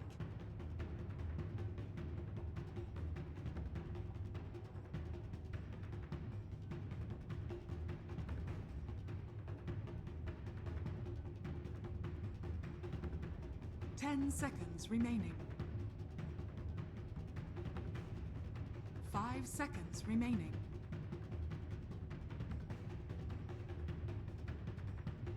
Reserve time.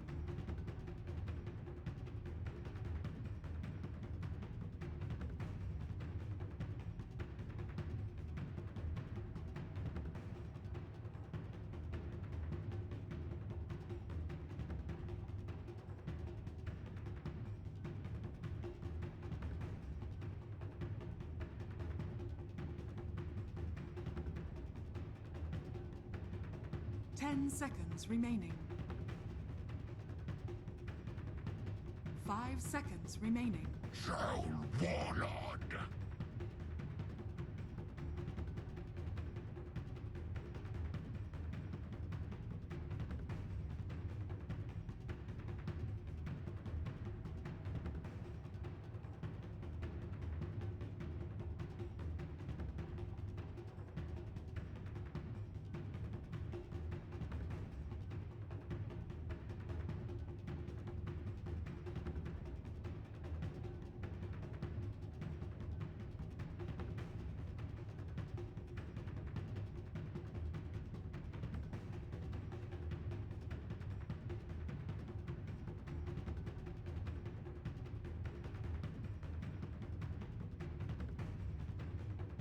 10 seconds remaining.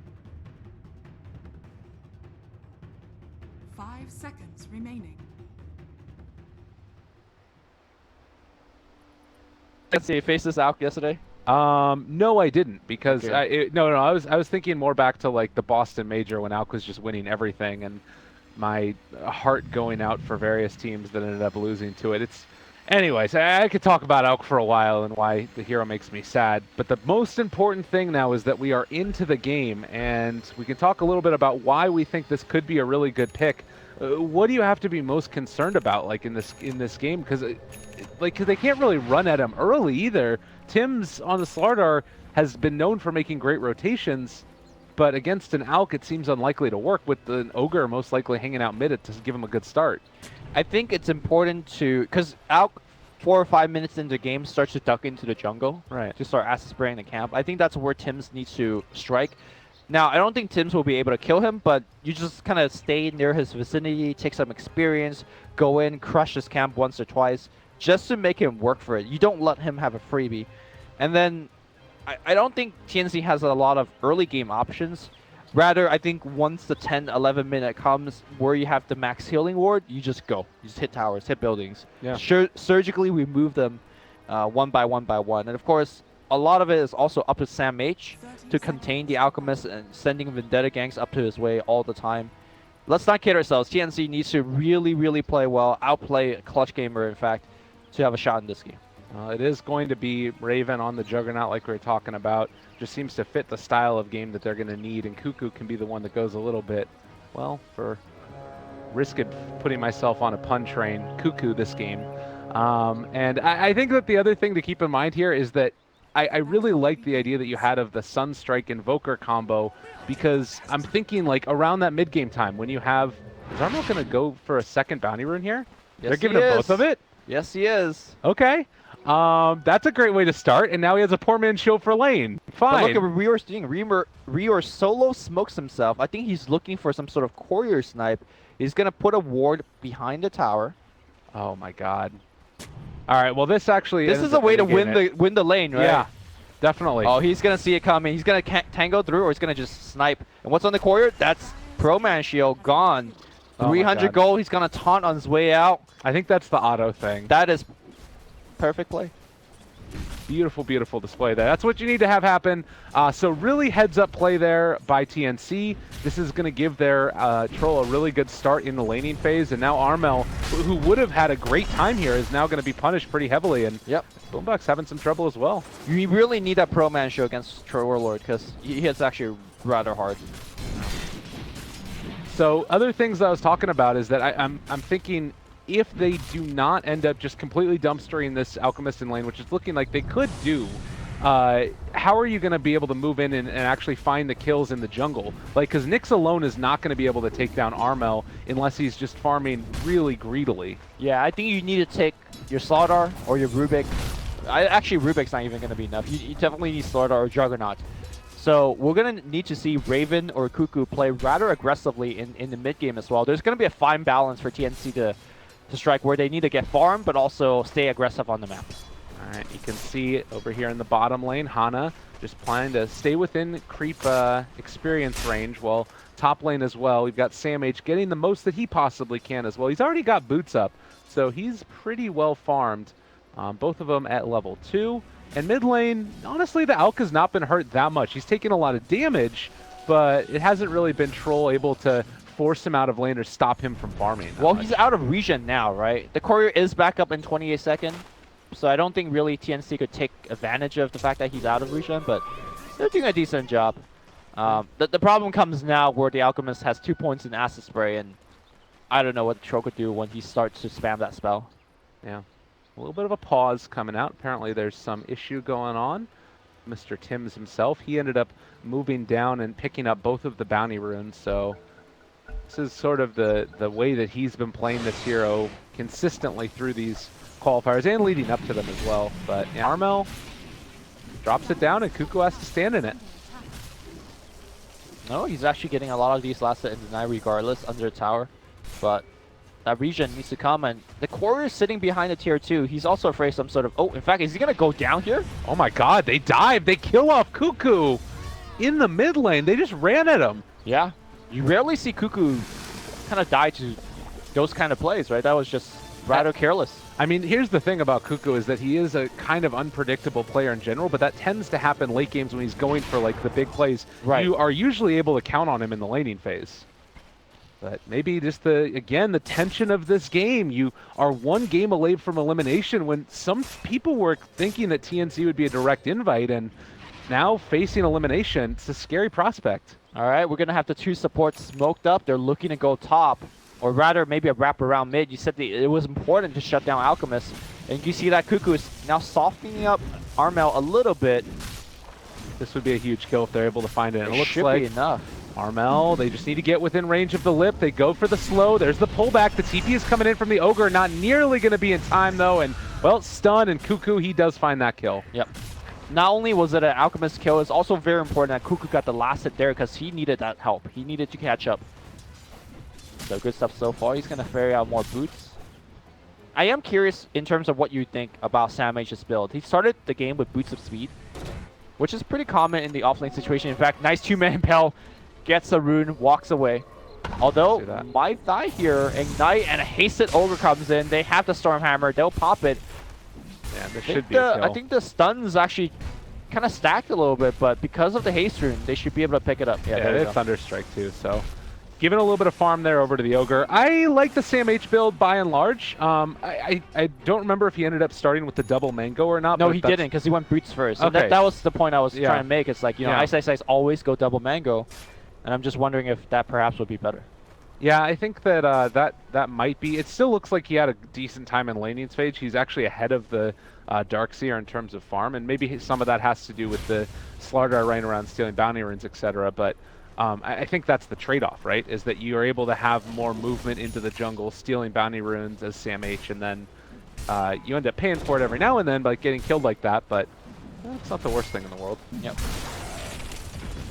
Alright, so this is the phase of the game where Armel ducks in the jungle and starts acid spraying away. He goes back in lane to acid spray more. It's gonna be rough here for TNC because none of the rotations are going into the jungle. They're not really slowing him down. I don't think one kill is nearly enough to stop an Alchemist, so. Well, and like you talked about in the draft, I was expecting and actually really liking the idea that you had of an Invoker, because you think about what an Invoker could have done right now instead of Cuckoo. If Armel goes into the jungle, you have the Nyx that's there, he just pops the Spike Carapace on the Acid Spray, and then that's an easy kill over and over and over again. But maybe not exactly right now because he doesn't have Vendetta yet, but yeah, maybe like in 2-3 minutes from now. Exactly, and like now you've got Tims who's going to be able to come in here and soak up some experience, but there's no chance for a kill. No.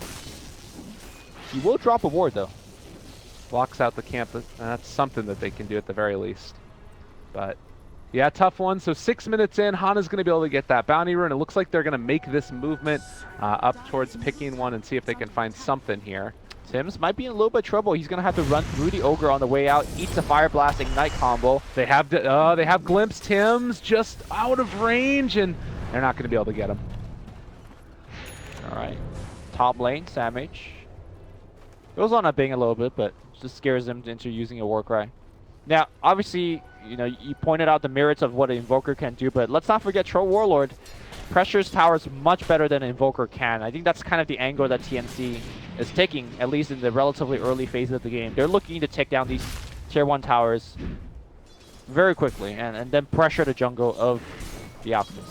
Yeah, I think that that's a good way to play it. Oh, they might be able to do something here. Abang's still in the area. Sam H could steal some, maybe get the courier snipe. All right, they find it. That's the bottle of Armel, so something going their way there. Yeah, that's the second time courier dying, but looks like Tims might be in a little bit of trouble. In fact, they're thinking about coming back in. Abang's going to eat Impale. Crush is going to follow things up. They pop the Battle Trance. Look at that Nyx. All right.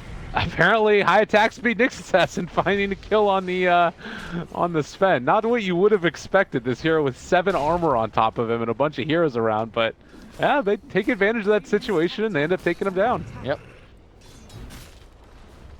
Okay. Oh, the cool thing was that Cuckoo had a arcane rune when he popped the battle trance, so it's like ready to go again in case they need it. And they're doing a good job of continuing to follow around the Alk. But there isn't that kill still that they need on him. I think it's good enough. Again, it's not kills, but you know, you do what your lineup is capable of doing, right? Yeah. So, you know, just slow him down as best as you could possibly can.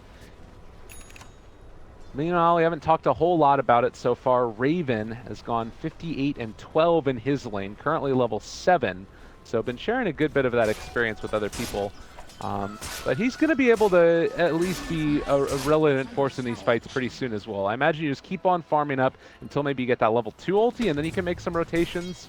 Or possibly you have Nyx run into your lane and help out for a kill on the Darkseer. Yeah, I think for Raven, he's going to just have a teleport scroll on him. If there's a fight that breaks next to his tower, he will make that port, but until then, I think getting that level is quite key. It's not just about the level 2 healing, level 2 Omni Slash, but also about maxing healing ward, because they'll need it to push against Acid Spray. Tims, again, in position to take the bounty rune away and just sort of look at the Alchemist. As I say that, Raven is porting up top. He's only at half HP, but does have the Omni Slash available. They spot this out, though. They see Raven moving up towards the top lane, and they are going to react. Yeah, Sven is just backing out. He doesn't have a TP, though, so this is a scary moment. He's going to hide behind the tower, and we might even need to see some rotations. Does anybody else have TPs? Alk doesn't. Disruptor does. Darkseer, they're going for him.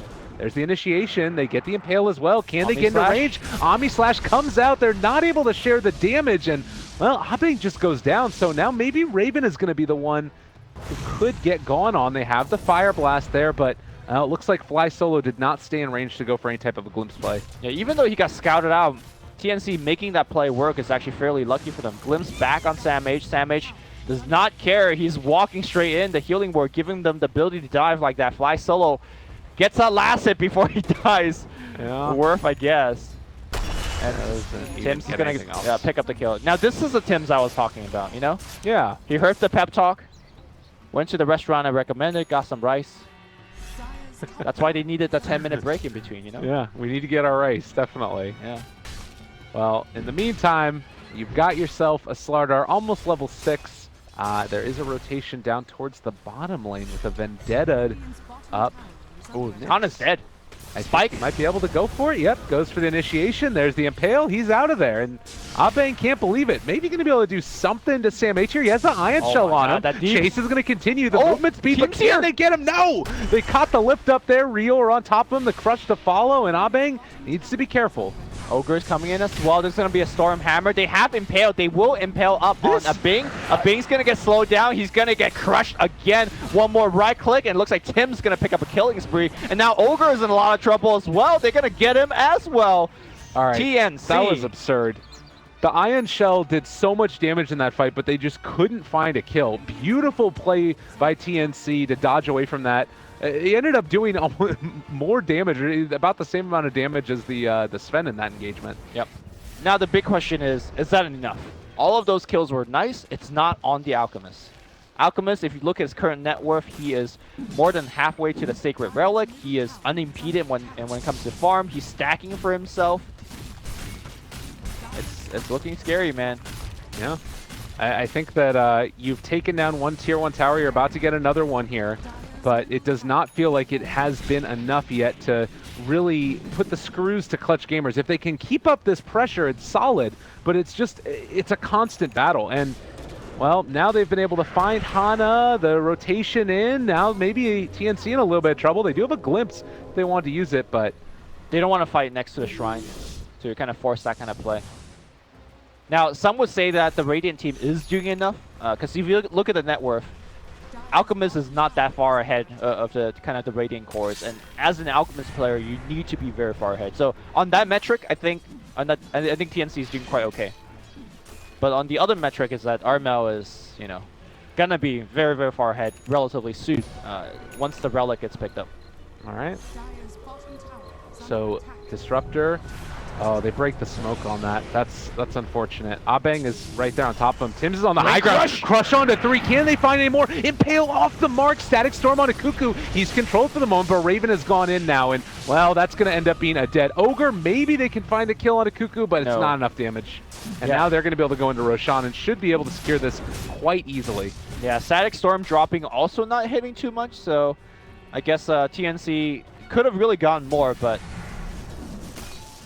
Nyx Assassin by Sam H. A rare miss, but this is kind of the game plan for TNC, right? We said that they need to be aggressive, they need to take objectives, and that's exactly what they're doing. Now the TP down here bottom. If they could find this kill onto Armel, it would be a great display from them. They are going in. There's the crush onto Armel. They still have Hana in the area. No mechanism at this point, but they're on top of him. They glimpse away the troll. This is the fight that they want to take now, but no glimpse to pull Tim's back in. Sam H still under tower. Can they find this kill? He ends up going for the self-stun, and, well, that's the vacuum to interrupt the Impale from Sam H. Good play there as well. Armel so low, needs to arm with toggle. The stun is enough, though, and they do manage to bring down Tim's, but it's at a big old cost, and Raven taking down another fly solo to fall. Tro is back in the fight right now. He does not have the slow access just yet, but Raven's also in the fight. He's looking for the spin. Boomback is trying his best to juke, and there is no juking that one. And now on the right side, Stormhammer does go onto the Tro, but Cuckoo is going to win that man fight. And all of a sudden, that was a 4-for-1 exchange with them fighting a lot of the fight, like what, 4v5? Because Tro got sent back and all that jazz. Yeah. And now they've clearly done enough. 7,500 net worth lead, 7,500 experience lead. Roche down, tier 1 down as well. Oh, tier 2's going down too. Yeah, if you're TNC, you're not stopping. I think that you've got Iron Shells with the Darks here to try and push these waves out on the sides. That way you could just defend one wave. But this wave is going to go down. Oh, that battle trend, making it look so easy. And you know, this is where the Troll Warlord looks much better than Invoker, right? Oh, yeah. You're just taking towers left and right. It looks like the fight's not over yet. Hana gonna get caught here. Tim's heard the words, man. Look at him this game. He's 5-1-4 as a support Slardar. He's gonna amp a fly solo. He says, I see you, bro. And there's nowhere for you to run. Yeah, it's a rough life indeed for that Disruptor, who does end up falling. I mean, Alchemist, the game plan hasn't changed from farm, farm, farm, but I think that Clutch Gamers are definitely hurting at this stage. And I mean, right now, I'm not sure it's farm, farm, farm. Clutch Gamers feed because TNC's over them, and that's going to be another tier 2. Yeah. I think that Armel is dead now, though, as well. Yep. With Nyx Assassin here, there's the Impale, right clicks. Armlet Toggle got off. Trying to run away from this, gets the stun, another Armlet Toggle. Any way out of this? Okay, Armlet Toggle, Armlet Toggle, Armlet Toggle. Armlet. You know, the funny thing is that both Cuckoo and Raven rotate up top instead of taking that tier 2, which is rightfully theirs. Yeah.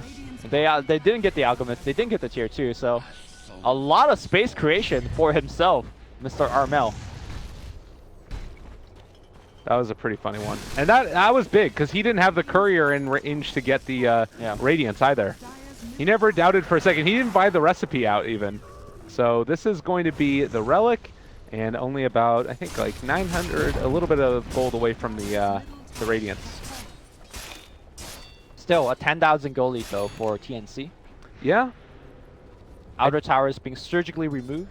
I don't know if they can ever feel completely comfortable in this game because of how good the team fight is from Clutch, but they're clearly in a much more dominant position.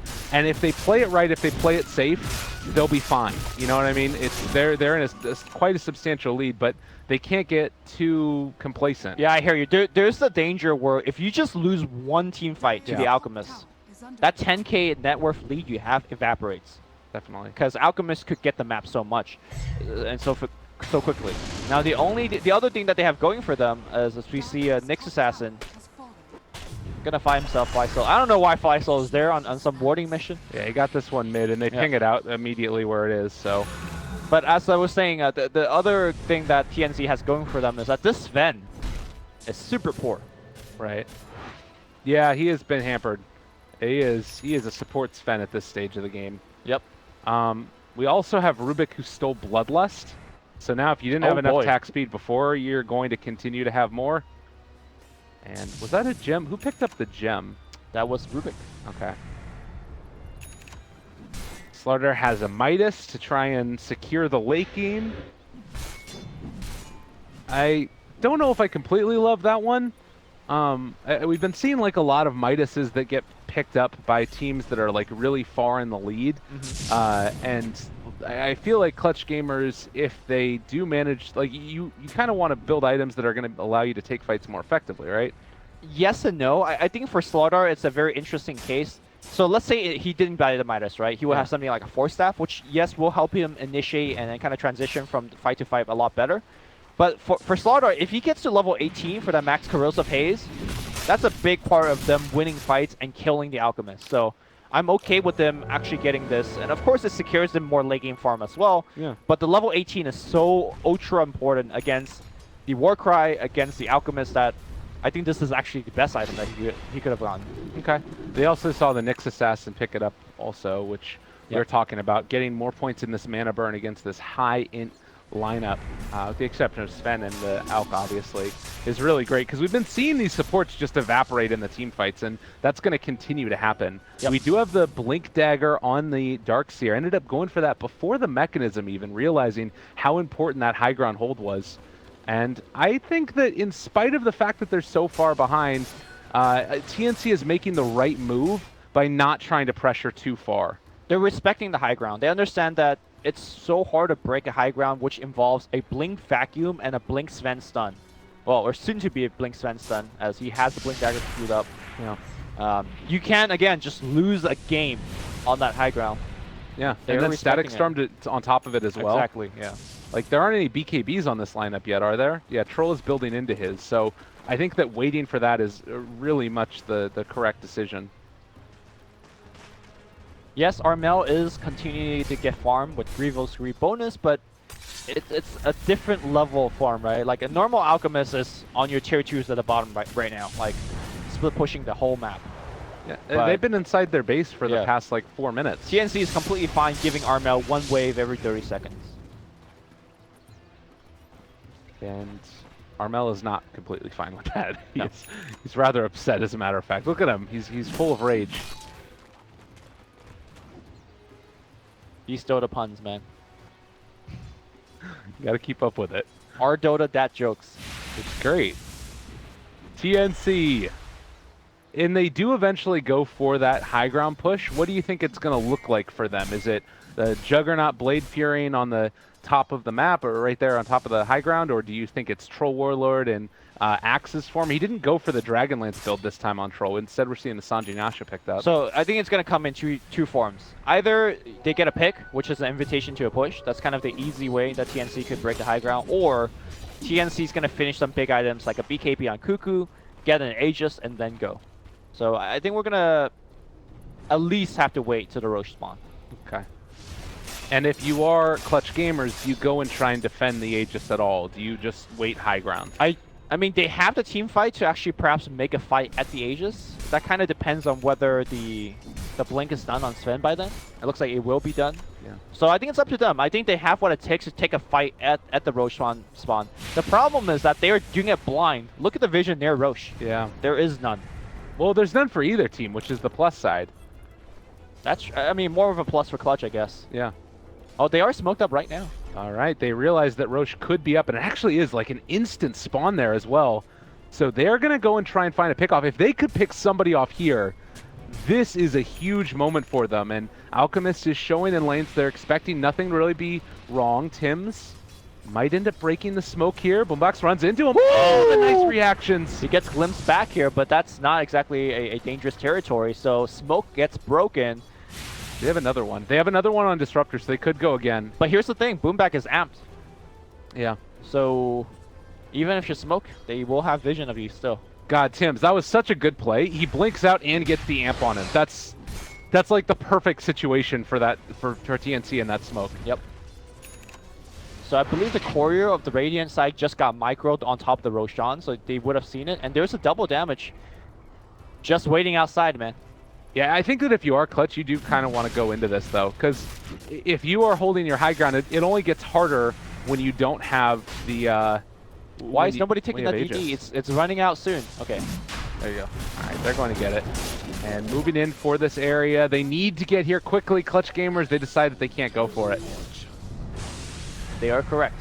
I don't know, it's tough, because now you have to fight into an Aegis, which is the scary side. Now, again, the high ground defense is quite nice. They got the Acid Spray for a little bit of a kind of weakening you up, softening you up, and then they got the big combo.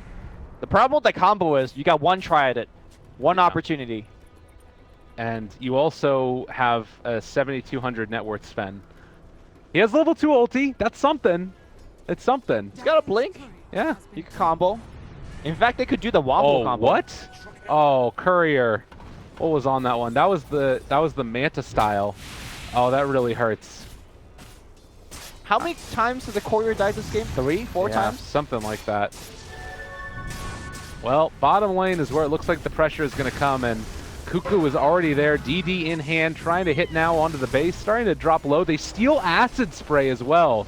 Rior has just been playing this game beautifully, and Kinetic Field, Disruption as well. Cuckoo, they're dropping a lot onto this guy, and he still has Aegis. They pull back in onto Armwell. He evaporates in an instant. Corrosive Haze, man. Make him look like paper. BKB did get activated, but you know, the Rax is going to go down. Obviously, no buyback though from the Alchemist because he's putting it all into his items. Oh, another big crush there. Can they find any more? Fly solo. They get the Disruptor ulti, the vacuum wall. It's pretty good. The Sven, he's going to be able to take down Cuckoo maybe as well.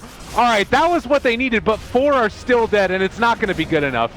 That was... Hana barely surges the way Tim's wants the kill, but...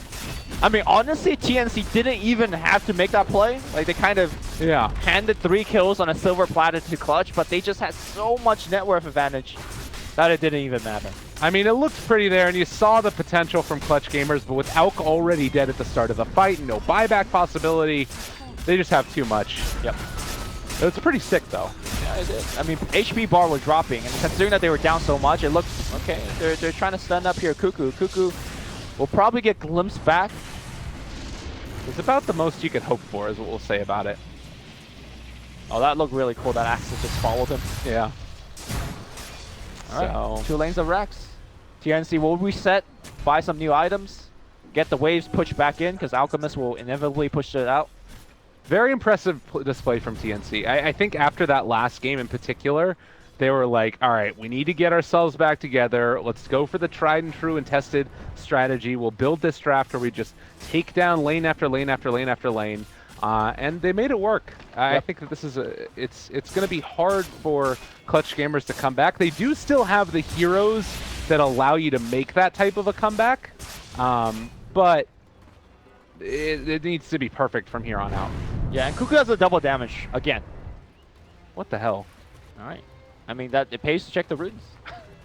How does he keep getting these? All right, smoked up. I think they're just going for the juggler here. Like, if they just get any kill. Yeah, and it's only 15 seconds until Alka would have his Manta style. So if they can get this on Armel, possibly that helps you enough in the fight. Like that last fight, you also didn't have the Manta. There's some deep stuff. Boom back. Are they jumping on him? Yeah, they stun the Alk, but he is very far back. Cuckoo is just going to go in, take this down. This isn't the end of the world for them, but like they can still take this fight. Cuckoo just runs in the... doesn't have Aegis anymore. He dumps the BKB and will win the match by stolen God Strength. They use up the Alk. They will stun up the Alk, and his HP bar is dropping fast. Will Manta needs to armor toggle this. No armor toggle going to do this one. The Purge on Abing slowing him down. He did drop the stun here on Cuckoo, but it's not going to be enough. Abing will lose the man fight barely, and that just should be enough. Yeah. Very clean play, very clean game from TNC, and they are going to take number 2, 23-5. Again, there was always a chance for a comeback, but it was going to need to be a comeback big time as TNC won that early stages. And Lumi, after the first couple of games, it felt like Clutch...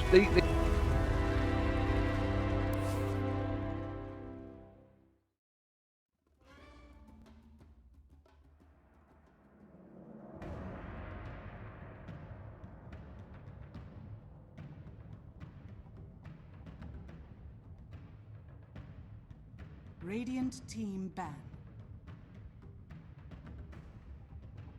TNC's turn to ban.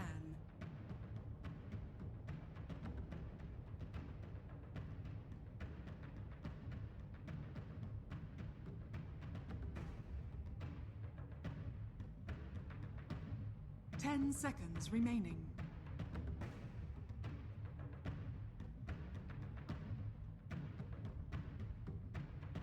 TNC's turn to ban.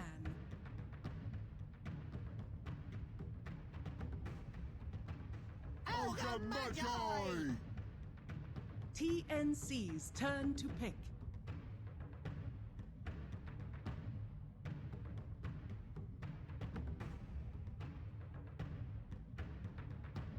Slada. Needs assassin. Radiant team pick. Shadow Fiend. TNC's turn to ban.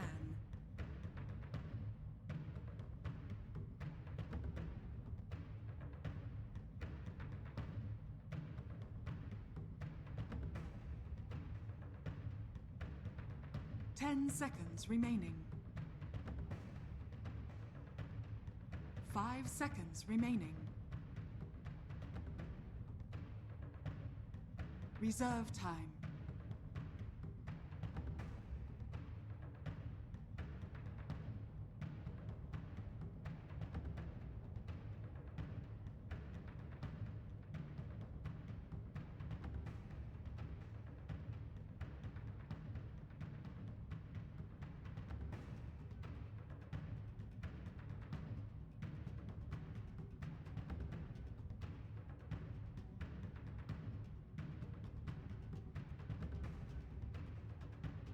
Radiant team ban.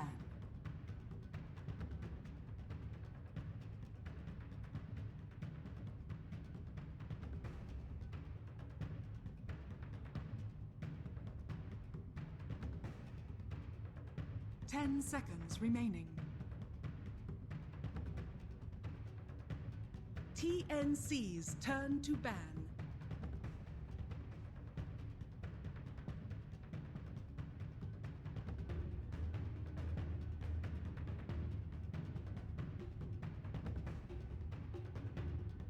Ten seconds. seconds remaining. Radiant team ban.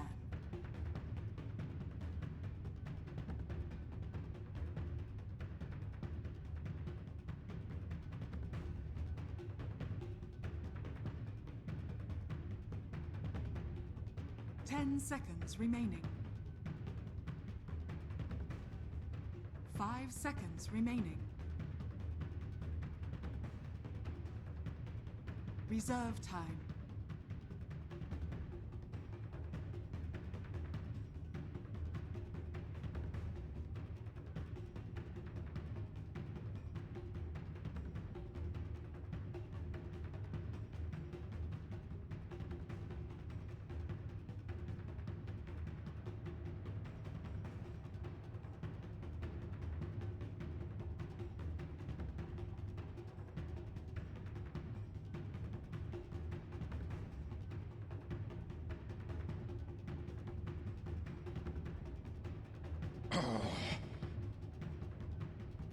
TNC's turn to pick.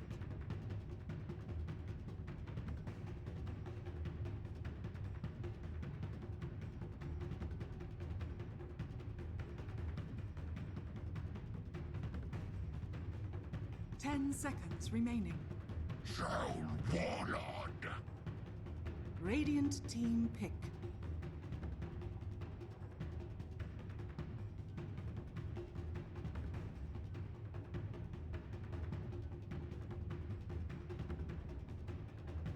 Juggernaut. TNC's turn to pick.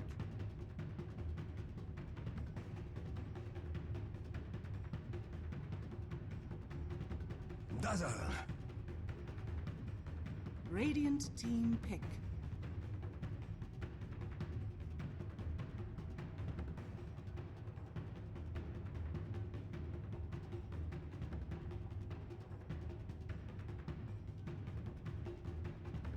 Ten seconds remaining.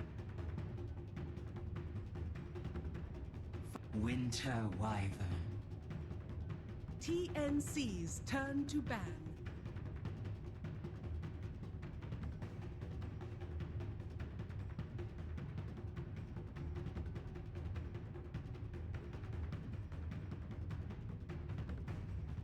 Ten seconds remaining. 5 seconds remaining. Reserve time.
Radiant team ban.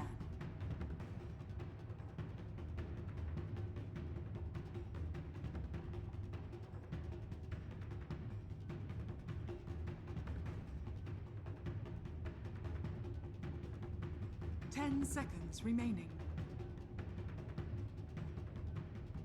5 seconds remaining. Reserve time.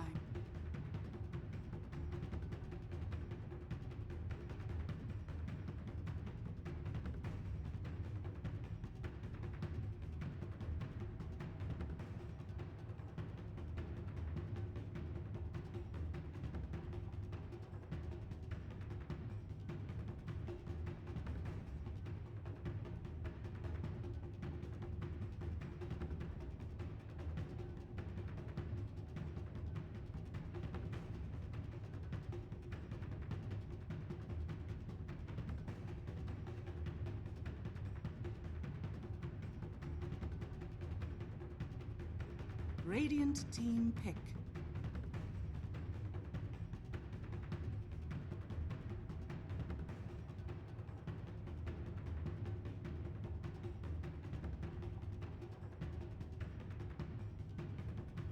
Ten seconds remaining. 5 seconds remaining.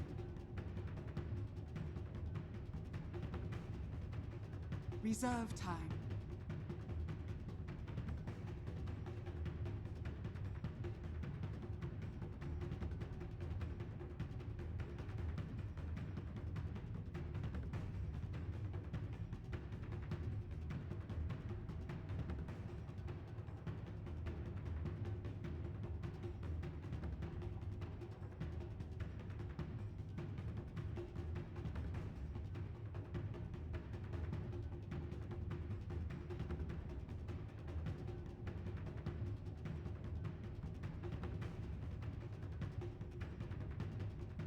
Ten seconds remaining.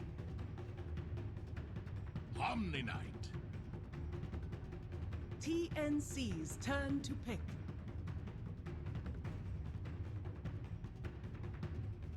Sniper.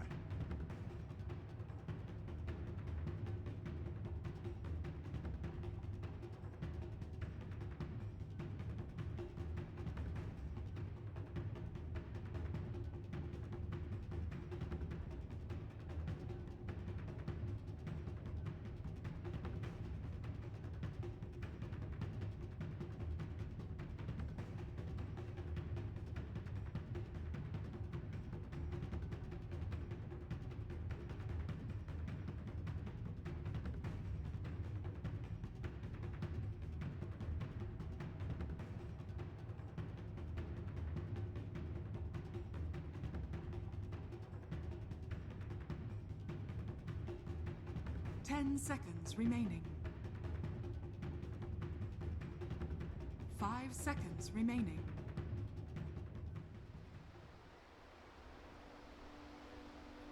I think Sniper is going to have a lot of longevity in this game, so that's good.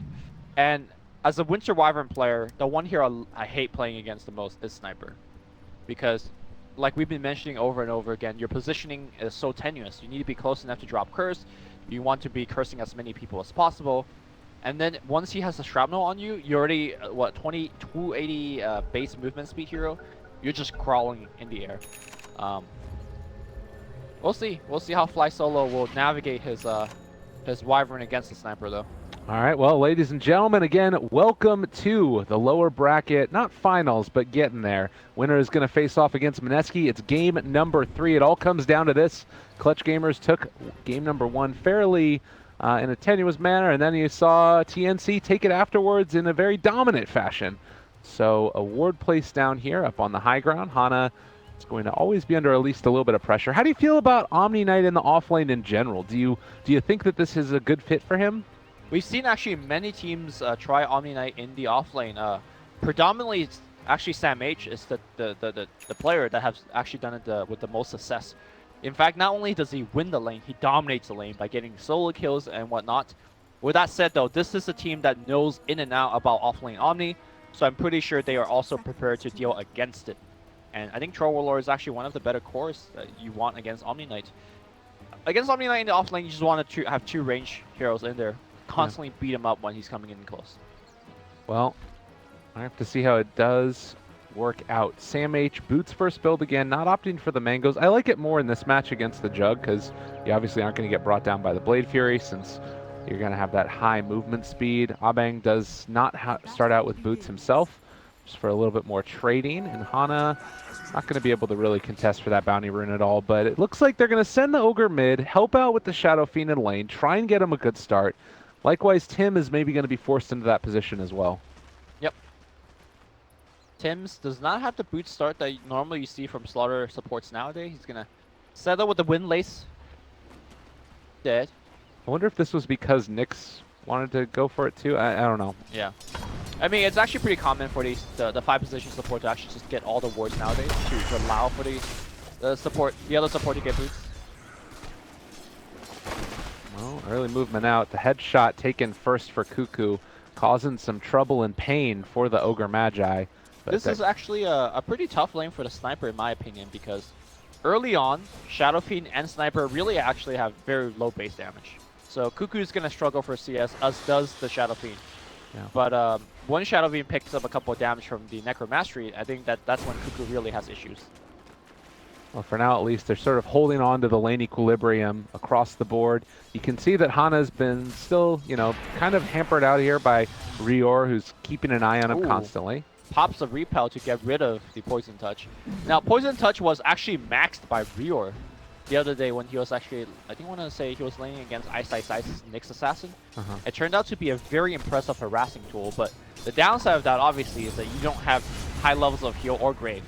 Oh my god, a lot of damage being leveled out here against Cuckoo. Almost went down if he was able to find that raise. Cuckoo, the Fairy Fire keeping him alive. So just barely able to get out of that one, and well, baiting out the usage, he's going to salve up and be fine. Wow. The last hit department, though, is suffering. I think that's a huge play, though, because that's all of Shadow Fiend's mana. They brought in a ton of harassment from the Ogre. Like, he has to run over here and pop the Shrine now, and like Cuckoo, you don't have to be as worried about dying throughout the rest of this, well, at least a little while of the laning phase. Honestly, I don't think it's that big of a deal. Shadow Fiend, like, if he wants mana, he can get it from the Shrine. He has a bottle coming out soon. Okay. It's more that Shadow Fiend has actually passed over the bump of the laning stage where he's having trouble lasting. Look at him now. He's sitting for, what, 80-something damage? Almost 90 damage? And I just think that Cuckoo's going to have trouble keeping up in terms of lasting and denying. As to say that, though, he's using his fast, rapid animation to kind of stay competitive.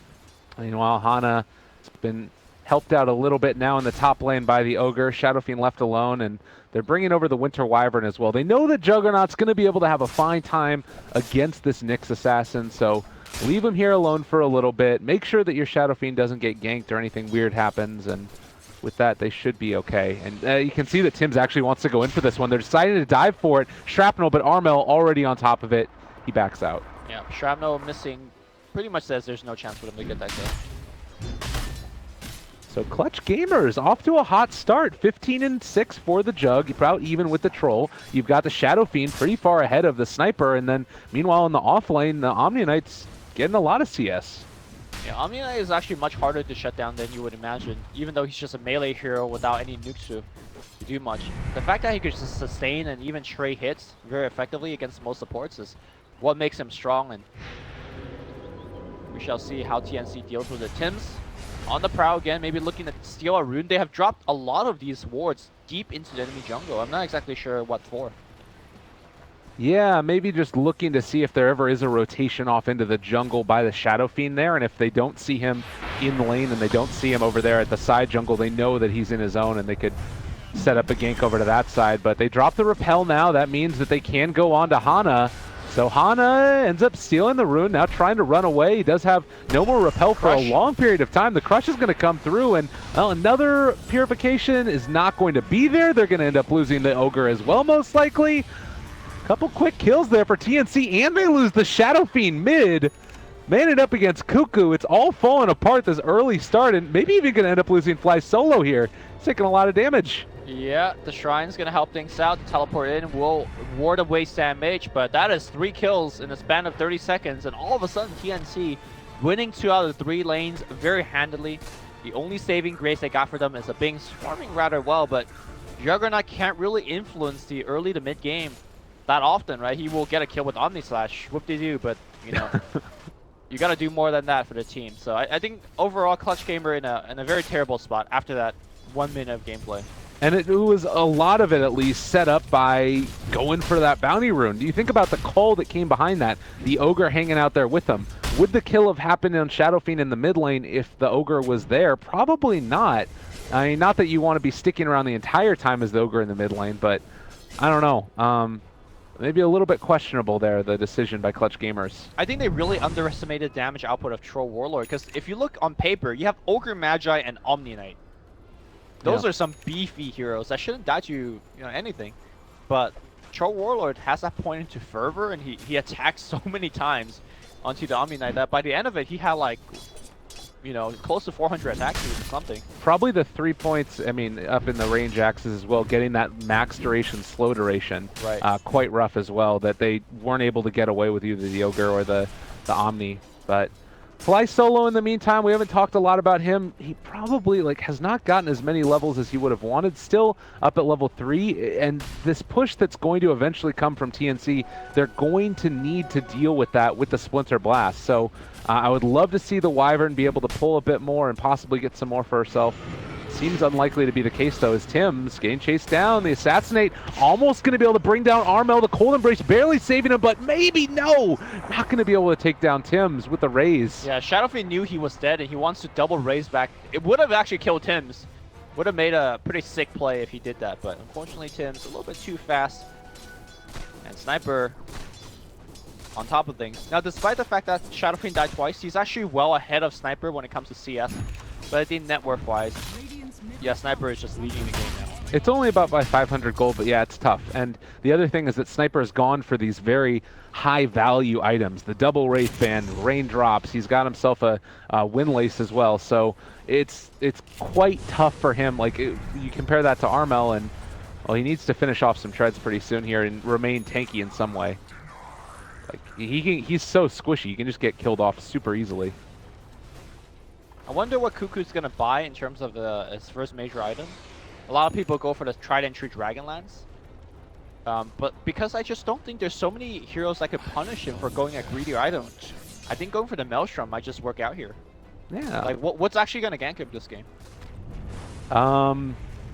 Probably the best chance would be his own teammates with Winter's Curse coming out. Right. Like, that's... it's quite tough. I don't know if they really have that instant disable outside of that. Like, you look at their team and it's just... They don't have the Slardar Crush. They don't have a Sand King Burrow Strike. They don't have a Crush from Wyvern. They need to find kills like this, which are hard to make happen. Although he did almost die there. Yep. But again, Tim's not dying anymore, man. Alright. Hana trying really hard to get this through. He will get it. And they've been making a high priority of that. And he's, you know, come to the tune now of level 6 for the Omni Knight. So it is a lineup that if they can get it rolling and start making moves around the map, taking down these tier 1 towers, it'll be solid for him. But that's what the Sniper is there for. You got the Shrapnel, the long range attack stuff coming in. It's going to be hard for them to actually like push out all these creep waves consistently. Or deal with the lanes being pushed against them, rather. We're having a fairly passive phase of the game, apart from the fact that Tim's is, you know, rotating everywhere trying to take runes. I think passivity kind of favors, in my opinion, the Sniper draft, right? Just giving him time to get farm. I think so. And they're also taking towers while this is happening. Right. The other thing to mention is that Winter Wyvern has not, like, just now gained another level, was still at level 3 He needs that entire time. That Tome of Knowledge. Yeah. Like, Winter's Curse, Splinter Blast, these spells are vital in this game. And even, like, the Cold Embrace is pretty valuable. I don't think that you're going to level that up. You might level it above the Arctic Burn, yeah, but... you do. I think you do in this game, at least. Yeah. Now, I don't think it's too difficult for Wyvern to catch back up. She clears creep so quickly that, you know, you give her, like, 2-3 minutes. She's going to come back with, you know, 800 gold and a level or 2. All right. Oh my God! Look at that scan too. Nyx knows. Oh, and they're gonna go for it. The smoke pops.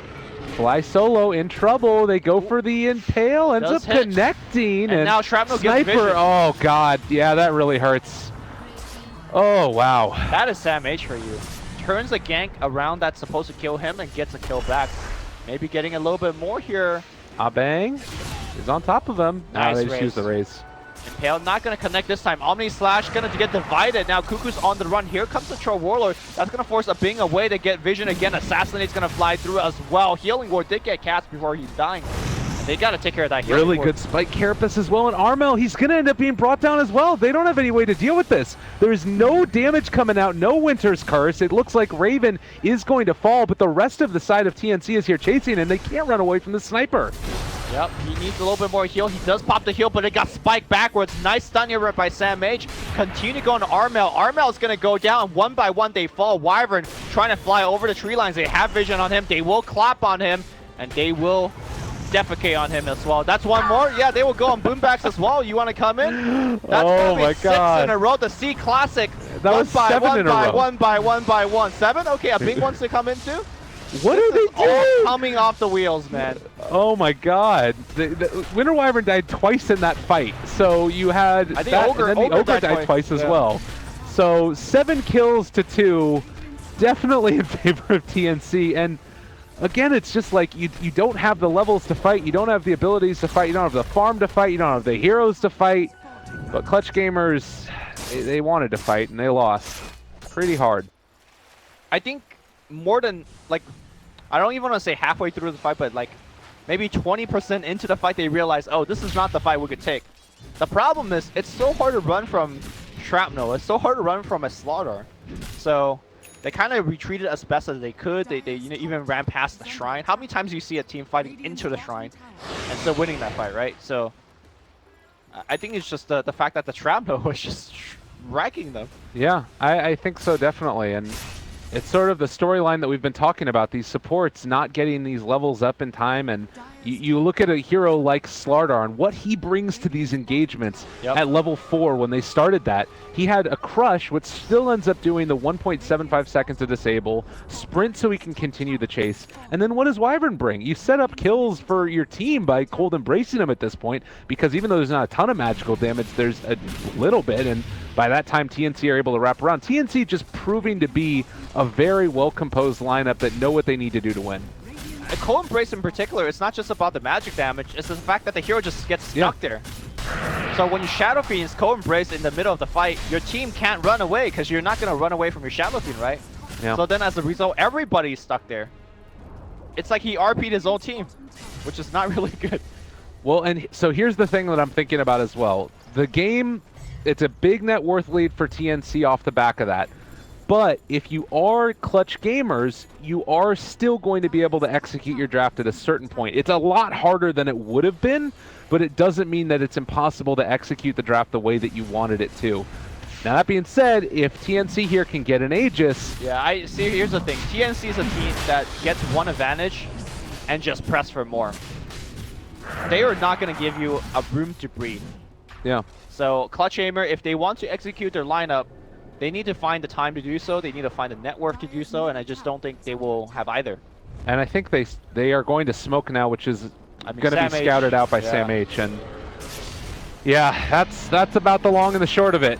Clutch Gamers running into the powerhouses TNC, who, after a little bit of a rocky day number 1, came up and started showing up in this SEA qualifiers, proving they deserve a spot. Oh, for sure. They are the world champion, right? WESG. Why you laugh, man? No reason, nothing at all. Are you a world champion? I'm not a world champion. There you go. The only person that gets to laugh at them is Aosin, because he's a Nexon champion. That's right. Yeah. Man, what a set bar to set. All right, man. 2-11. Abang still there with the Helm of the Dominator. Armel going back for the casual Shadow Amulet. And going to finish off the Shadow Blade now. So there's avenues to come back into this. He's got level 12. He's got the level 2 Requiem. Maybe, just maybe, you walk on top of that sniper, you pop your ulti, and he explodes.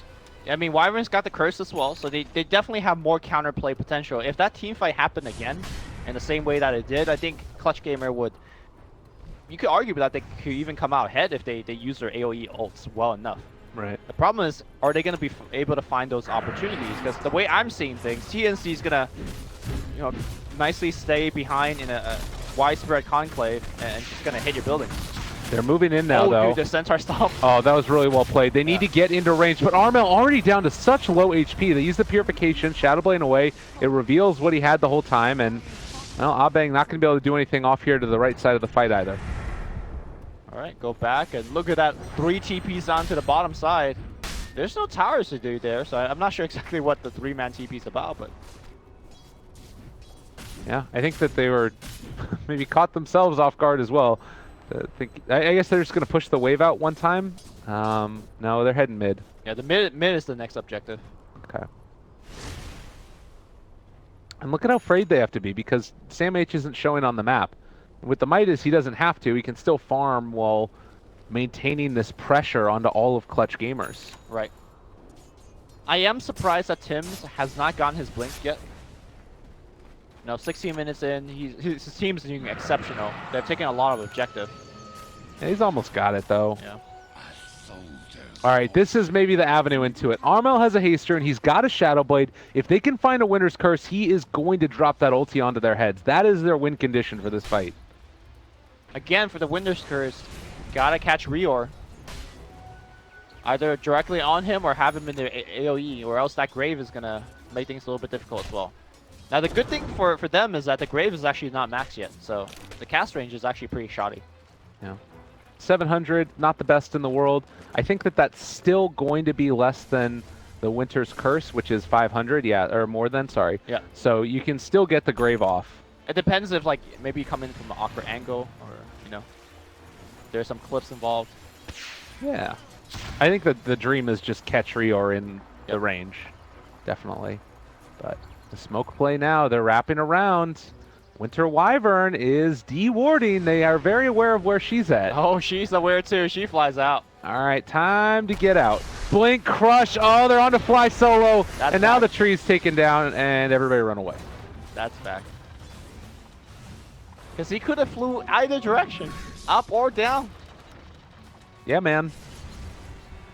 I like Armel's play here. You just got to take down the creep wave, try and cut it whatever you can, but how long is this really going to be able to last? Not that long. Yep, TNC poised to take that last tower. I'm looking at Fly Solo. I'm thinking if he has the time, he should go straight Blink. Yeah. I feel like they need... that's a really... Yeah, I'm with you, but like... Look at this man's net worth. I mean, like some Wyvern player out there be like, oh, I get a, you know, arcane boost and all that stuff. No. You just go Blink. Yeah. I mean, he has 890 net worth just as a whole. Hey, man, sometimes you could get a big kill on a core. Yeah. Blink Impale, that's going to be on 2. Blink Stun as well, but they got the Repel. Nice. Oh, looking for that angle. Curse? It's got to be perfect. Where's Are the they curse? in range? Curse? On to Simage, maybe no. Fly Solo. Cold Embrace isn't going to save you now. Rip Fly Solo. God. Well, maybe wait, turn around wait. Purification. No, we got bashed. What did he do? He Oh, attacked no. Sniper once. God, and now that's a Shadow Fiend dead. All of their team fight is gone. Omni Slash is there, but honestly, Aubang cannot hold this alone. The Aegis is reclaimed. Okay, maybe something. If they could find a kill onto Raven right now, but there's so many targets for Omni. Yeah, they are. I mean, Wyvern's dead. They don't mind clumping up right now. No. Okay, Wyvern's back alive because he's level 6. Go in for it. We got to see it. Man, his cast range is so low. Blink, Crush coming through. Tower has gone down, so they can stay here indefinitely if they want, but they'll back it up, get more items. I mean, the thing is, too, is you've got, like, Dazzle ulti on you as well. Like, Yeah. Weave is about at full duration at this point, too.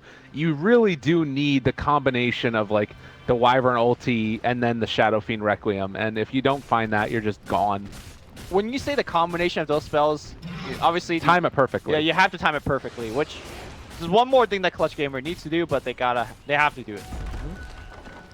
I mean, this is not the dream for them. This is not the way they wanted this game to go. Look at it, Wyvern. She's got the blink queued up. She heard it. Yeah.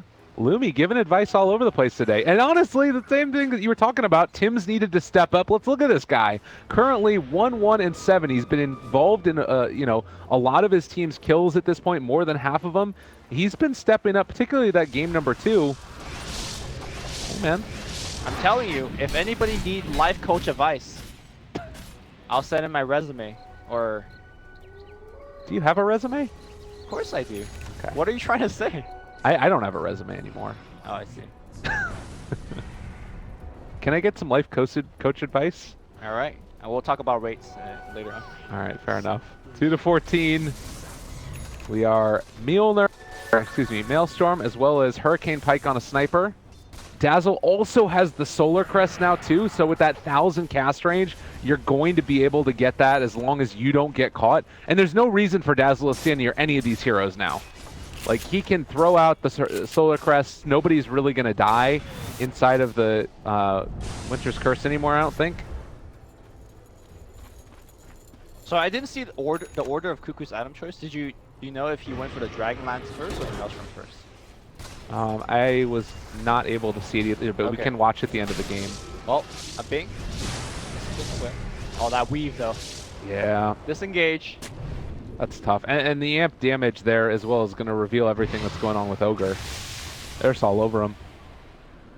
And I don't think the TNT are under any pressure at all to try and end this right now. They've got Midas. They're waiting for Roche. Yeah.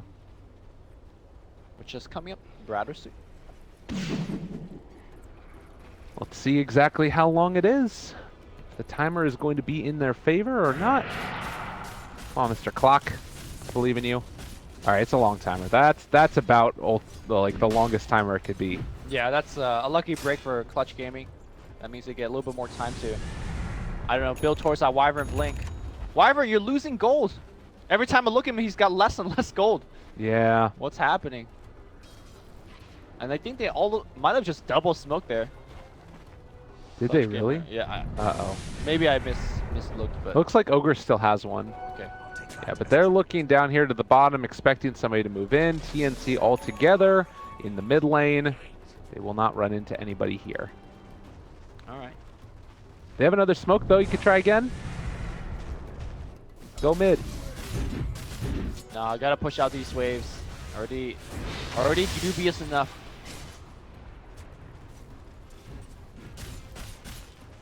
All right. Blink Dagger done for Slardar. We talked about he's going back for a 4-staff now as well. I feel like they're in a position where they can just end that game with if they want with the next Roshan. Why take the risk, right? Well, I mean, once they get the next Roshan. Yeah. I think some players would be like, why don't you just push now? You're so far ahead. You know, there's no need to. Well, I mean, this is the thing too, is they're one game away from going up against Mineski. Like, right. There's a very real possibility you can throw this game still. Cuckoo's going for blink on sniper. That's some next level stuff. We've seen this before, I think, in these qualifiers. I don't remember if it was Cuckoo that played it or not, but he ended up going, it was Blink, Hurricane Pike, and then just all damage items. Sold his boots as well later on. That was OD that I remember that happening. There was a sniper game where it happened too. Okay. It might have been in the opens. I feel like it might have been Vici Gaming actually. I don't remember, but I've seen this in this patch at least. Uh-oh. Get away. But they're so mobile. And even if you catch two there, I don't think that you can find the kill that in the even. Like, unless you have everybody. I mean, maybe the curse actually lasts quite a while such that the rest of the team could come up. And it's getting so close to Roche that if you get a kill there and maybe get the Roche. I know we're dreaming here, but you know, the scenario is that if you could get a kill or two, you get Roche, and suddenly you're kind of back in the game, or at least you brought yourself much more time. And they've got fighting-ish items right now too. Omni Knight, Aether Lens, as well as the Mechanism. You've got the Silver Edge completed now on the Shadow Fiend as well. So you're going to be able to start to disable some of these passives that these heroes have, you know? Yep. Thinking about it. It's as well as just the damage mitigation. That's the bigger part, probably.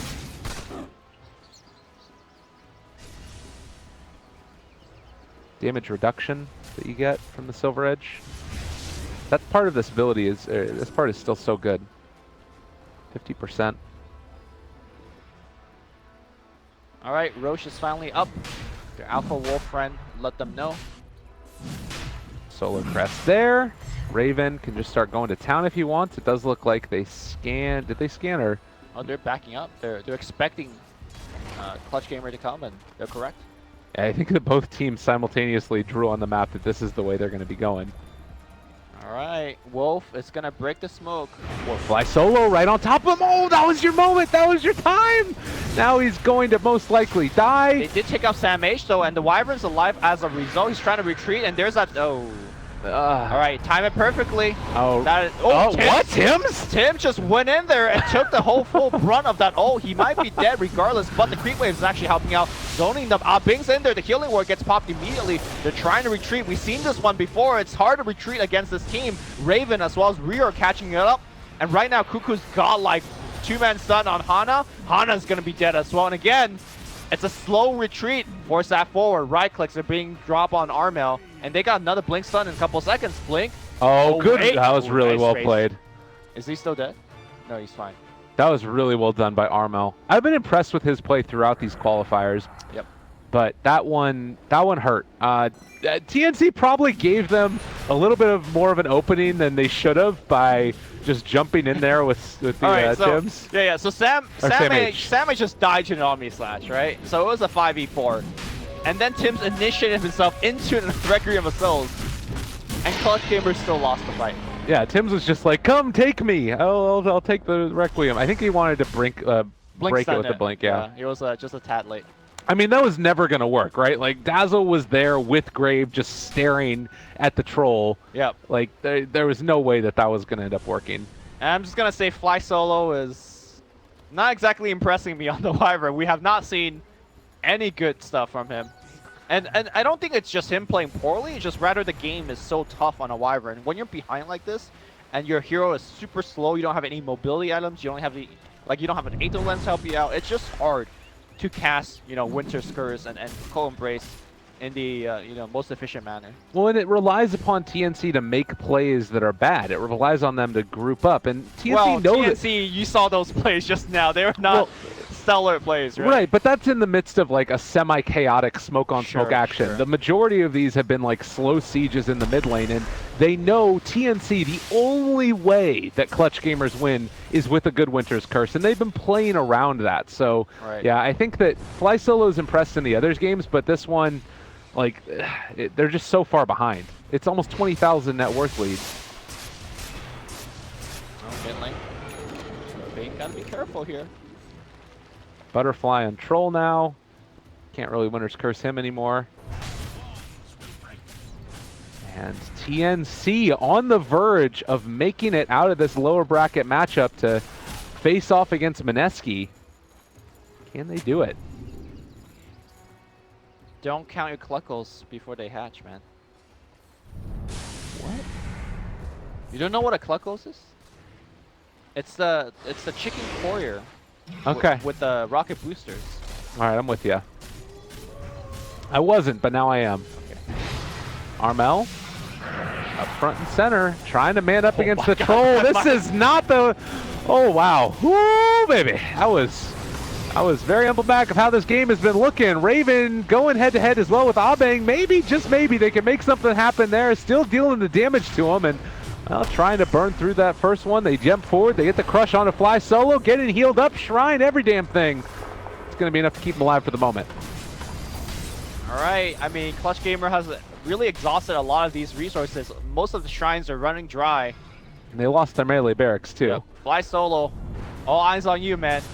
Actually, even if he cursed somebody right now, I'm not even sure if they die. Like, maybe if everybody surrounding him, they die. But, like, a level 1 curse is not that strong. Yeah, it has to have the follow-up Requiem, and it needs to be timed perfectly, and Armel needs to be able to get there in time. There's so many things that need to go right, and nothing can go wrong. Oh, Fly Solo. Maybe the way to make it happen. They're actually in a good position with this one. If he spots out Cuckoo right now and goes on him, they would be able to catch, but they don't realize that Nyx is in the area as well. Oh, he's looking for it. Oh, he wants it so bad. Walking forward, but Sam H, he found him. Sam H on top of him. They might end up even actually reflecting it onto Fly Solo. Ends up going for the Cold Embrace. And oh, Fly Solo is done. He's in trouble. Needs to get it off. Can't happen. And, well, this is probably going to be... Wait, did they just disjoint the Omni Slash with the Force Staff? They did. That was pretty sick. All right. Oh, man. Well, Ignite's going to get thrown back now at the Ogre. They're going to pop the Battle Trance, walking forward. Armel misses the raise. Oh, there's the Grave, and now maybe going to be able to go for a bit more. Armel going to drop. There's the Aegis going down. They buy back. Can they take this fight? They still have Winter's Curse. I mean, I'm sure they always have it because he hasn't cast it yet. At least not a good one. Here we go, curse! Going in, get the curse, get the curse. It's But on they're all even. stunned. Tim H. No, they're all stunned. They don't even get the kill. That's what I'm telling you. At this point, I don't think a curse is going to be enough, and now it's going to be Shadow Fiend going down as well. He only had 4 souls. It's the saddest of death requiems. Oh, God. TNC continuing to establish dominance and build memes right in front of our eyes. Where's the 3-2-2? We're waiting for it. It's almost there. But they can't die. It's a very precarious situation. Nobody wants a 422. It's not the meme. TNC up to the top. Tier 3 under assault. Raven taking it down, and with Clutch Gamers, maybe, possibly, can they do it? Tim graved away. Upping. Now he's still alive. They've got a lot of. Oh my God. Oh. All right, Raven just decided to kill him, and there we go. We got it. No, we didn't. The meme failed. Dude, what are you talking about? Oh, you're talking about GG. GG ends up coming through as TNC are like... going to move on for okay, at least we got 420. There you go. That's fine too. You're talking about more important things. I'm talking about me. TNC are going to bring down Mineski. A good display from Clutch Gamers throughout the group stages. I think this is a team that people are going to have to be on the lookout for. These players.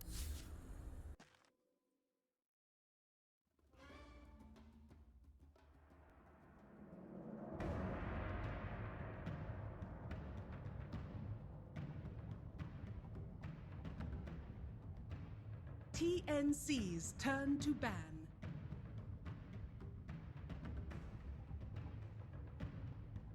Radiant team ban. TNC's turn to ban.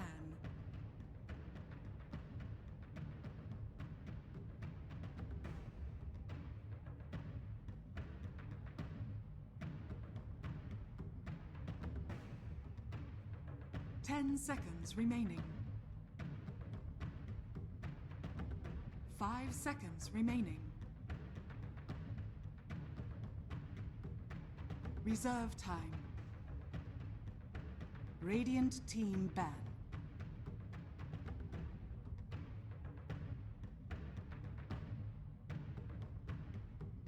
TNC's turn to pick. Radiant team pick.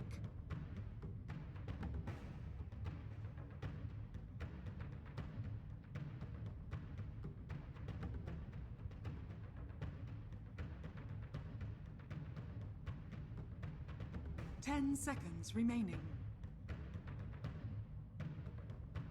5 seconds remaining. Reserve time.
War Chief. Crystal Maiden. TNC's turn to pick.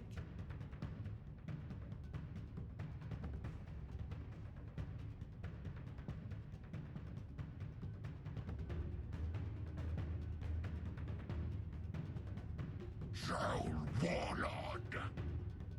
Radiant team ban.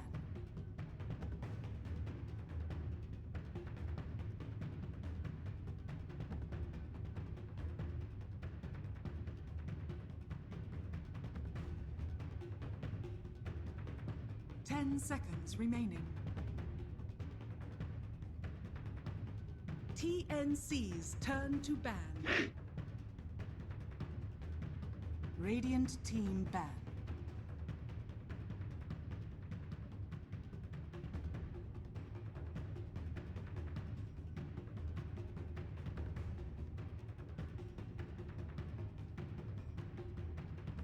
10 seconds remaining.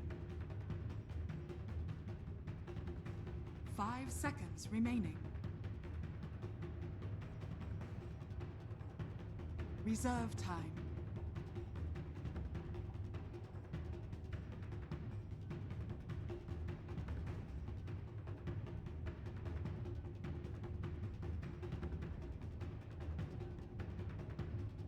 TNC's turn to ban.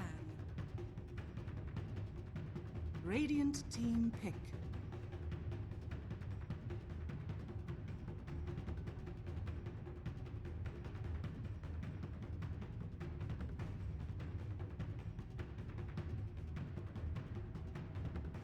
Ten seconds remaining.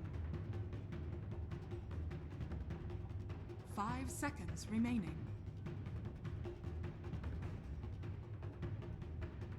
Reserve time.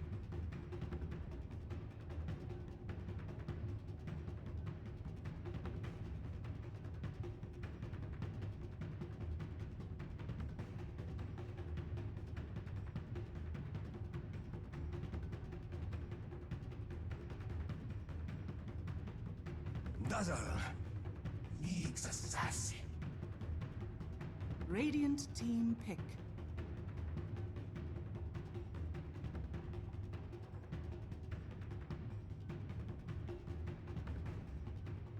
Alchemist. TNC's turn to pick. Juggernaut. Radiant team ban.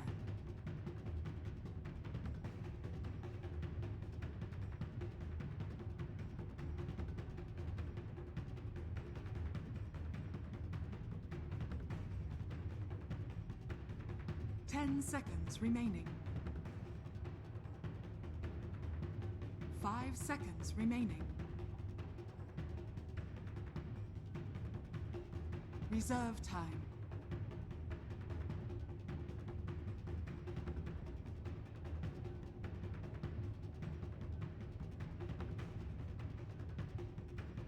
TNC's turn to ban.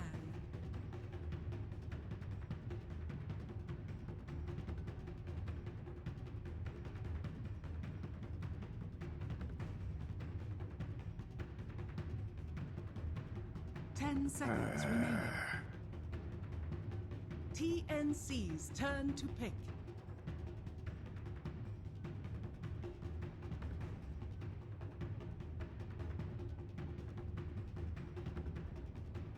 Vengeful spirit. Radiant team pick.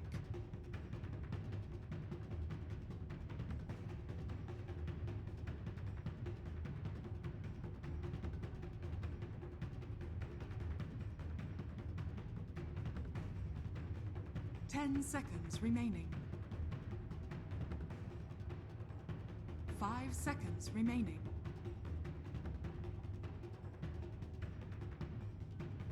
Reserve time.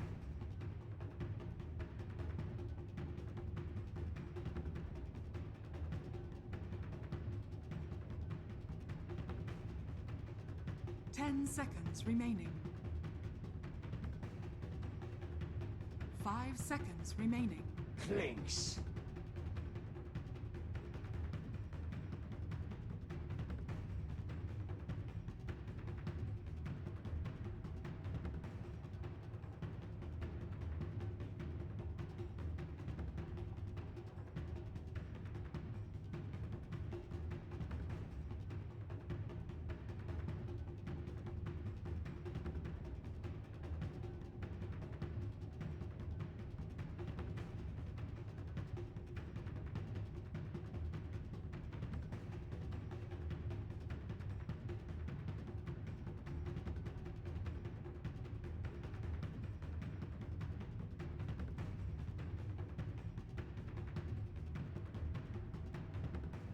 Ten seconds remaining.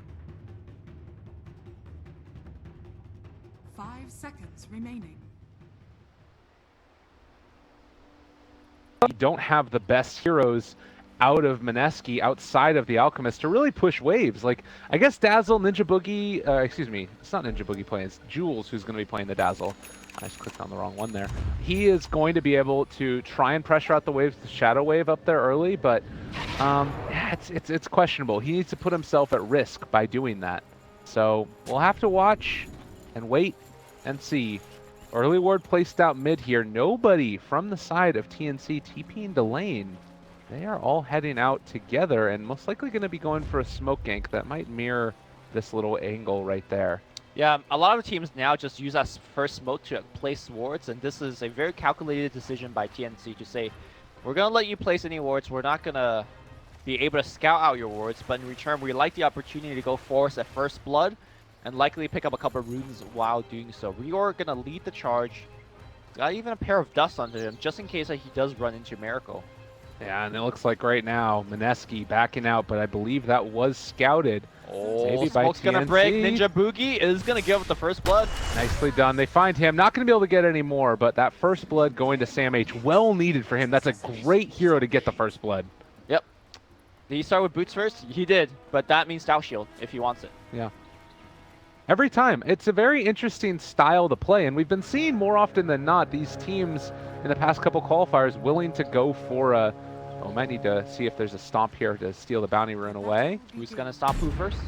All right. Magic Missile, and the rune gets taken. All right, well, man it up a little bit now. RR is going to go to lane with a little bit of harassment on him. Not bad. Yeah, that shrine needs to be popped pretty soon. He might just be able to tango up through this one and try and save it if he can. If he needs to, too, you can pop down a couple of those iron branches and then eat up that tree. So, I mean, they got a couple of things going for Miracle, or sorry, Mineski. The first thing being Miracle is going to actually win this 1v1 straight up. So that's going to free up the supports. Ninja Boogie doesn't even have to go lane. He can actually start jungling. So overall, because of the bottom lane, I think Mineski is at least sort of advantage in the laning stage. Although the first blood definitely hurts. yeah, and I think that this is a good decision as well to stick the Dazzle into the mid lane, make sure that Bimbo has a good start, and then you've got Tims who's trying to do a similar thing, but he is not going to be able to get the same level of harassment that we saw out of him before. Like an Alchemist, you know, you can pressure, but it's not the same level of dominance. And also there's no courier snipe this time that's going to give him that better start as well. Right, and I hope the poor man show actually gets delivered to Jay, because he definitely needs it against all of the harassing that's going to be coming his way. Jules letting him know that Poison Touch is a thing. Although, not sure if you can actually trade hits against Cuckoo too much. I mean, they can if they drop down the acid spray as well, and Cuckoo taking a good bit of damage. Remember, Cuckoo did get solo killed? Yeah. Earlier today, so... They have a big creep wave. They could think about going in at this one and applying a little bit more harassment, possibly. They get the CS there, and they're just going to have to back out. In the meantime, Tims over in the area. They dropped some early vision. This has been a staple of him as well, placing these wards down in areas where they are going to be able to spot out any stacks throughout the jungle. They know when there's something happening, and as well blocking the camps. Although that one was scouted, so might be able to get a D ward on that. You didn't catch this on camera. That's unfortunate. So both Slardar and Centaur ran at each other. They were trying to fight each other for this rune, so they both used their stun, right? Yeah. And they both missed. So I guess RR just grabbed the rune after that. All right. That was actually hilarious. That's fine and dandy. Yeah, they did end up getting that D ward as well over here on this hard camp, so they're not even going to miss a stack from it, which is very nice. Takes a full melee and range rolling access to the face. It's going to be driven away to the right side, but I think he's done his job. I feel like Jay should be fine, given where the lane he is currently at right now. Yeah. They're keeping a pretty good tab on this Nyx assassin as well, making sure that he's getting pressured in, and already a level behind RR, who's going to be able to get this pull most likely uncontested, I think. No, all right, they're able to break it up. But nonetheless, it's a nice little combination there. Another poison touch onto Cuckoo, keeping him back, and well, they need to be careful about it. Bimbo, maybe Cuckoo drops down, he dies in it. Wow. So the second time that he dies in lane against an Alchemist. Oh, that wasn't really the Alchemist. He was just, well, it kind of was because of the acid spray, but Shadow Wave does physical damage, and he was standing in the acid spray. Meanwhile, top lane, Centaur getting picked off there. Yeah. Nice pick. They needed that one as well. So a kill goes their direction, but now you also have Bimbo, who's going to be able to farm out this jungle at least a little bit, eating through these trees as well, so he takes less damage, and Dazzle can hold the lane. Just spam this out against Kuku as long as he doesn't step too far forward. Yep. All right, so almost 4 minutes in. We'll see where the bounty runes end up going, if somebody's able to steal them at all or not. In the meantime, again, RR compared to the Nyx Assassin, they're right about on the same page as far as levels and all that stuff. But in this game, do you feel like the Nyx is going to be trying to go for that Midas again for him? Oh, Miracle. Yeah. Oh no. Ooh. Initiation. Where's the Impale? Where's the Crush? Is going to be there, and that's going to set up everything else. Yeah. Nice pick. I mean, it's really hard for Nyx, or sorry, really hard for Klings to not die to that gank, because he needs to keep on harassing the Nyx. Right. But it's always easy for him to spike and initiate on you. Back in the mid lane here, Kuku in a lot of trouble again. He might die here. Jade doesn't want to go under the tower, and now Kuku turns back. Trying to get a couple more pot shots in, but the poison, the last thing he had to fairy fire there, he was dead. That is insane. And yeah, showing the power of this early 2 points in Poison Touch. It's a lot of damage, and it does not cost much mana at all. Well, I think a lot of it is the fact that it does deal physical damage, and Kuku is just stubbornly sitting in the acid spray. Yeah. Well, in the meantime, you can see TNC here continuing to pressure Miracle to the best of their abilities. They're going to find another stomp there, but maybe in a little bit of trouble. The Frostbite is out as well. A couple of those Searing Arrows, and that will force Tim's back. It's kind of crazy to me that the Dazzle mid is forcing the Troll out of lane. And like, he has to come back here with the salve now. Yeah, I think that's the problem. It's the fact that he's died so many times, he's bought so many salves that he's delayed his bottle. I think because the regen factor is just not there, Dazzle's effectiveness continues. Imagine if he did have a bottle, imagine Dazzle would just be gone from the lane now, because he won't be able to continually pressing down on Kuku. And all levels, the 70 mana cost on the Poison Touch too means that you can just really spam it, particularly with the CM aura there. Now another stun onto Miracle. They're going to be able to control him, kill him. Yep. Dazzle not there in time. That's the problem. You put your Dazzle mid, no Grave on the bottom side, and I think they should make this adjustment. Maybe put the CM mid if necessary.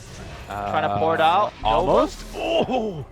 I think they should have tried a Nova and the heal bomb. Might have been enough, but fortunately both those spells are still level 1. I think that also he was looking to get a little bit closer to ensure that the damage was there. So makes a little bit of sense, but yeah, frustrating, I'm sure. So 1-4, TNC leading in terms of kills, but because of that Alchemist, they're still not too far behind Mineski. I think it's more so that the kills have gone on to Miracle. That's an issue because he's supposed to be the one that disappears from the lane relatively soon and start applying pressure everywhere. He's supposed to be the Nyx, right, for his team. But because of the kills on him, he's really unable to really start roaming. You want at least Soul Ring and Power Tread at the very least. Yeah. And, you know, he's very far away from finishing that. Quite a frustrating turn of events, I'm sure, for Miracle. And again, we saw on his Twitter profile right before this that he was, you know, tweeting out, the time is now. He's really amped up for this game, and they've put so much pressure on him right at the start. Nah, maybe he's just pumping up himself. Getting to his final form. Yeah, this is it, he says. Yeah. Maybe this is not it, though, because he's like 0-2. Well, nonetheless, battle continues against this Nyx Assassin. We have seen that the pressure has sort of fallen off a little bit. They tried this move up here in the top lane to see if they could kill off the Centaur, but does not end up happening. Heads up play right here by RR. And they are going to keep the pressure on. They give the healing ward away, too. So this kind of is going to at least hold back the pressure onto the tower. Yeah, and TNC have to back. So I think we're seeing a very strong adjustment being made by Mineski here. In the game that TNC ran over Clutch, I don't think the Alchemist really showed up too often to defend their towers, and Acid Spray is actually a heck of a defensive spell, right? So I'm glad that he's actually showing up to make these defense and not allowing TNC to just roll their tier 1s for free. And I think part of that, too, is that the Nyx Assassin, like, he's having himself a good lane. Later on, it's going to be more scary for the Alchemist, because he can end up getting just picked off by a Carapace Vendetta if he does show there, but... Oh, Miracle gonna get ganked again. Magic Missile into a Crush. The TP is not gonna be enough, and Miracle is gonna go down. Look at how late that TP came. I mean, that was from an Alchemist. That wouldn't have mattered at all. Are you sure? I thought that was from Jules. Maybe it was. You're right, you're right. Yeah, I think again, it's you know, you can't hate on it too much, but if you know he's gonna die at that point, using the TP not the best. So 1 and 5. Hopes and dreams right now on Bimbo, but he is going to need to really carry a lot of weight right now. And Crush onto Tim's, okay. Stampede, Hoof Stomp, Double Edge, that's 1 kill. Yep. Pretty big one for the Centaur to pick it up. 1,400 gold, not too far away from that blink. You're going to get the D ward for him as well. So that's a nice little start. And in the meantime, they have been able to take down the tier 1 tower, and Raven forces the Clinks back before the Omni Slash comes out. Yeah, Miracle is just not having a good time at all. This is the reason why Black always gets a good lane when he plays Clinks, because this hero has essentially a limited time window where you want to be effective in the kind of the early-ish to the mid game, and without having the good lane stage, he's actually just a liability to his team right now. He's not going to be able to roam the map and put up pressure. So, not exactly sure what the game plan for Miracle is. The plus side of it is that you do have a support in the Slardar who does not want to buy detection. He wants to build towards that Blink Dagger, and Venge also is not necessarily like completely the same route, but it's nice to get some more farm on her as well. So in my eyes, if they can get at least Clinks to any sort of amount of farm where he's any type of threat at all, that kind of can make up for maybe his bad start a little bit, as long as the Alk is still having a good game. I mean, we've seen the Alk having a good game alone is not enough. Yeah, that's true. Bottom lane, we're going to see Grave. another kill. Oh, again, not coming out for Jules. Yeah, Jules really late to these CPs, and now he's going to get surrounded by 4. He could Grave himself, but I mean, he's trapped. Yeah, there's nothing he's going to be able to do there. Gets a heal bomb out. That's about the long and the short of it. And Sam H finds another kill. 2-7. TNC are just all over him. Yep. And at the point I was trying to make before that is Alchemist getting farm alone is not enough. If you look at the net worth graph, it's Alchemist and then 3 Dire heroes. And now Tim's coming to the jungles, trying to steal some creeps, and he is going to get at least 1. Yeah. It feels like TNC have come up with a great answer to this type of draft. And as you said, you know, I imagine that Mineski did watch that last game and maybe just not feeling like wanted to try their own hand at dealing with this draft. Like they felt like they could deal with it, but I mean, honestly, this draft hasn't really kicked in yet, right? Tro and Juggernaut hasn't really done the Tro and Juggernaut stuff yet. It's more so just getting outplayed in the laning stage. I think Mineski expected to win their bottom lane, which, to be fair, they have the lane advantage with the Clinks versus the Nyx. The problem is that Miracle just dies like 8 times. And now they're going to make a go here to Tibbs. It's going to be a 4-man gank. They are going to get the kill. And they give it to Miracle. That's really good. Yep. So something at least going back into the favor of Miracle, as Mineski struggling right now to find an answer. And I mean, it starts with that, but it's certainly not enough as of yet. They're moving in towards mid now, trying to pressure this out. We'll have to see if Mineski are opting to come and defend. It looks like the answer is certainly yes. Yep. I'd like to see actually Ninja Boogie taking up his Nova, because I feel like even though it's not a very strong nuke, it's pretty much all they have as an option to actually, you know, at least soften up the push a little bit. Yeah. I mean, Acid Spray, as you mentioned, is there too, but this is the big problem with the draft as a whole, is that you've got CM, who's not a great deep pusher. You've got Dazzle, who can be, but he puts himself at risk, and moving in towards Roshan now. Besides that, there's not a whole lot of other answers for it. And with Rosh going down, this to me just feels like a carbon copy of the last game. TNC are going to run down these lanes, take down the towers, and Mineski need an answer. They will have the Radiance online much earlier than we saw in the last game with Clutch Gamers, but I'm not sure if it's going to be enough. No, the Radiance alone is not going to be enough. He needs Radiance bots and Manta, which, you know, going to be going to take a while to get there. Yeah. And Nyx can go in for a Spike Carapace stuns too if he wants when that Acid Spray gets dropped. And that is when things get quite scary. Here comes the tier 2 push, and Jules doesn't even have access into Weave yet. He's maxed the Poison Touch, which is going to apply a stun, but because of that Healing Ward being available, it's actually doing 0 damage. Yeah, Plink's bottom lane pressuring this tower down, but we'll see if they decide to take a fight here. Very scary moments for Mineski, and the answer is just, we'll hold high ground. Yep. Well, the Blink is available to the Centaur, so if they're looking to make one big fight, they can. And again, the danger of losing a team fight against an Alchemist is always very high because of the net worth swing. Well, I like what Mineski are doing in response, because this is what they have to do. Go farm around the other areas of the map. You know that they're all inside your jungle, so Miracle is going to head into theirs and maybe look for a kill as well. And if not, he can just farm up this area, try and get himself into something. And that way you're at least not completely held inside your base. All right, they're pinging out top, but oh, can they cancel the TP? No, Raven completes it. So he's out to safety. I think Miracle could consider backdooring tier 1 towers, like straight up, and he's doing that right now. Yeah.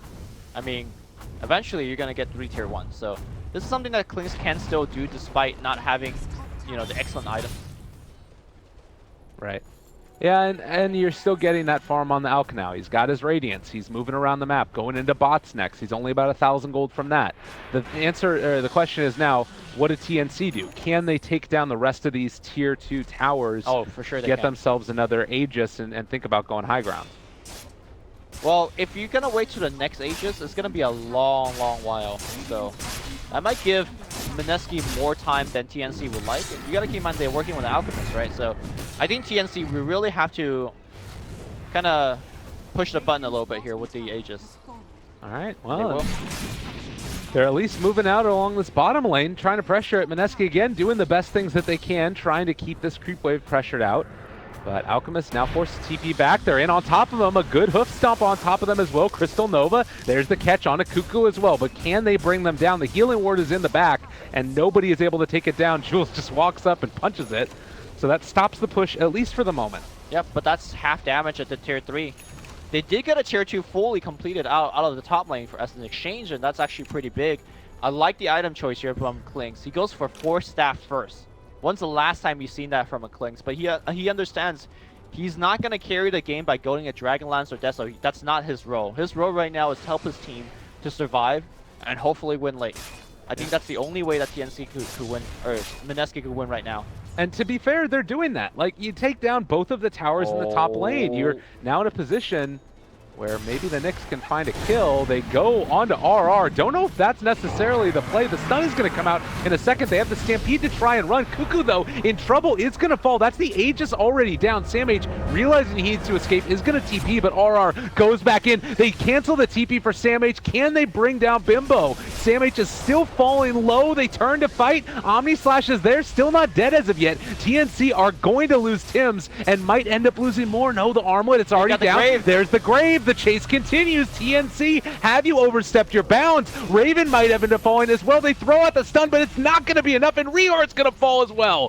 5-man wipe, ultra kill for Bimbo. It's 16 minutes, and that's what they needed. That is a comeback. You're going to see this gold graph, and it's going to shoot straight up, and I honestly think that TNC, perhaps one of the few rare occurrences where they are just super aggressive. They had the lead, but they just thrown it completely away. It's not just about the 6 kills that Mineski's got.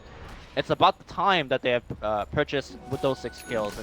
And the Aegis gone. Yep. That blows my mind.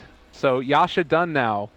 How does this sort of switch up now? Because you're also looking at a lineup from TNC that's not the best at coming back into it or playing from behind. Not that they are at this point too much, but it's a little gold advantage. Pretty big. I mean, TNC still has the picks. If you look at the heroes they got, they still got the Slaughter and Nyx, right? They still have the minus armor that could extend them into the late game in the form of Corrosive Haze as well as Way of Terror. So I wouldn't be too worried for TNC yet, but this game went from a freebie to now they got to work for it. Yeah. And again, a smoke play, now feeling bold as brass. Mineski moving across the map. They will run into most likely Sam H on the high ground. And they actually have dust as well, so they're going to spot it. Oh, they wait for the pop in the dust. Yeah, and they're going to miss that potential for a kill. So, well, it does not end up being a huge play. TNC still in a good position. And they have the blink on Slardar too. So here's the thing, though. I don't think Mineski needs to make any huge plays after the fight that they just had. Yeah. They just need to draw out the game and kind of go late. Now, you can make the argument that Troll Warlord and Juggernaut can scale into the late game and actually tackle toe-to-toe versus the Alchemist, but I don't think it's as simple as that. You got to keep in mind that Alchemist will give an axe to the Centaur if need be. Well, actually, Centaur is working towards his own axe. But, you know, Dazzle getting an axe is a huge, huge part of it, too. And CM could also get an axe and give TNC a bit of headache. Yeah, all of them. There's, I mean, Klink's obviously is nothing, and Alk isn't really anything either, but it's a little something, the extra stats. And I think that, too, the big issue is that, like, it's not even the super late game when everybody gets Ags. It's even just that point when Alchemist is 6 slotted. And how do you deal with him at that point? I don't think that they have the tools to kill him off and stand toe-to-toe, because there's enough stuns, there's enough disables that are out there. Maybe with BKB Troll, they'll be able to stand up to him. The key problem with killing an Alk after the Manta Style is that your best damaging spell, the Corrosive Haze, gets taken off whenever he wants. Yeah. So you need to apply it and then reapply it, which, you know, that's a lot of time where he's railing on your team. All right, this could be the play for them, although they're heading out the wrong direction. Expecting that was going to be where they TNC are. Maybe they're just trying to like rush down the towers. Oh, they expect that Alchemist is going to push it out. This is a really good play. They realize that Bimbo is going to go farm out this wave. Dazzle's there, so I'm not sure if it's going to work out. Smoke breaks, they're going to go. They need a Stampede and get Dazzle in place. Dazzle comes in, drops a heal bomb. Grave very early, and now the ult's going to get popped off. Jay is ready for this. The Omni Slash is going to fly out. It's going to be right next to the tower. And now they're going to try. Oh, and what a force staff. I believe that was from Miracle. And now it's going to be Raven in a lot of trouble. Jay is chasing for the kill. He will get one. And now the rest of TNC is just running with the tail between their legs. Rior going in on the right side, but the plan has failed. They've only gotten Miracle, but Miracle is the support Klings at this point. Jay moving forward. Rior going to get stunned up, and Jay back to full HP. And that is a dead Venge. And a bounty rune to boot. Why not? They're all over him. Mineski doing a great job. I think that they also didn't even reveal that they have a ward there on the high ground because he tossed the stun before they went up the steps. So every little thing, you know, dotting their I's, crossing their T's, Mineski making the plays that they need to, and now this graph is going to shoot even further ahead. Yep. Almost 20,000 net worth on this Alchemist at this point in the game, and he's never going to look back. Yeah, and we're starting to get into a point where Mineski, when they win fight, it's not just time that they're getting, but now it's objectives. It's tower, it's Roche. And it is a big, big concern for TNC fans out there.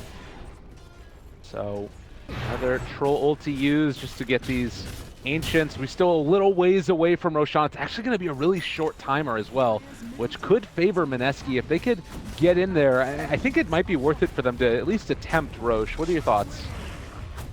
I think it's more about not giving it to the troll than having it on a Klings or an Alchemist themselves. I don't think they need the Aegis, but they would definitely not want to Troll or Juggernaut to pick it up. They're going to back out after seeing that it's not there. 10 seconds away. Bimbo himself is going to back out as well, and Raven's switching things up here. You don't go. He's not going for the standard diffuser blade. Oh, Miracle! What? Do you have vision? Miracle looking? Maybe what? no. Maybe he just clicked into the trees and he got past because there was a hero there blocking, right? Oh yeah, and he's gonna. That's probably what happened, and now he's out of there. All right. Well, Juggernaut made it work, and now he's out. They're going to do the split pushing game. That's what they have to make happen. You're playing the out game now, though. Yeah. Alchemist is a monster. Like you were talking about earlier, all of these Aghanim Scepters he can give away. Which one do you like best? I mean, it looks like Centaurs wants to build into his before Alk could give it to him. Probably the Dazzle, but it's not really higher priority anymore. It's really the Centaur that you care about the most, and if he's building it for himself, it's fine. Yeah. I think honestly, like, RR maybe could have just went straight with Fresher and gotten an Ag, but obviously the Alchemist could go, you know, items for himself, Octarine into Shiva's Guard, that kind of stuff. And they're gonna be able to steal the Roche away from TNC as well. TNC need this to have a shot. Well, Bimbo picks it up. We've got the Alk out along in his merry little way. Gonna farm some more. Can do whatever he wants from this point forward. Miracle, who was so hemmed in the early stages, is still lacking a lot the net worth that you would want on this hero. So I think that Mineski are making the right decision here. If they lose Alchemist this game, if he dies, it's just as much of a swing back into the favor as TNC as that one team fight mid happened. So I like the decision from them to play it safe. Get him the Aegis, and make sure that before they really go for another big engagement, they end up getting some more net worth on this Clinks and these other heroes. Although that being said, they're jumping in on top of them. The hoof stomp going to catch onto 2 Jules. Going to be forced up to the low ground. It looks to be fine for the moment. They're also going to break the TP of SamH. He goes down. So they lose the Nyx in that attempt at a gank. I can't say how many times Miracle's 4-staffers has saved his allies, like 2 or 3 times. And when you were behind, and now even when you're ahead, saving your cores or saving your heroes just it's always good, right? Like even from a carry position. Yeah, I mean it's one of the reasons why OD is like one of the top tier picks for so long, because there wasn't another carry that could play that same type of, you know, saving ability. So they're moving in now. Feel like the time is nigh for taking some more objectives. Age is still in hand, building towards that 10k net worth lead, taking down towers, and Miracle scouting the whole way through. That's 2 more towers, relatively for free. They're pressuring it on, and looks like there is some pressure that's going on the top lane as well. Can they actually force a reaction though? Well, Alchemist is going to TP in, and that'll be the end of that play. Looks like the tower is just about to fall. They should be able to get a deny from this one. Yeah, if they want to. They might just hold on to it for the moment though. And in the meantime, Raven, you mentioned that he did not go for the Diffusal Blade, instead going for the Maelstrom, and now finishing off the Mjolnir off the back of it. I'm imagining just more about the split push, less about the all-in on the team fights. Yeah, it's also a very good item to get versus the Radiance, right? You put it on yourself or one of your teammates, and it's going to proc as often as possible because of the Radiance burn.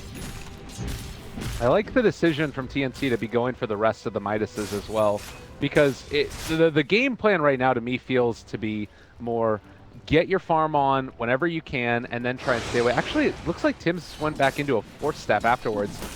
So I thought he had the Midas queued up, but decided to switch it up. Yeah, I'm not sure if they really need the 4th staff to take the fight, but maybe saving somebody from our stomp, I suppose. Oh man, Bimbo again in the mid lane. Like they're smoked up behind him. They're ready to go. Look at his net worth. He's got an AC. He's sitting at almost at 1,070 GPM at 25 minutes. This guy is crazy farm. All right.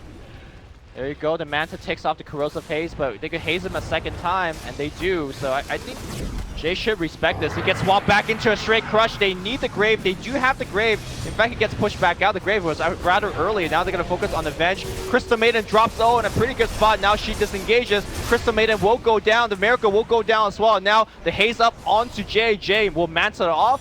And now he gets spiked, he's stunned up, he wants to fight this perhaps, his ultimate is down, he's actually walking in, he wants to take this fight, he sees Raven, Raven spinning away, that's a 2-man stun, the ult comes back in, he sees Rior, Rior is gonna get 2-shot here, that Radiance is doing so much work. What? And the impossible boss of Jay, in fact, he's not giving a chase 3 heroes, he's like, okay, you come to me. He's going back in. Are you kidding me? They're at the shrine. All right, he needs to Manta off this haze again. I mean, they're on top of him. There's the Crush, the Impale as well, the Spike Carapace. He's still not dying. Has a Manta style after this, but that's going to be the Aegis. The rest of his team is gone. They're all dead. So he's going to need to find some way to take it 3-on-1, and it's just not going to happen. So that is a throw and a half. That is Jay for you. Okay, so a couple of things. The Crush, all the Omni Slash was happening onto 2 to keep him in the spot, was a huge initiation and a way to find those couple of kills. We're going to see a huge swing of gold back into the favor of TNC. Oh, wow. Wowzy, wowzy, wowzy. All right, so a couple of things. First, I want to talk about, none of this has to do with the decision-making of Jay there, because, you know, that's just a Jay thing, right? Let's talk about his item choice. The AC instead of the Shiva's Guard. You see Shiva's Guard so much more frequently for a couple of reasons. When you pop the Shiva active, you get the nuke out of there. That's more regen off your Octarine core. And the attack speed slow, although not as relevant because of battle trends. will make you somewhat more tankier over the AC. The AC is much more of a defensive choice, especially when you're pushing for buildings. R needs to blink out right now. Oh, he's going to get caught, though. They got the Frostbite. There's going to be the Impale, the swap to put Rior in position for the stun. Now chasing further. Can they kill off the CM? She's amped up, so no way out. There is going to be another Blink Crush available. They find Ninja Boogie. Ninja Boogie is going to be brought down, and Alchemist, you know, he's back up again, but there's some pressure being put on by TNC. There's a lot of pressure. The second issue that went wrong in the last team fight, it was that the Grave went way too fast. I think Jules just picnicked. He saw his carry got swapped in, you know, maybe he thought he would die instantly. And with things like Battle Trance and Corrosive Haze, you gotta be worried about that, so he just popped the early Grave, and they needed every back to a rejection. They're on the top here. They're taking down the tier 3 tower. Miracle and Mineski in a ton of trouble. There's another Spike Carapace to stun him up. That's one lane of barracks dead. Can they even find any more? Like, there's no Aegis at this point. They need to get some picks on the way out, but without Centaur. Oh no, Centaur is back. They have Stampede if they want it. Raven will probably spin off the stun. No, he doesn't. Here comes Miracle. He gets spiked again. He's controlled again. This is BKB. They're on top of Jules. They're taking down Miracle. Possibly. Can they kill him off? They are going to be able to. The Muleprocs making it work. Jules is going to die as well. Sam H is going to fall, but look at him. They're on top of Bimbo. He's dead again. The crush is there in a second, but they're going to have to buy back on the Alchemist, and that's more than enough for TNC. They've completely thrown this game away. What? Oh, Mineski throw. Classic. I don't know what to say. They were so ahead. Yeah. It just shows you that anything could happen in Dota 2. Anything could happen. Look at the net worth graph and the experience and just every damn thing. It's really, really hard right now, and well, I'm struggling to see, because like the BKB charges are so important in these fights. You've got a good amount of damage coming out from the Alchemist because of the AC, sort of, but like, and the Radiance is doing a decent chunk. But really, it's like Klinks' lack of farm that we've talked about over and over again. He's still 3,000 gold behind the Nyx. It's okay before that he didn't have farm because he was really there for the utility. But now in a stage where it's about the right click, it's about the damage, you're just down on core. And unfortunately for Klinks, there's really nowhere from the farm, right? Because the nature of Alchemist, he just eats the map. And I don't know what this Klinks could do, really. You keep talking about the amp damage as well. So imperative in these fights for TNC, but they're making sure that it's applied on the right heroes. And Tim's is not even level 18 yet. Like, yeah. That is not even his final form. I like the item choice here from Alchemist. He's going for a BKB next. He just, I mean, we saw previously in these team fights, he just gets absolutely changed them between Impale, Spiked, Slithering Crush, Magic Missile, everything. Yeah. And the Manta is just not enough, and now Kufu goes into the pit. DD Rune as well. This is going down, and with an Aegis in hand, and this Tri-Core, now a Quad-Core, as the Slardar overtakes the Klinks and farm as well. I'm really struggling to see how you hold this right now from Mineski. They gotta like cut creep waves. You've got the Ags on Centaur. That will probably make enough of a difference, but I mean, Juggernaut is catching up to Alk. He's still 7,000 gold behind, but you're supposed to be a whole item ahead on this Alk. Yeah, and it's also tough for the Alk to leave the base and farm by himself right now because of the possibility of a Nyx gank. Alchemist, I do believe he dropped his armlet to fit the BKB, which makes sense here. Yeah. And to me, the most important player is RR and Jules. They need to make sure the protection spells are done perfectly. In that high ground siege that they did on the TNC high ground, they used Stampede as well as Grave when Jules or when Jay was 100% health. That was perhaps the biggest throw as well. Yeah. I think that it's because there's so much burst damage from TNC that you feel the need to make sure that it gets out in time, but it's still like it just doesn't work like that. You gotta make sure that it's hit right on the money. I mean, the window, your room for error, like in this game, to cast your Grave is actually so tiny because the damage is flying out so fast. Well, I remember you saying that they didn't need to push up for high ground, and it's really come back to bite them. You think that how long ago that was that they were pressuring this tier 3 tower, and it's down barely below half HP. TNC have really pulled this game back from the clutches, and you've got a Nyx that is so farmed. Blink, Yules, Force Staff, he has a gem at this point. all of these heroes are set up well for the late game. Slardar has a BKB as well, so he can get in, make sure that he gets that stun off whenever he wants it to. Yep. They're going to need to make sure that these defensive abilities by Mineski are used on point. But Abyssal Blade. Oh my goodness. I mean, the way that Jay plays it, right, with the BKB, he's basically saying, look, I'm going to kill you guys in 10 seconds. And I just don't think that's possible. Like, everybody on TNC is tanky. They have items like Force Staff and Glimmer Cape to save each other. And I don't think his team has enough disables to allow him to just go focus on a target within that 10 seconds. And as that BKB gets wear down, he's going to get changed on. All those items that you mentioned on the Nyx is going to just keep him locked down completely. Well, this is a smoke. They're showing the troll in the mid, but... All right, here's gone. This is a scary moment. There's the first stun. Troll ready to walk up on the high ground. Cuckoo with the Aegis. And they are going to go for the stomp to start it. Abyssal Blade is still ready to go from the jug if they want to jump in for it. Cuckoo controlled. Can they get the save? Can they make it happen? Can they turn it around? He's controlled for the moment. They're on top of the Alk. Are they going to be able to bring him down, though? The stun, the bash, it's there on top of him. Jules was who they ended up going on with the Juggernaut, but it's not enough. Cuckoo still there with the Aegis. They've already lost the Nyx, though. They can't chase more than this. The BKB has ran out, but looks like they're going to surround the Troll Warlord walking away from that freezing field. His team has abandoned him. He gets frostbitten up. And now it looks like Jay, he wants more. He wants the two supports to clean down Cuckoo. It looks like that is going to happen. In the front line, they've gone, I believe, one more was Avenge porting out. Yeah. This is a big opportunity. That was an Aegis push not working. It looks like the high ground's the bane of these two teams. And now it's going to be Mineski walking the other direction. They did have to buy back on the Clinks. Which is something, but they don't have buyback on Troll. Yeah, Miracle's not a... I think that they can actually make this happen. Yeah, like, yeah, honestly, even for tier 4s, if they wanted to try and like really go for it, because it's to the point now where it is starting to get pretty scary. They're moving in with the mid lane. The tower is about to fall. They end up getting the glyph, but will not regen any of that HP. All right, Nyx is back. Nyx is actually going to slow down this push by quite a bit thanks to Impales and All right, they're not going to go for it any further. They're just going to take the melee. Jay is going for, or sorry, Miracle's going for the Rax. He's going to get swapped and stunned immediately. The Grave. They graved the wrong. What? Oh, they graved the illusion. It does look like he's still going to get out. Well, lift. No, he's done. Oh man, I can't. Oh, jeez. I mean, he was dead regardless whether the Grave hit him or not. Yeah, it's just rough. This game for Mineski to get so close against Faceless yesterday, and then also to be performing at the highest level that we've seen out of Mineski in so long. There's a ton of pressure on these guys, obviously. I mean, here's the thing. I don't know who's really ahead at this point, right? Both teams will run Raxes. I think I still might want to be on the Alchemist's side. Yeah.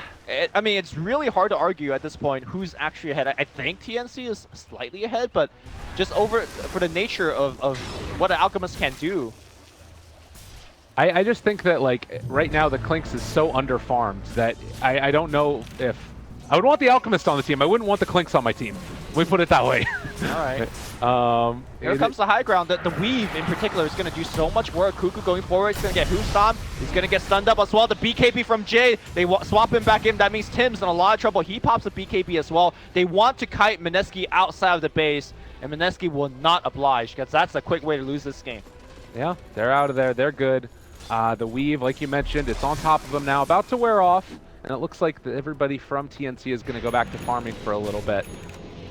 So whenever Jay plays Alchemist, he has this thing where he switches items like 80 times.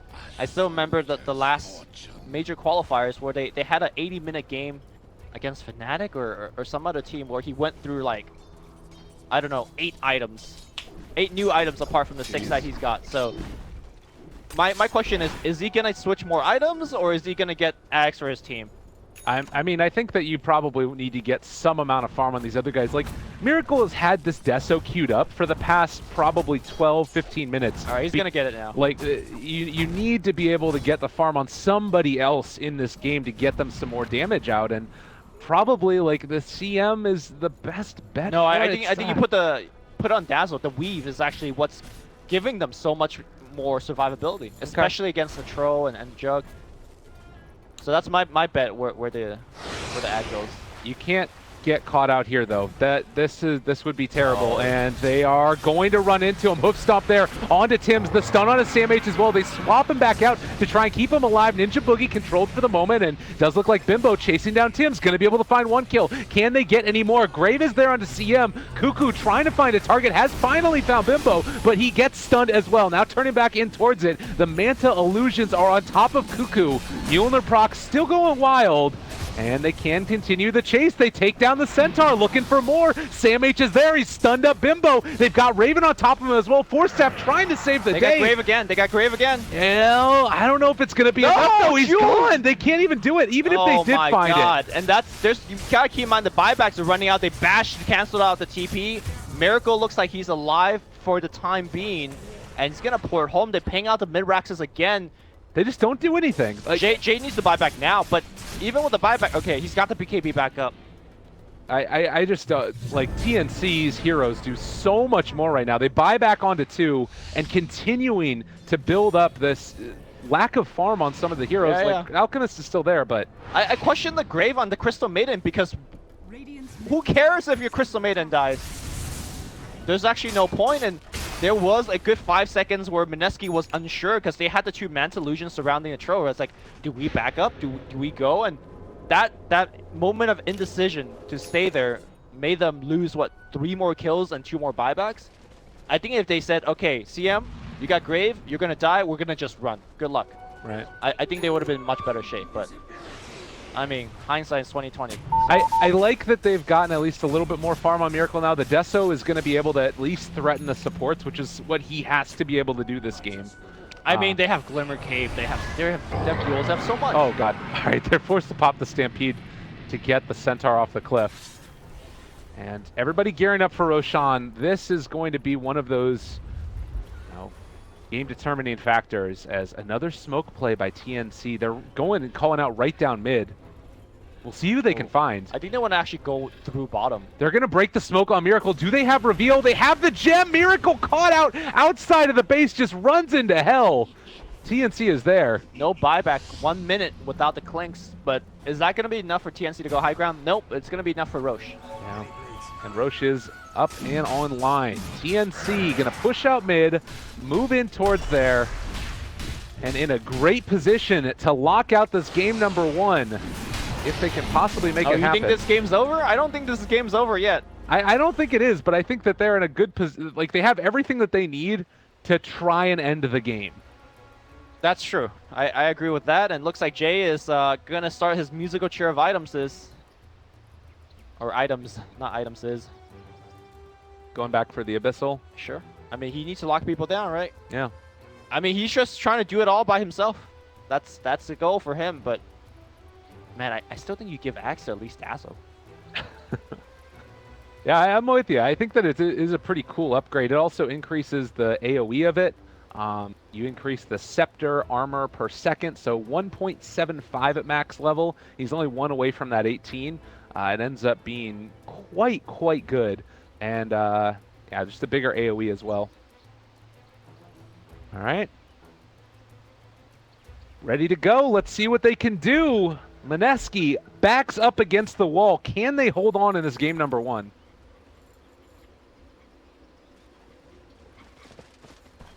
Oh. 4 staff there. Drums for CM. They're getting into position, wanting to hold on to this fight. And it's the Butterfly almost done for the Troll, but obviously buyback status going to be really important this game. Cuckoo gonna go in, hitting onto that tier 3 tower. All right, minus armor on top of him. He's losing HP very rapidly. Look at that. Ooh, that weave. Yeah, you gotta be careful with that, buddy. They got the heals coming in for him, but the urn canceled for the moment. They'll wait until the weave wears off and then probably go in for another round, I would imagine. Oh, Jules, be careful. Don't get swapped out. He is, I don't want to say the linchpin of the team, but a big factor. Like weave and engrave. Yeah. It's going to be how Mineski's going to win these fights. He goes MKB instead of Basher. And also, I mean, still doesn't have buyback, so it doesn't matter. But what is he dropping? Octarine or Manta after he uses it? Yeah, I guess. He needs it to deal with the evasion from the Troll, though. So it makes sense to me.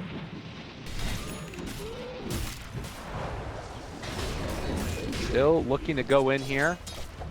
I mean, if the pacing of the game stays like this, the Aegis will wait out. I imagine TNC is going to make a play sooner rather than later. Yeah, I mean, they can kind of make sure, they want to make sure they take the perfect fight, though. That's the other thing. They have the time to wait, so it's okay. All right, sending in the illusions again. Backdoor protection, still disabled. They have the butterfly there now, fully completed onto the Troll Warlord.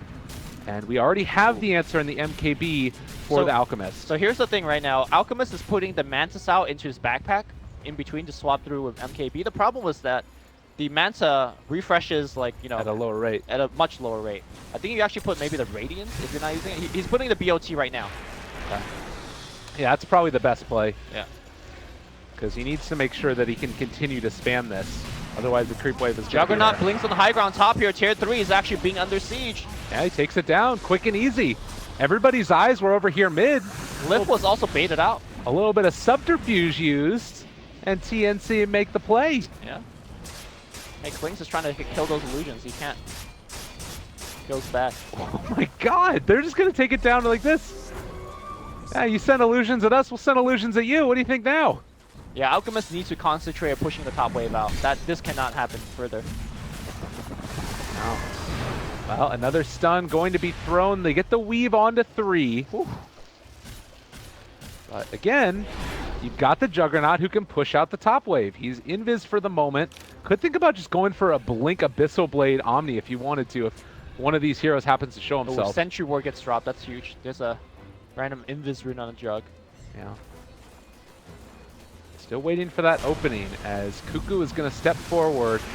Hit the tower a couple times. This frostbitten for the moment. Tim's jumps forward, threatens the crush. They're going to take down the ranged barracks in the top lane. Nobody's there to defend against it. Cuckoo as well, controlled for the moment. Is going to lose the Aegis here. Now, can they do anything else?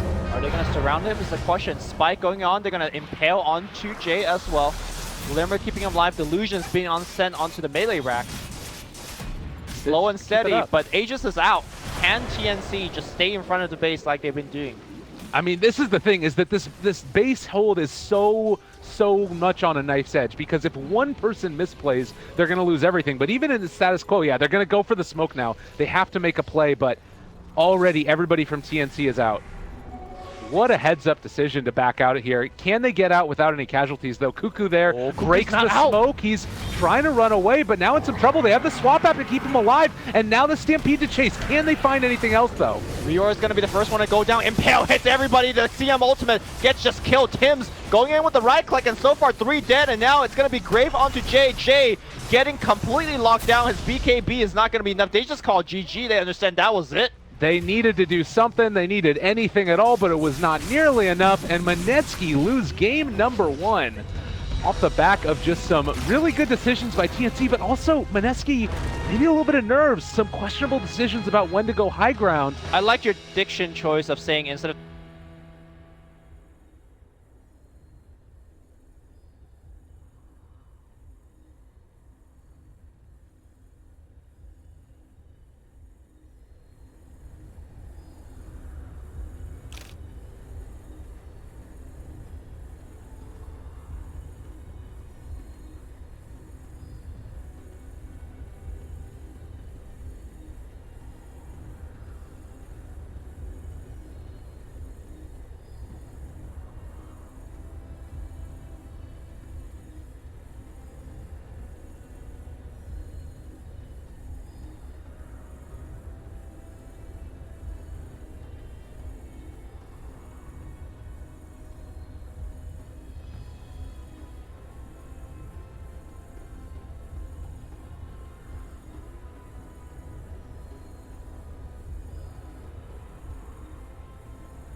Dire team ban.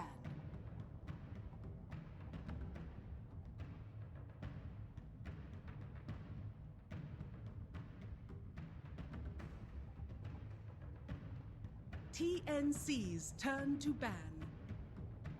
Dire team ban.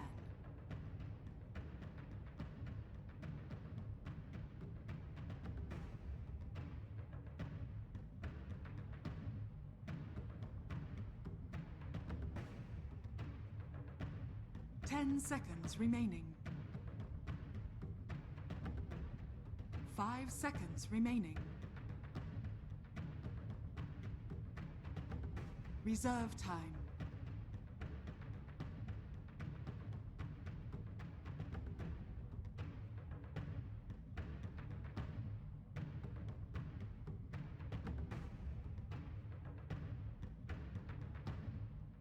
TNC's turn to ban.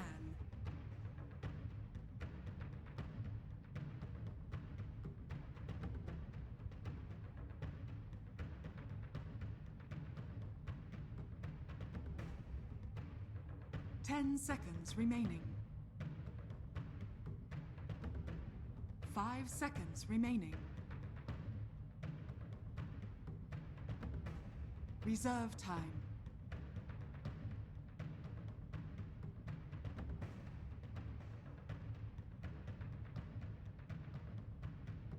Dire team pick.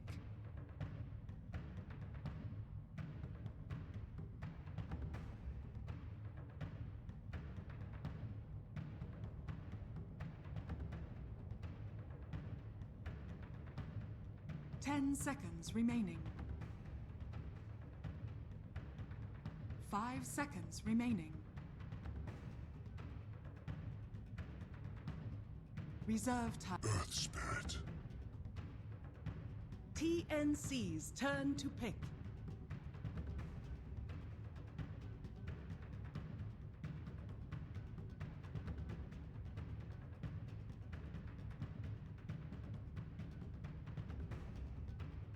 Ten seconds remaining.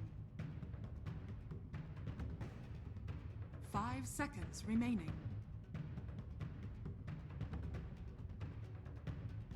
Reserve time.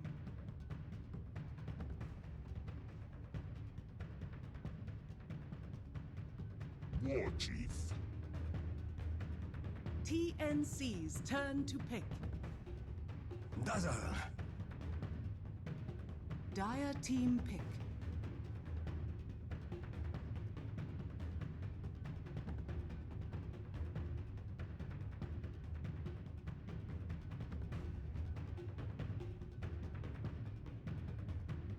Ten seconds remaining. 5 seconds remaining. Weaver. TNC's turn to ban.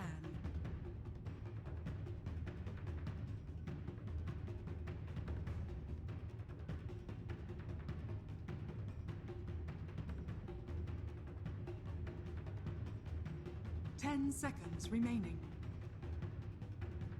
Dire team ban.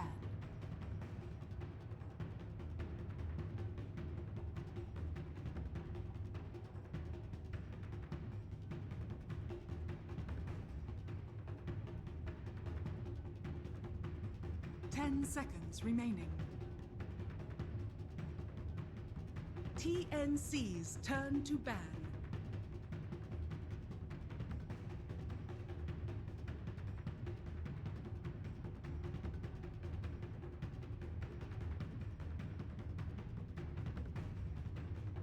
Ten seconds remaining. 5 seconds remaining. Reserve time.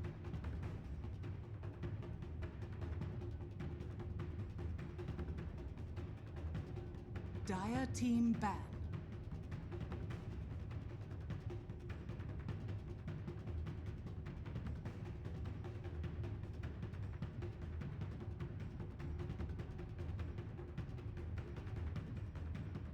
Ten seconds remaining.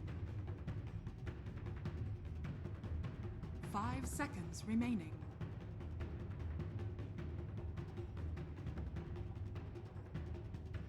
TNC's turn to pick.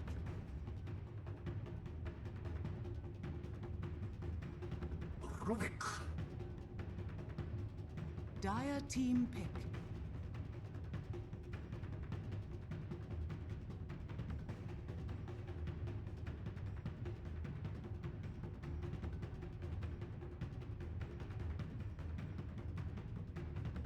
Ten seconds remaining.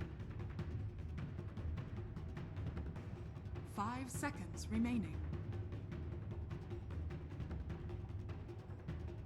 Reserve time.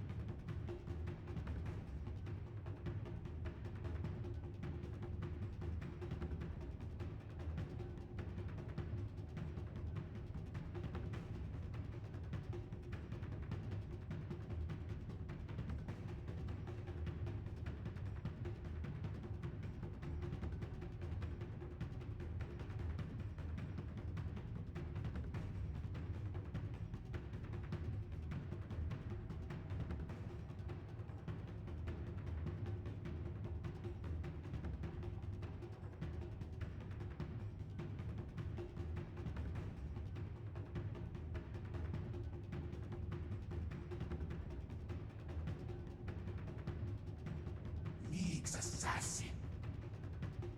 TNC's turn to pick.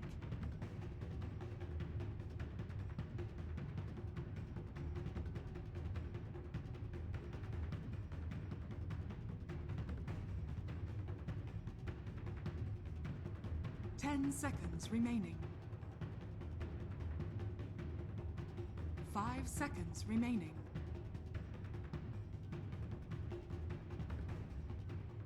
Juggernaut. Dire team pick.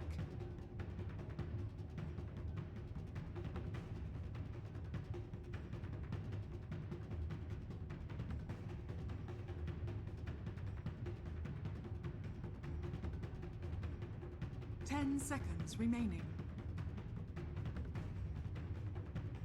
5 seconds remaining. Ursa Warrior. TNC's turn to ban.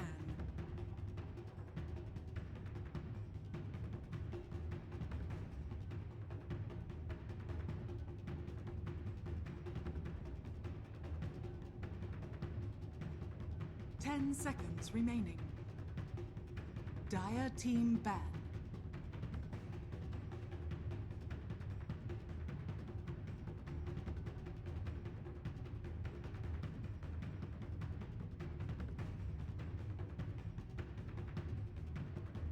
Ten seconds remaining.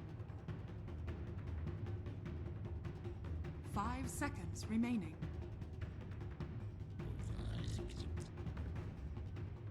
Dire team pick.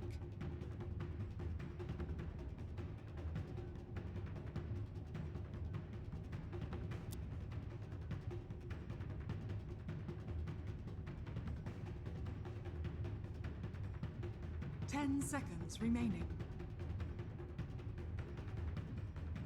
5 seconds remaining.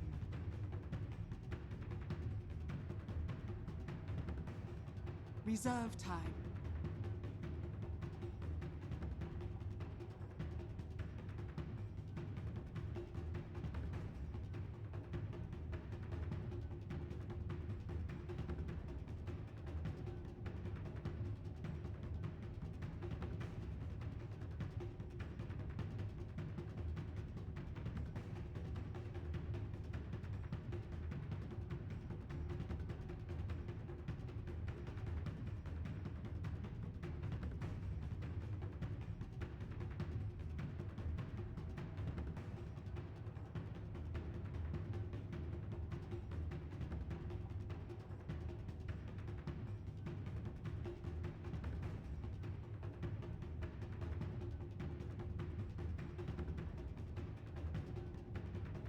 Ten seconds remaining.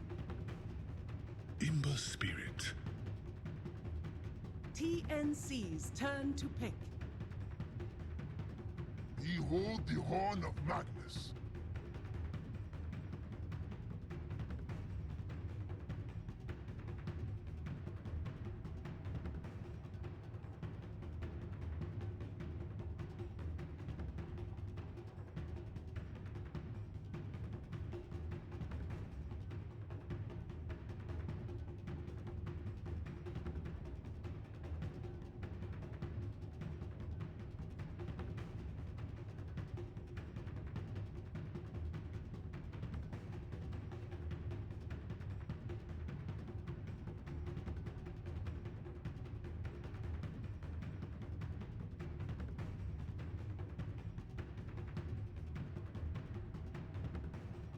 10 seconds remaining.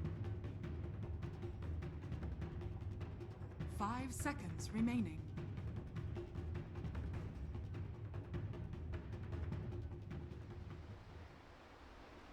Way more than what Mineski is working with. Mineski has what? Spike Carapace, Impale, and Earth Spirit stuff, and maybe some fiery chains. That's it. Yeah. So not a lot of these stuns are not even like pretty guaranteed. So yeah, Mineski needs to perform, but if they can.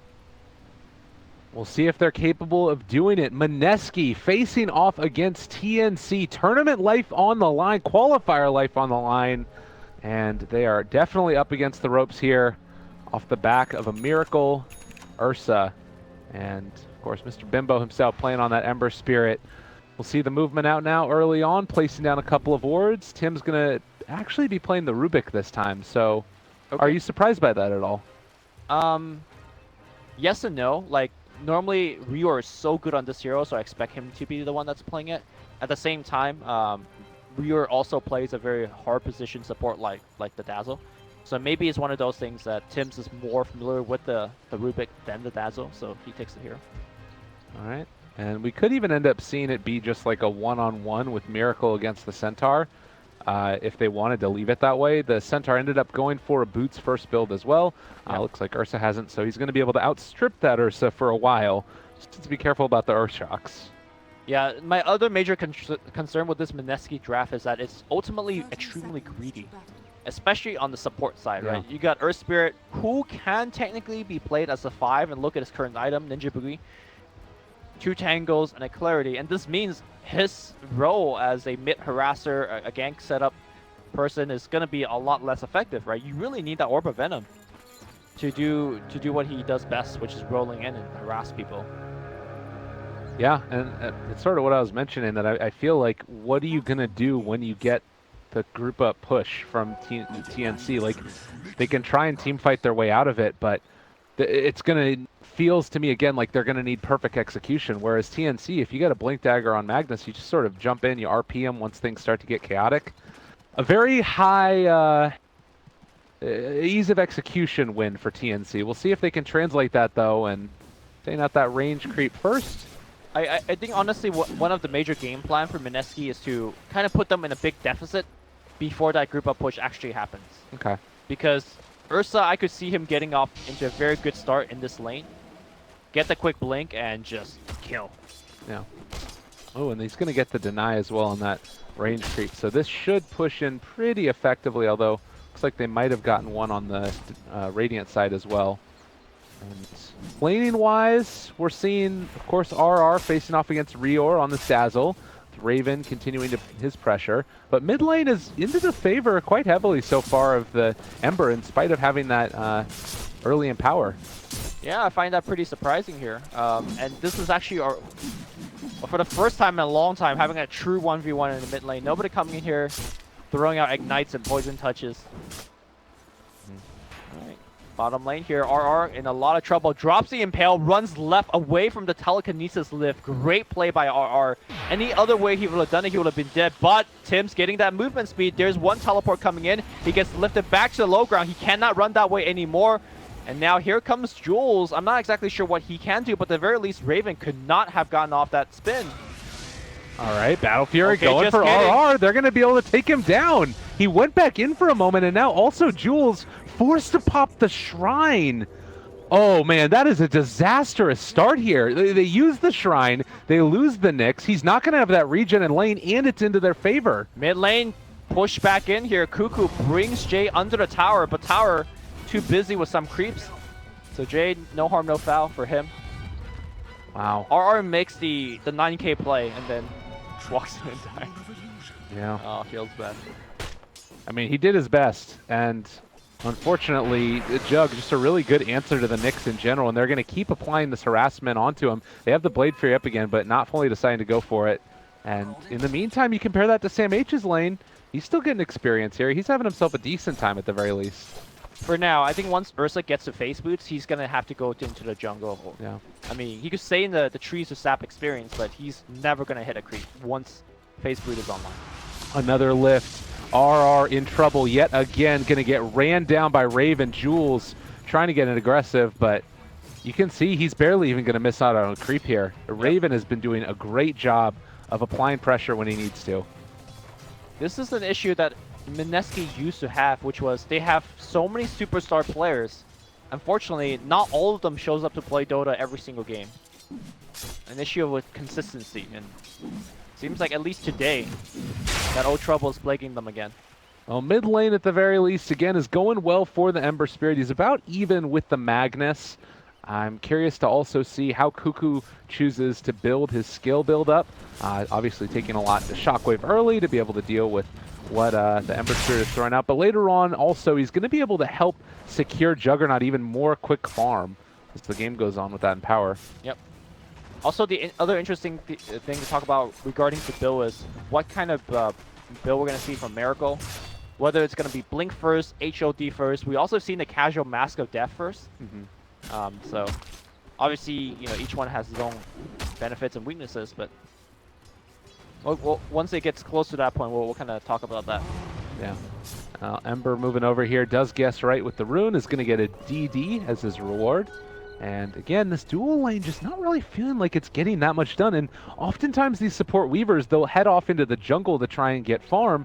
We haven't seen Jules do that. He's level 2 at this point and only now going to start heading back to pick up the bounty rune. But, well, guess what? Tim's has already done it. Yeah, so far I've been feeling zero impact from the Mineski supports, both from the Earth Spirit as well as from the Weaver. And I feel like both of them are trying to do the same role, right? Which is harass lanes, get kills, and they're both kind of playing the 5 now because they have nothing to do. Just kind of pulling creeps. And even to the point where they're sticking Ember in the jungle because they need this Weaver to get a lane for himself for a bit. And it's harder and harder to deal with Cuckoo in his lane also. So, well, I wouldn't say they're purposely sticking the Weaver into the lane. It's more that this is a pretty common duck into the jungle to farm kind of pattern for Embers. So it's more of the Weaver just taking advantage of the fact that there is an empty lane. But you're right, he is going to get some stuff now. And again, like Sam H, he's gone off to the jungle to farm. Nyx doesn't have the same luxury as far as his ability to farm early on, not quite as good. Aura could get lifted here if they wanted to, but not deciding to go for it. Raven still happy as a clam, got himself his own lane. He's not quite as far ahead as the Ursa has been, but still having a really good time. Interesting that Raven actually skips this point of Blade Dance. Yeah. Not something I've seen too often. Maybe they're thinking of grouping up and pushing with the healing ward. I think that's the plan here. But their team is not really exceptional at that, though. Yeah. I think that if they can find kills off the back of like that Blink Dagger later on or whatever, that's going to be one of the ways to do it. But they can probably take down at least the tower. All right, bottom lane here, they lift up RR, they throw the poison on him, but unfortunately, nice silent. The Sun's well. going to be there, the Impale's going to be here as well. Raven taking a ton of damage. Omni Slash not going to all bounce. The Grave in, and the healing ward, that's a level 2 healing ward. They're going to beat on Raven. There's a lot of Fury Swipe stacks. He is going to be dead. Overall, great trade here from Mineski, even though they did have to bring in 2 other heroes to get it. That was just about the best that they could have hoped for, and a really good play also to make sure that they end up TPing in with the bear. And this also gives a little bit of room up here at the top. Like, you could say, oh, you don't want to, like, you know, move your Ursa around too much early, but honestly, for that, that's well worth it. Yeah, they need this next to catch back up. And now Jay makes support up top as well. I think they have some ideas about this Centaur, but is it even possible? Yeah, I mean, they're actually going to bring Raven up to the top side, and he does have no Omni Slash, but can at least... oh, they're baiting him pretty hard here. Yeah, they want to go back in. Triple remnant forward. Raven goes for the spin, trying to run away. They're TPing in now with the Dazzle. Can he get out, though? That's the question. In range, looking for the save. Does have the Grave if he wants to use it. No, it was on cooldown. Oh, Rior not able to save him. So again, TNC throwing away a little bit of advantage here. I mean, you can't blame them, right? Juggernaut wanted to go up top to continue to stay in RR's lane and shut him down and slow him down. Did not expect Jay's rotation, so not really a TNC mistake, but a really great play from Jay instead. And I would say that they're kind of back in the game, right? 2 kills in a row over the enemy carry. Yeah. Absolutely. And down here bottom, Miracle trying to make a play. You got Ninja Boogie in the area. Could think about going for the silence. The stun is there as well. He's already used the chase, but there's going to be the Stampede to try and make his escape. Oh, that would have been a sick guess. if that hit him, but still forcing out Stampede usage, and Miracle's still farming in the bottom lane. Looks like he is going to be going for the ADV, so he feels that this game is not the Roshan sneak, nor is it about killing people left and right. You just want to get the basics and kind of scale into the mid game a little bit smoothly with a little bit more farm. Alan, see mid lane. That is going to be a haste turn picked up for Jules. We've got Tim's. Does already have arcane boots for himself, as well as building towards a couple of different things. But they've got good vision over there on Tim, and they're not going to be able to bring down Reor there either. Already Weaver picking up the medallion. Things have definitely turned around at this point for Mineski, and it's to the tune of, you know, still very even in terms of the net worth. I still don't think it's necessarily enough right now, especially from the level department. Mineski still lacking some critical level 6s, and as a result, they're unable to pressure the way that they would like. And very silently, Cuckoo has been able to build up a lot of net worth, just through the fact that he's, you know, just got that Iron Talon. He's jungling very efficiently. He does have that Echo Saber queued up, so he's looking to be the secondary damage dealer, apart from just a utility / initiator for the team. Yeah, and this is a build that we've seen used in the CIS region. I think that it was Dendy that started it. A lot of other people have done it in the past as well. There's some movement down here towards bottom, hoping to find the Ursa, but as you can see, this ward that's placed spotted all of that movement and realized that they might need to come and defend this if they want to hold on to their tower. No, Ursa not going to get caught this time around. Notice how he left the creep towards the left side of his tower, expecting some sort of big smoke wrap around there. Yeah. They aren't going to find him. Pressure continues. A little Fade Bolt on a Miracle, why not? And the critical thing right now is that Radiant, because of the ward behind the tower, they see all of that information. They know that there's a trap being laid for them, so they back off. And it does force over the Ember Spirit here as well, just to make sure that they're not going to go down. And this ward, all the vision in the world, will expire now. Could even bait out a sentry by that, realizing that, you know, they're in the area. The regen picked up there as well for the Ember Spirit.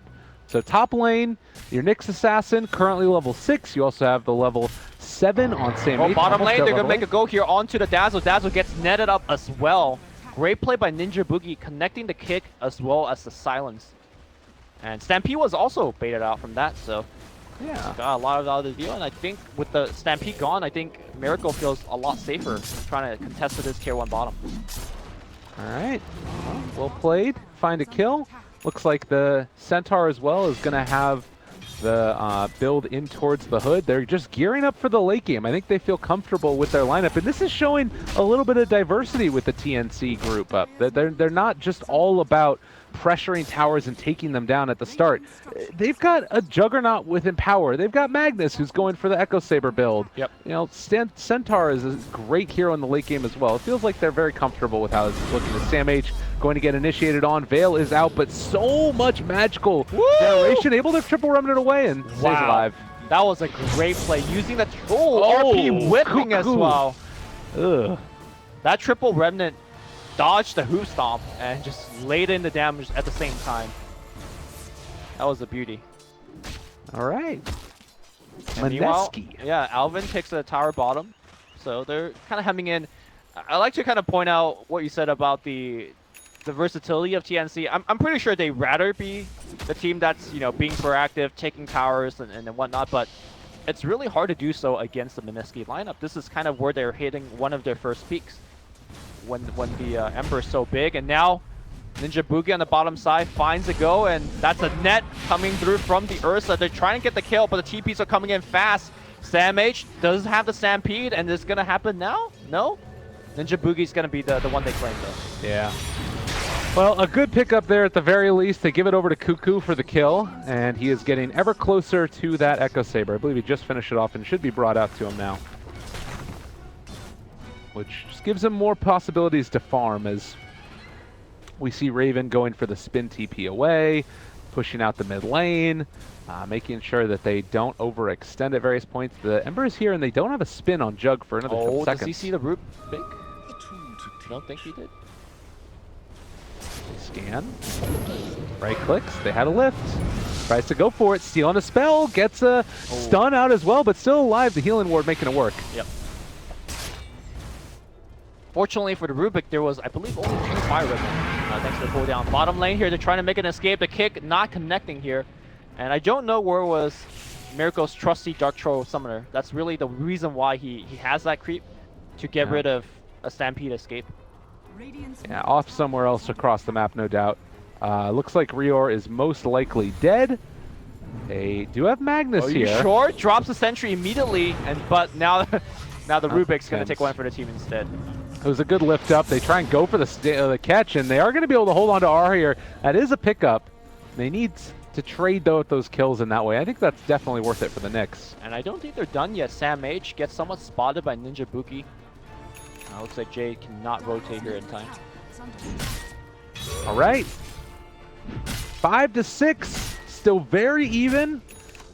Is there a team that you're feeling like is getting more of what they want at this stage of the game, though? A team that's more comfortable with their position? I think even though Mineski is getting all these tiny trades going their way, like, they're trading a support for a core here and there, they're getting a tier 1 here and there, I don't think it's enough to pull themselves ahead, because the other side is working with Empower, and Juggernaut is comfortably head of this net worth, despite the 2 deaths he's got, right? Yeah. So I think if I'm a TNC fan, I'm fairly happy with the current game state. You do have the Weaver that's building next towards the Treads, and then finally finishing off the Aghanims later on down the line. Right. So that's something else that we're going to need to keep our eyes on in this fight, but it's still not like the be-all, end-all as far as... Ooh, if they could pick up Raven here once again, that will be big. Looks like Cuckoo backing out. They spot him under a ward here, but yeah, eyes down bottom. Tims. Swarm's going to find himself Tims. Can they chain him and cancel the TP? Yes, Jay does it at the very end. It looks like they're going to give the kill. Oh, actually, he wanted to give the kill, but the burn from Jay takes it. Yeah. He stole Sakuchi there as well, but wasn't able to get away. Rowan. Miracle chasing down Rior in some trouble. There's the silence. There's the stun. Can they finish him? Yes, they can. Did he use Magnetize? He did. Because I think he body blocked Miracle a little bit, so he wasn't sure whether Miracle will get there on time and whether the Grave will pop out. If the Grave did pop out, the Magnetize would have ensured the kill. These wards by Mineski have been fabulous. Look at all this vision they've got here in the jungle. This has allowed them to find each and every one of these kills. They spot out all of the areas where TNC would be moving to try and farm, and they know that if they just get into a farming war with TNC, they're going to lose, so they have to find these picks. Yeah. And Miracle is already on, waiting for the pick up top. Fortunately, I don't think he could solo a Jug. I really love these wards because they don't see that much vision compared to like the best spots, but at the same time, they're super hard to de-ward. It would not surprise me all these wards survive, so they just kind of naturally time out. Yeah, and maybe you need to think about getting a gem as well. That might be the answer eventually for TNC, but you also have to worry about who's going to hold it then. And if you're going to be going on de-ward missions and end up losing it, then you're really, really in a bad spot. I mean, gem's great, right? You're dealing against a Weaver and a Nyx. Yeah, totally. But they also need the items and abilities to fight Mineski outside of just spotting him out. Yeah. I think I'm beginning to really understand why Mineski really favors the Ursa, that they pick it up for Miracle so much. It's the fact that they could pressure so effectively. And you're seeing it in this game, right? Again, they're only up by 3 kills, but it's just the nature of TNC. They're just helmed into their side of the map. Just afraid to go anywhere. Like this right here to me, this is RR just completely owning TNC. Oh, well, his Inventor just ran out, but here comes a 2-man silence. The kick misses. It's time to disengage. There's the lift back, now in trouble. Gonna be able to steal Vendetta as well. Tim's already used Flame Guard, trying to run him down. Omni Slash used, a little bit of damage coming out, and they find that kill. All right, but at the same time, Miracle is gonna be going for the Roche. Looks like the Mud Golem was brought there to tank some of the hits. And Tier 1 is likely gonna be forfeited as a result. Yeah, they scan out this side as well. Spot out that it could have been a hero in the area, but now with the Roche going down, they know that they don't have to be too worried, at least as of yet. We'll see what ends up happening. Ember Spirit, meanwhile, cutting creep waves. And they're getting in position to try and fight, but already gone is Raven. Yep. That was a really smart scan, because if there's... Wait, mid lane though, Raven now in trouble. Manta Dodge trying to get out. He doesn't have a spin, needs to run out of mana, and there's the Stampede to get him away. That was real close though. That Mud Golem came in a little late. If he got off the stun, probably likely they're going to get the kill. Jules, is he gonna give away Sakuchi? I mean, he can also do a good bit of damage here. Needs to be careful. Vendetta with the Fade Bolt's no joke. Ursa get pushed back, but Cuckoo Impale gonna hit through the trees, and that's gonna be a kill. Oh, no, Tim. He got Sakuchi, but the fire is gonna be enough. Yeah, they're kind of feeding away a couple of kills here and there. TNC, they got to pull it back together if they want to make a play. And Mineski likewise, just not giving them an inch. You're seeing some great play out here from the Earth Spirit as a whole. Like, he's missed that last kick, but by and large has enabled the Ursa to kind of go ham. And they've just said, you know what, Miracle, take it. Game on your back. Yep. Spiritu's gonna go down. I don't think they could really fight this, especially without the Magnus RP. I think the true test for Mineski isn't about how well they're playing right now, which they are playing super well. It's the high ground, because you're trying to push up the high ground with Ursa and Ember. I don't know who the hell is going to hit the building on this team. And it's so hard to go high ground against Hoofstomp and RP. You know, I almost want to say it's impossible unless TNC make a big blunder. I think it also comes back to making sure the Weaver gets a good timing on the Aghanims, because if Jules does get it, then you can sort of siege with Ursa and then have the time lapse from far away, because it is that 1,000 range cast with the Aghanim Scepter. Normally, I agree with you in saying that, you know, the Axe Weaver is a big game changer, but in this game, not so much in my opinion. Hold that thought, because Nyx is... Alright, never mind, we're good. In this game, there's two ways you could go about it, right? Number one, if your whole team gets RP, it doesn't matter if you could time-lapse one person. Right. You're losing that team fight regardless, and we've definitely seen that happen in this particular C qualifier time and time again. Number two is, if you're using that time-lapse as a kind of a backup tool, let's say by sending Ursa to siege a tier 3 building, you gotta keep in mind that Cuckoo could blink skewer you all the way back to the tier 4s. Right. And that might just be outside of your 1,000 cast range, or they could just kill you quickly enough before Weaver could react and close that distance to get off that time lapse. So, don't get me wrong, I think time lapse is still an amazing spell once Jules gets to it, but it's not a guaranteed victory once you get the item. Fair enough. Well, in the meantime, Cuckoo going to keep trying to get his farm on. Does have the Blink Dagger. We've talked about how important this item is. We also have it on the Centaur. We have not seen these in a big fight yet. We have Smoke on Dazzle, ready to try and move out and see if they can find a pick, but it's also an Ags on Ursa. This is a great item for him in this game. I think, like, being able to... It's okay. It's okay. Against RP? Yeah, you could break out an RP, break out that Hoof Stomp. But I'm seeing a scenario where if Miracle gets stunned once, he's going to get chain stunned. All right. I mean, it's great. Again, don't get me wrong. Bottom looks like we're going to see a fight. Oh, Ninja is going to tank one for the team, man. He's super dead. What was that stolen? Boulder Smash. All right, so Rubik's going kicking, everybody. You can actually kick the boulders that Earth Spirit leaves behind. You can also kick the people. That's true, too. Gonna make a joke about TNC kicking people, but I don't know. No, they don't kick anybody. Demon, man. That's true. I mean, it seems like they have done fine. Absolutely. Oh, jump forward. Tim's kick him away. Ooh. They're going to actually look for this. Enrage, it's actually about to cool off. They've got Omni Slash slowed up. Diffusal Blade there. If they want to use it to stomp, no. He's still going to be ended up brought down. Bottom lane, there's also a fight breaking out where Jules has taken down Cuckoo, but Miracle Age is gone. Sam H controlled over here to the side, but the read goes over here to the side. Dims, they're on top of him, magnetized. Good Grave Raven still holding on to Omni Slash. Now uses it on the Miracle. They have the Shrine to keep Tim's alive. Turning it on to Ninja Boogie. Can they bring him down? Stolen, magnetized. Everybody is out and possibly going to end up falling. It looks like Miracle is going to drop. And here comes Jay. He's got no mana. Jay's in there trying to do what he can. It looks like it will be just enough to get the reorg kill. Raven very smartly backs up. He could probably do something, but it's just too risky for him to stay. I mean, at the end of the team fight, it was, what, 4 for 2, 4 for 3 if you include the Aegis. Honestly, not too bad for TNC considering how the game's going. Yeah, I mean, losing 4 heroes here, it never feels good, but the fact that you got the Aegis off, it slows down the timing of Mineski fairly heavily, and this, again, is Empower. Mineski's also not getting any objectives out of that fight, so it's just a 4 for 3. Let's see, they're setting up for this. They want to go, but do they realize that there is an RP waiting? Oh, man. All right, they don't have vision on Mag just yet, but they almost do. and Raven has no idea that they're wrapping on him. If they go onto Raven right now... Here's the thing. Oh, God. This could be big. They're going in. All right, they spot him now. Cuckoo. Jump ward. What? Oh, the sentry ward. They spotted him up here on the high ground, but there's the counter impale. Now trying to jump away. It looks like Mineski are going to back out. Yeah. Well, another RP down. All right, yeah. Nicely And done. Miracle's here. He actually wants to fight this. It's going to be hard to kill Raven. Raven, with the Manta Diffusal Blade, pretty much has Miracle's number from this point on. Oh, here comes the Troll Warlord. They jump in. Trying to find him. Shane's on the mark. The Troll Summoner, excuse me. Troll Warlord not in this game. Now they're all weaved as well. So this fight becomes a lot harder.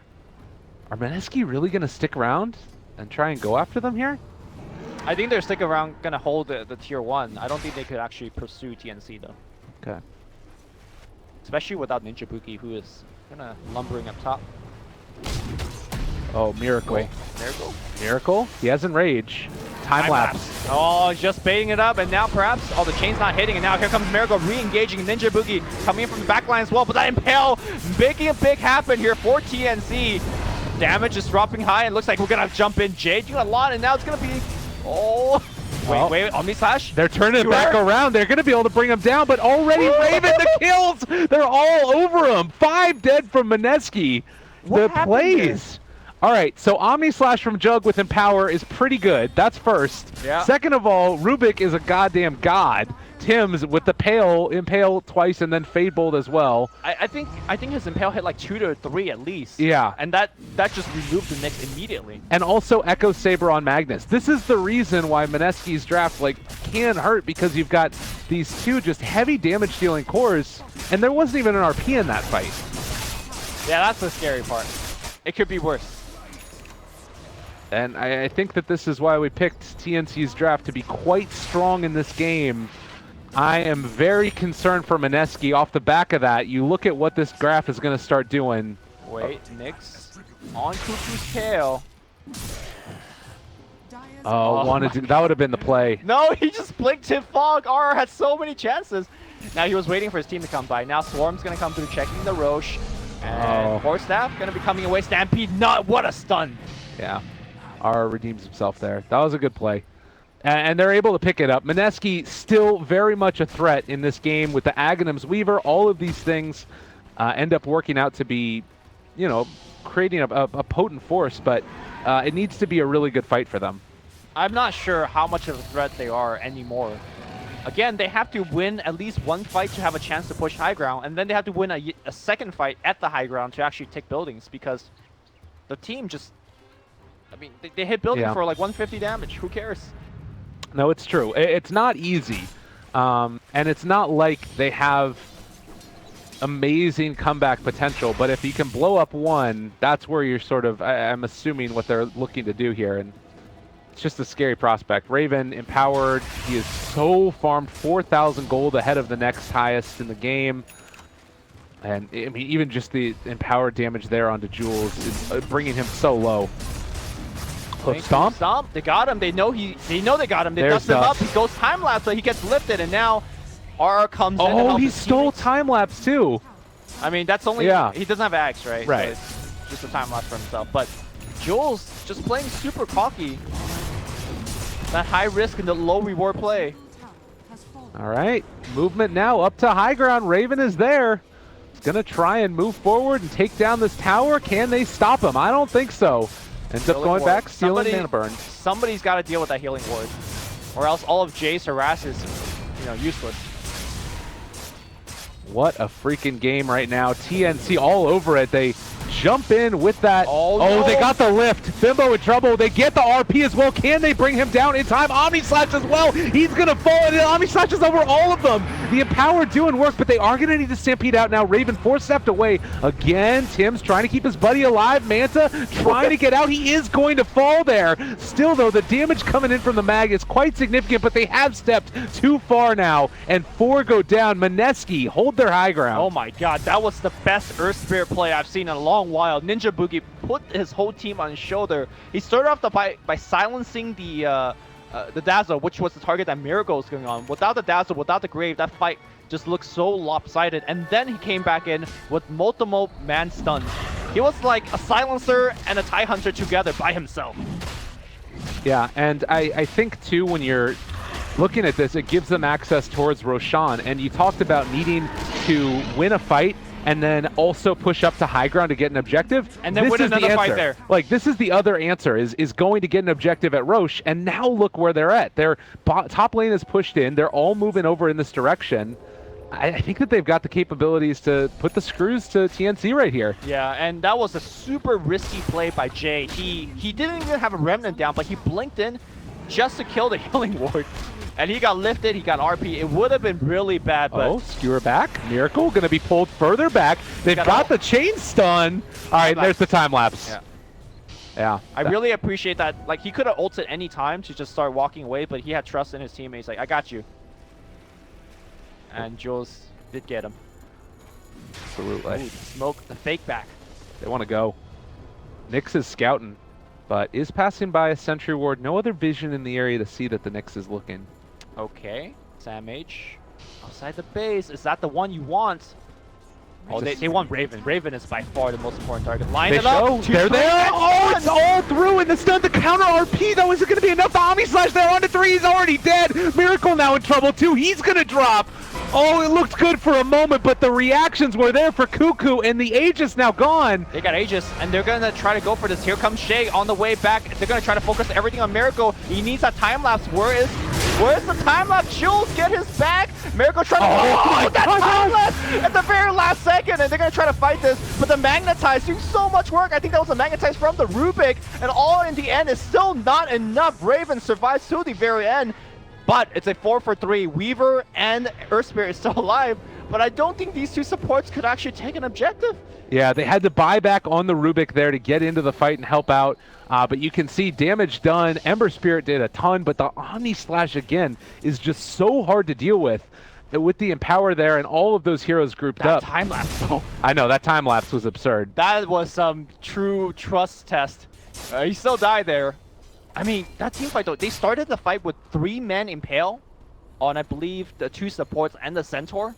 And it still wasn't enough, because you need to get the Magnus. Yeah. Well, I think you need to get the Magnus and the Centaur. And think about how different that fight looks if you don't get the time lapse out from Jules as well. Yeah. Like I'm still thinking that it's a scary sight, and it could go either way. But I feel like right now TNC don't have to hit a huge RP to win a fight, whereas Mineski kind of need everything in their arsenal. Yeah, Mineski needs to outplay every single fight. I mean, we saw TNC playing perfectly for like, I don't know, 40 minutes straight. Yeah. Wait, bottom. And Ninja Boogie most likely going to die here, able to interrupt and do that, and there's the second double edge for the kill. All right. Not very important kill. But again, Mineski losing a big opportunity because that Aegis was kind of their one-way ticket to win a fight and perhaps do some high ground damage. But without that, I think it's, you know, TNC advantage again. So Shrine, the first one, about to die. They're pressuring this bottom lane, and TNC now looking to keep the pressure on. Like, I'm not sure if they can really go for it, though, because top lane's still being pushed in. Yeah. And it is an advantage right now, just ever so slightly into the favor of Mineski. 2,000 gold, right around 7,500 experience. That number lie. That number lie? Yeah, it's not in the Haas. Because right now the tier 3 is down for Mineski, so TNC eventually will be able to remove all the shrines on the map. Yeah. So that pocket, that's like what, 750 gold. Whereas Mineski don't have the same luxury. And TNC is working with a better late game, in my opinion. Yeah, people underestimate how good Empower is, and particularly with the plus 15% now that you've got on the level 20 talent for Magnus. Yep. This makes it even better. Plus 50 bonus cleave and damage. It's quite significant. Especially Juggernaut, like just building just stats items, right? Agility items. Yeah. Once he gets a butterfly, oh my god. Even more damage. Well, there it is. He's hitting for 400 damage. And I mean, that's the cleave is going to be applied retroactively. I think so. The next cleave is when you're really going to start to see it ramp up a little bit more. Yep. I believe that's the way that interaction works. I'm sure it is. Yeah, 880 crit. That ain't bad. So 400 damage without crit, without mana burn. My goodness. I mean, he still has to be worried about the Ursa. That's what's the thing. He has butterfly. I mean, physical damage, once you get the MKB, he's far away. Yeah. Once you have the MKB, that's a different story, but... Oh no, it does apply it right away. So yeah, he's still sitting at the right amount. I'm just reading numbers. Okay. It says 400 or more. All right, the Dire scan it. They realize that they're there. No, Jay trying to push this tower by himself. And in fact, TNC looking to go on the high ground. Here we go. They're going for it. Need to be very, very careful. They're going to jump back in. The stun onto Raven. Does have that healing ward still there. Misses the skewer. Fine. Jay blinks forward. Woo. Swarm on the... they're slowing things down. There is a fairly decent-sized creep wave on the bottom. The siege unit going to work on a tier 3 tower, but will TNC continue with their push? I think they should go back. Yeah. Yeah, that's fine. I mean, again, they weren't able to bait out the glyph or anything else like that, but they can keep farming, and still with the better late game lineup, they're going to be fine with this, I believe. I mean, Raven's net worth looks like an Alchemist net worth bar right now. Yeah. He's just like so far ahead. And I do not believe that smoke was scouted either. They're going to be moving into the jungle. If they could find Jules somehow at the start of the fight, that's the other thing, is that they just need a way to be able to shut down that Weaver. Oh, they're clumping up. This is not looking good. Did it have vision is the question. They got Ninja Boogie, though. He's going to drop so quickly. It's going to get off a stun. Oh, they're going to get an RP as well. It's going to be Blink Skewer onto... Okay, first hit bash by Miracle. Oh, God, he's dead. They've so got him. Yep. Oh, wow. All right. Well, no enrage, no nothing. He's gone, and they do have buyback on the Ursa, but no buyback on the Earth Spirit, and now it's time to pressure. They still have this, Ember Spirit down here in the top lane who's they got trying a TP, to get counterput. They got a TP. So I don't think PNC can push. I think they can. You think they're going to push without Magnus? I mean, Magnus can join up with them. I think that they could, honestly, if they wanted to. No, you're not pushing without Magnus. That's no Empower, no RP. Maybe they'll wait for him. Yeah, they'll definitely wait for him. He's making the trip. Look at this guy plot along. He's going down the mid lane.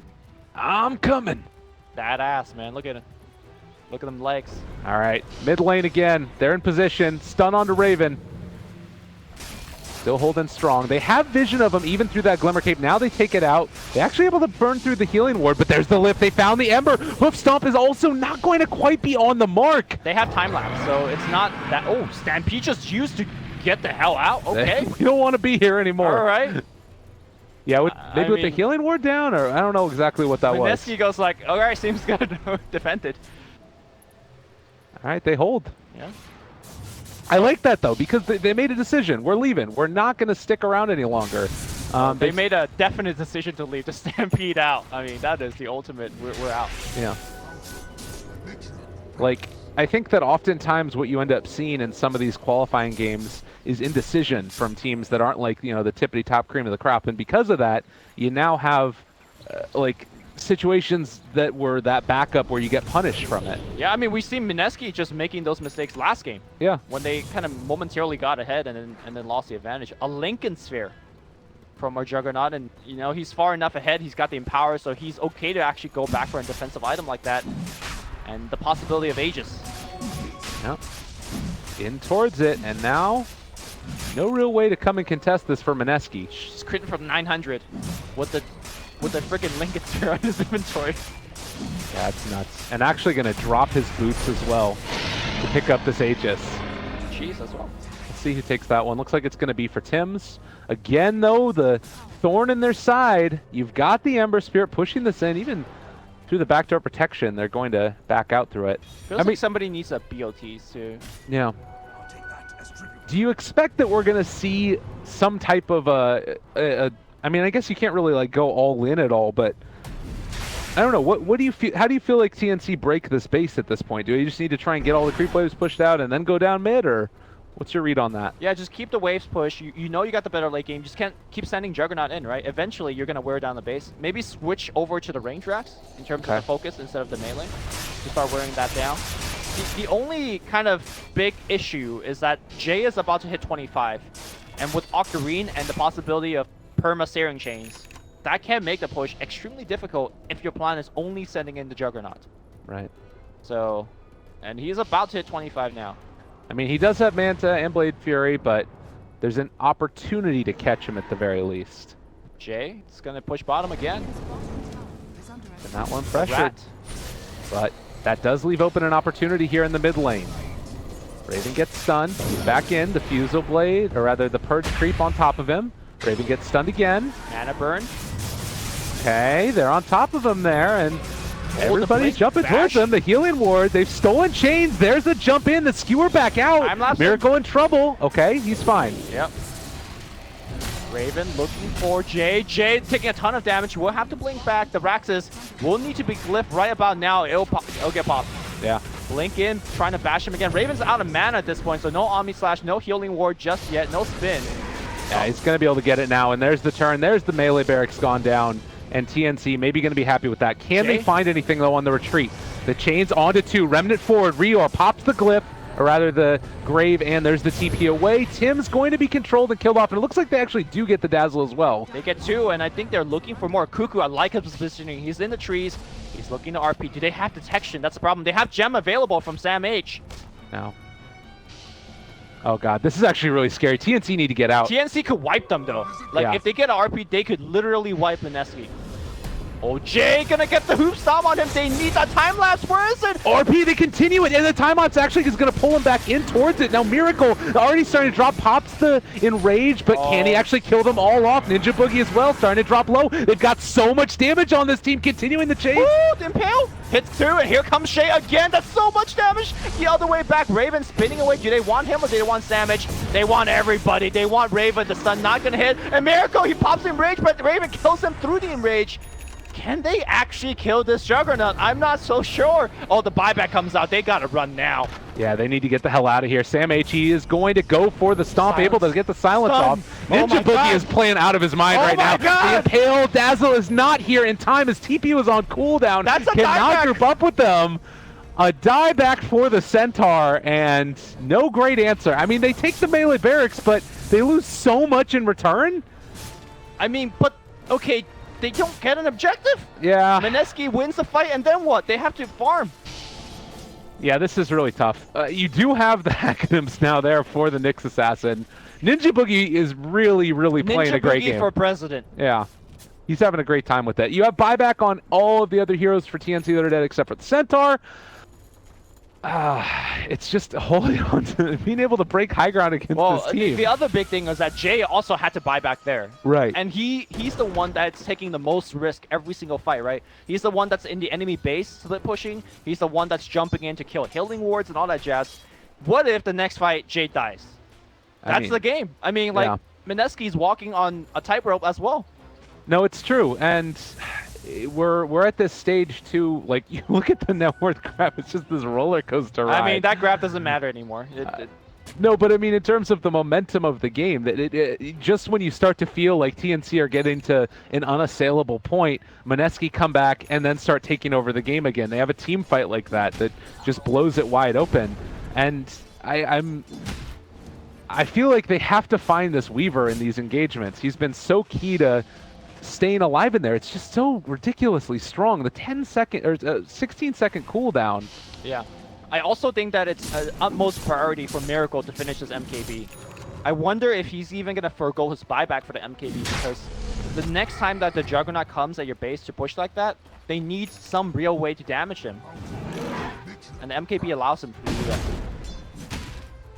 Well, TNC, again with questions to answer. Raven is still just a monster. He finished off a Scotty on top of everything else this guy's got, and gets the plus 20 agility to boot. So how much damage does Empower represent right now? I'm not exactly sure that. We got to have to wait to see when it runs out. No. Weaver also is almost level 25 himself, which is nuts to me out of this position 4. He's got his Lincoln Sphere and now going back for the Deso as well, so he wants to build into some amount of damage and become that extra core for the side of Mineski. And I think this is the game you take the Sakuchi movement speed, right? Oh, you always take the Sakuchi movement speed. I mean, there were some games that you might want to consider. 25 magical resistance? What? Man. Have you seen the Sakuchi movement speed? I've seen it. I've seen it. But sometimes your job is to make sure you survive, you know? That's fair enough. I think it's more of the for the core weavers rather than the support. I'm with you. All right, I heard a smoke popping on the mid lane. Weave is applied, and they're on the hunt. Want to take down the big bad Ember Spirit that's been causing them so much trouble. If they pick Ember, they win. Yeah. Oh God! And you know what? He's right there. He's right there. Oh no! No! He's out. All right. Well, they canceled the RP. Yeah. Thank goodness for that. Whew. My heartbeat for this game. I know. Earth Spirit also, by the way, is building into an Aghanim Scepter. He's only around 1,200, I think it's 1,400 gold away from finishing that one off. And another one of those saving items for a single target. Wait, who's doing that? Sorry. Earth Spirit? Earth Spirit. Enchant Remnant. Yeah, dude, that's gonna be big. Yeah, either for like, you know, defensive or offensively. It's really great. Okay. Definitely TNC advantage, but I'm not sure if they're guaranteed to win this game, man. Look at this kick. It's like he's trying to pull mid again. That does reveal his position. They know he's up here. But movement now up towards the top side. Backdoor protection is off, and Raven hits incredibly hard. Well, Lincoln Sphere on top of him. He's permanently chained, so he needs to manta or spin. Yeah, and he's there, going to hit the tower. They're doing a lot of damage to it. Raven getting hit, backing up. But he did what? I don't know, 80% of the tower's damage? Yeah. Tower's HP? Stealing the chains now for Tim's. And unfortunately, it is just the 3-second duration there. So everybody backs up, Boots of Travel online, time to push out these lanes, and they can kind of just do this over and over again. Like, Jug hits hard enough that you can take down the rest of those tier 3s. Are there any big talents that could be gone, or any 25s that could kind of turn things around? I'm looking more so for the Mineski side, and I just don't really see how can they break this pattern, right? Because TNC could just keep on walking up the hill like that. Eventually, they'll take the Raxus. Yeah, maybe. I don't think that there's much that's like crazy out there. The +10 Fury Swipes damage is pretty good. I actually haven't seen the level 25 or so which ones they go for, but I can imagine if it allows you to sort of bring down Juggernaut faster, it gets to the point where Raven's not willing to take that risk going up high ground. I mean, does the Ags from Earth Spirit, does it have any value? Like, can you like maybe rock the Juggernaut and kick him into your fountain? That's probably the play. Is that really the play? No, that's definitely the play. Like that, that happens a lot. Well, here's the thing: he's got Aegis, so I don't know if that's a play anymore. No, I think it still is. Like if he's up there, then you can try and kick him out of position, because it's not a long cooldown either. The Enchant Remnant, like it's fairly long. It's more that you put your Earth Spirit in a very dangerous position to make that play work. Yeah. So it's not like a no-risk play, right? You gotta commit something to it.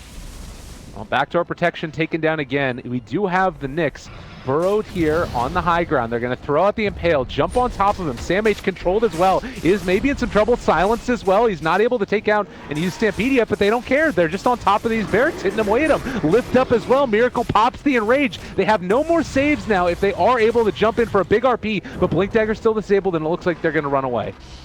Healing Ward, putting everybody out. Jay goes, snipes the Healing Ward. Weave gets applied. That is so risky, but this is Jay, man.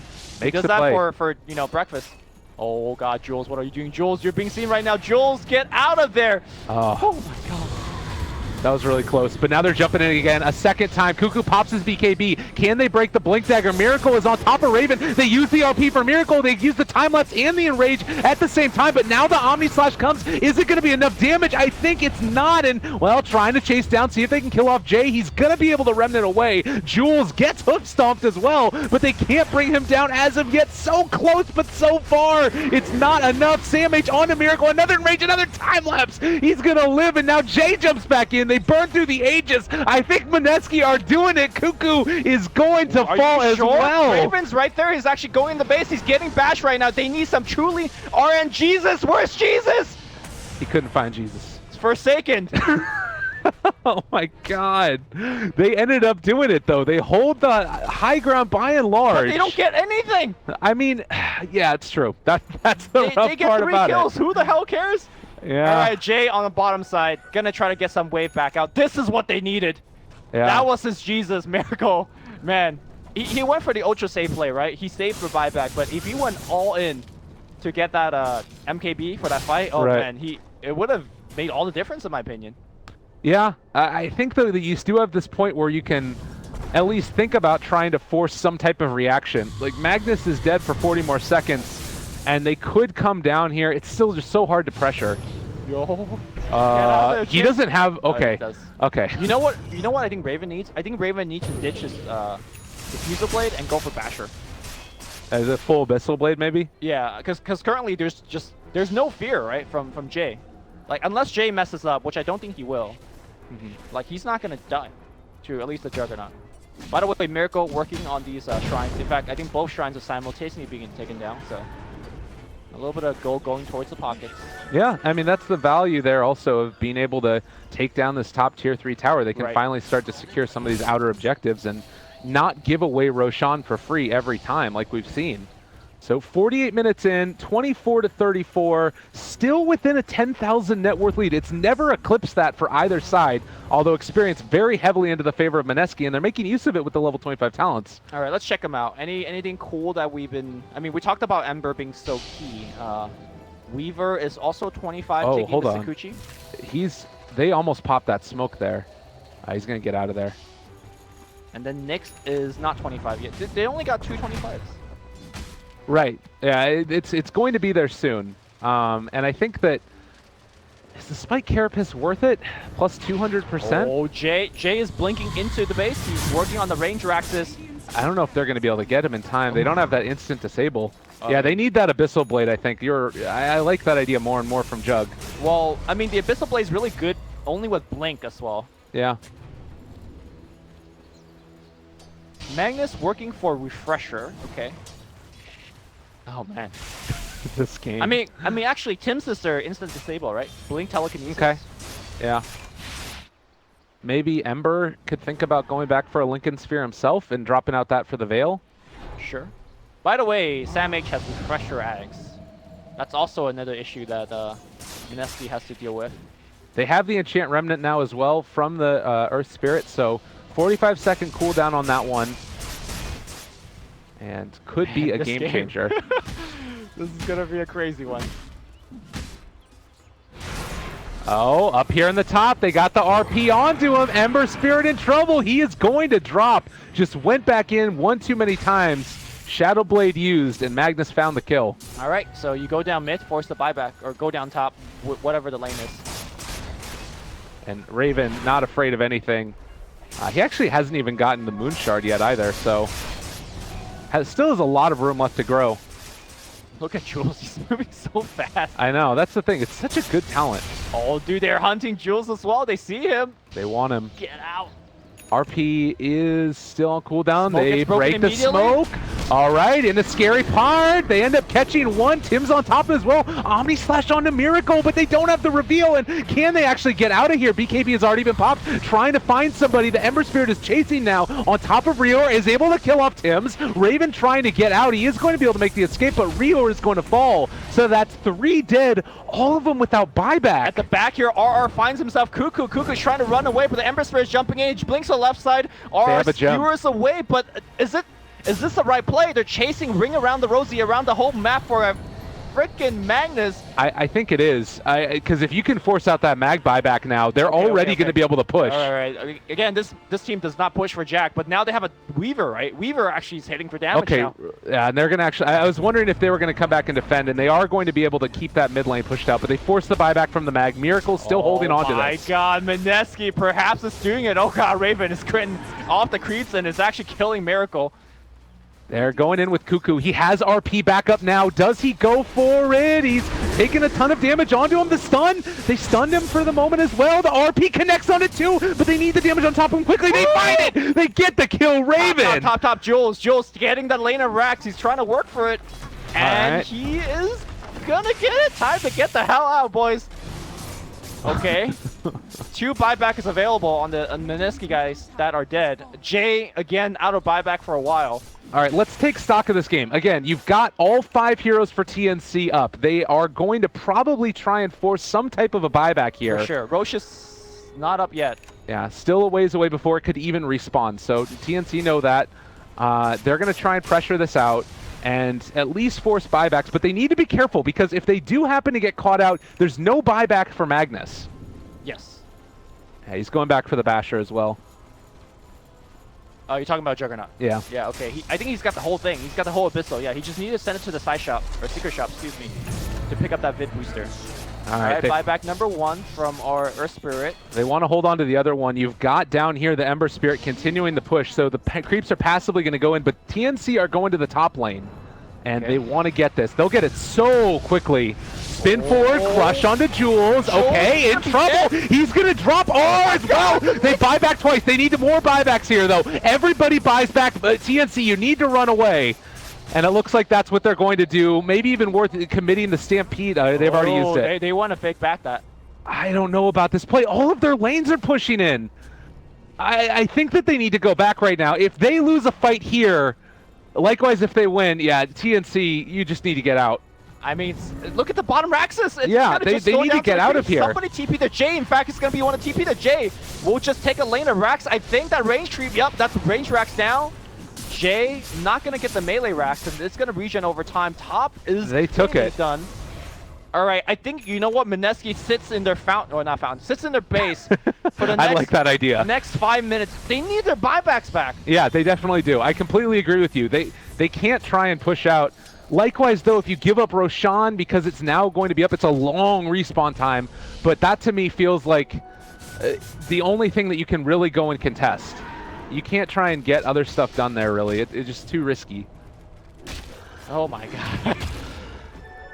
I mean, again, who's ahead right now? It's the TNC that's ahead because they're I think because of buybacks, TNC is in the lead right now. There's 4 buybacks used. No, all of them. All of the buybacks have been used. So there is this 5-minute window where if they find like anybody, a kill, and singular kill, they're going to win the game basically. But I mean, you could make an argument that it's Mineski advantage in the fact that there's 2 lanes pushing in from the side, and now Jay going for the melee racks. He's gonna get it. Yeah, this is. Wait, are they pinging out the throne? They want to go for it. TNC question mark? Okay. I mean, they have buybacks of their own, and they can try and go into this, but this feels really risky to me. Movement now forward. They're going to be able to stun them into the fountain! Juggernaut's there! They got him. They pulled him all the way back in, but Raven going for the spin TP. He's still bashed up for the moment, but they're going for those tier 4s for the moment. Over here on the bottom side of the fight, they've been able to catch out Jay. There's the RPUs. They're controlling him for the moment, but still managed to get it. The time lapse. Great played. A second RP isn't going to be enough, though. They're bringing them low. The Enrage, keeping that Ursa alive. They lose the Ember Spirit for 2 minutes. He's out of there. Magnetize onto all of these heroes as well, but I think that potentially TNC could have done it. There's still so many creeps inside their base. Raven's fighting. He's fighting the Buck, trying to get Jules. Jules is able to run away. Triple kill for Miracle. They're stunning up Raven. Raven's getting chain stun. He's not going to be able to do it. Raven's ultra kill for Miracle. Sam 8's going to fall as well. I think that they might have done it. They give it away. And now the base on the other side of the map is fully breached. They have BOTs up the wazoo. Just go, go, go, go, go. Mineski might have been able to force it to a game 3. They have no buybacks on these 3 heroes. They didn't need to do this. They did not need to pressure this hard. All right. Checks Roche. No Roche there. Does Jules want to keep going? Like, everybody's HP value is actually pretty low. I'm not sure if Mineski get there. They are. Centaur is 400 gold from buyback. Rubik is 500 gold from buyback. 30 seconds, and now Magnus is back. You got to keep in mind, Magnus is a damage source. Oh, Raven. Gonna be there. All right, TNC, they need to go, like, honestly, I think TNC just need to almost give up this tier 3 tower instead of barracks. Like, they need to almost fight from mega creeps because they can't afford, unless everybody gets up in time. Because if Mineski just run down mid right now, and you start to lose heroes. Mineski doesn't have time to run down mid anymore. By the time they get there, everyone's going to be respawned. I think the Roshan is like, the Roshan is like the safe choice. But also, you know, I don't know. It's so hard to say what is the right move right now. Nobody knows what the right move is. I just can't believe they didn't have buyback. How did Mineski defend that, losing only 1? That is the super impressive thing. Yeah, it's time-lapse Weaver's pretty good. That's one of the things, certainly. And the RPs maybe a little bit off the mark as well. from what they wanted of him. Oh, Yeah, Jules. bots level 2 going for him. Tim's chased down. They dropped the sentry ward. He's on the other way. RP, he's They've dead. got him. They're on top of Jules. They're going to end up being able to take him down. The Lincoln Sphere. Wait, cheese. Oh my god. All right, Jules trying to stay alive and doing his best, but eventually is going to fall. They still time lapse. That's 2 minutes. He does not buyback. But Jay, look at Jay. He's pushing in the waves. What is this game? All right, they are going to, I mean, the tier 4s have regeneration now, so they'll be able to keep it there, but... Okay, so here's the thing, right? For the last, I don't know, 25 minutes, Mineski was in this situation where they kill people and they can't do anything about it. Right. TNC just killed a Weaver. Can they do something about it? I mean, they're trying to run down mid, but Jay is... Oh, no, he's Jay going to get cannot caught. die. They've got the lift. Do they have any extra forms of control? The double edge? Oh, all right, yeah, he's gone. All right. That was... All right. Oh, Aura has a Hex. Cool. Jay just goes right back in again. He knows what he has to do. This is his life now. I mean, Jay is the absolute hero. Actually, that's not true. Ninja Boogie is also... TNC, I think, they're going to move down mid. They've got a DD rune on Jug. If there's a time, it is now. And Cuckoo going to lead the charge. He does have RP in 25 seconds, so can have 2 of them for this next fight if they wait for it. I mean, look at Jay. He's just like softening up the whole creep wave. They're in power. They're onto him. Looking for the lift. Not going to be there. TNC, I think, I mean, they're going for the tier 4s again. He jumped forward. Sam H stun on the Miracle.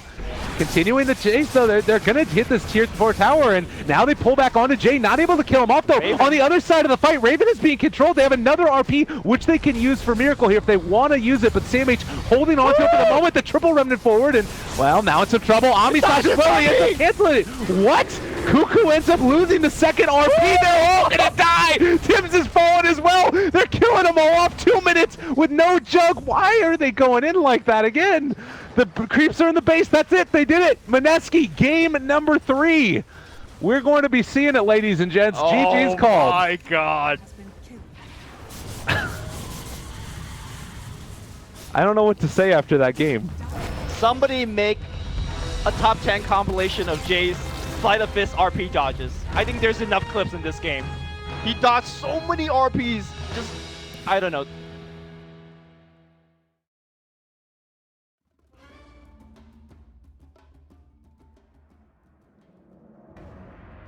Dire team ban.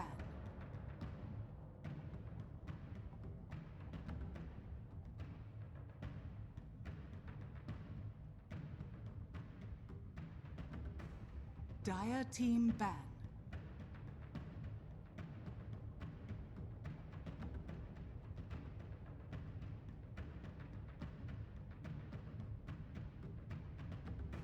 TNC's turn to ban.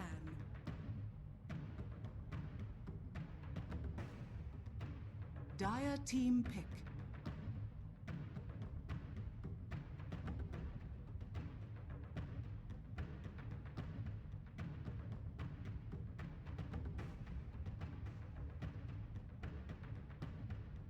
Ten seconds remaining. 5 seconds remaining. Reserve time.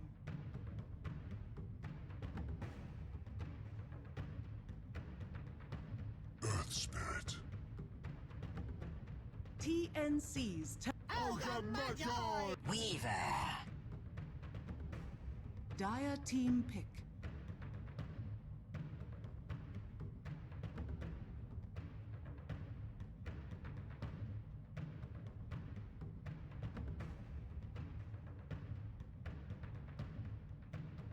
Ten seconds remaining. League's assassin. TNC's turn to ban.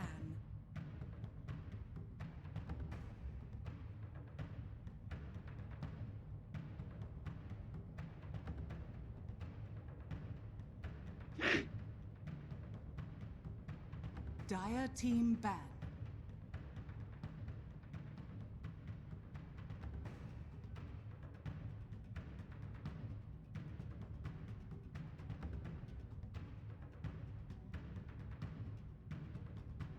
10 seconds remaining. 5 seconds remaining.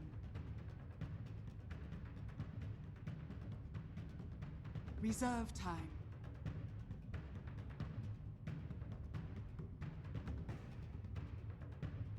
TNC's turn to ban.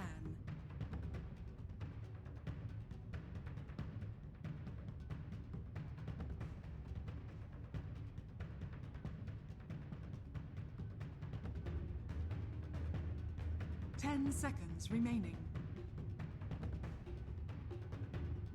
5 seconds remaining.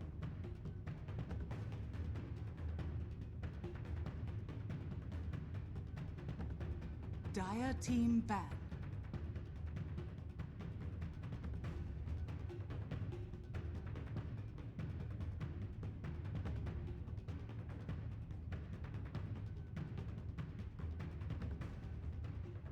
Ten seconds remaining.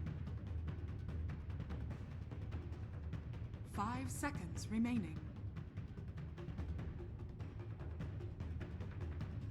Reserve time.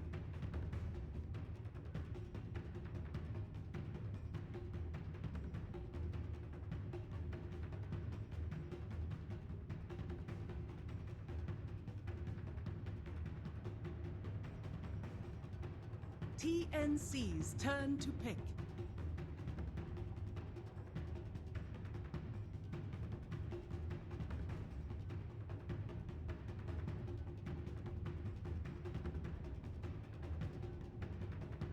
Ten seconds remaining.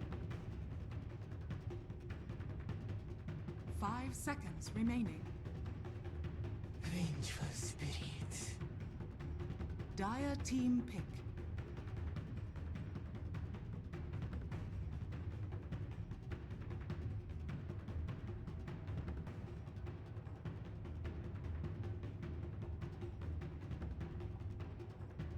Ten seconds remaining. 5 seconds remaining.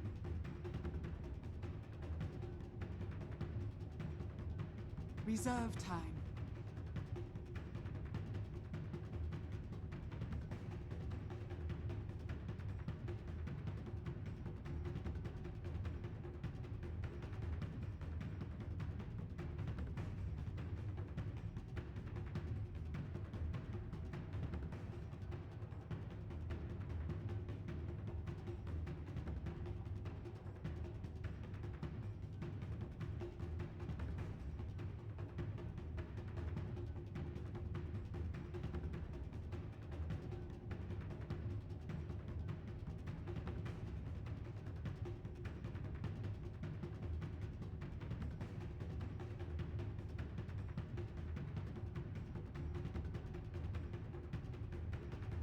Crystal Maiden.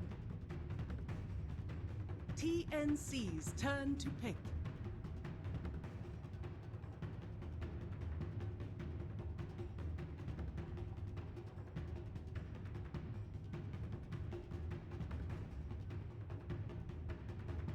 Ten seconds remaining. 5 seconds remaining.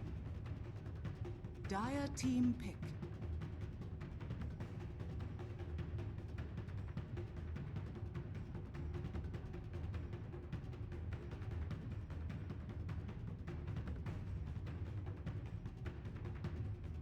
Ten seconds remaining. 5 seconds remaining. Reserve time.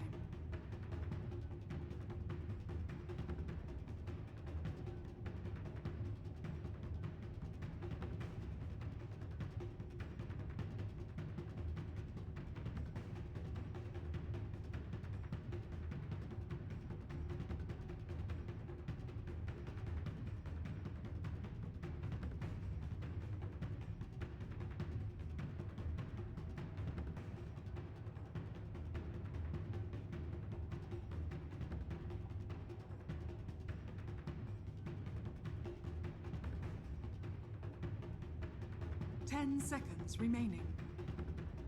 Mirana. TNC's turn to ban.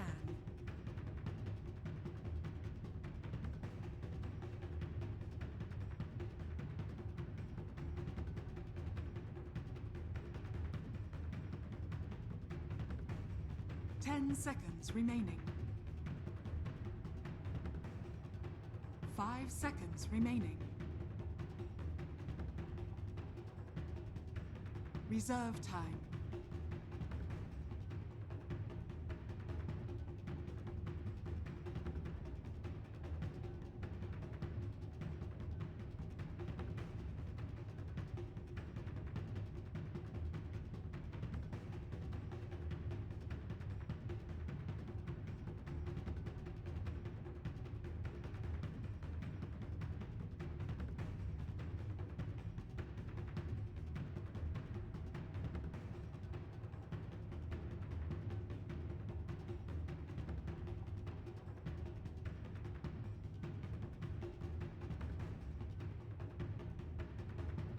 Dire team ban.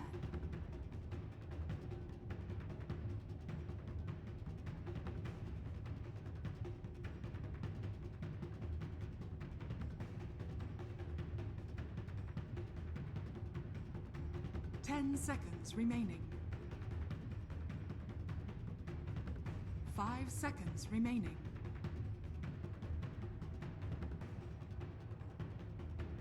Dire team pick.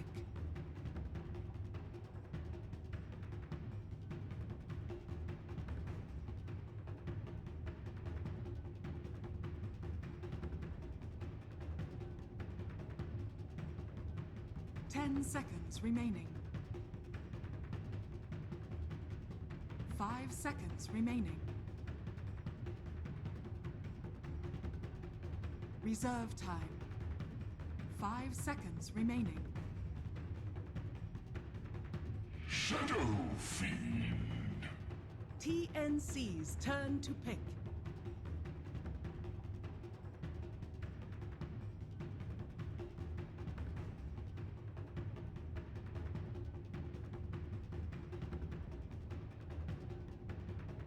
Ten seconds remaining. 5 seconds remaining.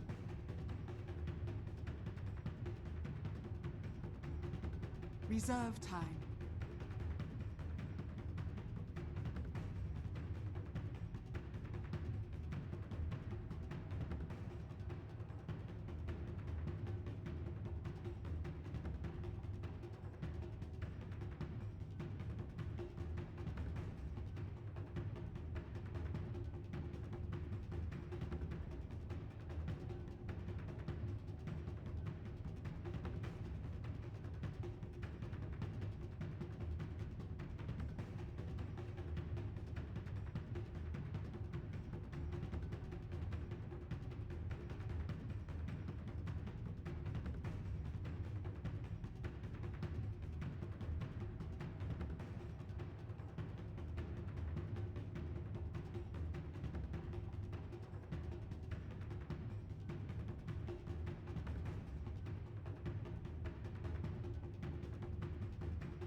Juggernaut.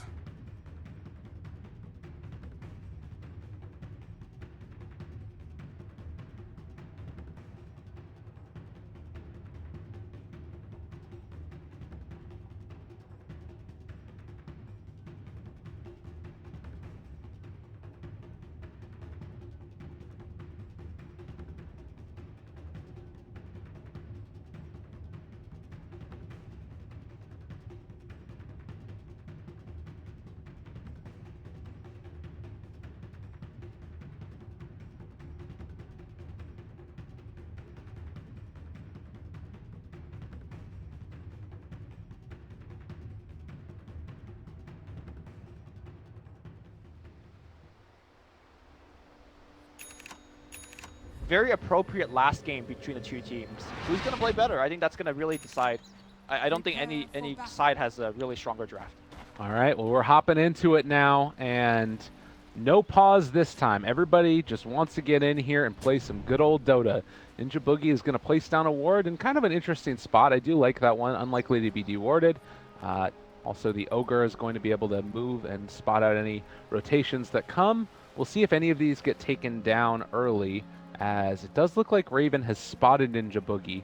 Might expect that this is getting dewarded over here. That's actually a really cool play.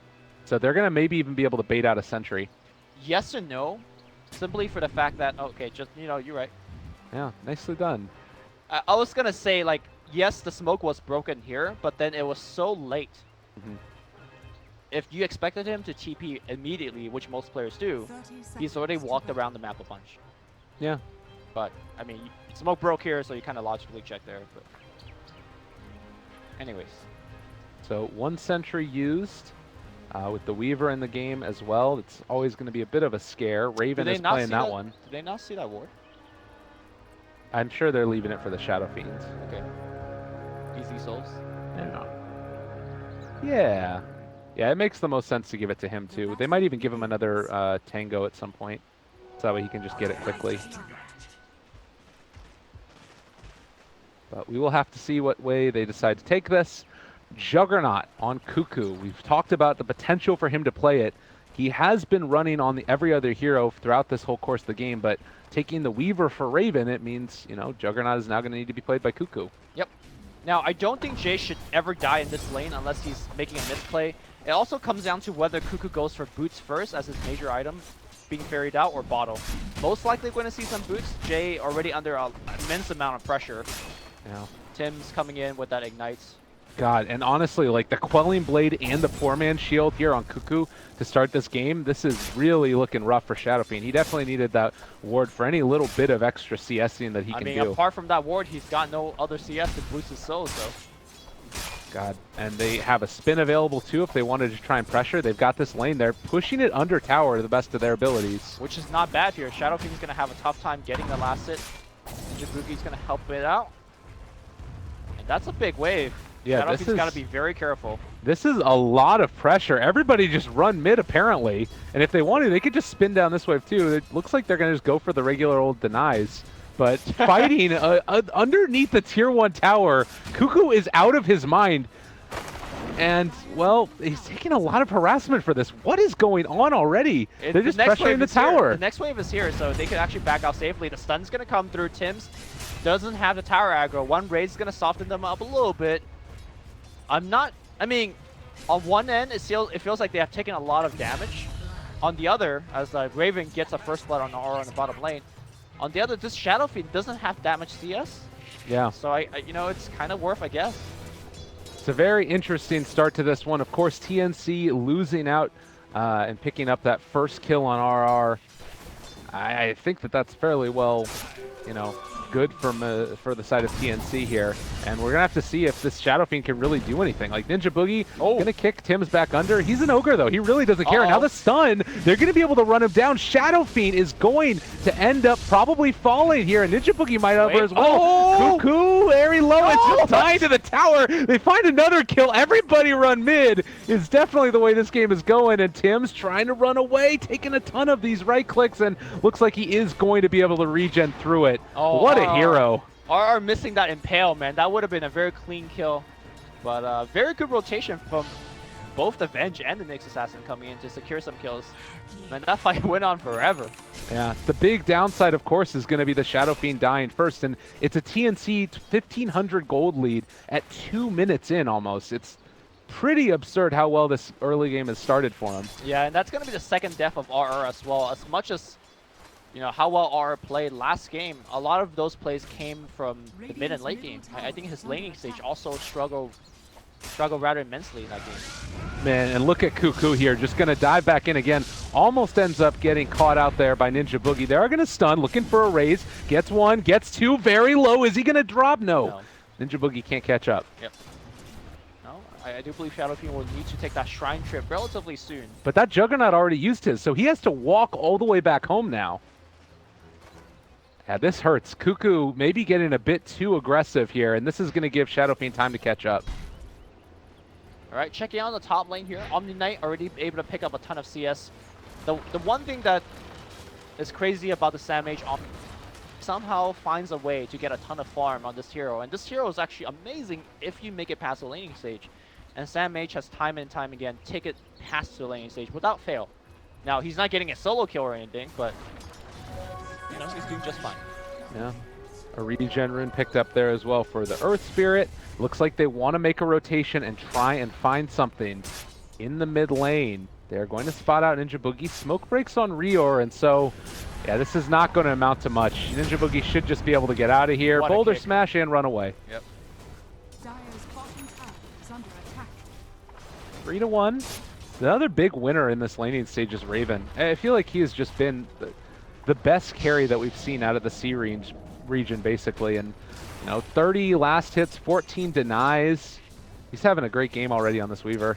I think Black would have something to say about that. Maybe. In terms of consistency. Okay. But yeah, I agree. Raven's definitely up there as well. I've just seen him, like, we don't need to get into comparing the two. But yeah, Raven, quite good. Already off to a hot start here, level 5. It does also look like RR has been able to get a good amount for himself. Level 4, but Omni Knight, a little bit the better of it. He might even end up paying into the jungle with that Iron Talon already in hand. See, I'm trying to set up a play here against SamH. I really don't think it's possible. They need to get him in with the mini stun of the Frostbite with the arrow landing at the same time. Right. That kind of timing window is a bit too difficult. Yeah, that's a tough one. I mean, we really haven't seen much out of Miracle yet. Granted, it's just farming away on this Mirana until he gets more levels up and they make a rotation. But look at this movement into the jungle now. Trying to find the Shadow Fiend and not quite going to be able to as he backs out. That would have been a huge kill. Yep. I like the fact that TNC has also swapped up the warding. Hold that thought. RR is going to get gone on here. Terror giving a little bit of movement speed, but he's actually trapped, I think, inside. That is a Ravage, and now against Miracle on the back line. Raven is going to get off the time lapse. Shadowfiend coming in. He's going to let those raises fly. I think he's missing those raises because of the tree lines. Rior's out. TP's out because of the missed raise. Tim's on the run. The kick is going to follow through. And despite all of the cores coming in, all they get is just one kill. On the Ogre after losing the Nyx Assassin, yeah. And again, more space in the mid lane for Cuckoo, more space up top for the Omni Knight, while Raven ended up using time lapse, but it's not a very long cooldown, so I think they're pretty okay with that. Yep. Before that engagement happened, I was going to just point out that TNC switching up their warding spot in a long series.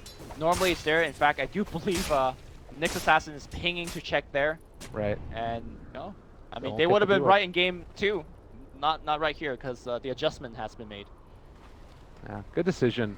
You have 3 heroes now up in the top lane, the dual supports as well as Omni, and it looks like they're going to go hunting again, trying to see if they can find themselves a nice little Crystal Maiden. And actually might be able to do just that. Well, the ward is going to see SamH roaming by, and that might tip CM off that she should not be here.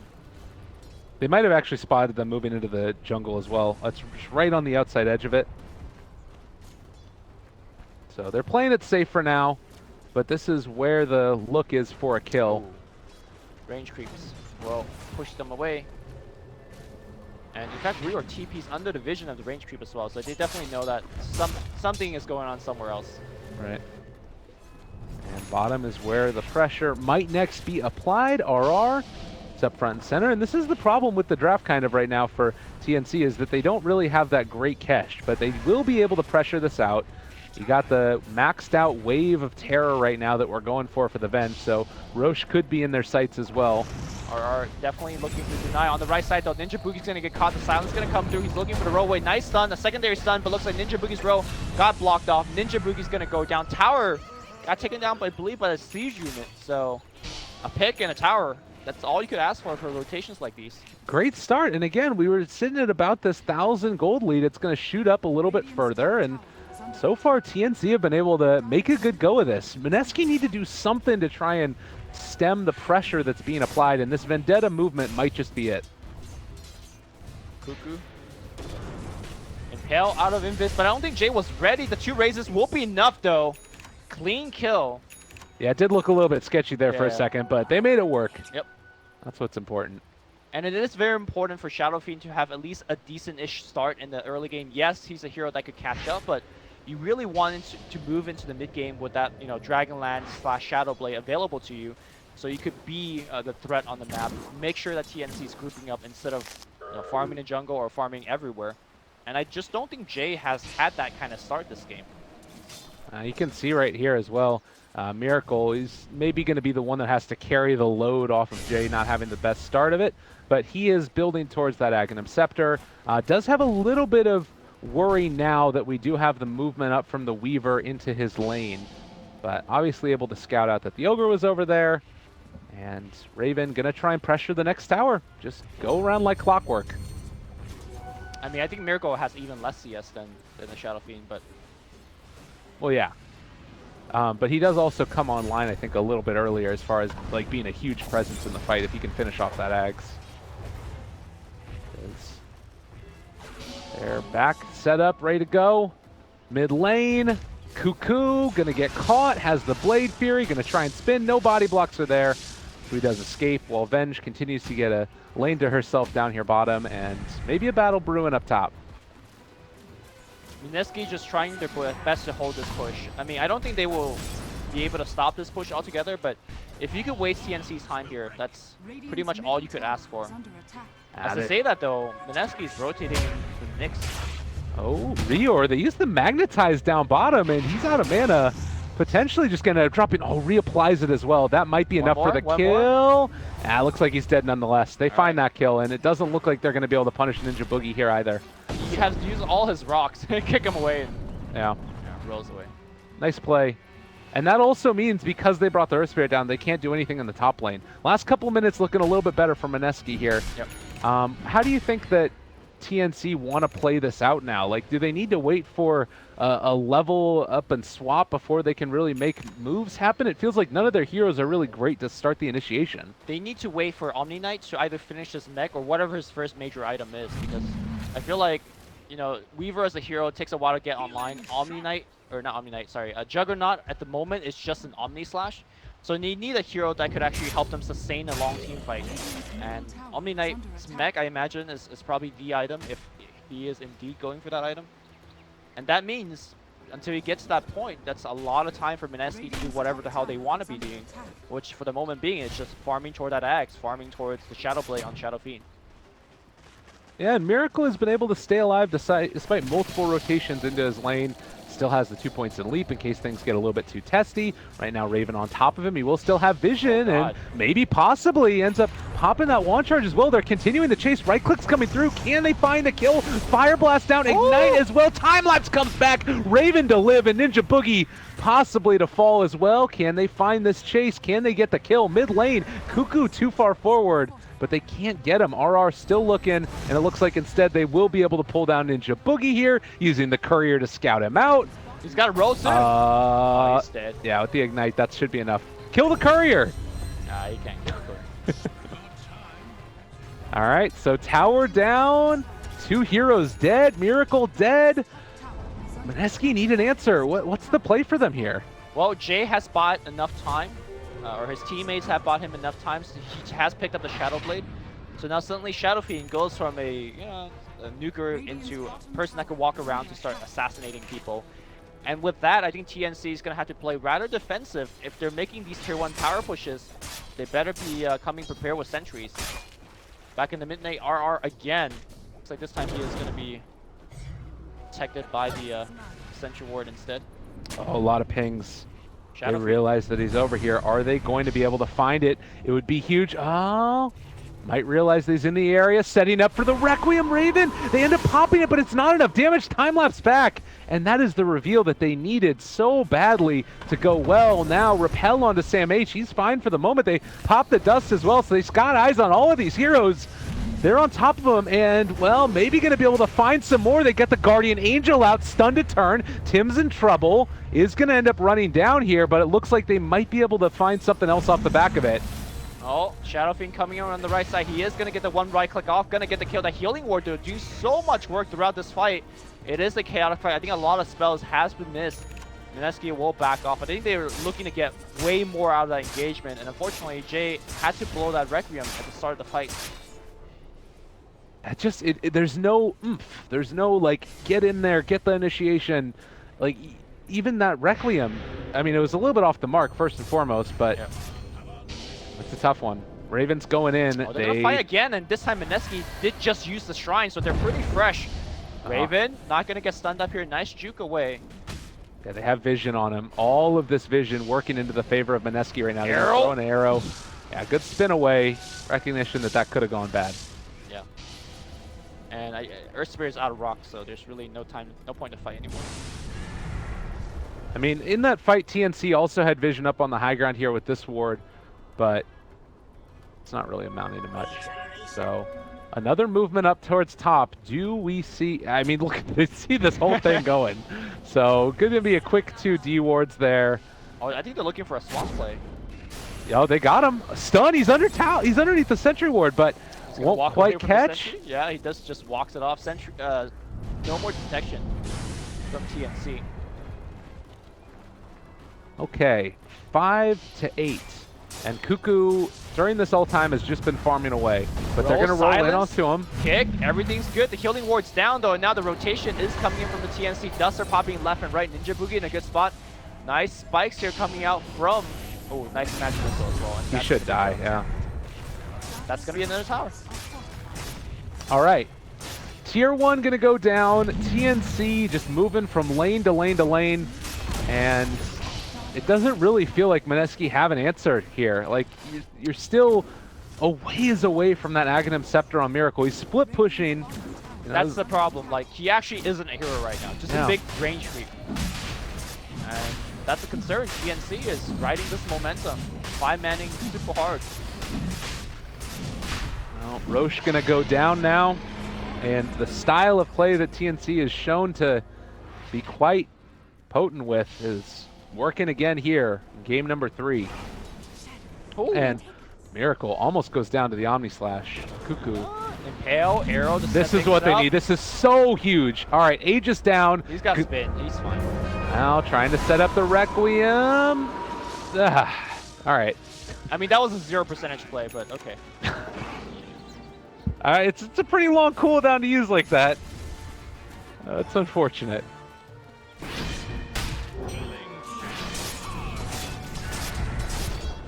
So, 9 to 5.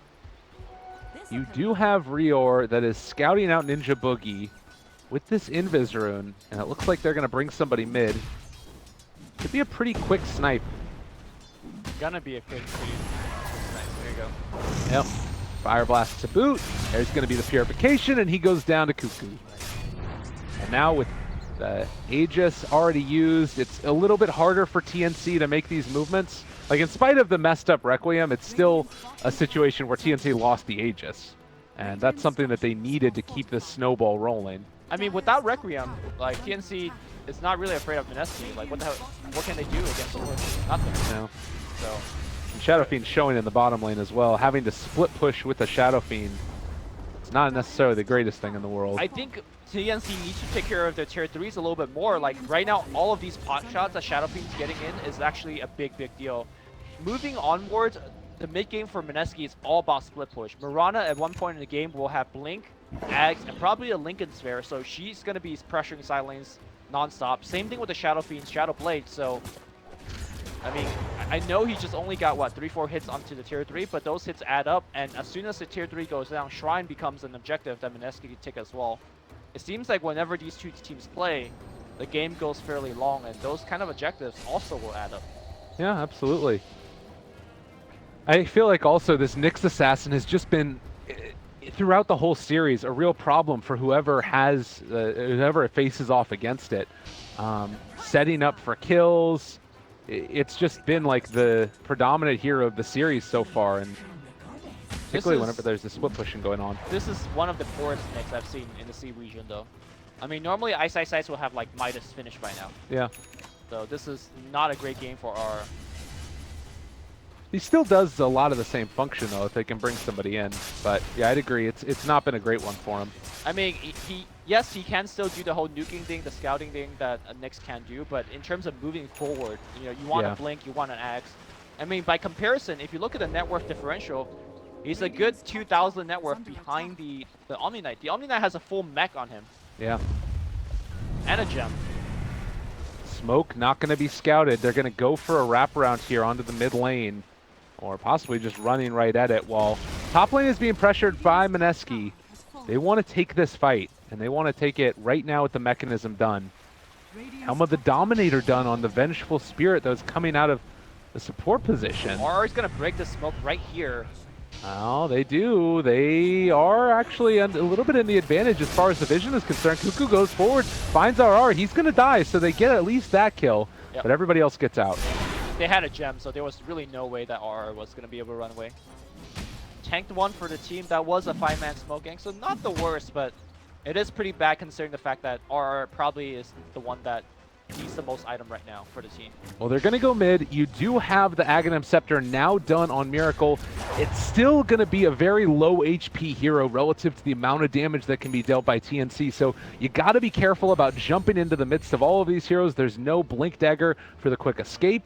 And I'm kind of wondering if even right now the Mineski team needs to sort of sacrifice this first tier 2 tower. I think so. I think they're going to use this tower as a buffer zone essentially and allow Miracle to draw out the game. Mineski is not looking to win within the next 5 to 10 minutes. They're looking to win in the long haul. And split push is the name of the game right now for the next 15. All right, tier 2 tower going down. We'll see how TNC respond to this. They know that bottom lane is going to be pushed in by Miracle. And it looks like they're going to think about testing high ground here. It's only a level 1 swap, but Cuckoo up on the high ground. He's level 14. He's got Manta style as well. There's no amp damage this time around to try and stop him from going in and can dodge away from the stun. Tier 3 tower gain ready to fall. It's 20 minutes in and they're pushing the tier 3s. Okay, Kale's going to miss as well. Cuckoo's going to spin away. And I think they're happy with the damage that they were able to do. And more importantly, that push also forced the Mirana to come back. So getting rid of the pressure on the tier 3. And speaking of the tier 3, like compared to the tier 3s on the map, that was a good siege for what, good 30 seconds. They brought it to half HP, but through split pushing alone, the bottom tier 3 for the Radiant is also at half HP. All of those split push adds up, and I think TNC is being somewhat careless. Oh, they're pinging out. Is that? It looks like it is the dire pings, so Radiant might not realize that this is happening. Vision right now, they don't have it, but they could potentially run into him here. Mineski need to be careful. Mineski's actually backing. I think they realize this is probably not the spot they want to take a fight at. But there is a BKB, a fresh one, at Shadow Fiend, and only Swap will be able to cancel that ultimate, so. Okay. And it looks like they are going to fully back out of there. So TNC again, good decision to stick together as they all retreated. You very easily could have had a situation where somebody gets picked off on their way out, and suddenly that push up on high ground looks significantly worse. They do spot out Miracle heading off to the side here, and this might cue them to head over and check the trees, and he is still stuck over in this area. They're moving, they're looking. Miracle. Do they realize where he's at? Sam H is going to run into him here in the trees. He does have a leap, jumping away. Raven on top of him, but they aren't going to be able to catch up and kill him off, it looks like. He is still a little bit too quick. Yeah, if Miracle was paying attention to his status counters, he would have also noticed Deja and Aura being applied to him, or at least his movement speed changing. It's a small thing to pick up, but I'm pretty sure Miracle is the type of player that pay attention to stuff like that. Oh, are they going to get the courier snipe here? They might just. No, it's being microed, and now they're going to go onto the high ground, trying to take down the tier 3 mid. There is no response. The arrow is going to get spin dodged. Yeah, they actually do kill off the courier. The Deso on Weaver doing so much damage. It's a tier 3 down, and there's no response. They're not even split pushing at this point. They can't. It's too hard, and now Shrine's going to be taken down. They're going to set themselves up for a good next Rosh if they want, and Mineski just do not have an answer. Mineski is really, I don't want to say they're crumbling, but they're making a ton of mistakes. That courier that was just flying through, yeah, that could have been easily avoided. Just small stuff like that, man. I don't know if Mineski feels fatigue from that very long last game, but they're under a lot of pressure again, and they need their A game to have a shot against TNC. It's definitely a ton of pressure for these teams. Again, this is elimination match. They've been able to, Mineski, pull it back from the jaws of defeat the earlier game that we saw. But it's also their style of play, not willing to take a bad team fight, instead waiting for the one they know that they're at least going to have a chance at winning. Because if they try and jump into there, what's their answer? How do they take that fight? Like trying to jump the Omni most likely, but they can't get into him because there's a gem. So I think that this is by and large the right play. It's really hard to watch for them because feels as if they have no momentum. It's not about jumping into that fight, but rather how quickly they got surprised by it, right? Because you just saw the whole team of TNC pushing your bottom. The next logical play is to roam mid, and they kind of allowed that to happen, which I found that surprising. Right. Well, again, a dire scan spots them out, realizing they could be in the area. Might be able to get a courier snipe of their own, which would be pretty nice, although doesn't look like it's actually going to happen. That's a Glimmer Cape done as well. Oh, man. Rior is so farmed. Oh, Mirana, bottom lane. He's going to get Fire Blast by actually leaping in. Oh, now leap to the circle. What, can he actually complete the TP? Is the question. Oh, my God. Ooh. All right, you need a little bit of luck every now and then. That would have been a huge pickup if they could have killed off Miracle right there. But space is created. Mid lane, Shadow Fiend with a double damage is going to force out a Glyph. Yeah. Jules, question mark. Time to get out, man, guys. Maybe a bit too far. Yeah, he's going to end up force staffing and running away. That's a good decision to get out of there. Radiant's middle tower has been denied. Is that a force staff? What happened? Oh yeah, he has a Hurricane Pike. Duh. Yeah. It's like I don't see a force staff there. So, Omni Knight next building into a pipe most likely to deal with this high magical damage that's basically you've seen Mineski build into. In this game, do you like the idea of Miracle going back for more right-click oriented builds? Like maybe a Diffusal Blade to deal with the Omni Knight and just also be able to ramp up that damage? I think it's actually good to split your damage source. Like you want your Mirana to deal the magic damage and then your Shadow Fiend to pack the physical hits. I think it's a good split there because of the items like, Meg as well as Tide and Guardian Angel. I think it's too dangerous to actually commit to all physical damage. Are checking for the rope. Rior also, they realize that they are going into it and Cuckoo starting to hit away. We'll have to see if there's any type of reaction, the movement in, but there's already a Sentry Ward down. Might end up scouting out RR here as well. Shadow Fiend on top of it, BKB, they get a good impale, the Requiem as well, but it's not enough damage, and now the Raven is all over the Shadow Fiend. He's gonna drop RR in trouble as well. Everybody is alive for TNC, and it looks like they are going to be able to secure Roshan, most likely. Very well played. I think in a heads-up team fight, there's really no way TNC will lose it. With the Meg, with the Guardian Angel, with the Omni Knight. I didn't even use Guardian Angel, what the heck? I mean, he didn't need it, right? Yeah. It was really just the Meg. I found it surprising that Shadow Fiend just went in there like that. And that was his 10-second BKB. Yeah. I think the only shot that Mineski has in this game, especially after that team fight, is to avoid fight. I mean, you see TNC grouping up like that, you just delay that push as best as you can, and you have Miracle to split push and force them back. I don't think Mineski, at least in the next 20 minutes, have a shot at taking 5v5s. Well, 14-5, certainly not what we were expecting coming into this game number 3, but based on the draft, based upon the play, everything else, they swap in Miracle. All right, a good impale. Is it going to be enough, though? He's still in trouble. That countdown for Starstorm, it doesn't even matter. Maybe he's going to get to the Shrine. No! Raven found him. They got the kill. Rior not going to die either here. They got the Glimmer Cape. They are going to be able to find another good impale. Sam H controlled, but that's going to be Sam H just out of there as well. Raven may be in trouble here. The Raxus is going to go down already. Raven will time-lapse it. They are on the way out. I just don't think Mineski have the mobility to keep up here. And I'm not sure what that leap was from Mirana. Did he leap in or blink in? Either way, that was a one-way trip, man. Well, it was also the swap, too. That was the other big thing. Like, Venge played that quite well. Yep. So, and Miracle is doing the right thing. He needs that Linken's, but 2-3 deaths is really slowing it down. This Omni pick just feels so good to me. You've got all of these defensive abilities, so much magical damage out from Mineski, and now you've got the pipe done too. So I'm struggling to see what it is that you're gonna have to deal with all of this, either damage mitigation or heals. You don't fight. That's the answer. Exactly, but when they're knocking on your front door, what you gonna do? I mean, Miracle needs to be at their front door as well. I mean, they can't trade buildings or anything, but you disincentivize them from pushing. Well, there's the pressure up on the high ground. They can pipe in a bit if they want, or they can just hit the tower, drop in down so low. And Miracle is up here making it happen as well. Okay, Kale.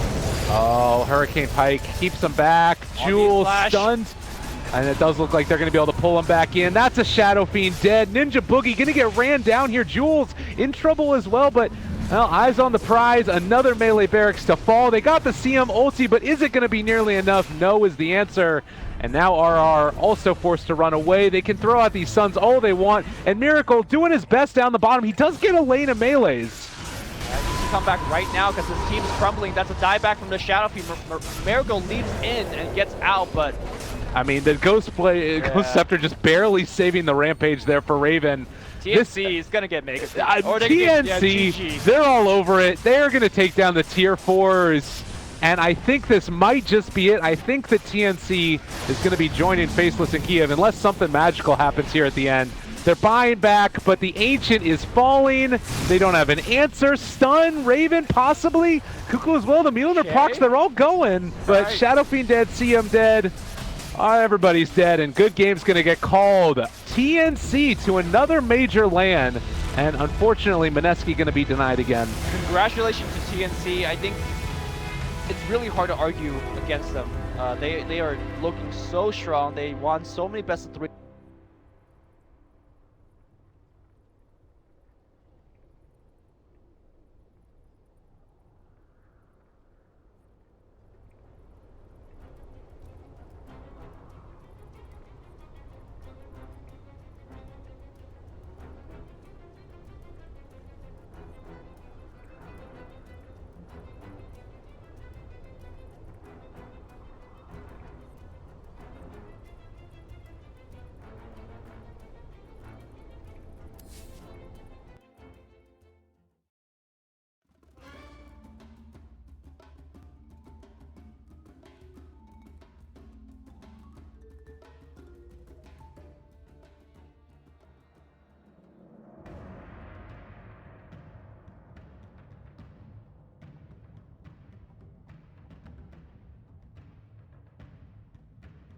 Dire team ban.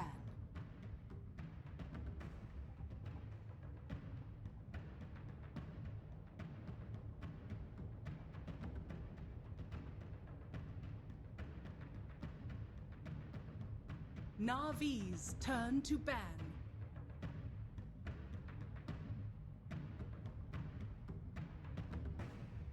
Dire team ban.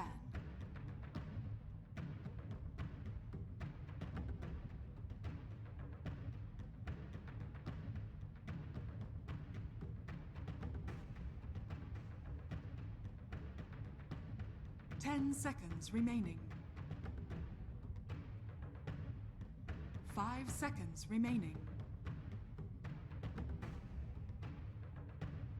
Reserve time.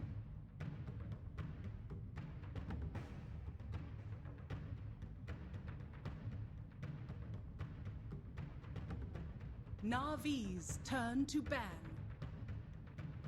Dire Slada.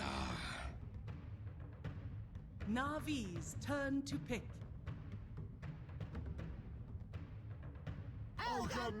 Life Stealer. Dire team pick.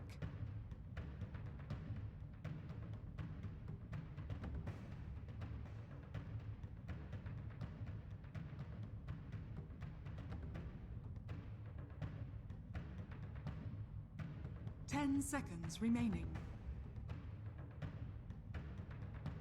5 seconds remaining. Reserve time. Ursa Warrior. Navi's turn to ban.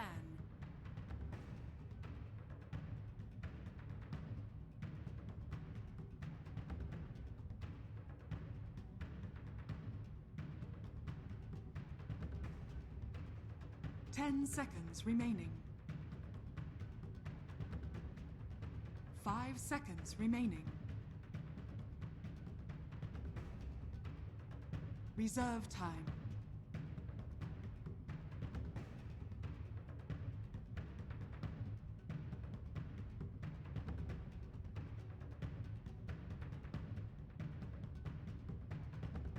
Navi's turn to ban.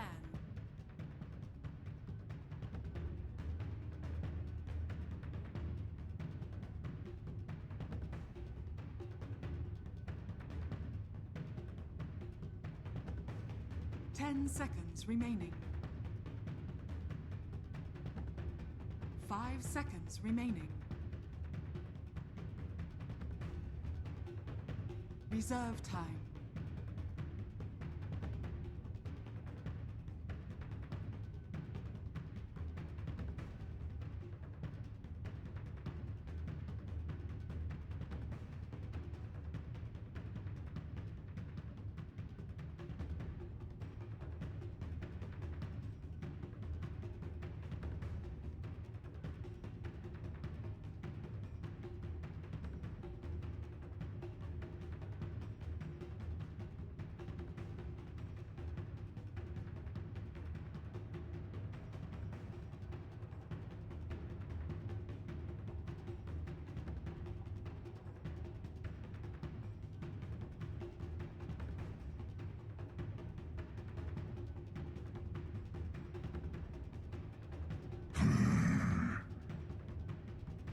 Dire team ban.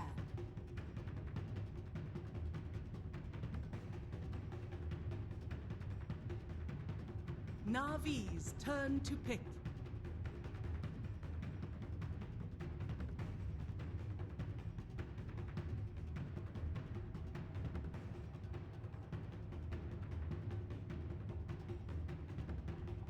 Ten seconds remaining. 5 seconds remaining. Reserve time.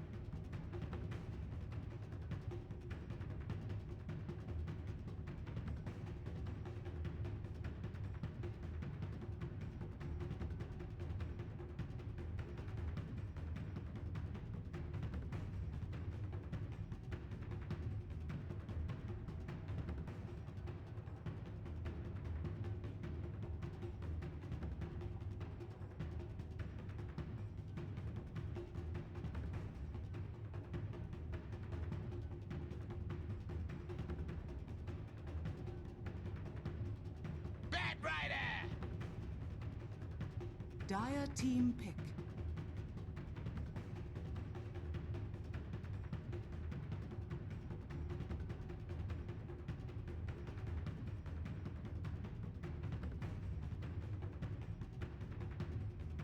Ten seconds remaining. 5 seconds remaining. Disruptor. Navi's turn to pick.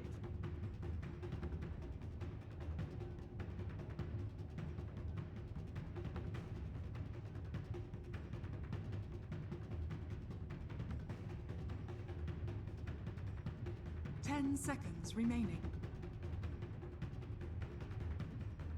5 seconds remaining. Reserve time.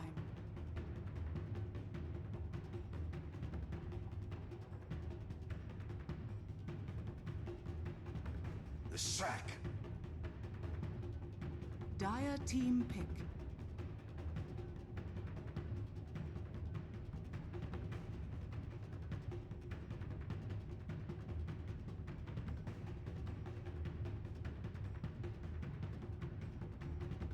Ten seconds remaining.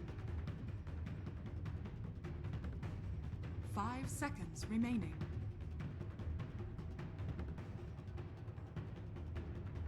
Reserve time.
Navi's turn to ban.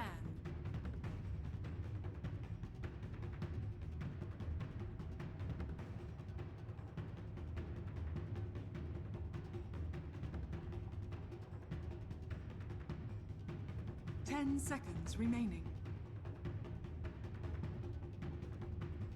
Dire team ban.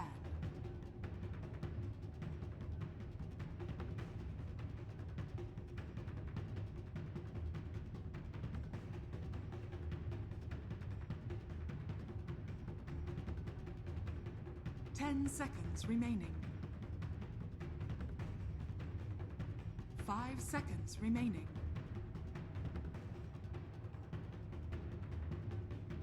Reserve time.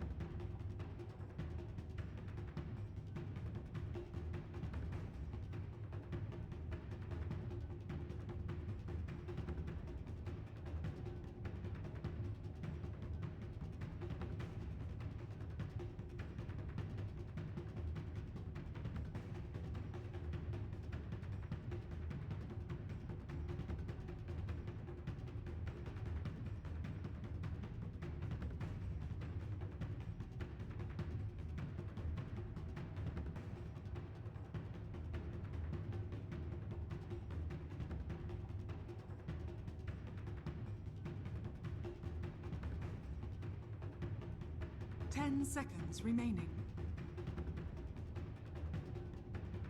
5 seconds remaining.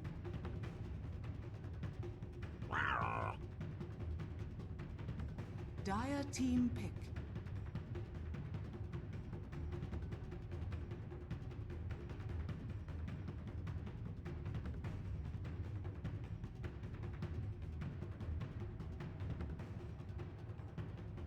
Ten seconds remaining. Weaver. Navi's turn to pick.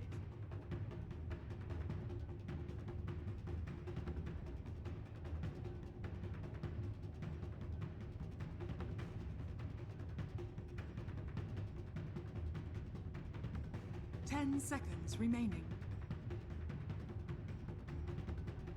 5 seconds remaining.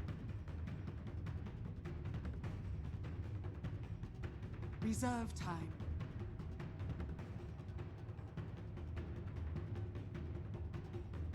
Ten seconds remaining. Shadow Fiend.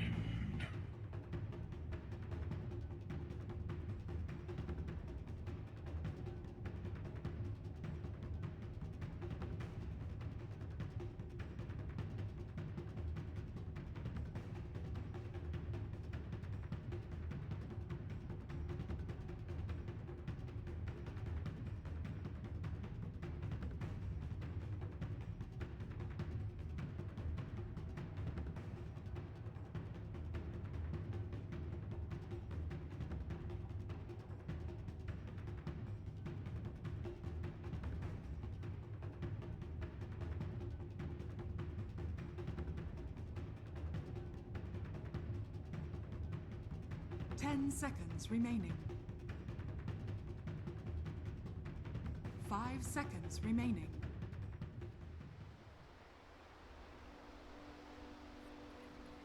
Yeah, I think Shadow Fiend is a hero that suffers when people run at him and there's no way to save him. They don't have a Dazzle, they don't have a Shadow Demon, they don't have a great team fight counter initiator, like a Centaur, like a Magnus. And there's no support that can farm a Force or a Glimmer Cape very quickly. Right, Batrider could maybe get one, but still, like, are you really getting away anyway? They can glimpse you back, they're going to amp you, they're likely to have Weaver chasing your Surge. Swarm on you. Yeah, I think where Navi can...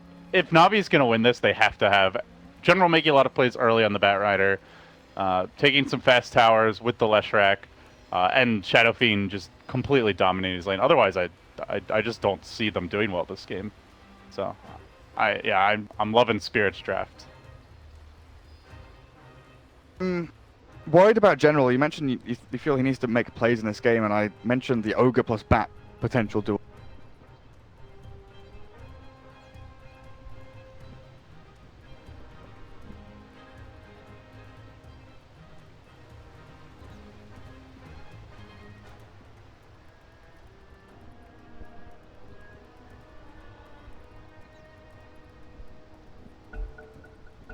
It's honestly a very hard choice.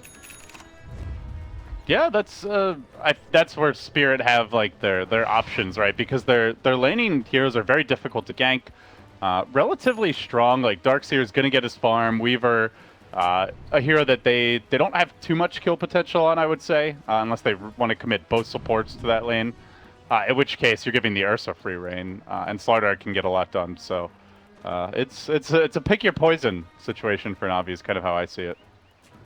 I like that from RMN, actually warding, centering up his own camp so Darkseer can't stack and contest and pull it. Yeah, that's nice. See the Dire Ward go down a bit. More difficult to deward this one off to the side. Yeah, I don't think I've ever seen that ward dewarded, because so often the sentry goes down here to catch the one on this high ground, or it goes further up north to catch one of the hilltop ones. Yeah. And that's kind of the idea with it, I guess. It's in a little bit more of an awkward position, but far less likely to get dewarded. And they'll be able to see when the Ogre on Leshrac come in as well, seeing as it will be Iceberg mid on the Ursa. Okay. So it's going to be Ursa mid against Shadow Fiend. I actually think Ursa does pretty well in this lane, all things considered, because you have the superior move speed, right? So you can always threaten to run at the Shadow Fiend. If you get boots first, and he doesn't have anyone supporting him, he doesn't TP out right away, you can actually solo kill the Shadow Fiend. So. Like, Earthshock has a 5-second cooldown. It's ridiculously good. I saw it in a pub game not too long ago where... The Max Earthshock build? Max Earthshock, but it was against the Batrider, and this Ursa just said, I play Ursa mid, I will win against Batrider, don't worry. And we're just like, but Bat's going to own you, dude. He's just going to sticky napalm, he's going to Firefly, you're going to die. He just Earthshocks, turns and fights, runs the other guy down. So they're it's like a lane winner. They're going to dual lane this, and with the dual lane and the help early of the Lesh, I think that he probably does okay, but again, you got to be careful. Like, if you get crushed near the Ursa, could easily be a first blood. So, but they'll play it safe here. FNG going to take some heavy punishment. The other lane, Ogre Batrider top. This is a really strong dual lane. So this, I think, will give Spirit some problems. But as far as here's the lane against Bat, like Weaver is one of the best, right? You get a magic stick, and all that napalm just fuels your Sakuchi. Yeah, and the Ignite as well being spammed out by Viva, but. This means that Lifesteal has been given the 1v1 Pycat up against DK Phobos on the bot lane, and this is what I was kind of alluding to, what I was worried about when they were making this decision, is how much emphasis is Dendi's getting run down mid. There's another Earthshock soon. This is, again, 2v1, but Ursa is just so tanky. 6 armor plus the poor man's shield. Now, granted, he's lacking on regen, but we'll try to grab the boots, then go back for the healing salve, and, even if Shadow Fiend farms, like, trading farm, I don't really feel that's enough given how easily killed he will be later on. So. And you're not stacking camps or anything for SF. You're very, very dedicated to these lanes as Navi.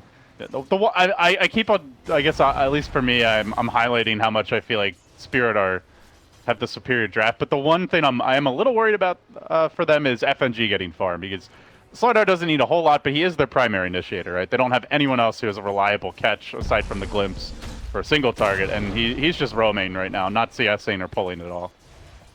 They're gonna move in here though. They find the crush. RMN getting caught out. Iceberg there with the clap.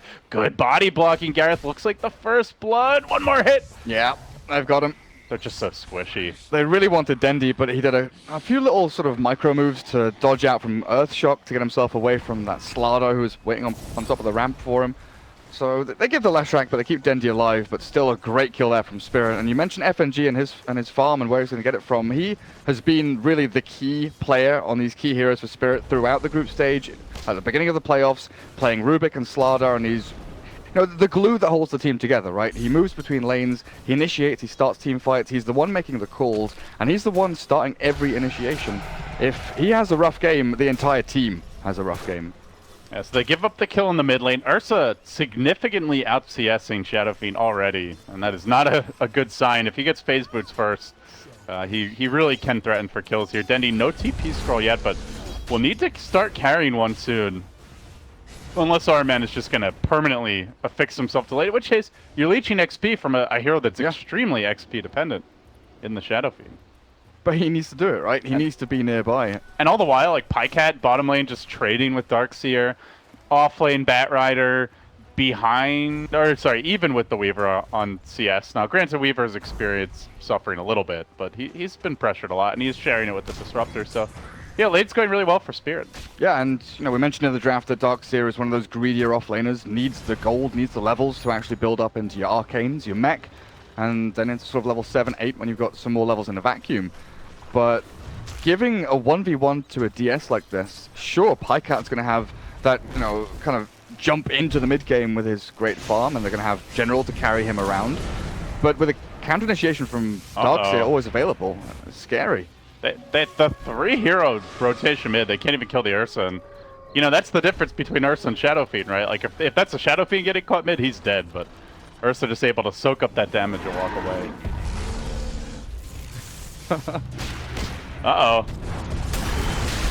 Well, 3.5 second cooldown on Earthshock's pretty good, I heard.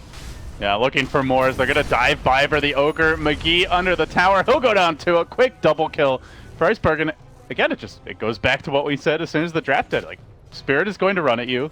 What are you going to do about it? And the answer, apparently, so far for Navi is not a whole lot. Just sit back and take it.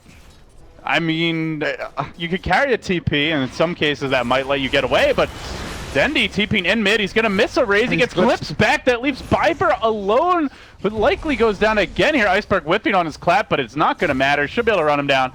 The Bear already grabbing, I believe that's his third kill of the game. 3-0-1. That's your phase boots for Iceberg, and level 5 to boot. And Dendi has to take the walk of shame back down mid. And Pycat is having to like infest creeps, run away from DK Phobos. He's getting sort of shoved away. The farm is being traded decently, but this Darkseer is having such a great time on the bottom lane. It's it's to me like all on General right now. And the thing is, General's not doing that great. 16 CS. He has no real stacks to speak of right now, so yeah, he's not gonna have a fast Blake. And that's the trouble with the aggro dual lane, right? You know, the Ogre was there, and it enables the Batrider to not feed, but it doesn't enable the Batrider to win the lane and crush the Weaver, like you said, with the Shikuchi and the Magic Stick, or the Magic Wand now, 11 charges on it. Weaver is under no threat of dying at all. So General just has to kind of sit here and leech experience a bit, take a few CS here and there. And Navi are very, very poor at rotating to lanes and making things happen, or stopping things from what Spirit are doing. Oh, FNG might find a solo kill here on RMN, who is out of mana, and that indeed is the case. All right, Slardar heating up. I mentioned maybe struggling for levels. Gareth, he is already level 4. As a roaming Slardar has been involved in, I want to say, almost every kill at this point. 2-1-3 on Slardar, yeah, you're right. In fact, it is every single kill. That is absolutely brutal. Weaver not level 6, though. This could be a big opportunity for General as he chases forward. He's already committed everything, though. The Flame Break, it's not enough. BZZ able to simply stick up, walks away. The one hero who needs to have a big impact, unable to do so, and now they might look to pincer Dendi in the mid lane. The more I think and look at this Navi draft, the weirder it gets, right? They've got very little catch and kill. Sure, when Batrider gets blinked, they can lasso someone in, but they don't have any great nuke damage to instantly take out a target. Maybe they can find the Weaver here. Would be a nice pick off, and finally Navi get on the board on this top lane. 2-5, or 2-5, I should say, the score. But still, hard-fought kills for them, and they'll need more of that as they look to continue pursuit for Sticky Napalm Stacks up on Bank Score. Not going to go fully just yet. You can see DK Phobos now, as you point out earlier, can just take advantage of the jungle, shove in the lane, farm the enemy newts, and snowball his experience in gold. I actually wonder why he's not cutting creep wave at all. Forcing Lifestealer to like farm under tower, and maybe the tower tanks a couple of hits would be pretty nice. Maybe a bit worried about getting ganked should he be out of position like that. It doesn't have a TP scroll right now. But definitely 1v1 against Lifestealer, you can cut the wave, and unless he gets help, there's not a whole lot he can do about it. Dendi has to go back into the jungle and farm. He doesn't even have treads. Oh. His bottle's empty. Aquila, Brown Boots, Magic Wand. I mean, by like 10, 11 minutes, you kind of want to have your treads, Aquila, and almost half your Dragon Lance, but yeah, Dendi's been completely shut down. He is a very poor Shadow Fiend. When Ursa's ahead of you in CS at this stage of the game, you know you're in trouble. I mean, you should be ahead just by, you know, in theory, because of your ability just to clear stacks with the Shadow Rays. And the thing is, you can't really bully the Ursa when he's got the phase boots advantage, because he can always threaten to run at you if you play too aggressively in the lane. So Dendy kind of chipping at distance here, but not having an easy time of it. And once again, FNG's running down into that Radiant jungle, and he finds a ward. I guess he had his down much earlier and saw the one placed out. Yeah, he saw that get dropped. So some free gold for him. FNG up to 600, so well on his way to the blink. RMN angrily scribbling on the map. This top lane needs to be killed, guys. Let's just eradicate the entire upper quadrant of the map. How's that sound? I mean, they need to do they need to make action happen. They need to do something. It's just so hard to say what that something is. Well, while they're busy parking multiple heroes up top, Dendy is not safe, so he has to leave the mid lane. As Iceberg pushes in, you can see the rotation is actually headed Dendy's way. But you could really feel the pressure. Like, looking from the Radiant side, they have no vision of their jungle. There's currently 4 heroes off the map. They're going to try and gank this Weaver. But it's not the easiest kill. BZZ well behind the tower and safely tucked away. I actually quite like this move from Navi, sending 3 or 4 top, as long as Dendy doesn't get caught. Oh, as you say that. Hello, Shadow friend. I'll give you a hug. TPs are coming in. Might get a kill here on bank score though. Dendy manning up, but if they can get the Shadow Fiend kill, it's well worth it anyway. A 2-hero crush. Pikecat slow in the rage. Iceberg could maybe try and fight him. Worried about additional reinforcements. Oh, he's going to cancel that TP and look to fight. And now top lane, the chase is on. BZZ, oh, he gives up. He's running into Ogre and Batrider. Maybe not the best fight to be taking. But Pikecat was shoving bot lane. They had 3 top. I think if Dendy had maybe moved up towards his own top tier 1 and joined the rest of his team, I would have really liked that move, just shoving the 2 side lanes, because if the roaming gank comes into the lifestealer, he can just rage TP. There's nothing to stop it outside of a bash from FNG, which he hasn't even skilled up just yet. Whereas if Spirit roam into the 4-man of Navi, I think Navi are in a good position if they're the ones being initiated on. Oh, they want to punish FNG for constantly infesting this woods. Flame breaking him back. It's not quite enough for the kill. In fact, Iceberg wanting to go into the tower. A bold move considering Lasso is ready. He'll be punished for it. Not sure if he thought it got dropped earlier in the top lane. And it's stuff like that where I kind of want Navi to be grouping up as 4 or maybe 5 and letting Spirit run into them, because at this point, when they're sticking Napalm and Shadow Fiend's got his level 1 Requiem, they've got so many things that can happen as the initiation is occurring from Team Spirit that does damage or slows or offsets the team fight or disrupts what Spirit are planning to do, that they can actually create enough chaos in a team fight to maybe find an initial pick before Spirit can do anything. Alright, man. Oh, Leshrac is so weak. Oh, he still gets the kill. That's brutal. Leshrac down again. It's a squishy support, and there's just not a whole lot he can do. He instantly TP'd there too. Yeah, there was no way out. General with the drums. Batrider drums, not something we've seen in a long time. Usually it's kind of just the Tranquil's Windlace, and maybe a magic wand into Blink. I think he's just thinking, like, how good is a Blink Dagger really in this game when they have a Disruptor? Can I really count on, like, a Blink Lasso to actually catch someone, kidnap them, and not just have it broken immediately? So better to be tankier, able to stay in the fights longer. And run away faster. Yeah, that too. Here comes the big fight in the mid lane. Static Storm getting dropped. They have managed to cage the Lifestealer. Could be trouble as the vacuum back comes. They look for the turn. Iceberg low, but not finished off. Still holds the Aegis, though.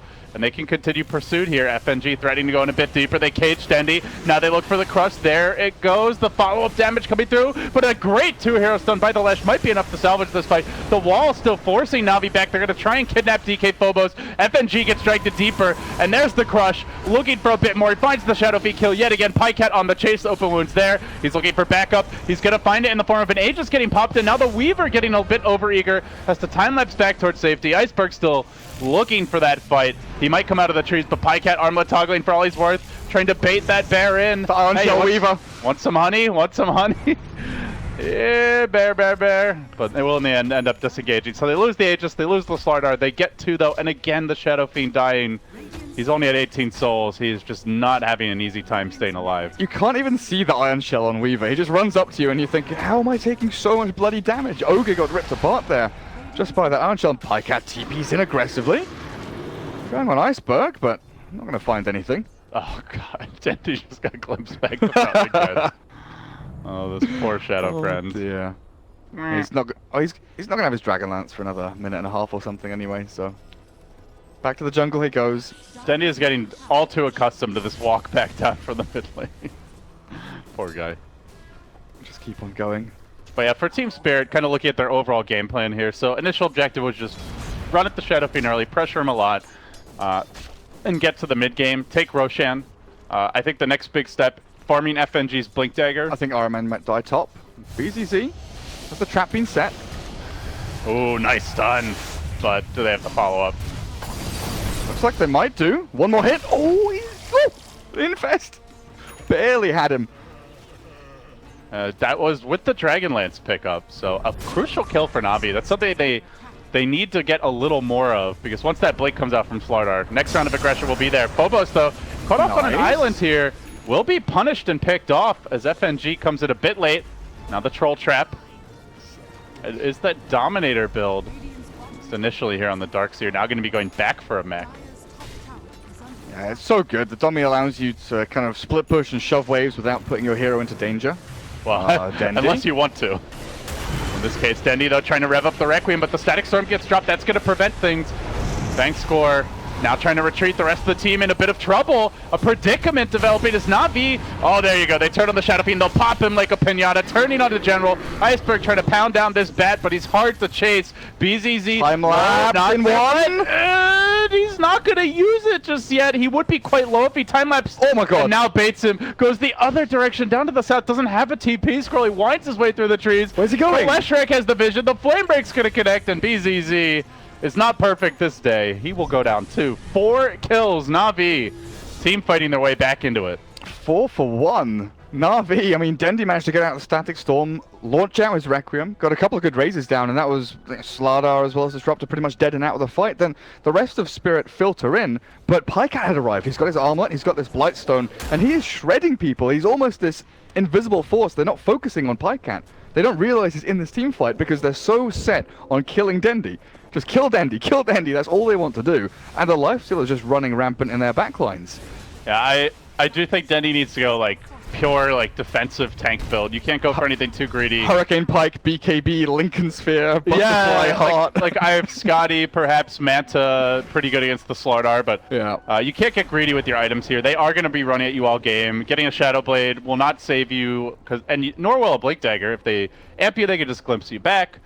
They can carry dust on any of these initiators and catch you off guard or potentially be dropping sentries. So yeah, I think BKB Butterfly then Scotty is probably going to be the best option here. Ursa never wants to buy an MKB. He kind of just wants to go into the Aghanim Scepter, Abyssal Blade, and he can get very slot starved. With the Helm of the Dominator especially, your slots start to run out very quickly in that stash, in that inventory. Spirit really do need this FNG Blink though. Ursa has his, and right now is the stage of the game where you really want to just be jumping on the Shadow Fiend or one of these squishy supports and finding easy kills. So until they have that, Navi will have the initiation advantage. Navi have actually swung a 3k net worth lead. They've done reasonably well here to maybe equalize this game, but it's they're not out of the woods yet by any means. This is where Team Spirit have one of their biggest spikes now. The mech is it's back in the base. I thought DK Phobos would be joining his team with the mech, but Navi go in. They do go in, but the quick glimpse back, and Fest Lifestealer popping out and now trying to turn and run away. The Swarm allows the disengage. That's where the drums first makes a lot of sense. But now he's going to find the follow-up blast. So onto the Weaver, who gets completely chain stunned, brought down, stuck around a bit too long. Might be able to kill a Vaynescore as well. Pycat mauling him. Ooh, close call. But Vaynescore will slip away. The Dino makes it home to safety. I was looking at that from the Dire team and thinking, right, this is where they're super strong. They've got their 4 heroes top. Darkseer's on his way. He must have mech, right?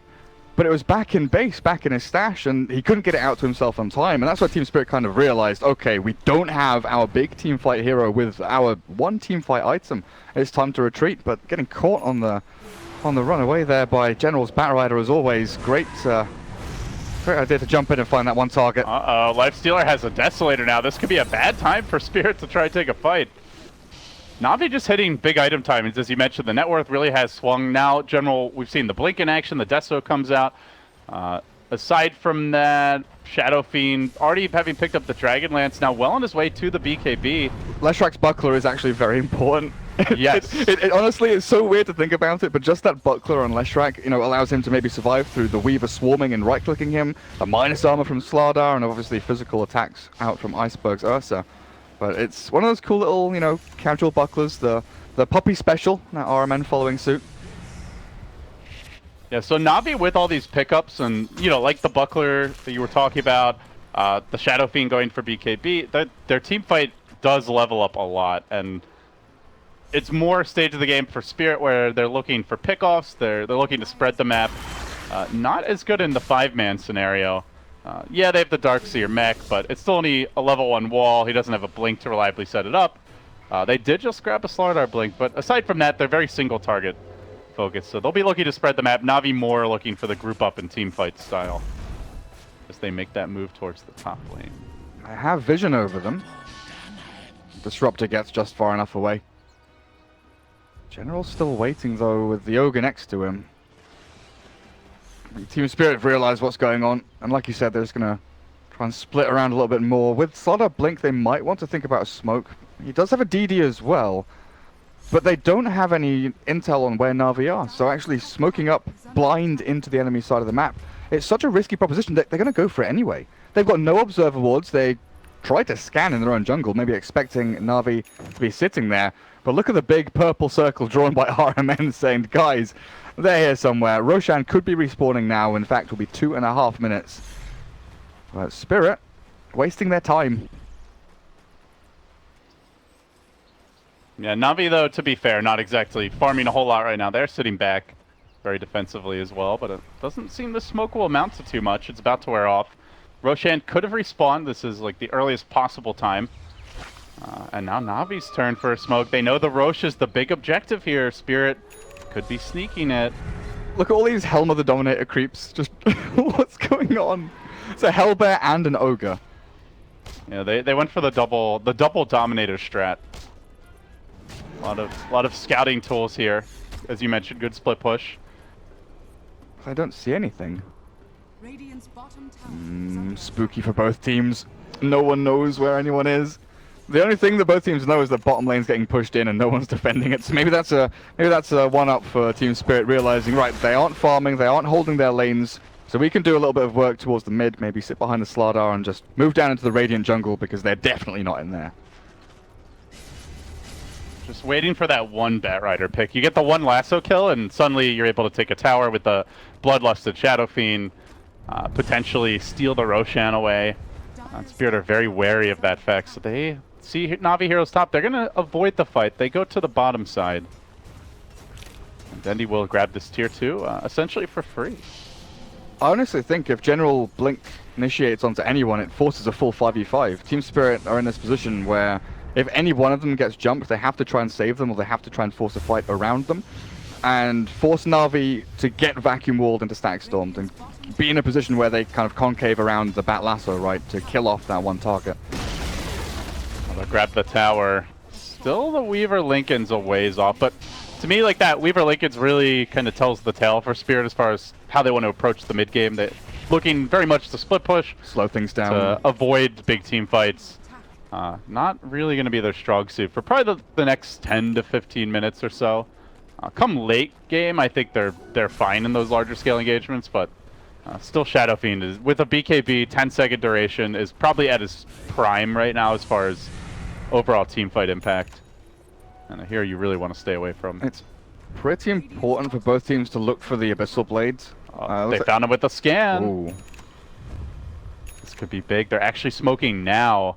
So Navi know they were in the area. No Firefly though, it's about to expire. The General in a really good position to reveal this and just jump away. And they're actually going to try and steal this Roshan.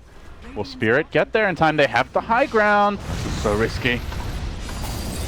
Moving in, they're going to stun Ursa to start things off. Of Phobos with a big blink reveal. The Static Storm gets layered right around the area. It will completely control Pycat, bring him down, but Dendi quickly able to unwind with the Requiem. Finds one, looking for a second, will lay out Iceberg, and now potentially a third hero as well. 3 Navi heroes hitting the deck.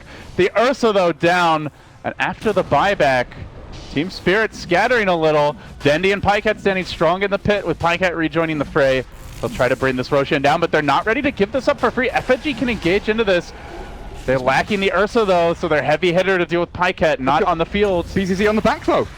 Trying for that opening. FNG gets the crush. Pycat, it could be a dieback for him. He gets inside. Dendy says, "Get me out of here, Dendymon." Pop out at the shrine. The glimpse back comes Pycat. Tried to get a little greedy with that pop out for the heal. Oh my god. Oh, he barely lives. What's happening? That Rider coming in. Is he bringing any sort of regen? Yeah, he's brought a salve out. Pycat with the free fountain trip. General to the rescue. They need this Roshan now, like desperately need it. I don't know if Pycat wants to go in and hit it because they want the fight to start. And General, Lasso's back one, but FNG's there with a crush, and now Iron Shell burning through them. DK Phobos, what are you doing? Vacuum back into the kinetic field, and this is time to retreat for Navi, I think. Oh, BZZ, he is actually stunned, and the damage from Leshrak might be enough to finish him off. BZZ dropping lower and lower, but he's got the Shikuchi. Slips himself back away from the trees. Yeah, they knew there was no static storm there. Darkseer wall on cooldown. Ursa only just respawning, so really good time for Navi to fight. The awkward dance around Roshan ends up with a buyback, 3 team fights, and Team Spirit losing out on Aegis.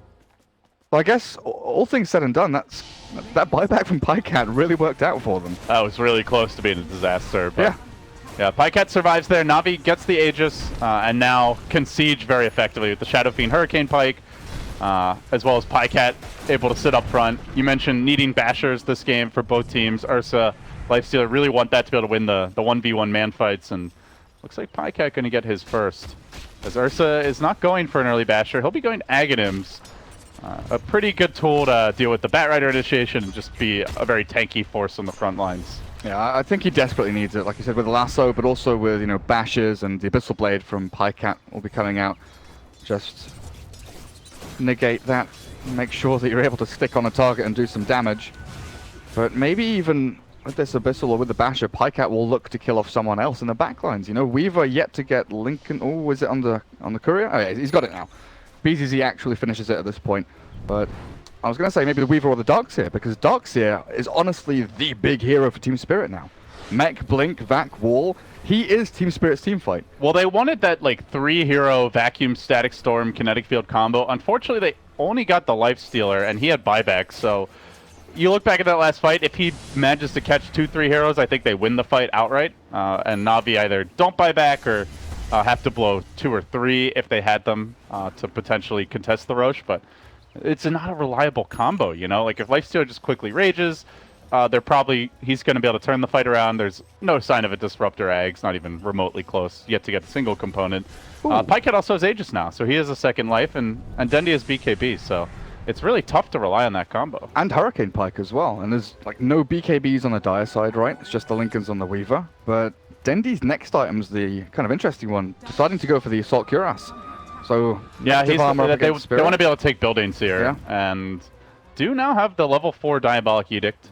He doesn't max the Lightning Storm fully, goes back for Edict, so they have some extra siege, and with that and the AC, the towers are going to melt if Navi win fights, and they're looking for one now. I didn't even think of AC, you know, I wanted Butterfly for Dendy, but I really like this.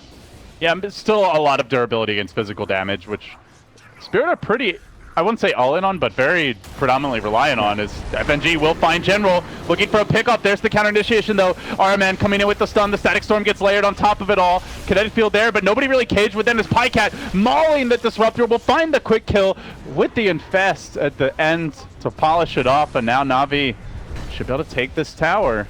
And they might even be able to go high ground here. That's Vacuum Wall gone, no Static Storm. Ursa can't really do this. He can't clear waves, and that's something Spirit are really severely lacking. And they didn't really commit anything. They actually didn't even get the lasso off of that fight. So Navi have the BKB on Dendy. They have the lasso. There's no glyph. This is a disaster for Team Spirit. Yeah, a couple of magnificent fights from Spirit, who do have the Ags-known Iceberg, so not a great lasso target. But hey, he's not defending buildings. He's going to try to make his move in. Pycat focusing him, gets multi-gas. The General now letting the lasso go after he sees the Ursa dropping low. They'll finish him off. Pycat able to work together with Dendy in tandem to bring FNG low to finish up and score. One more auto tech. Can't quite do it, but they got the melee. Navi completely flipping the script. After a couple of really bad fights from Spirit, they find themselves taking a lane of Rax and potentially more. Like, honestly, that buyback from Pycat around the Roche pit literally could have been game losing, but it's been game winning.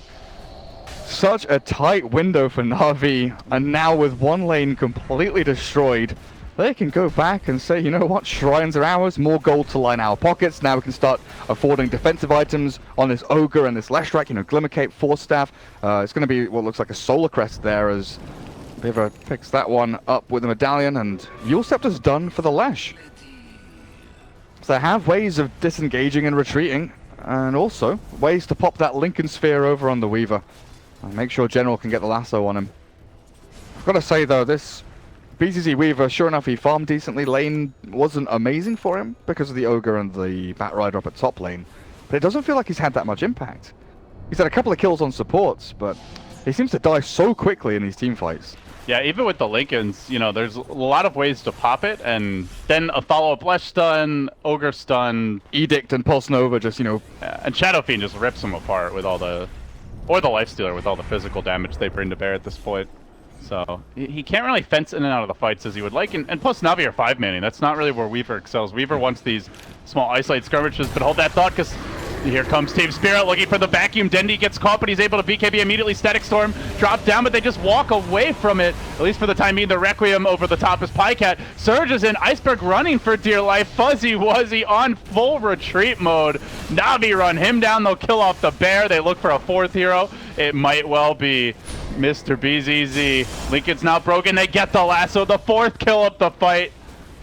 And Spirit completely on their heels. One lane of racks down, potentially two at this point. It really has been a story of this game. Everything gets dumped onto Dendi, right? You know, Static Storm, Wall, the Swarm, everything onto Dendi, and then Pycat just quietly walks into the middle of Team Spirit's team and chomps them down in like 2 or 3 hits. It's not a reliable initiation because he just BKBs and turns the fight around. Yeah. They unfortunately have not found an initiation where FNG is able to like blink crush him to start the fight. In quite some time, we haven't seen that type of jump since like the 10 to 15 minute mark. Might look to jump on RMN, but General holds the line. Blink, Force, and Gem. Vanscore considers glimpsing someone back, but Pycat just rages and walks it all off, and that's Megas. 30 minutes in. I don't think Spirit have any way to deal with this.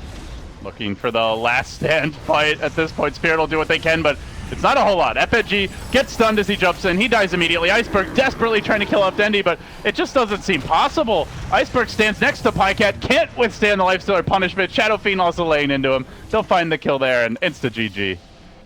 Navi just too strong a team fight down the stretch and putting themselves at a 1-0 advantage in this best of 3.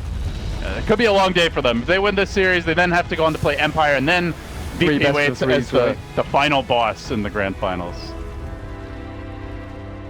Yeah, I still look at the way the game developed. Spirit had a really good Roshan lineup. They dominated the lanes as you would expect. They're decent team fight. They, you know, okay catch. They had some really bad fights after the Roshan, though. They gave up the Aegis for basically nothing. Some bad luck, like around the Roshan pit, where they didn't quite time the Vacuum Static Storm combo with the kinetic field properly. I think they hit that on 3 heroes. That's an instantly won fight. Didn't quite happen that way. But to me, like, their execution just wasn't there in the mid-game team fights. Whereas Navi, late stage didn't go well, but the shot calling come mid-game, traditionally their weak spot was very good this game. It was pretty damn crisp. Yeah, honestly, Pycat has, you know, given them a breath of fresh air in that department. But I almost feel like that Roshan fight, whoever got that Aegis was likely to win the game, just because of how Team Spirit could snowball from it and how Navi sort of stopped Team Spirit